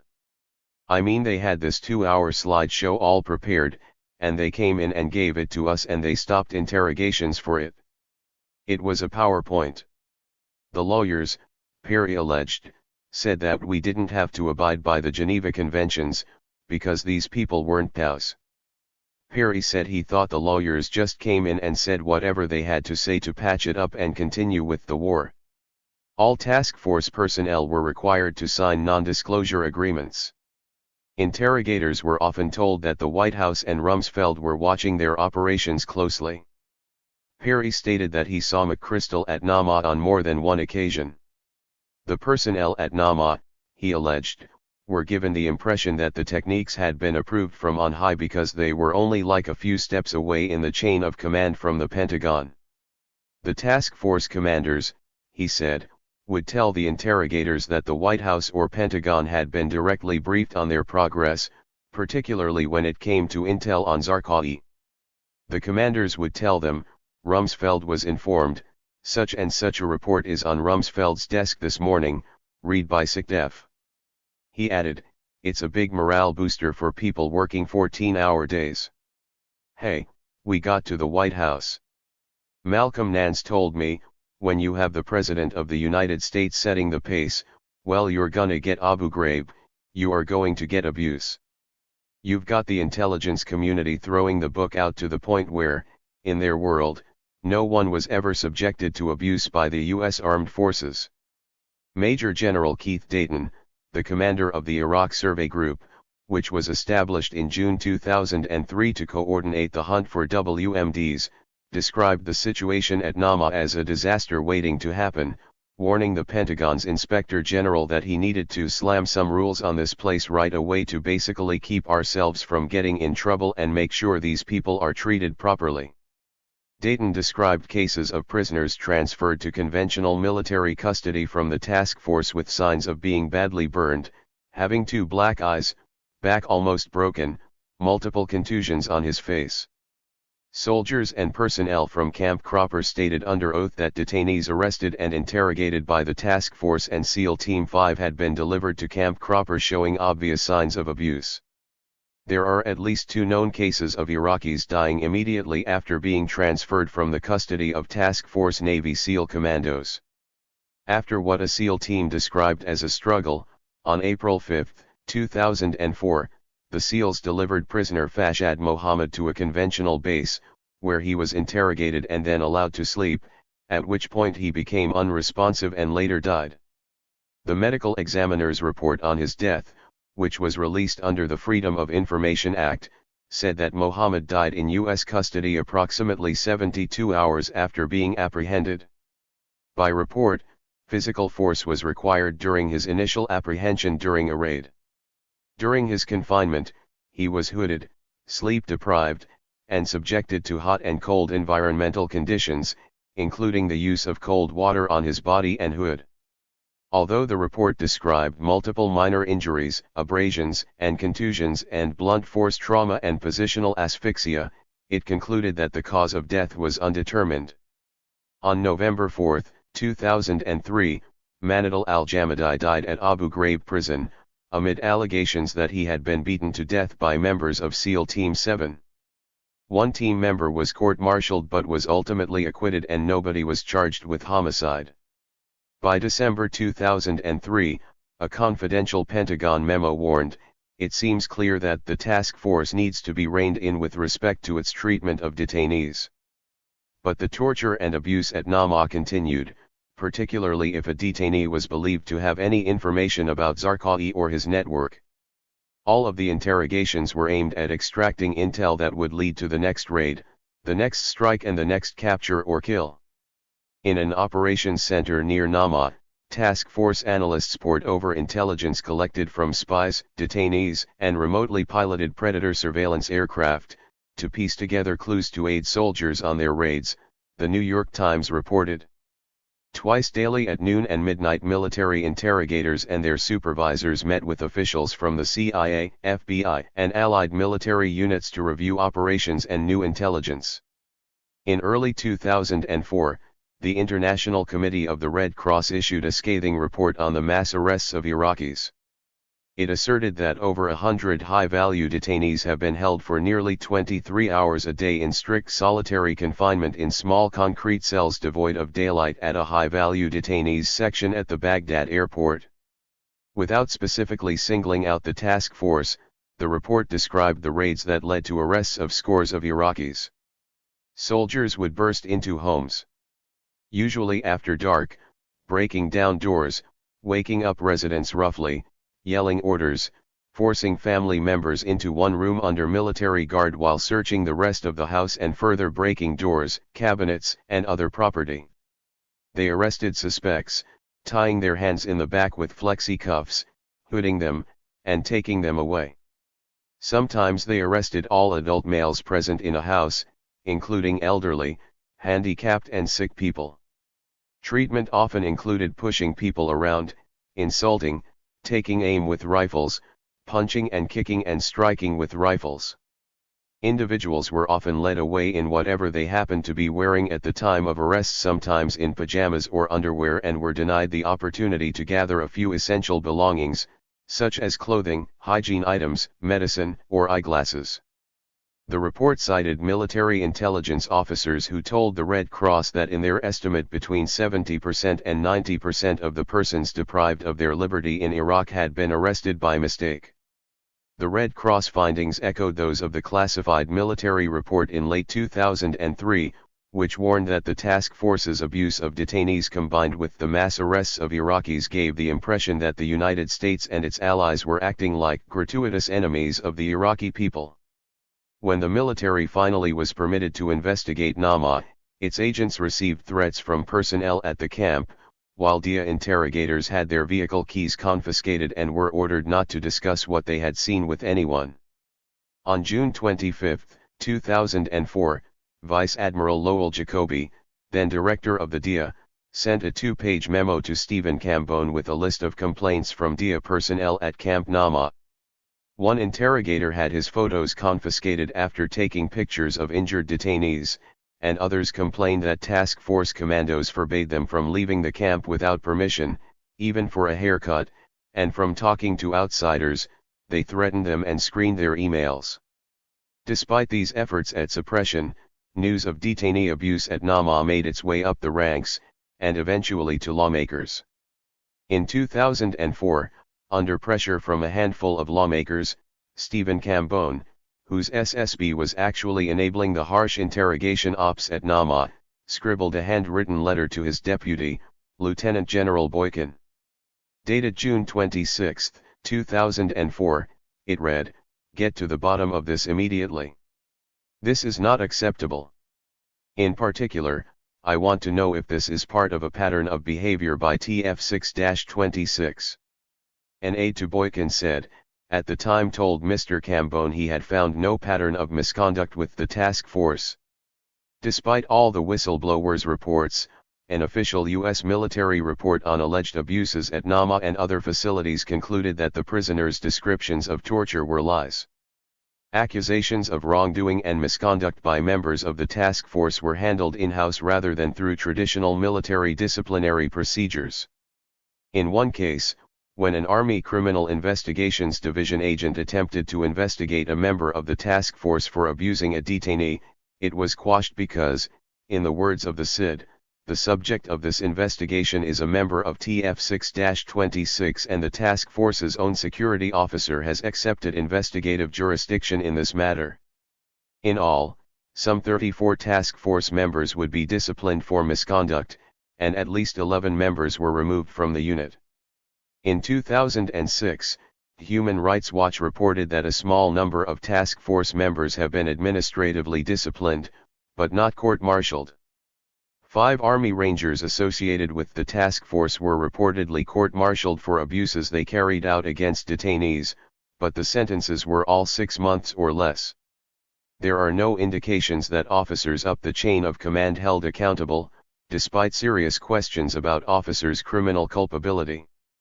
An Air Force interrogator who worked with the JSOC task force hunting Zarqawi told me that he did not see any form of oversight for the kill or capture campaign. He said he witnessed and stopped several cases of abuse, which he communicated up the chain of command. With the cases in which I reported abuses, there was no accountability. In one case, an interrogator was merely recalled from a remote location and then put right back to work at the main prison. The atmosphere was such that secrecy was the priority. He added, "My general impression is that occasional law breaking would be tolerated as long as it never got out to the press." The abuse and torture at Camp Nama was not an anomaly, but rather a model.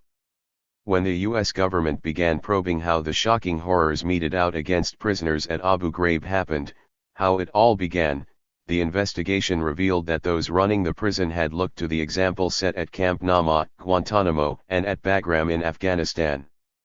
When Abu Ghraib prison was taken over by US forces and converted from a Saddam-era prison and torture chamber into a US-run gulag, the Americans who set it up simply took the task force's standard operating procedures and, once again, changed the letterhead and implemented them. The Abu Ghraib torture scandal broke wide open in April 2004, when major news organizations released photos showing systematic abuse, humiliation, and torture of prisoners being held at the prison by the US military. As more photos became public, they showed naked prisoners stacked in pyramids, angry dogs growling over shuddering prisoners, mock executions. When Major General Antonio Taguba eventually investigated, he found documentary evidence of acts even worse than those depicted in the published photos, but the White House chalked up the torture and abuse to a few bad apples, and the public would never see the full extent of the atrocities committed at Abu Ghraib. The horrors of the US-run prisons of Iraq may never come fully into light, but one thing was abundantly clear: tactics that, in the immediate aftermath of 9/11, had been considered the sovereign realm of America's most unsavory dark side forces, and that had required approval from the highest levels of power in the United States for each escalation, now had become the widely accepted standard operating procedure for handling detainees in a huge battlefield with massive numbers of prisoners being held by the U.S. military. Captain Ian Fishback graduated from West Point in 2001 and deployed with the 82nd Airborne to Afghanistan for a combat tour from August 2002 to February 2003. In late 2003, he deployed to Iraq, where he was based at Forward Operating Base Mercury. In both Afghanistan and Iraq, Fishback witnessed the migration of the tactics from the black sites to the military's own prisons and filtration sites. On May 7, 2004, Fishback heard Rumsfeld's congressional testimony. The Defense Secretary had said that the United States was following the Geneva Conventions in Iraq and the spirit of the conventions in Afghanistan. Rumsfeld's statement did not jibe with what Fishback had seen, so he began seeking answers through his chain of command. For 17 months, I tried to determine what specific standards govern the treatment of detainees by consulting my chain of command through battalion commander, multiple JAG lawyers, multiple Democrat and Republican congressmen and their aides, the Ft. Bragg Inspector General's office, multiple government reports, the Secretary of the Army and multiple general officers, a professional interrogator at Guantanamo Bay, the deputy head of the department at West Point responsible for teaching just war theory and law of land warfare, and numerous peers who I regard as honorable and intelligent men, Fishback recalled, adding that he was unable to get clear, consistent answers from my leadership about what constitutes lawful and humane treatment of detainees. I am certain that this confusion contributed to a wide range of abuses including death threats, beatings, broken bones, murder, exposure to elements, extreme forced physical exertion, hostage-taking, stripping, sleep deprivation and degrading treatment. I and troops under my command witnessed some of these abuses in both Afghanistan and Iraq. When Fishback began asking questions about the torture and abuse he had witnessed, he was blackballed by the military.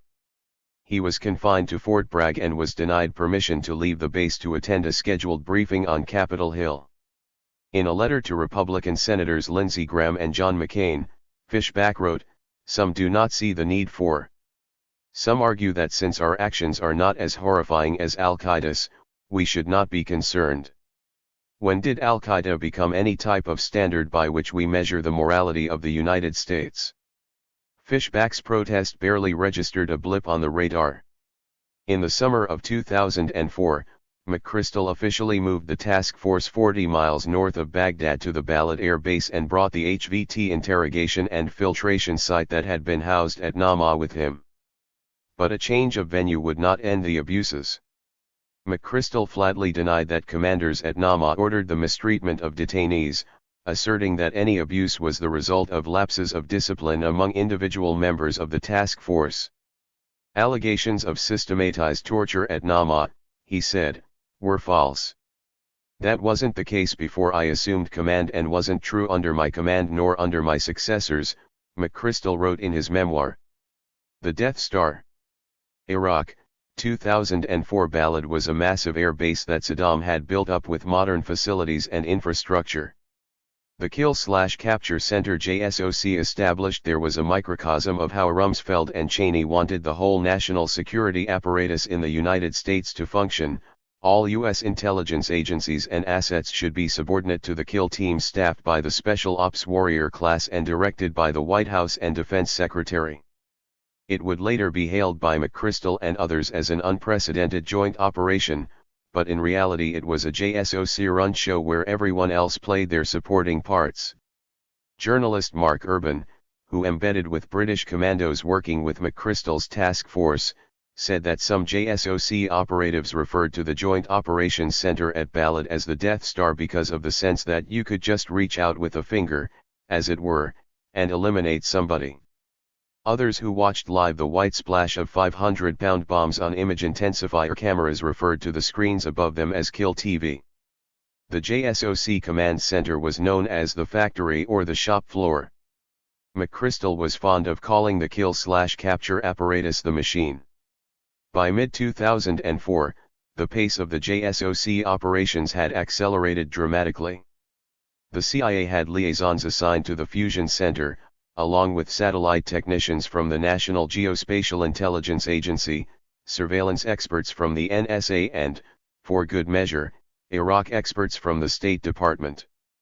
An NSA-created link-up called the Real-Time Regional Gateway allowed operatives who seized scraps of intelligence from raids of terrorists' cell phone contacts, receipts for bomb ingredients, even geolocate terrorists' cell phones to send their crucial data to different nodes across the network, reported Spencer Ackerman of Wired magazine. One analyst might not appreciate the significance of a given piece of intel. But once JSOC effectively became an experiment in intel crowdsourcing, it soon got a bigger, deeper picture of the enemy it was fighting and essentially emulating. In effect, JSOC was running the covert war buried within the larger war and controlling the intelligence. In April 2004, Rumsfeld continued to hammer away on the theme that the Iraqi insurgency was being driven by remnants of the regime. After 4 private security contractors working for the mercenary firm Blackwater were killed in an ambush in Fallujah on March 31, 2004, Bush had ordered a massive revenge assault on the city, directing U.S. commanders to kick ass and kill them.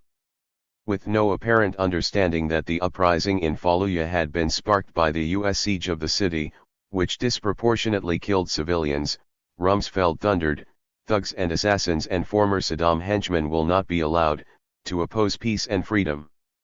The U.S. occupation was creating a situation in which new militant cells were popping up weekly, and the task force was struggling to keep them all straight, much less track them. The emerging U.S. strategy was to loosen the definition of who was an insurgent and to engage in a sweeping war against anyone suspected of being a militant. The Americans were in total denial about the state of the insurgency, said a British intelligence officer.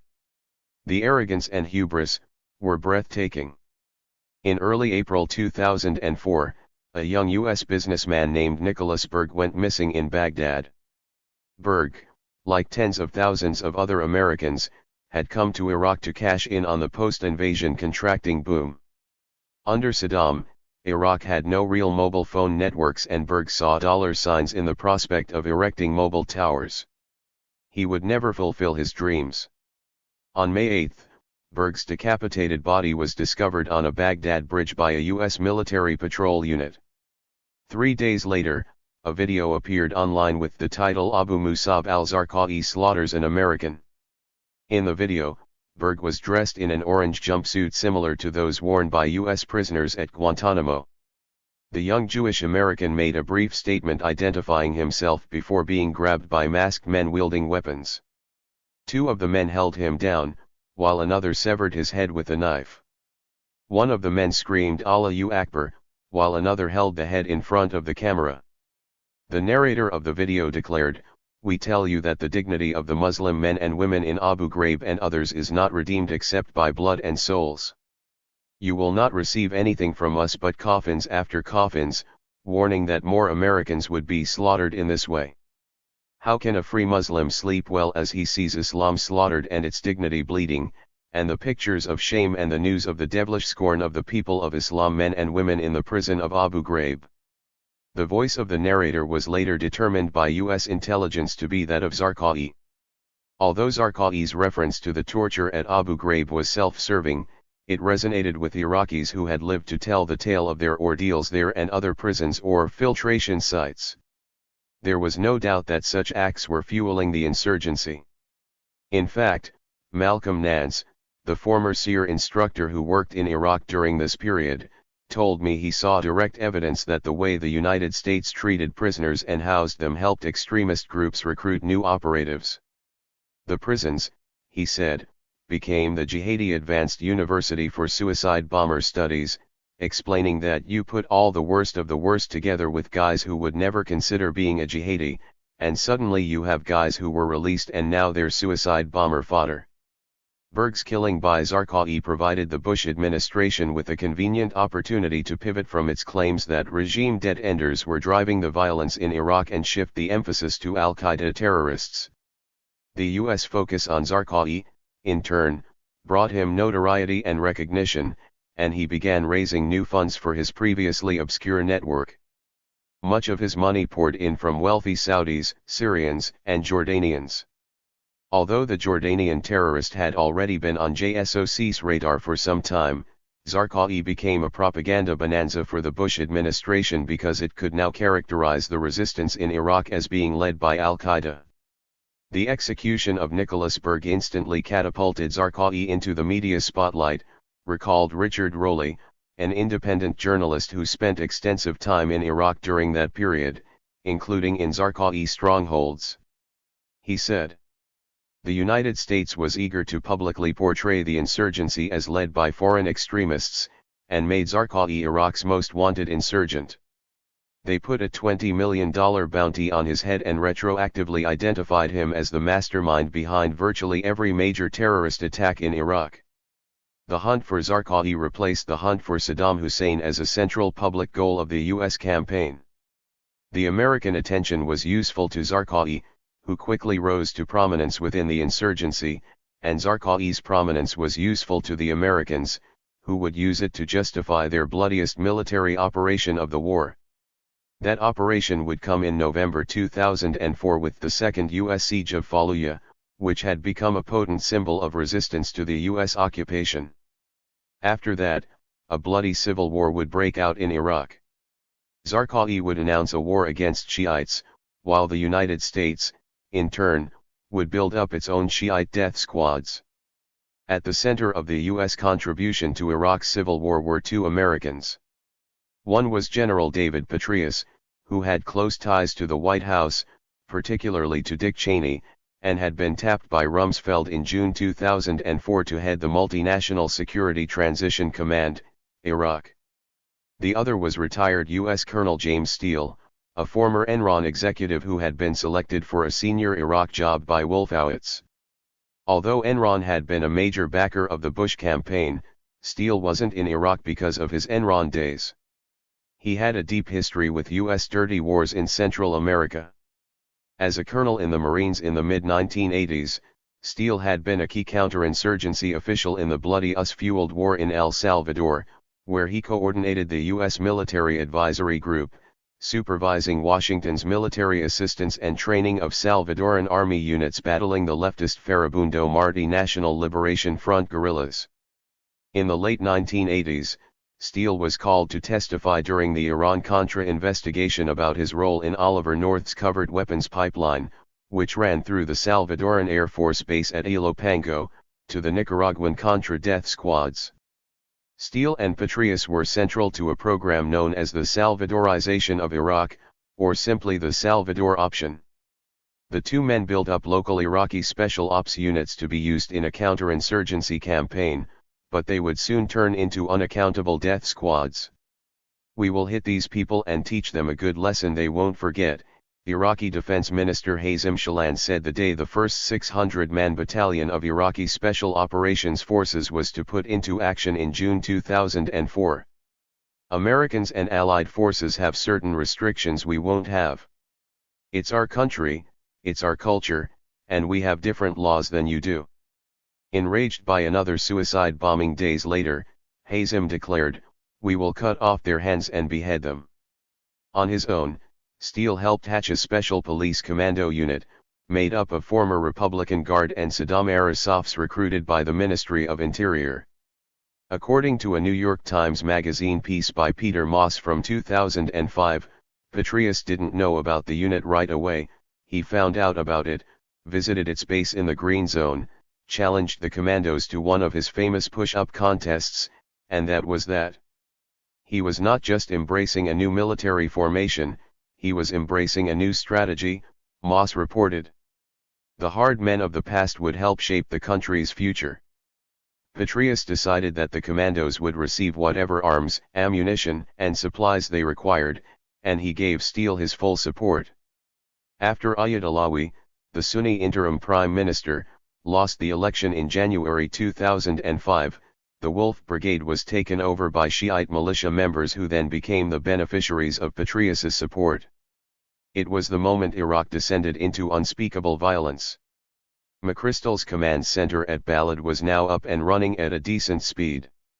Vital months had been lost while the Pentagon leadership was in denial about the insurgency. By early 2004, it was mutating, and McChrystal was one of the few who both understood this and the need to get on top of it, reported Mark Urban, the journalist who embedded with British commandos working with McChrystal. Teams from each of the different intelligence agencies were established at Balad. Once he had started to milk them for information, McChrystal put it all into a JSOC intranet similar to the one he'd created in Afghanistan. It would allow those at the cutting edge of the U.S. counterterrorism effort to share information worldwide. Urban added, McChrystal's counter-terrorist Rome could not be built in a day. It would take much of 2004 to take shape. With Saddam Hussein in prison and the high-value task force killing its way through Iraq, McChrystal and McRaven began refocusing the HVT efforts on Afghanistan and the hunt for Osama bin Laden. If anyone is smart and cunning enough to get McRaven and the Delta and SEAL Team 6 guys he now commands will do it, General Downing said in 2004. Downing's remark about McRaven and Team 6 hitting bin Laden was prophetic, but he would not live to see it fulfilled. Downing passed away in 2007. Iraq was becoming engulfed in the flames of multiple insurgencies that were largely fueled by the U.S. invasion and occupation, the abuse and torture of prisoners, and the widely held perception among large swaths of the Iraqi population that the United States was a gratuitous enemy. Zarqawi and his network grew stronger and made what was once a lie about an al-Qaeda presence in Iraq a bloody reality. McChrystal would spend a great deal of time trying to find, fix, and ultimately finish Zarqawi. But Afghanistan and Pakistan were also calling. The best technology, the best weapons, the best people, and plenty of money to burn. Afghanistan, Iraq, and Pakistan, 2003, 2006. As in Iraq, JSOC ran its own detainee operations in Afghanistan and would maintain a list of people it wanted to kill or capture. Known as the Joint Prioritized Effects List, it began with the leaders of the Taliban and Al-Qaeda, but would, in the ensuing years, grow to more than 2,000 people as the insurgency in Afghanistan widened. Just as JSOC found itself being ordered to kill its way through a constantly regenerating and growing list of insurgents in Iraq, it would eventually face a guerrilla war in which America's mightiest warriors would be fighting Afghans who previously had no serious connection to Al-Qaeda or the Taliban. Anthony Schaefer, the career Defense Intelligence operative, had hit the ground in Afghanistan in July 2003, working with the leadership targeting cell that was tasked with hunting down Al-Qaeda and Taliban leaders, as well as those from Hezb-e-Islami Gabudin, a militant movement linked to Al-Qaeda. Schaefer had been given an alias and carried fake documents, social security number, driver's license, credit cards, and a new passport. His cover name was Chris Stryker, inspired by John Wayne's character in the 1949 film The Sands of Iwo Jima. Schaefer found close allies among the JSOC ninjas who returned to Afghanistan to renew the hunt for bin Laden, Mullah Mohammed Omar, and other Al-Qaeda and Taliban leaders, an operation coordinated from the Bagram Air Base. As the task force members started to roll into Bagram, the very fabric of the base changed. It brought almost a surreal energy, Schaefer recalled. At one point, fully loaded C-17 transport aircraft were landing at Bagram every 30 to 45 minutes, spending about an hour offloading and screaming rapidly back into the sky again. I could see pallet after pallet of material coming off the C-17s, neatly lined up and filled with enough high-tech gear to run a country. Schaefer said that the number of commandos and support staff for the high-value target mission swelled, adding that while the original task force had been a tight unit of some 200, this one was going to have more than 2,000. As Schaefer recalled, JSOC's force had the best technology, the best weapons, the best people, and plenty of money to burn. Once JSOC took over, the task force quickly assembled a large operations center, made up of a series of plywood B huts and tents that functioned as everything from barracks to intelligence facilities. The heart of the base was the Tactical Operations Center, housed in a gigantic tent. As with the Joint Operations Center in Iraq, it was referred to as the Death Star. From this base, JSOC would attempt to hunt down and kill or capture the most wanted men in Afghanistan. Bearded Navy SEALs would walk around the base in civilian gear, and almost no one wore any patches to identify them to outsiders. The new JSOC presence didn't sit well with the Green Berets and other white special ops guys who had been working for the past several years attempting to build up local connections by spending considerable time traveling throughout Afghanistan's inhospitable terrain. Unlike the Green Berets, JSOC was not in the country to win any hearts and minds. Once JSOC took charge, the mission would no longer resemble anthropology. It was to be a manhunt, at times an assassination machine. Early on in McChrystal's tenure at JSOC, Schaefer briefed him several times in Afghanistan.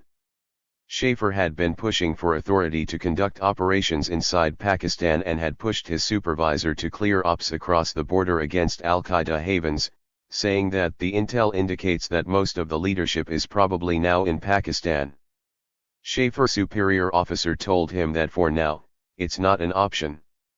Frankly, and this cannot leave the room, McChrystal is trying to get permission, but CENTCOM and the Pentagon have told us we have to stay on this side. McChrystal was determined to change that. Pakistan and the CIA have a long and complicated history, but particularly in the years after September 11, the inter-services intelligence had come to accept that it would have to live with the agency's operatives running around its territory. At times, the two entities would cooperate, but more often the CIA found itself scrambling to thwart ISI attempts to stymie its operations, while the ISI tried to keep track of all the operatives the United States had working in Pakistan.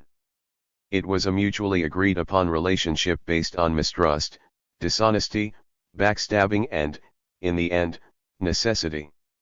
When the United States invaded Afghanistan in October 2001, forcing Al-Qaeda and the Taliban leadership to flee, Pakistan's tribal areas became the epicenter of Washington's counter-terrorism operations. For certain missions, such as the capture of people suspected of a connection to the 9/11 attacks, Pakistan and the CIA would conduct joint operations. But JSOC believed the CIA was getting played and that the United States would have to operate unilaterally inside Pakistan if it was to break Al-Qaeda's safe haven. To the consternation of the ISI, President Pervez Musharraf made a secret deal with JSOC in 2002 that allowed U.S. forces to accompany Pakistani forces on raids against suspected Al-Qaeda cells in the country's tribal regions. Schaefer was elated. The question became, of how deep, how severe, we would violate the sovereignty of Pakistan, he told me. Rules of engagement for U.S. Army Rangers and other elite terrorist hunting units along the Afghanistan-Pakistan border stated that entries into PAK authorized in the following cases: hot pursuit, troops in contact with the enemy, personnel recovery and action against the Big Three bin Laden, Zawahiri, and Taliban leader Mullah Mohammed Omar, approved by either the CENTCOM commander or the defense secretary. As a general rule, these terrorist hunting forces were to forge no deeper than 10 kilometers into Pakistan. U.S. and Pakistani authorities would technically need to be notified soon after any such actions. But the reality was different. Central to the operations was Pakistan's ability to deny foreknowledge and to denounce violations of sovereignty after the fact. The United States would strike and then Musharraf would characterize any U.S. incursions into Pakistan as an invasion. But just as the JSOC campaign in Pakistan was getting started, it quickly lost steam after many of the JSOC assets originally focused on Pakistan were, once again, redirected to Iraq to confront the mounting insurgency. As a result, in 2003 to 2004, Pakistan remained largely a CIA-controlled operation. In 2004, the officials running the White House and Pentagon global manhunt issued a series of classified orders that would, when combined, prove to be an enduring blueprint for U.S. assassinations and disregard for the sovereignty of nations the world over. The post-9/11 infighting between the CIA and Rumsfeld over who would be the prime entity responsible for running the manhunt and global wars had hit a defining moment. To fund the dramatically expanding scope of JSOC's operations, Rumsfeld asked for a 34% increase in the Special Ops budget, from $5 billion to $6.7 billion. It was 2004 that secured JSOC's place at the head of the counterterrorism table, a position it would keep through Republican and Democratic administrations.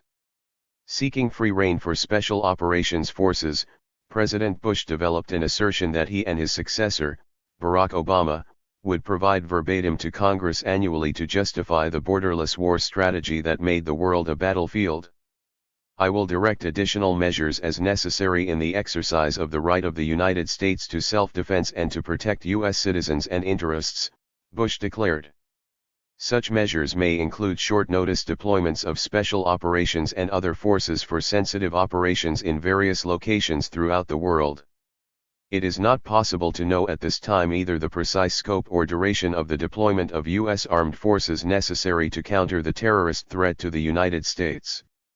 In early 2004, Rumsfeld signed a secret order that would streamline JSOC's ability to conduct operations and hit targets outside of the stated battlefields of Iraq and Afghanistan. Known as the Al-Qaeda Network Execute Order, or AQNX ORD, it allowed for JSOC operations anywhere in the world where Al-Qaeda operatives were known or suspected to be operating or receiving sanctuary. The order, which remains classified despite attempts by journalists to obtain it, reportedly named 15 to 20 such countries, including Pakistan, Syria, Somalia, Yemen, and Saudi Arabia, as well as several other Gulf nations.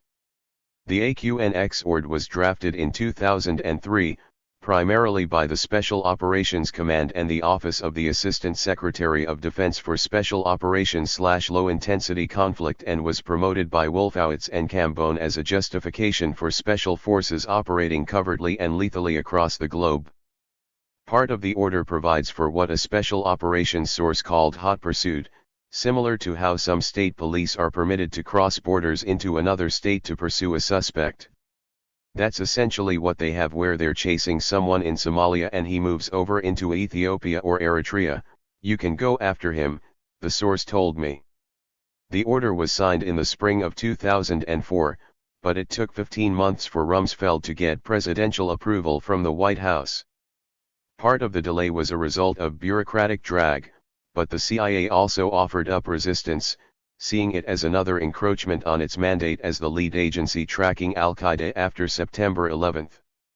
The insertion of special ops personnel into U.S. embassies under the cover of military liaison elements was extremely controversial with the CIA and State Department. But JSOC personnel were not limited to those operating with official cover. It also had operatives deploying in various countries under non-official cover, at times using fake identities backed up by falsified passports, sometimes from other nations. Their job was to help prepare the battlefield for JSOC operations, and they often did not coordinate with the CIA or the ambassadors. If the SOCOM presence in U.S. embassies abroad is an effort to pave the way for unilateral U.S. military operations or to enable defense elements to engage in covert action activities separate from the CIA, U.S. problems abroad will be certain to increase significantly, said John Brennan, a career CIA officer who spent a quarter of a century at the agency and at the time ran the National Counterterrorism Center. The use of MLE posts as cover for JSOC, combined with Cambone's intelligence operation, was seen by some on the civilian side of the war effort as a dangerous precedent. But Lieutenant General Boykin, the Undersecretary of Defense for Intelligence, shot back at the program's critics, blasting what he called an assumption that what the Secretary is trying to say is, get the CIA out of this business, and we'll take it. I don't interpret it that way at all. Instead, he asserted, the Secretary actually has more responsibility to collect intelligence for the National Foreign Intelligence Program than the CIA Director. It was during this period that Rumsfeld, Cambone, and JSOC ran roughshod over the covert versus clandestine divide and did so with the backing of the White House. The Pentagon began defining coordination with the CIA as giving the agency a 72-hour heads-up that JSOC would be conducting an operation, and Cambone altered the definition of military deployment orders, which are required to be provided to Congress. Cambone issued new guidelines that asserted the right of special ops forces to conduct clandestine human operations before alerting Congress. Not only was the CIA being boxed out of operations it historically held sovereignty over, but the use of JSOC to conduct intelligence operations kept Congress even further at bay. Combined with the Copper Green program, this effectively meant that JSOC was free to act as a spy agency and a kill/capture force rolled into one. Even some well-connected Republican allies of the White House were disturbed by what they were witnessing. Operations the CIA runs have one set of restrictions and oversight, and the military has another, a Republican member of Congress with a substantial role in national security oversight told the Washington Post. It sounds like there's an angle here of, let's get around having any oversight by having the military do something that normally the does, and not tell anybody. That immediately raises all kinds of red flags for me. Why aren't they telling us? Rumsfeld and his aides knew the CIA's paramilitary arm was far too small to conduct a global war, and once the case was made to Bush that the Special Operations Command should have a global mandate as its own command, it was a done deal. In addition to Rumsfeld's AQNX sword, he persuaded President Bush to insert language into National Security Presidential Directive 38 that would codify SOCOM's global role in finding, fixing and finishing off terror suspects. NSPD 38's declassified description is as the national strategy to secure cyberspace.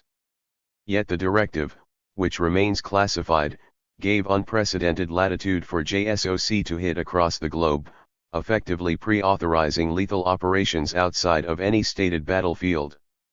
There are a lot of things in NSPD 38 that are not cyber-related, a special operations source told me, adding that authorization for special ops activities were slipped in before signature. Among these was a broad authorization to launch, find, fix, finish operations with SOCOM in the lead.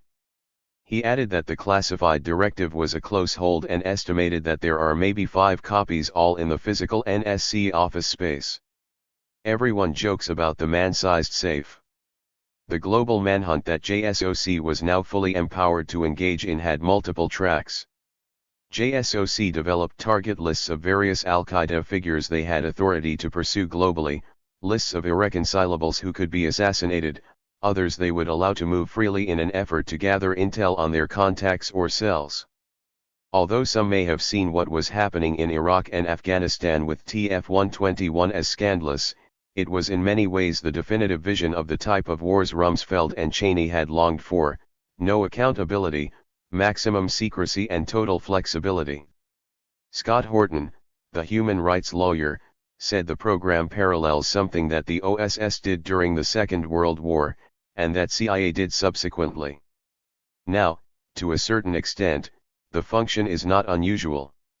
It's not unusual for the military to have commandos who, in a theater of war, will seek out enemy command and control, with the purpose of identifying them and then killing them. And yes, that could be walking into a cafe and shooting somebody. And that would be traditional, authorized warfare. But, he added, what's different here, is that suddenly the theater of war has become the entire globe. It's become everywhere. And they're looking at the possibility of assassinating people in Hamburg, Germany, in Norway, in Italy, as well as in Morocco, Jordan, Senegal, Turkey, Yemen, the Philippines, and places in the African Horn. And, I'd say, in terms of law it's pretty plainly illegal once you're outside of the normal theater of war. At the end of 2004, Rumsfeld wrote a memo to his top advisors, including Cambone and Douglas Feith. It was classified FOUO, for official use only, with the subject preparation of the battle space. In the memo, Rumsfeld wrote that he was concerned that the old phrase preparation of the battle space may no longer be appropriate terminology. Today, Rumsfeld declared, the entire world is the battle space. The use of weaponized drones was still in its nascent stage in the global US wars, but surveillance drones had been in operation for years. The JSOC task force began using a system McChrystal's intelligence deputy Mike Flynn referred to as the unblinking eye, in which drones and other aircraft would hover in a long-dwell airborne stakeout to apply multi-sensor observation 24/7 to achieve a greater understanding of how the enemy's network operates by building a pattern of life analysis that could be used to conduct raids. Using what Flynn called nodal analysis, patterns of movement were developed by tracking people suspected of being affiliated with an insurgent group or cell. Nodal analysis, Flynn believed, would have the effect of taking a shadowy foe and revealing his physical infrastructure for things such as funding, meetings, headquarters, media outlets, and weapons supply points.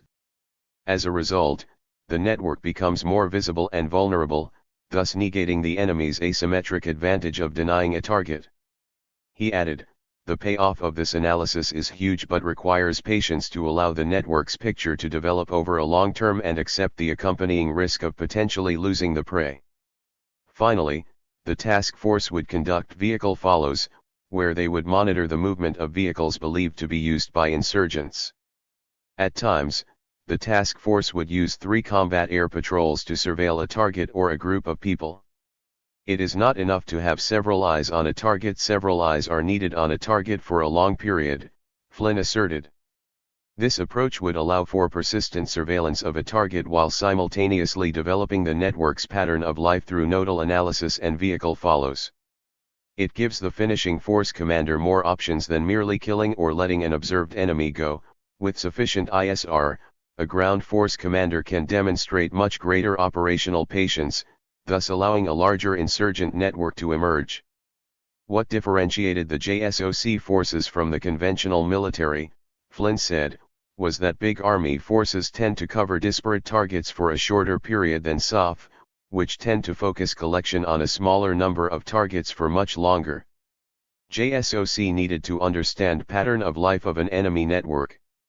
The Special Operations Command also began working on a program for monitoring suspected or known insurgents. It was straight out of a sci-fi film. Known as Continuous Clandestine Tagging Tracking and Locating, or CTTL, it involved using advanced biometrics and chemistry to develop a long-range facial recognition program as well as a human thermal fingerprint that could be isolated for any individual. They also used a chemical bioreactive taggant to mark people by discreetly swabbing a part of their body. The taggant would emit a signal that JSOC could remotely monitor, enabling it to track people 24/7/365. It was like a modern version of the old spooks tracking devices made famous in films, where spies would weave them into an enemy's clothes or place them on the bottom of a vehicle. The taggant allowed JSOC to mark prisoners and then release them to see if they would lead the task force to a potential terror or insurgent cell. Putting them on non-prisoners was a greater challenge, but it happened. The use of such technology, along with the accelerated pace of the killings and captures, would inspire President Bush's declaration that JSOC is awesome. While Iraq was vacuuming up most of the U.S. counter-terrorist resources, the White House and Pentagon continued on with their twilight wars elsewhere across the globe, and the war in Afghanistan festered, all but forgotten. Ben Laden was still at large, as were many of his top deputies, with Bush's wanted dead or alive pronouncement relegated to a source of scorn and a symbol of a failing yet spreading war. Taliban leader Mullah Omar was underground, while Pakistan was heating up and Somalia and Yemen were increasingly showing up on the counter-terror radar. As the U.S. body count in Iraq increased as a result of the widening insurgency, President Bush would press commanders on how many people they had killed on any given day. The conventional generals would often balk at the question, but the answer from the JSOC crew was unequivocal. When asked how many Iraqis the task force killed in Iraq, McChrystal's intelligence chief, Mike Flynn, replied, "Thousands, I don't even know how many." In Iraq, the task force had started to fulfill Rumsfeld and Cheney's wildest dreams of what a streamlined, well-funded, secret force could do and accomplish away from the prying eyes of Congress and the media, or even the CIA. Although Rumsfeld and Cheney had already been circumventing the conventional military chain of command and coordinating directly with JSOC, they now had all the pieces of their puzzle in place. The task force that had been built up and refined in Afghanistan and Iraq was going to take its actions global and away from declared battlefields. McChrystal began establishing a network of JSOC liaison offices in a variety of Middle Eastern and other countries to avoid relying on or working with U.S. embassies or CIA station chiefs. The Department of Defense is very eager to step up its involvement in counterterrorism activities, and it has set its sights on traditional CIA operational responsibilities and authorities, asserted Brennan, who at the time ran the National Counterterrorism Center. Quite unfortunately, the CIA's important lead role in many of these areas is being steadily eroded, and the current militarization of many of the nation's intelligence functions and responsibilities will be viewed as a major mistake in the very near future. In the wake of the WMD scandal in the lead-up to the Iraq War, veteran intelligence professionals were already concerned that the independence of the CIA's analysis was being compromised to adhere to political agendas. With JSOC being used as a parallel intelligence operation to the CIA and one with its own force to act free of independent review, the potential for abuse of substantial and secretive military power was significant. Colonel Patrick Lang, who once ran the Defense Intelligence Agency's Global Human Intelligence Operations, concurred with Brennan about the risks of Rumsfeld and Cheney's innovations in the command structure. When you made SOCOM a supported command rather than a supporting command, then you freed up to do all kinds of things, he said. To do that kind of thing without coordinating with the US ambassador of that country, or with the host country's government is just kind of banditry, really. I mean, you're asking for retribution of some kind by somebody on your own turf, against your own people. It's not a good idea, at all. Critics be damned, though, the JSOC Iraq model was about to go on tour. You look at our Special Operations Forces, you have the ability to wage war, in a very low-key way, and in a way that's not going to command a lot of congressional oversight, said Exum.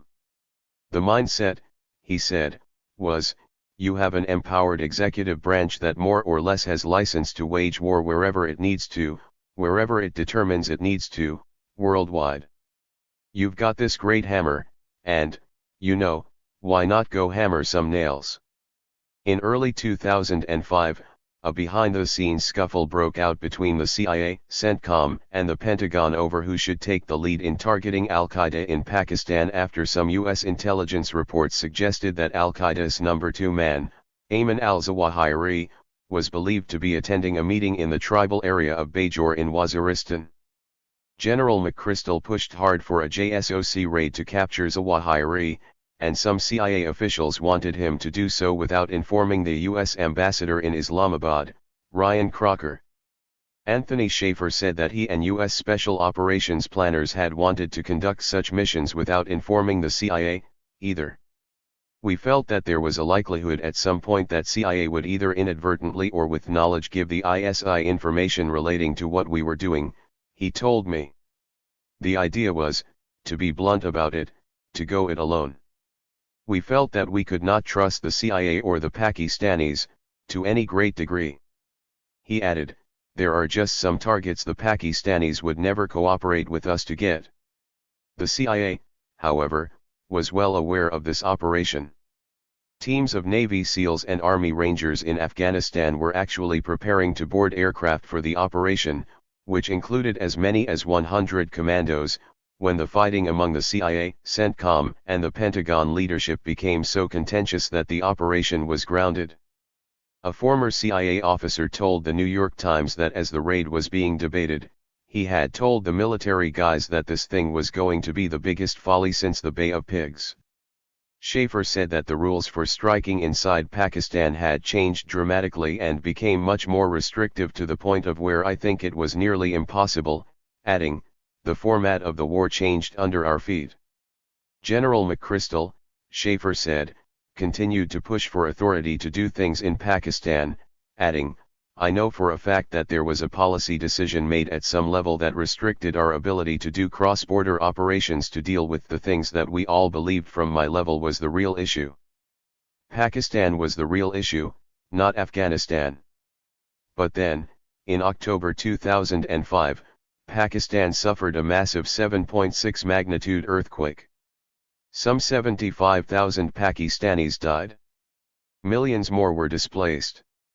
JSOC and the CIA took advantage of the disorder to fill the country with operatives, contractors, and commandos, escaping requisite ISI background checks.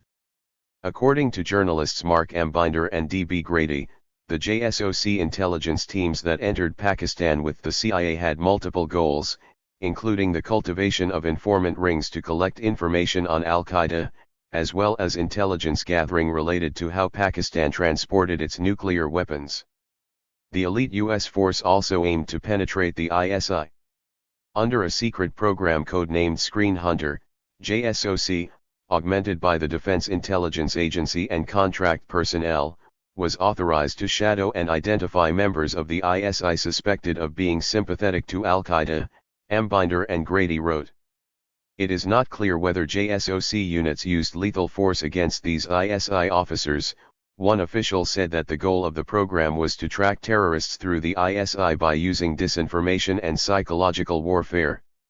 Despite this incredible opportunity, neither Afghanistan nor Pakistan would be given top billing in the Bush administration's war plan.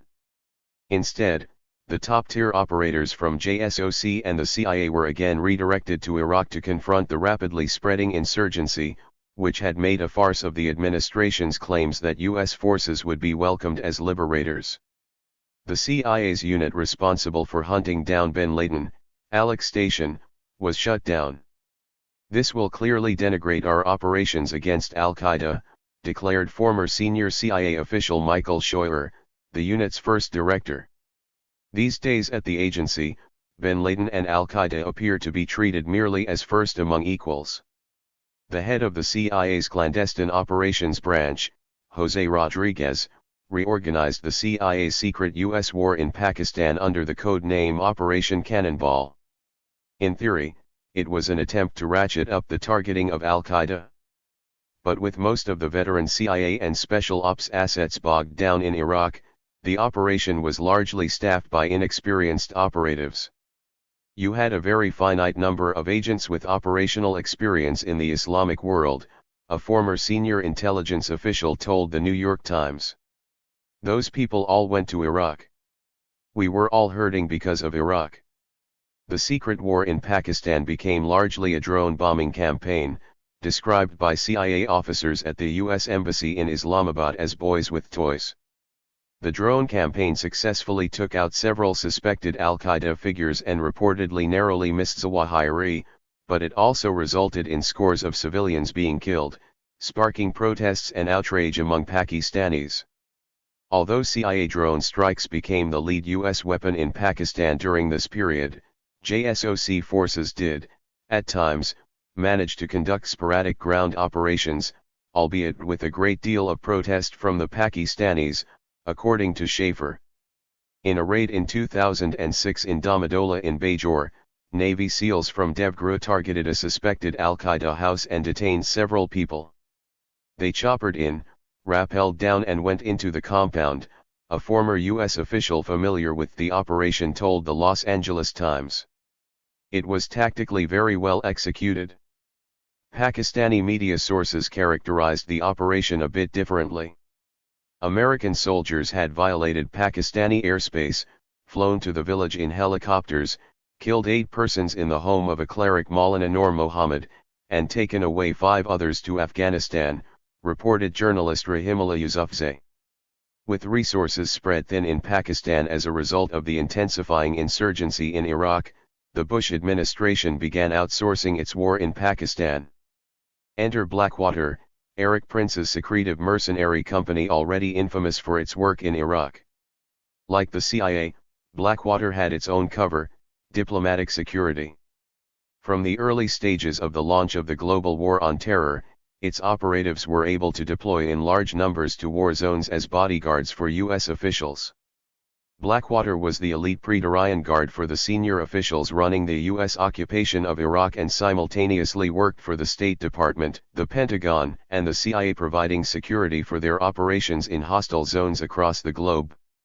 The company additionally won contracts for training foreign military forces, including Pakistan's Frontier Corps, the federal paramilitary force officially responsible for on-the-ground strikes against suspected terrorists or militants in the tribal areas.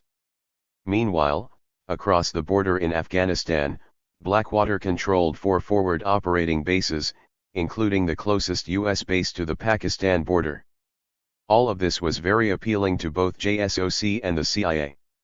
According to Schaefer, among Blackwater's roles for the CIA was training Afghan militias to do cross-border raids into Pakistan, which offered deniability to the United States. "I handled 2 of the CIA/Blackwater Kias, killed while they were out on a mission, essentially performing a special operations mission, training Afghan Qadr militia to do cross-border stuff," Schaefer recalled. He added, "This is clearly something they were doing that they didn't like having talked about." One of the reasons Blackwater was used, he said, was to avoid oversight. Many of Blackwater's elite operatives, particularly those who worked for its most sensitive division, Blackwater Select, were veterans of U.S. Special Operations. It wasn't hard for them, therefore, to serve 2 masters, the CIA and JSOC. While the CIA was, by mandate, concerned with an array of intelligence functions, JSOC had one central mission worldwide, the killing or capture of high-value targets, HVTs. In 2006, 12 tactical action operatives from Blackwater were recruited for a secret JSOC raid inside Pakistan, targeting an Al-Qaeda facility. The operation was codenamed Vibrant Fury. The involvement of Blackwater demonstrated how central the company had become to covert U.S. actions. In 2005, Abu Musab al-Zarqawi escalated his merciless campaign targeting Iraqi Shiites as well as Sunni Muslims he perceived as being weak or ineffectual. Al-Qaeda's central leadership, believing that the killing of Muslims by Zarqawi would backfire, reached out to the Jordanian militant. Ayman al-Zawahiri wrote to Zarqawi in July 2005. Bin Laden's deputy heaped praise on Zarqawi for his role in the jihad, while emphasizing that the first goal in Iraq should be to expel the U.S. invaders. The sectarian war against Shiites, Zawahiri declared, was secondary in importance to outside aggression, and Al-Qaeda in Iraq should focus on supporting a popular revolt against the Americans. Zawahiri warned Zarqawi. In the absence of this popular support, the Islamic Mujahid movement would be crushed in the shadows, far from the masses who are distracted or fearful, and the struggle between the jihadist elite and the arrogant authorities would be confined to prison dungeons far from the public and the light of day. This is precisely what the secular, apostate forces that are controlling our countries are striving for. These forces don't desire to wipe out the Mujahid Islamic movement, rather they are stealthily striving to separate it from the misguided or frightened Muslim masses. Therefore, our planning must strive to involve the Muslim masses in the battle, and to bring the Mujahid movement to the masses. Zarqawi, however, seemed to pay Zawahiri no mind. In early 2006, Zarqawi's group formed a Shura Council of the Mujahideen, which promptly threatened Sunni leaders in Anbar province, one of the front lines against the United States, that if they did not join Al-Qaeda, the group would make you an example to each and every one. In February 2006, Zarqawi's group bombed one of the holiest sites in Shiite Islam, the Askariya Mosque in Samarra, destroying its famed Golden Dome. The brief period of a unified national uprising against the Americans in Iraq was over. Zarqawi had made a tremendous tactical mistake by waging a war against the Sunni tribes in Anbar. It pushed the once anti-US tribes into an alliance with the occupation. America gave them arms, money, and support in return for fighting Zarqawi's group. Combined with the U.S. support for Shiite death squads, the United States had succeeded in an Iraqicization of its war on terrorism.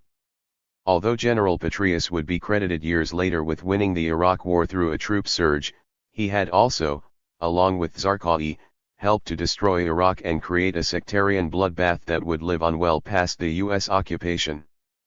Petraeus would continue his rise to prominence and power within the U.S. national security apparatus, but Zarqawi's days were numbered. In June 2006, JSOC found, fixed, and finished the Jordanian terrorist. On June 7, members of the task force deployed in a palm grove in Hib, to which U.S. and Jordanian intel had traced Zarqawi. Some of the commandos descended on the village after scaling down ropes dangling from helicopters. Within moments, the task force had the village surrounded. According to Iraqis on the scene, the U.S. forces came under fire from a home situated in a date grove, sparking a brief firefight. The American forces decided not to take any risks to their personnel and called in an F-16, which fired a laser-guided 500-pound bomb on the house. An identical strike hit the home a short time later. Zarqawi was dead. A lot of it was of questionable legality. Source: Hunter. Despite the fact that I began covering U.S. wars in the 1990s, spending extensive time in Yugoslavia and Iraq and elsewhere in the Middle East, JSOC was not on my radar until well after the U.S. occupation of Iraq was underway. I had no sense of the scope of JSOC's operations or how it interacted with conventional military units or the CIA. My personal gateway into JSOC was through sources I had developed while working on my investigation into the private military contractor Blackwater, which employed an abundance of former special ops men, including many who had worked with JSOC and the CIA. In several of the Blackwater stories I was chasing, JSOC's name was popping up regularly. As I began investigating what was becoming an increasingly global covert war, I received an electronic communication from a man who could help make sense of this highly secretive world. When we first began communicating, I was a bit paranoid about him. My computer had just been hacked and I had received a series of threatening phone calls and emails pertaining to my work on Blackwater and on JSOC. So when he reached out to me, the timing seemed suspicious. He presented himself to me as a patriotic American who believed in the global war on terror but said he was deeply concerned about the role that Blackwater was playing in it. He had read my book on the company, seen me on TV, and decided to get in touch. Initially, he didn't say anything about JSOC. We just talked about Blackwater. When I would press him on his own role in various US wars, he would change the subject or be so vague in his descriptions that he could have been almost anyone in any unit. Eventually, after we communicated through encrypted electronic methods for a few months, I came to believe that he was genuinely interested in helping me understand what the JSOC world was about. After we built up trust, he told me he would talk to me about what he does on one condition: we do it in person. I decided to call him Hunter because when I finally met him, it was at a dingy motel a stone's throw from Fort Belvoir in Virginia, the home of JSOC's intelligence wing. The motel was called the Hunter. It turned out to be an appropriate venue for the first of what would be many meetings over the years. Hunter had served under General McChrystal, Admiral McRaven, and various Special Ops Task Force commanders, and he had a front row seat for the secretive organization's operations at the most transformative moment in its history. There is not much I can publicly reveal about what Hunter did or does because of the tight-knit nature of the Special Ops community and because I gave him my word that I would never compromise his identity. The members of that community almost never speak to reporters, and certainly not about some of the most sensitive operations they have conducted. What I can say is that after I began meeting with Hunter, I eventually pressed him to give me evidence that he was who he said he was and had participated in or witnessed the events he gave me information about. Over the years, he would show me his various DOD badges and evidence of his clearances, as well as photos of himself in countries around the world. I vetted his documents with knowledgeable sources, while concealing his identity, and verified that he was the real deal. Beyond saying that he worked with JSOC and on several classified task forces involving operations on acknowledged and unacknowledged battlefields, there is little more that I can, in good faith, share about him. Over the course of several years and scores of meetings and conversations, Hunter shared with me his analysis of JSOC's rise. He was clear that he would not divulge classified information to me and would not compromise the integrity of any operations. He told me he has great reverence for General McChrystal and Admiral McRaven and described the people who make up JSOC as the best warriors available to the United States, calling them people that have a true belief in the nation and our ideals. He described the training required to produce SEALs, Delta Force and other operators as the most rigorous on the planet. These special mission units are given a large degree of autonomy to execute direct action, special reconnaissance counterterrorism missions on behalf of the United States government, almost exclusively in secrecy. Because of the nature of their work and the secrecy surrounding it, he said, there is a potential for abuse there. Hunter attributed JSOC's rise to prominence as the lead anti-terrorism force after September 11 to a belief within the Bush administration and the Special Ops community that the CIA was not up to the task of waging a global war. There was a deep dissatisfaction with the level of human intelligence and paramilitary operations that were being conducted on behalf of the agency, and over time the Joint Special Operations Command, in effect, became a paramilitary arm of the administration, in that it would do the bidding of top policy makers in pursuit of political goals, he told me in one of our early meetings. After September 11, JSOC's mandate was expanded, significantly, and the funnel, if you will, was turned on. And there was billions upon billions of dollars poured into the Special Operations Command, which was then, in turn, directed to JSOC. And that coincided with a much greater latitude and freedom of movement autonomy. Hunter pointed to Cheney, in particular, as the administration figure most obsessed with transforming JSOC's role. I was always under that impression that understood the ins and outs of the Department of Defense and all of its various components and agencies, Hunter recalled. Cheney understood that in order to radically reshape the U.S. military and put it on a different footing for a war on terror or a long war, what's now popularly referred to as countering extremism, he would have to assert more and more authority and responsibility to darker elements of the military than before, which ultimately resulted in the Special Operations Command being given the lead when it came to prosecuting counterterrorism operations around the world. The Bush administration, Hunter alleged, abused the authorities for operational preparation of the battle space, which, as he described it, permits U.S. military forces to lay the groundwork for any potential or future military operations, by sending intelligence collectors, or linguists, into a theater, into a place where you have not necessarily declared war upon, to prepare the battlefield. Under the Bush administration, he charged, this was somehow perverted into paramilitary operations, usually of a covert nature, with no semblance of accountability. They would tell Congress one thing, and do another. He described JSOC's parallel rendition program, which was used to snatch and interrogate prisoners.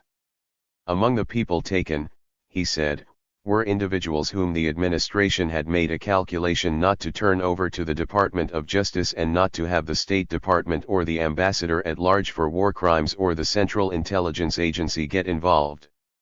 They set up their own detainee operations. Hunter told me that some of his colleagues began to question how they were being used. There was a lot of trepidation on the part of people in that community about what we were being asked to do, and where, and for what purpose.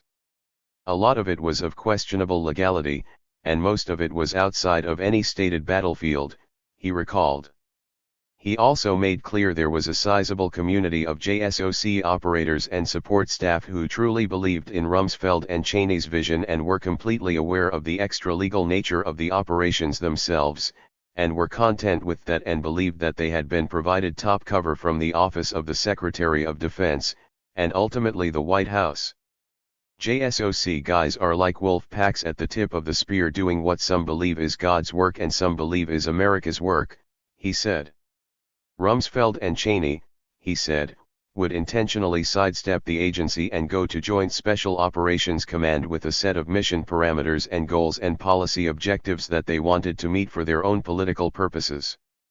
When I asked him what operations he found most objectionable, Hunter was quick in his response, utilizing special operations forces to spy without the knowledge of the State Department or the Central Intelligence Agency, using special operations forces to go in and capture or kill people who were supposedly linked to extremist organizations around the world, in some cases allied countries. He described operations conducted by JSOC in scores of countries beyond Iraq and Afghanistan. Among them, Somalia, Algeria, the Philippines, Indonesia, Pakistan, Thailand, Mali, Yemen, Colombia, Peru, as well as various European and Central Asian countries. Across the globe, he said, JSOC was being used to conduct kinetic operations, whether it's capture or kill, in some cases to detain people as directed. Who were the people that would be targeted for killing? I asked. People that were either linked to an extremist organization, or they were suspected of being affiliated with an extremist organization.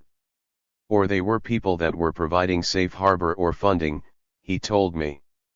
What type of intelligence would be necessary to say, we've got a green light to conduct a targeted kill operation outside of a declared battlefield? Most of it was purely circumstantial, he replied.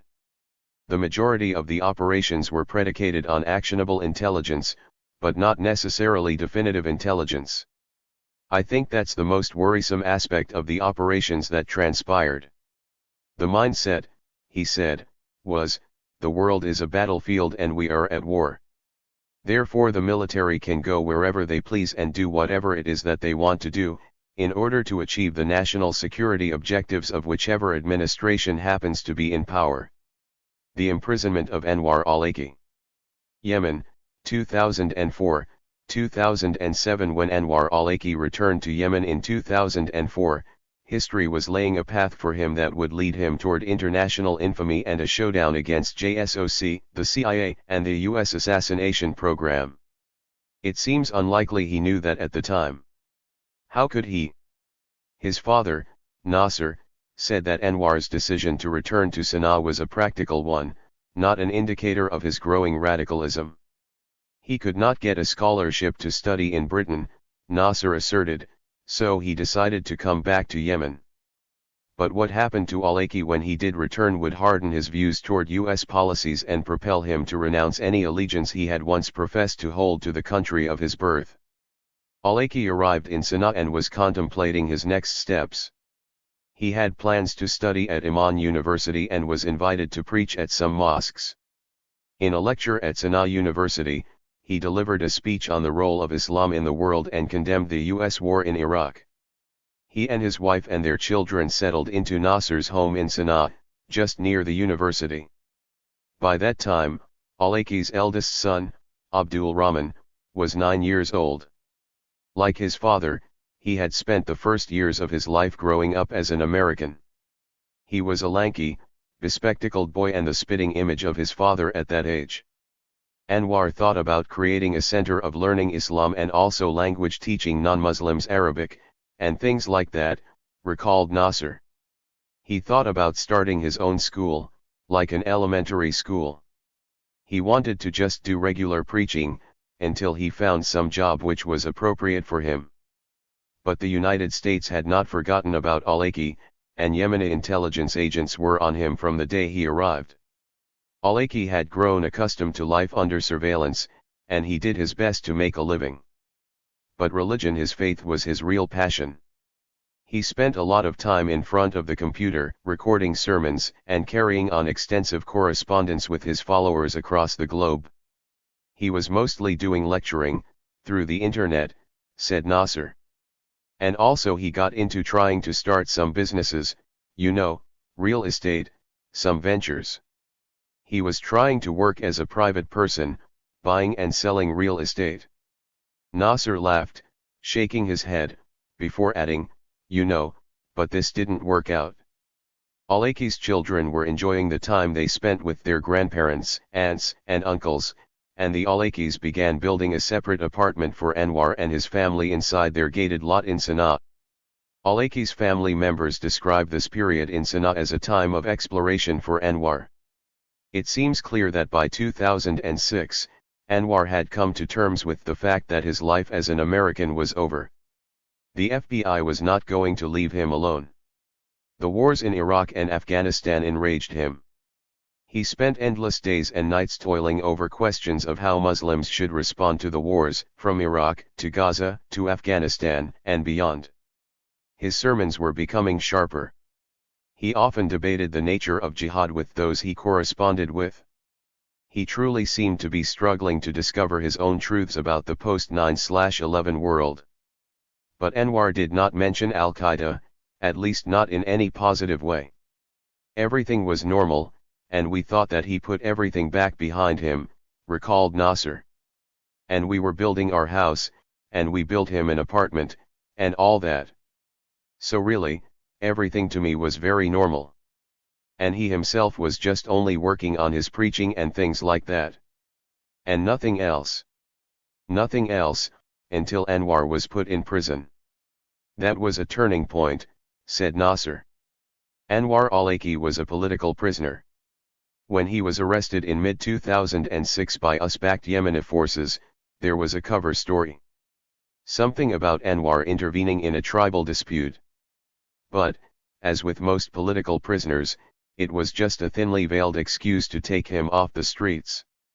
Anwar was taken at night and put in solitary confinement at the feared prison in Sana'a run by the PSO, the Political Security Organization. The PSO worked closely with US intelligence. After he was arrested, Yemeni intelligence agents confiscated his computer and tapes of lectures he had given at Iman University. There were never any real charges brought against him. Anwar swore that it was the US government that was keeping him locked up, so Nasser reached out to the US Embassy for help. He was their citizen, after all. Surely they knew Anwar, Nasser thought. He was the one on TV after September 11th. The go-to imam. A counselor at the embassy said he could offer little more than an assurance they would look after Anwar. For the first 9 months, I was in solitary confinement in an underground cell. I would say that the cell was about 8 feet by 4, Al-Awlaki later recalled. I was not allowed pen and paper, and no exercise whatsoever. I hadn't seen the sun for the entire period. He said he was allowed no interaction at all with any person except with the prison guards. There is no doubt the United States was involved in Anwar's imprisonment. I believe that I was held at the request of the United States government, Anwar said. I was taken into custody without any explanation. When he was first arrested, he said Yemeni intelligence agents began asking me questions about my local Islamic activities here, and later on it was becoming clear that I was being held due to the request of the US government. That was what they were telling me here. They also told Al-Awlaki that the United States wanted its own agents to question him. A report by the United Nations Special Rapporteur on Extrajudicial Summary or Arbitrary Executions alleged that Al-Awlaki was arrested at the request of the United States government. The New York Times reported that John Negroponte, who at the time of Anwar's arrest was the U.S. Director of National Intelligence, told Yemeni officials that the United States did not object to his detention. But it was more than simply not objecting. A Yemeni source with close ties to Al-Awlaki and the Yemeni government told me about a meeting between Negroponte, Yemen's ambassador to the United States, and Prince Bandar bin Sultan, the former Saudi ambassador to the United States. Bandar was extremely close to the Bush administration and President Bush in particular, so close, in fact, that his nickname was Bandar Bush. The source told me he spoke to the Yemeni ambassador, who told him that Negroponte had said something to this effect: "Oh, it is very nice that you locked Anwar in prison. It is good. Because what bothers us is preaching, and his sermons, and we are afraid that he will influence young people in the West." The Yemeni ambassador, according to the source, told Negroponte, "Look, if there is nothing, no case against Anwar, we cannot keep him indefinitely in prison. The tribal people in Yemen, friends, civil rights groups in America and in Britain, they write letters to Condoleezza Rice and to us, regarding the imprisonment of Anwar. And so we cannot keep him indefinitely." Negroponte's reply, my source said, was, "Well, but you have to." In November 2006, Nasser Al-Awlaki ran into Yemeni President Ali Abdullah Saleh at a development conference in London. "I asked him to release my son from prison," Nasser recalled. "And he said, there are some issues with the Americans, I will try to solve them and I will release your son." Saleh bin Farid, Anwar's uncle, with whom he stayed briefly in Britain, is one of the most powerful tribal sheikhs in Yemen. He is the head of the Al-Awlaki tribe, Anwar's tribe, which numbers some 750,000 people. In Yemen, it is the tribes, not the government, that hold the power and influence, and the Al-Awlaks were not going to stand for Anwar being in prison without charges. Bin Farid told me he called President Saleh and asked him why he was holding Anwar in prison. "The Americans asked us to keep him in jail," Bin Farid said the president told him. The Americans told Saleh, according to Bin Farid, "We want you to keep him for 3-4 years. Saleh told him, "Well spoken, the reason they gave us is that he's very well spoken, many people listen to him in United States, especially young people. And all over the world. And we want him to be kept for a few years, until people forget about him." When President Saleh visited Washington, D.C., early on in Anwar's imprisonment, he met with FBI Director Robert Mueller, CIA Director George Tenet and other U.S. intelligence officials. Saleh told Nasser that he raised Anwar's case with them. In fact, he said he asked President Bush directly about Anwar. "If you have anything against Anwar al-Awlaki, Tell us, he said. Sally told Bush. If you don't, we will release him from prison. President Bush, he said, responded, give me 2 months, and then I will answer you. 2 months passed, and then Nasser received a call from the chief of Yemen's political security organization, General Ghalib al-Kamish. Dr. Nasser, he said, please ask your son to cooperate with the interrogators, who are coming from Washington to meet Anwar. So Nasser went to the prison to appeal to Anwar. I told my son, please, you know, we want to settle this thing forever. Why don't you be helpful, and meet these people? And said, I am willing to meet them. I met them in America, and I am going to meet them in Yemen. When the FBI agents arrived to interview Anwar, they stayed for 2 days. Al-Awlaki was summoned to an office, and as he entered upon the Americans, he didn't put himself into accused position, rather he entered the office, acted like a boss, recalled Sheikh Harith al-Nadari, who was imprisoned with Al-Awlaki. He chose to sit on the most appropriate seat, ate from the fruits prepared by the Yemenis to host the Americans, and poured a cup of tea for himself. I had asked him about the nature of the investigation. He told me that the whole thing was to find any tiny violation that would permit them to prosecute him back in an American court. It was an interrogation, he said. Nevertheless, they didn't find what they were searching after. Yemeni intelligence insisted on having its own people in the room. Al-Awlaki said that when the U.S. agents interrogated him for 2 days, there was some pressure, which I refused to accept, and that led to a conflict that occurred between me and them, because I felt that it was improper behavior from their behalf. That was solved, however, later on, and they apologized. Anwar, according to Nasser, cooperated with the interrogators. Still, days and weeks passed, and Anwar remained behind bars. When the Al-Awlaki family pressed the regime for answers, the Yemeni president made clear to them the stakes. Yemen's vice president, Abd Rabbi Mansur Hadi, told Nasser that the Yemeni president had a grim choice for him: do you want to keep Anwar locked up, or do you want me to release him to be killed by an American drone? So, this is the president of Yemen telling me, keep your son in prison rather than getting him out, because if he gets out he will be killed by an American drone, Nasser said, adding that at the time, he believed that the only reason which made the United States targeting Anwar was because of his popularity among Muslims, English-speaking Muslims in the world. He concluded, I think Ali Abdullah Saleh must have known something. As his family on the outside fought for his freedom, inside the prison, Anwar pored over books. Any books he could get. For the first 2 months, the only book he was permitted was the Quran. Al-Awlaki later said he saw his detention as a blessing, saying it offered him a chance to review Quran and to study and read in a way that was impossible out of jail. My time in detention was a vacation from this world.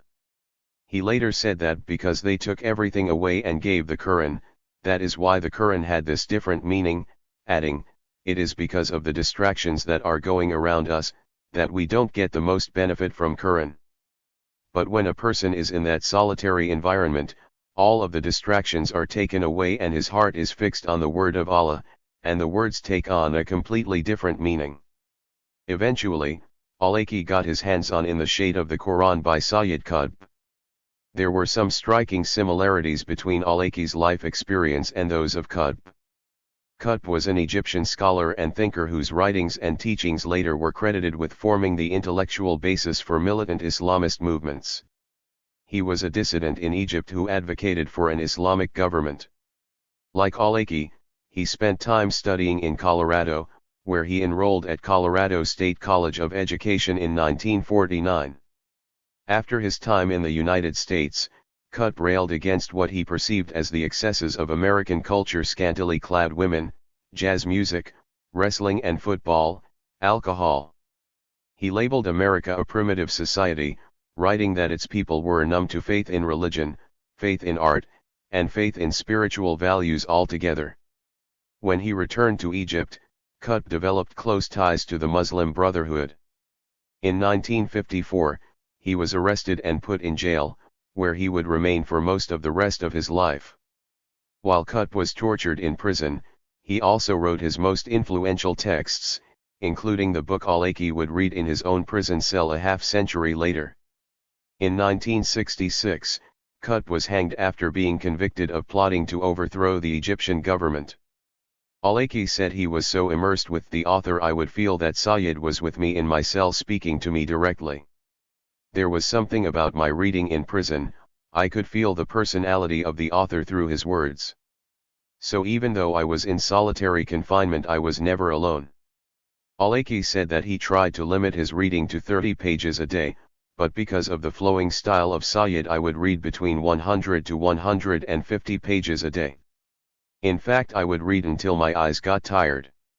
My left eye would get exhausted before the right eye, so I would close it with my hand and carry on reading with my right eye until it can handle it no more and would just shut down. My vision started deteriorating, especially in my left eye. Was it because of too much reading, or was it because of poor lighting? Allah knows best. I found that deteriorating eyesight along with kidney problems were the two most common complaints of the prisoners. He also read the works of Charles Dickens, Shakespeare, and Herman Melville. There was a particularly mean prison head who decided to ban me from having any Islamic books, Al-Aki later wrote. Shakespeare was the worst thing I read during my entire stay in prison. I never liked him to start with. Probably the only reason he became so famous is because he was English and had the backing and promotion of the speakers of a global language. Al-Aki, however, praised Dickens's works. What fascinated me with these novels were the amazing characters Dickens created and the similarity of some of them to some people today. That made them very interesting, he wrote. For example, the thick and boastful Mr. Josiah Bounderby of Coketown was similar to George W. Bush. Lucy's father, Mr. Gradgrind, was similar to some Muslim parents who are programmed to think that only medicine and engineering are worthy professions for their children. The amazing cruelness of Stephen Blackpool was similar to some people who appear on the surface to be decent and kind human beings, and Uriah Heep was similar to some pitiful Muslims today. Al-Aki later reflected on the food in prison. Describing Qudum, the staple breads of prisoners and soldiers in Yemen, Al-Aki wrote, are supposed to be multigrain. That is how it was in the old days. Now they are most likely whole wheat. They are fermented so their taste resembles San Francisco's sourdough bread. They consist of a solid crust, they could be used for fights. He recalled, before my imprisonment, I had discussions with former prisoners about how it was in jail, so there was some mental preparation for what was to come. I remember the words of one of the shuyukh who had been to the same prison. He said the food was so horrible, so I was expecting the worst. His first morning in the prison, Al-Aki recalled, I began hearing the opening of the doors and soldiers screaming at prisoners to pick up their meals. It was my turn and I was already awake. They opened my door and there were two soldiers, one holding a bucket and the other dragging a sack full of Qudum. The one with the bucket took my plate and poured in it a cupful of steaming pinto beans while the other handed me 6 pieces of Qudum. After a few weeks, he said, he had concluded, this food stinks. Eventually, the prison authorities permitted Al-Aki to receive home-cooked meals from his family twice a week. However, the prison administration would use this as a method to pressure prisoners. Under the pretext of searching our food for contraband items, I would sometimes receive my food in an inedible state. They once mashed together my rice, chocolate cake, and salad and then poured over it a package of cranberry juice. Even the guard who delivered the meal to me was saddened by the state of my food, Al-Aki recalled. Prison, he said, reaffirmed his commitment to his religion. Islam is not something that we use to fill in the spiritual compartment of our life while we leave everything else to our whims and desires. Islam should rule over every aspect of our life. After Anwar al-Aki had been locked up for 17 months, the tremendous pressure from tribal groups that Saleh's regime had to keep on his side to maintain power, and from Anwar's influential family, finally forced his release.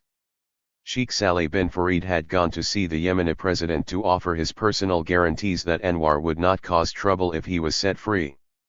Okay, if you have anything against Anwar, Please take him to court, Ben Farid told the Yemeni president. And if you prove anything, you kill him. We don't mind. If you have anything, any proof against him, we don't mind if you take him to court and you kill him. If you don't, then give us our son. The president, he said, told him, to be honest, I have nothing against Anwar, whatsoever. That day, the order was given to release al-Awlaki. The Americans were not happy about it, said Ben Farid. A U.S. diplomatic cable about al-Awlaki's release elevated Anwar to a sheikh and referred to him as the alleged spiritual advisor to 2 of the 9/11 hijackers. The cable added that Yemeni government contacts told U.S. officials that they do not have sufficient evidence to charge and can no longer hold him illegally. A few years later, the U.S. government would characterize al-Awlaki's imprisonment as evidence he had long been involved with terror plots against the United States.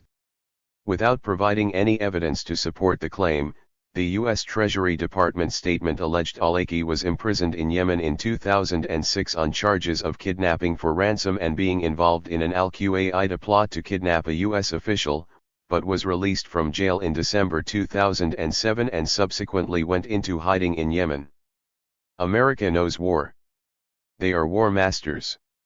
Somalia, 2004, 2006. While JSOC came to dominate the expanding killing fields in Iraq, Afghanistan, and elsewhere, Somalia continued its descent into chaos. The murderous warlords who were running the CIA's targeted kill-slash-capture operations were widely feared and reviled. By 2004, the agency's outsourced Somalia campaign was laying the groundwork for a spectacular series of events that would lead to an almost unthinkable rise in the influence of al-Qaeda in the Horn of Africa. But it wasn't the CIA's warlord program alone that would spur a major uprising in Somalia. The civilian tolls the wars were taking in Iraq and Afghanistan, and the abuses at Abu Ghraib and Guantanamo, gave credence to the perception that the United States was waging a war against Islam. While the United States backed its own warlords in Mogadishu, Washington's post-9/11 actions led to the formation of a coalition of former warlords and religious movements that would challenge the rule of the U.S. proxies in Somalia. It was blowback sparked by U.S. policies in Somalia and abroad. Yusuf Mohammed Syed told me he was first approached by the CIA in Dubai in 2004. The notorious Somali warlord, who goes by the Nam de Guerre Indhaad, or White Eyes, was like Mohammed Kanyur among the thugs who divided and destroyed Somalia during the civil war that raged through the 1990s. Indhaad violently took control of the lower Shabelle region, appointing himself governor of a reportedly brutal paramilitary occupation, earning him the moniker the Butcher. He ran drug and weapons trafficking operations from the Merka port and cashed in on the lawlessness. Like Kanyur, he controlled a sizable militia and an array of technicals weaponized pickup trucks. But unlike Kanyur, Indhaad maintained a friendly relationship with the small group of Islamic radicals who dotted the chaotic Somali landscape of the 1990s. He openly admitted to providing shelter and protection to some of the very men Washington was hunting. That made him an attractive potential asset for the CIA. In Dubai, he said, he met the CIA's chief of East Africa operations. They offered me money, they offered funding for the region I was controlling, they offered me influence and power in Somalia through U.S. cooperation, he recalled when I met him at one of his homes in Mogadishu in June 2011. The CIA was always telling me that the men I was protecting were criminals who bombed the U.S. embassies, who were also a threat to the world. They told me they wanted me to hand these guys over to them. But Indhaad had watched the CIA-backed warlord alliance in action and wanted nothing to do with it. As he saw it, they were killing Somalis in the service of a foreign power. They were contracted to hunt down anyone who was wanted by the Americans. Their prisoners were all mistreated, they were stripped naked and had their mouths taped, he remembered. The warlords would kill the prisoners who the Americans released, to keep them from talking about their imprisonment. Moreover, Indhaad was in the midst of a personal conversion from a heavy drinking gangster to what he saw as a real Muslim.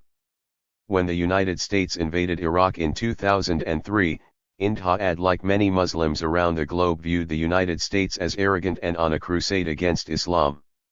The US President's words against Islam, the Iraq invasion and the Afghanistan war inspired me personally not to cooperate with the CIA, he recalled. I refused all of their offers. Instead, Ind-Ha'ad made a decision to commit his forces to defeating the CIA's warlords. The Bush administration overstated the strength of Al-Qaeda and Osama. But when he invaded Iraq, we all thought that Islam was under attack. That was Al-Qaeda's biggest victory, and that is why we supported them. When Al-Qaeda figures would seek his support or sanctuary in the areas he controlled, Ind-Ha'ad obliged. To him, the men were on the right side of history.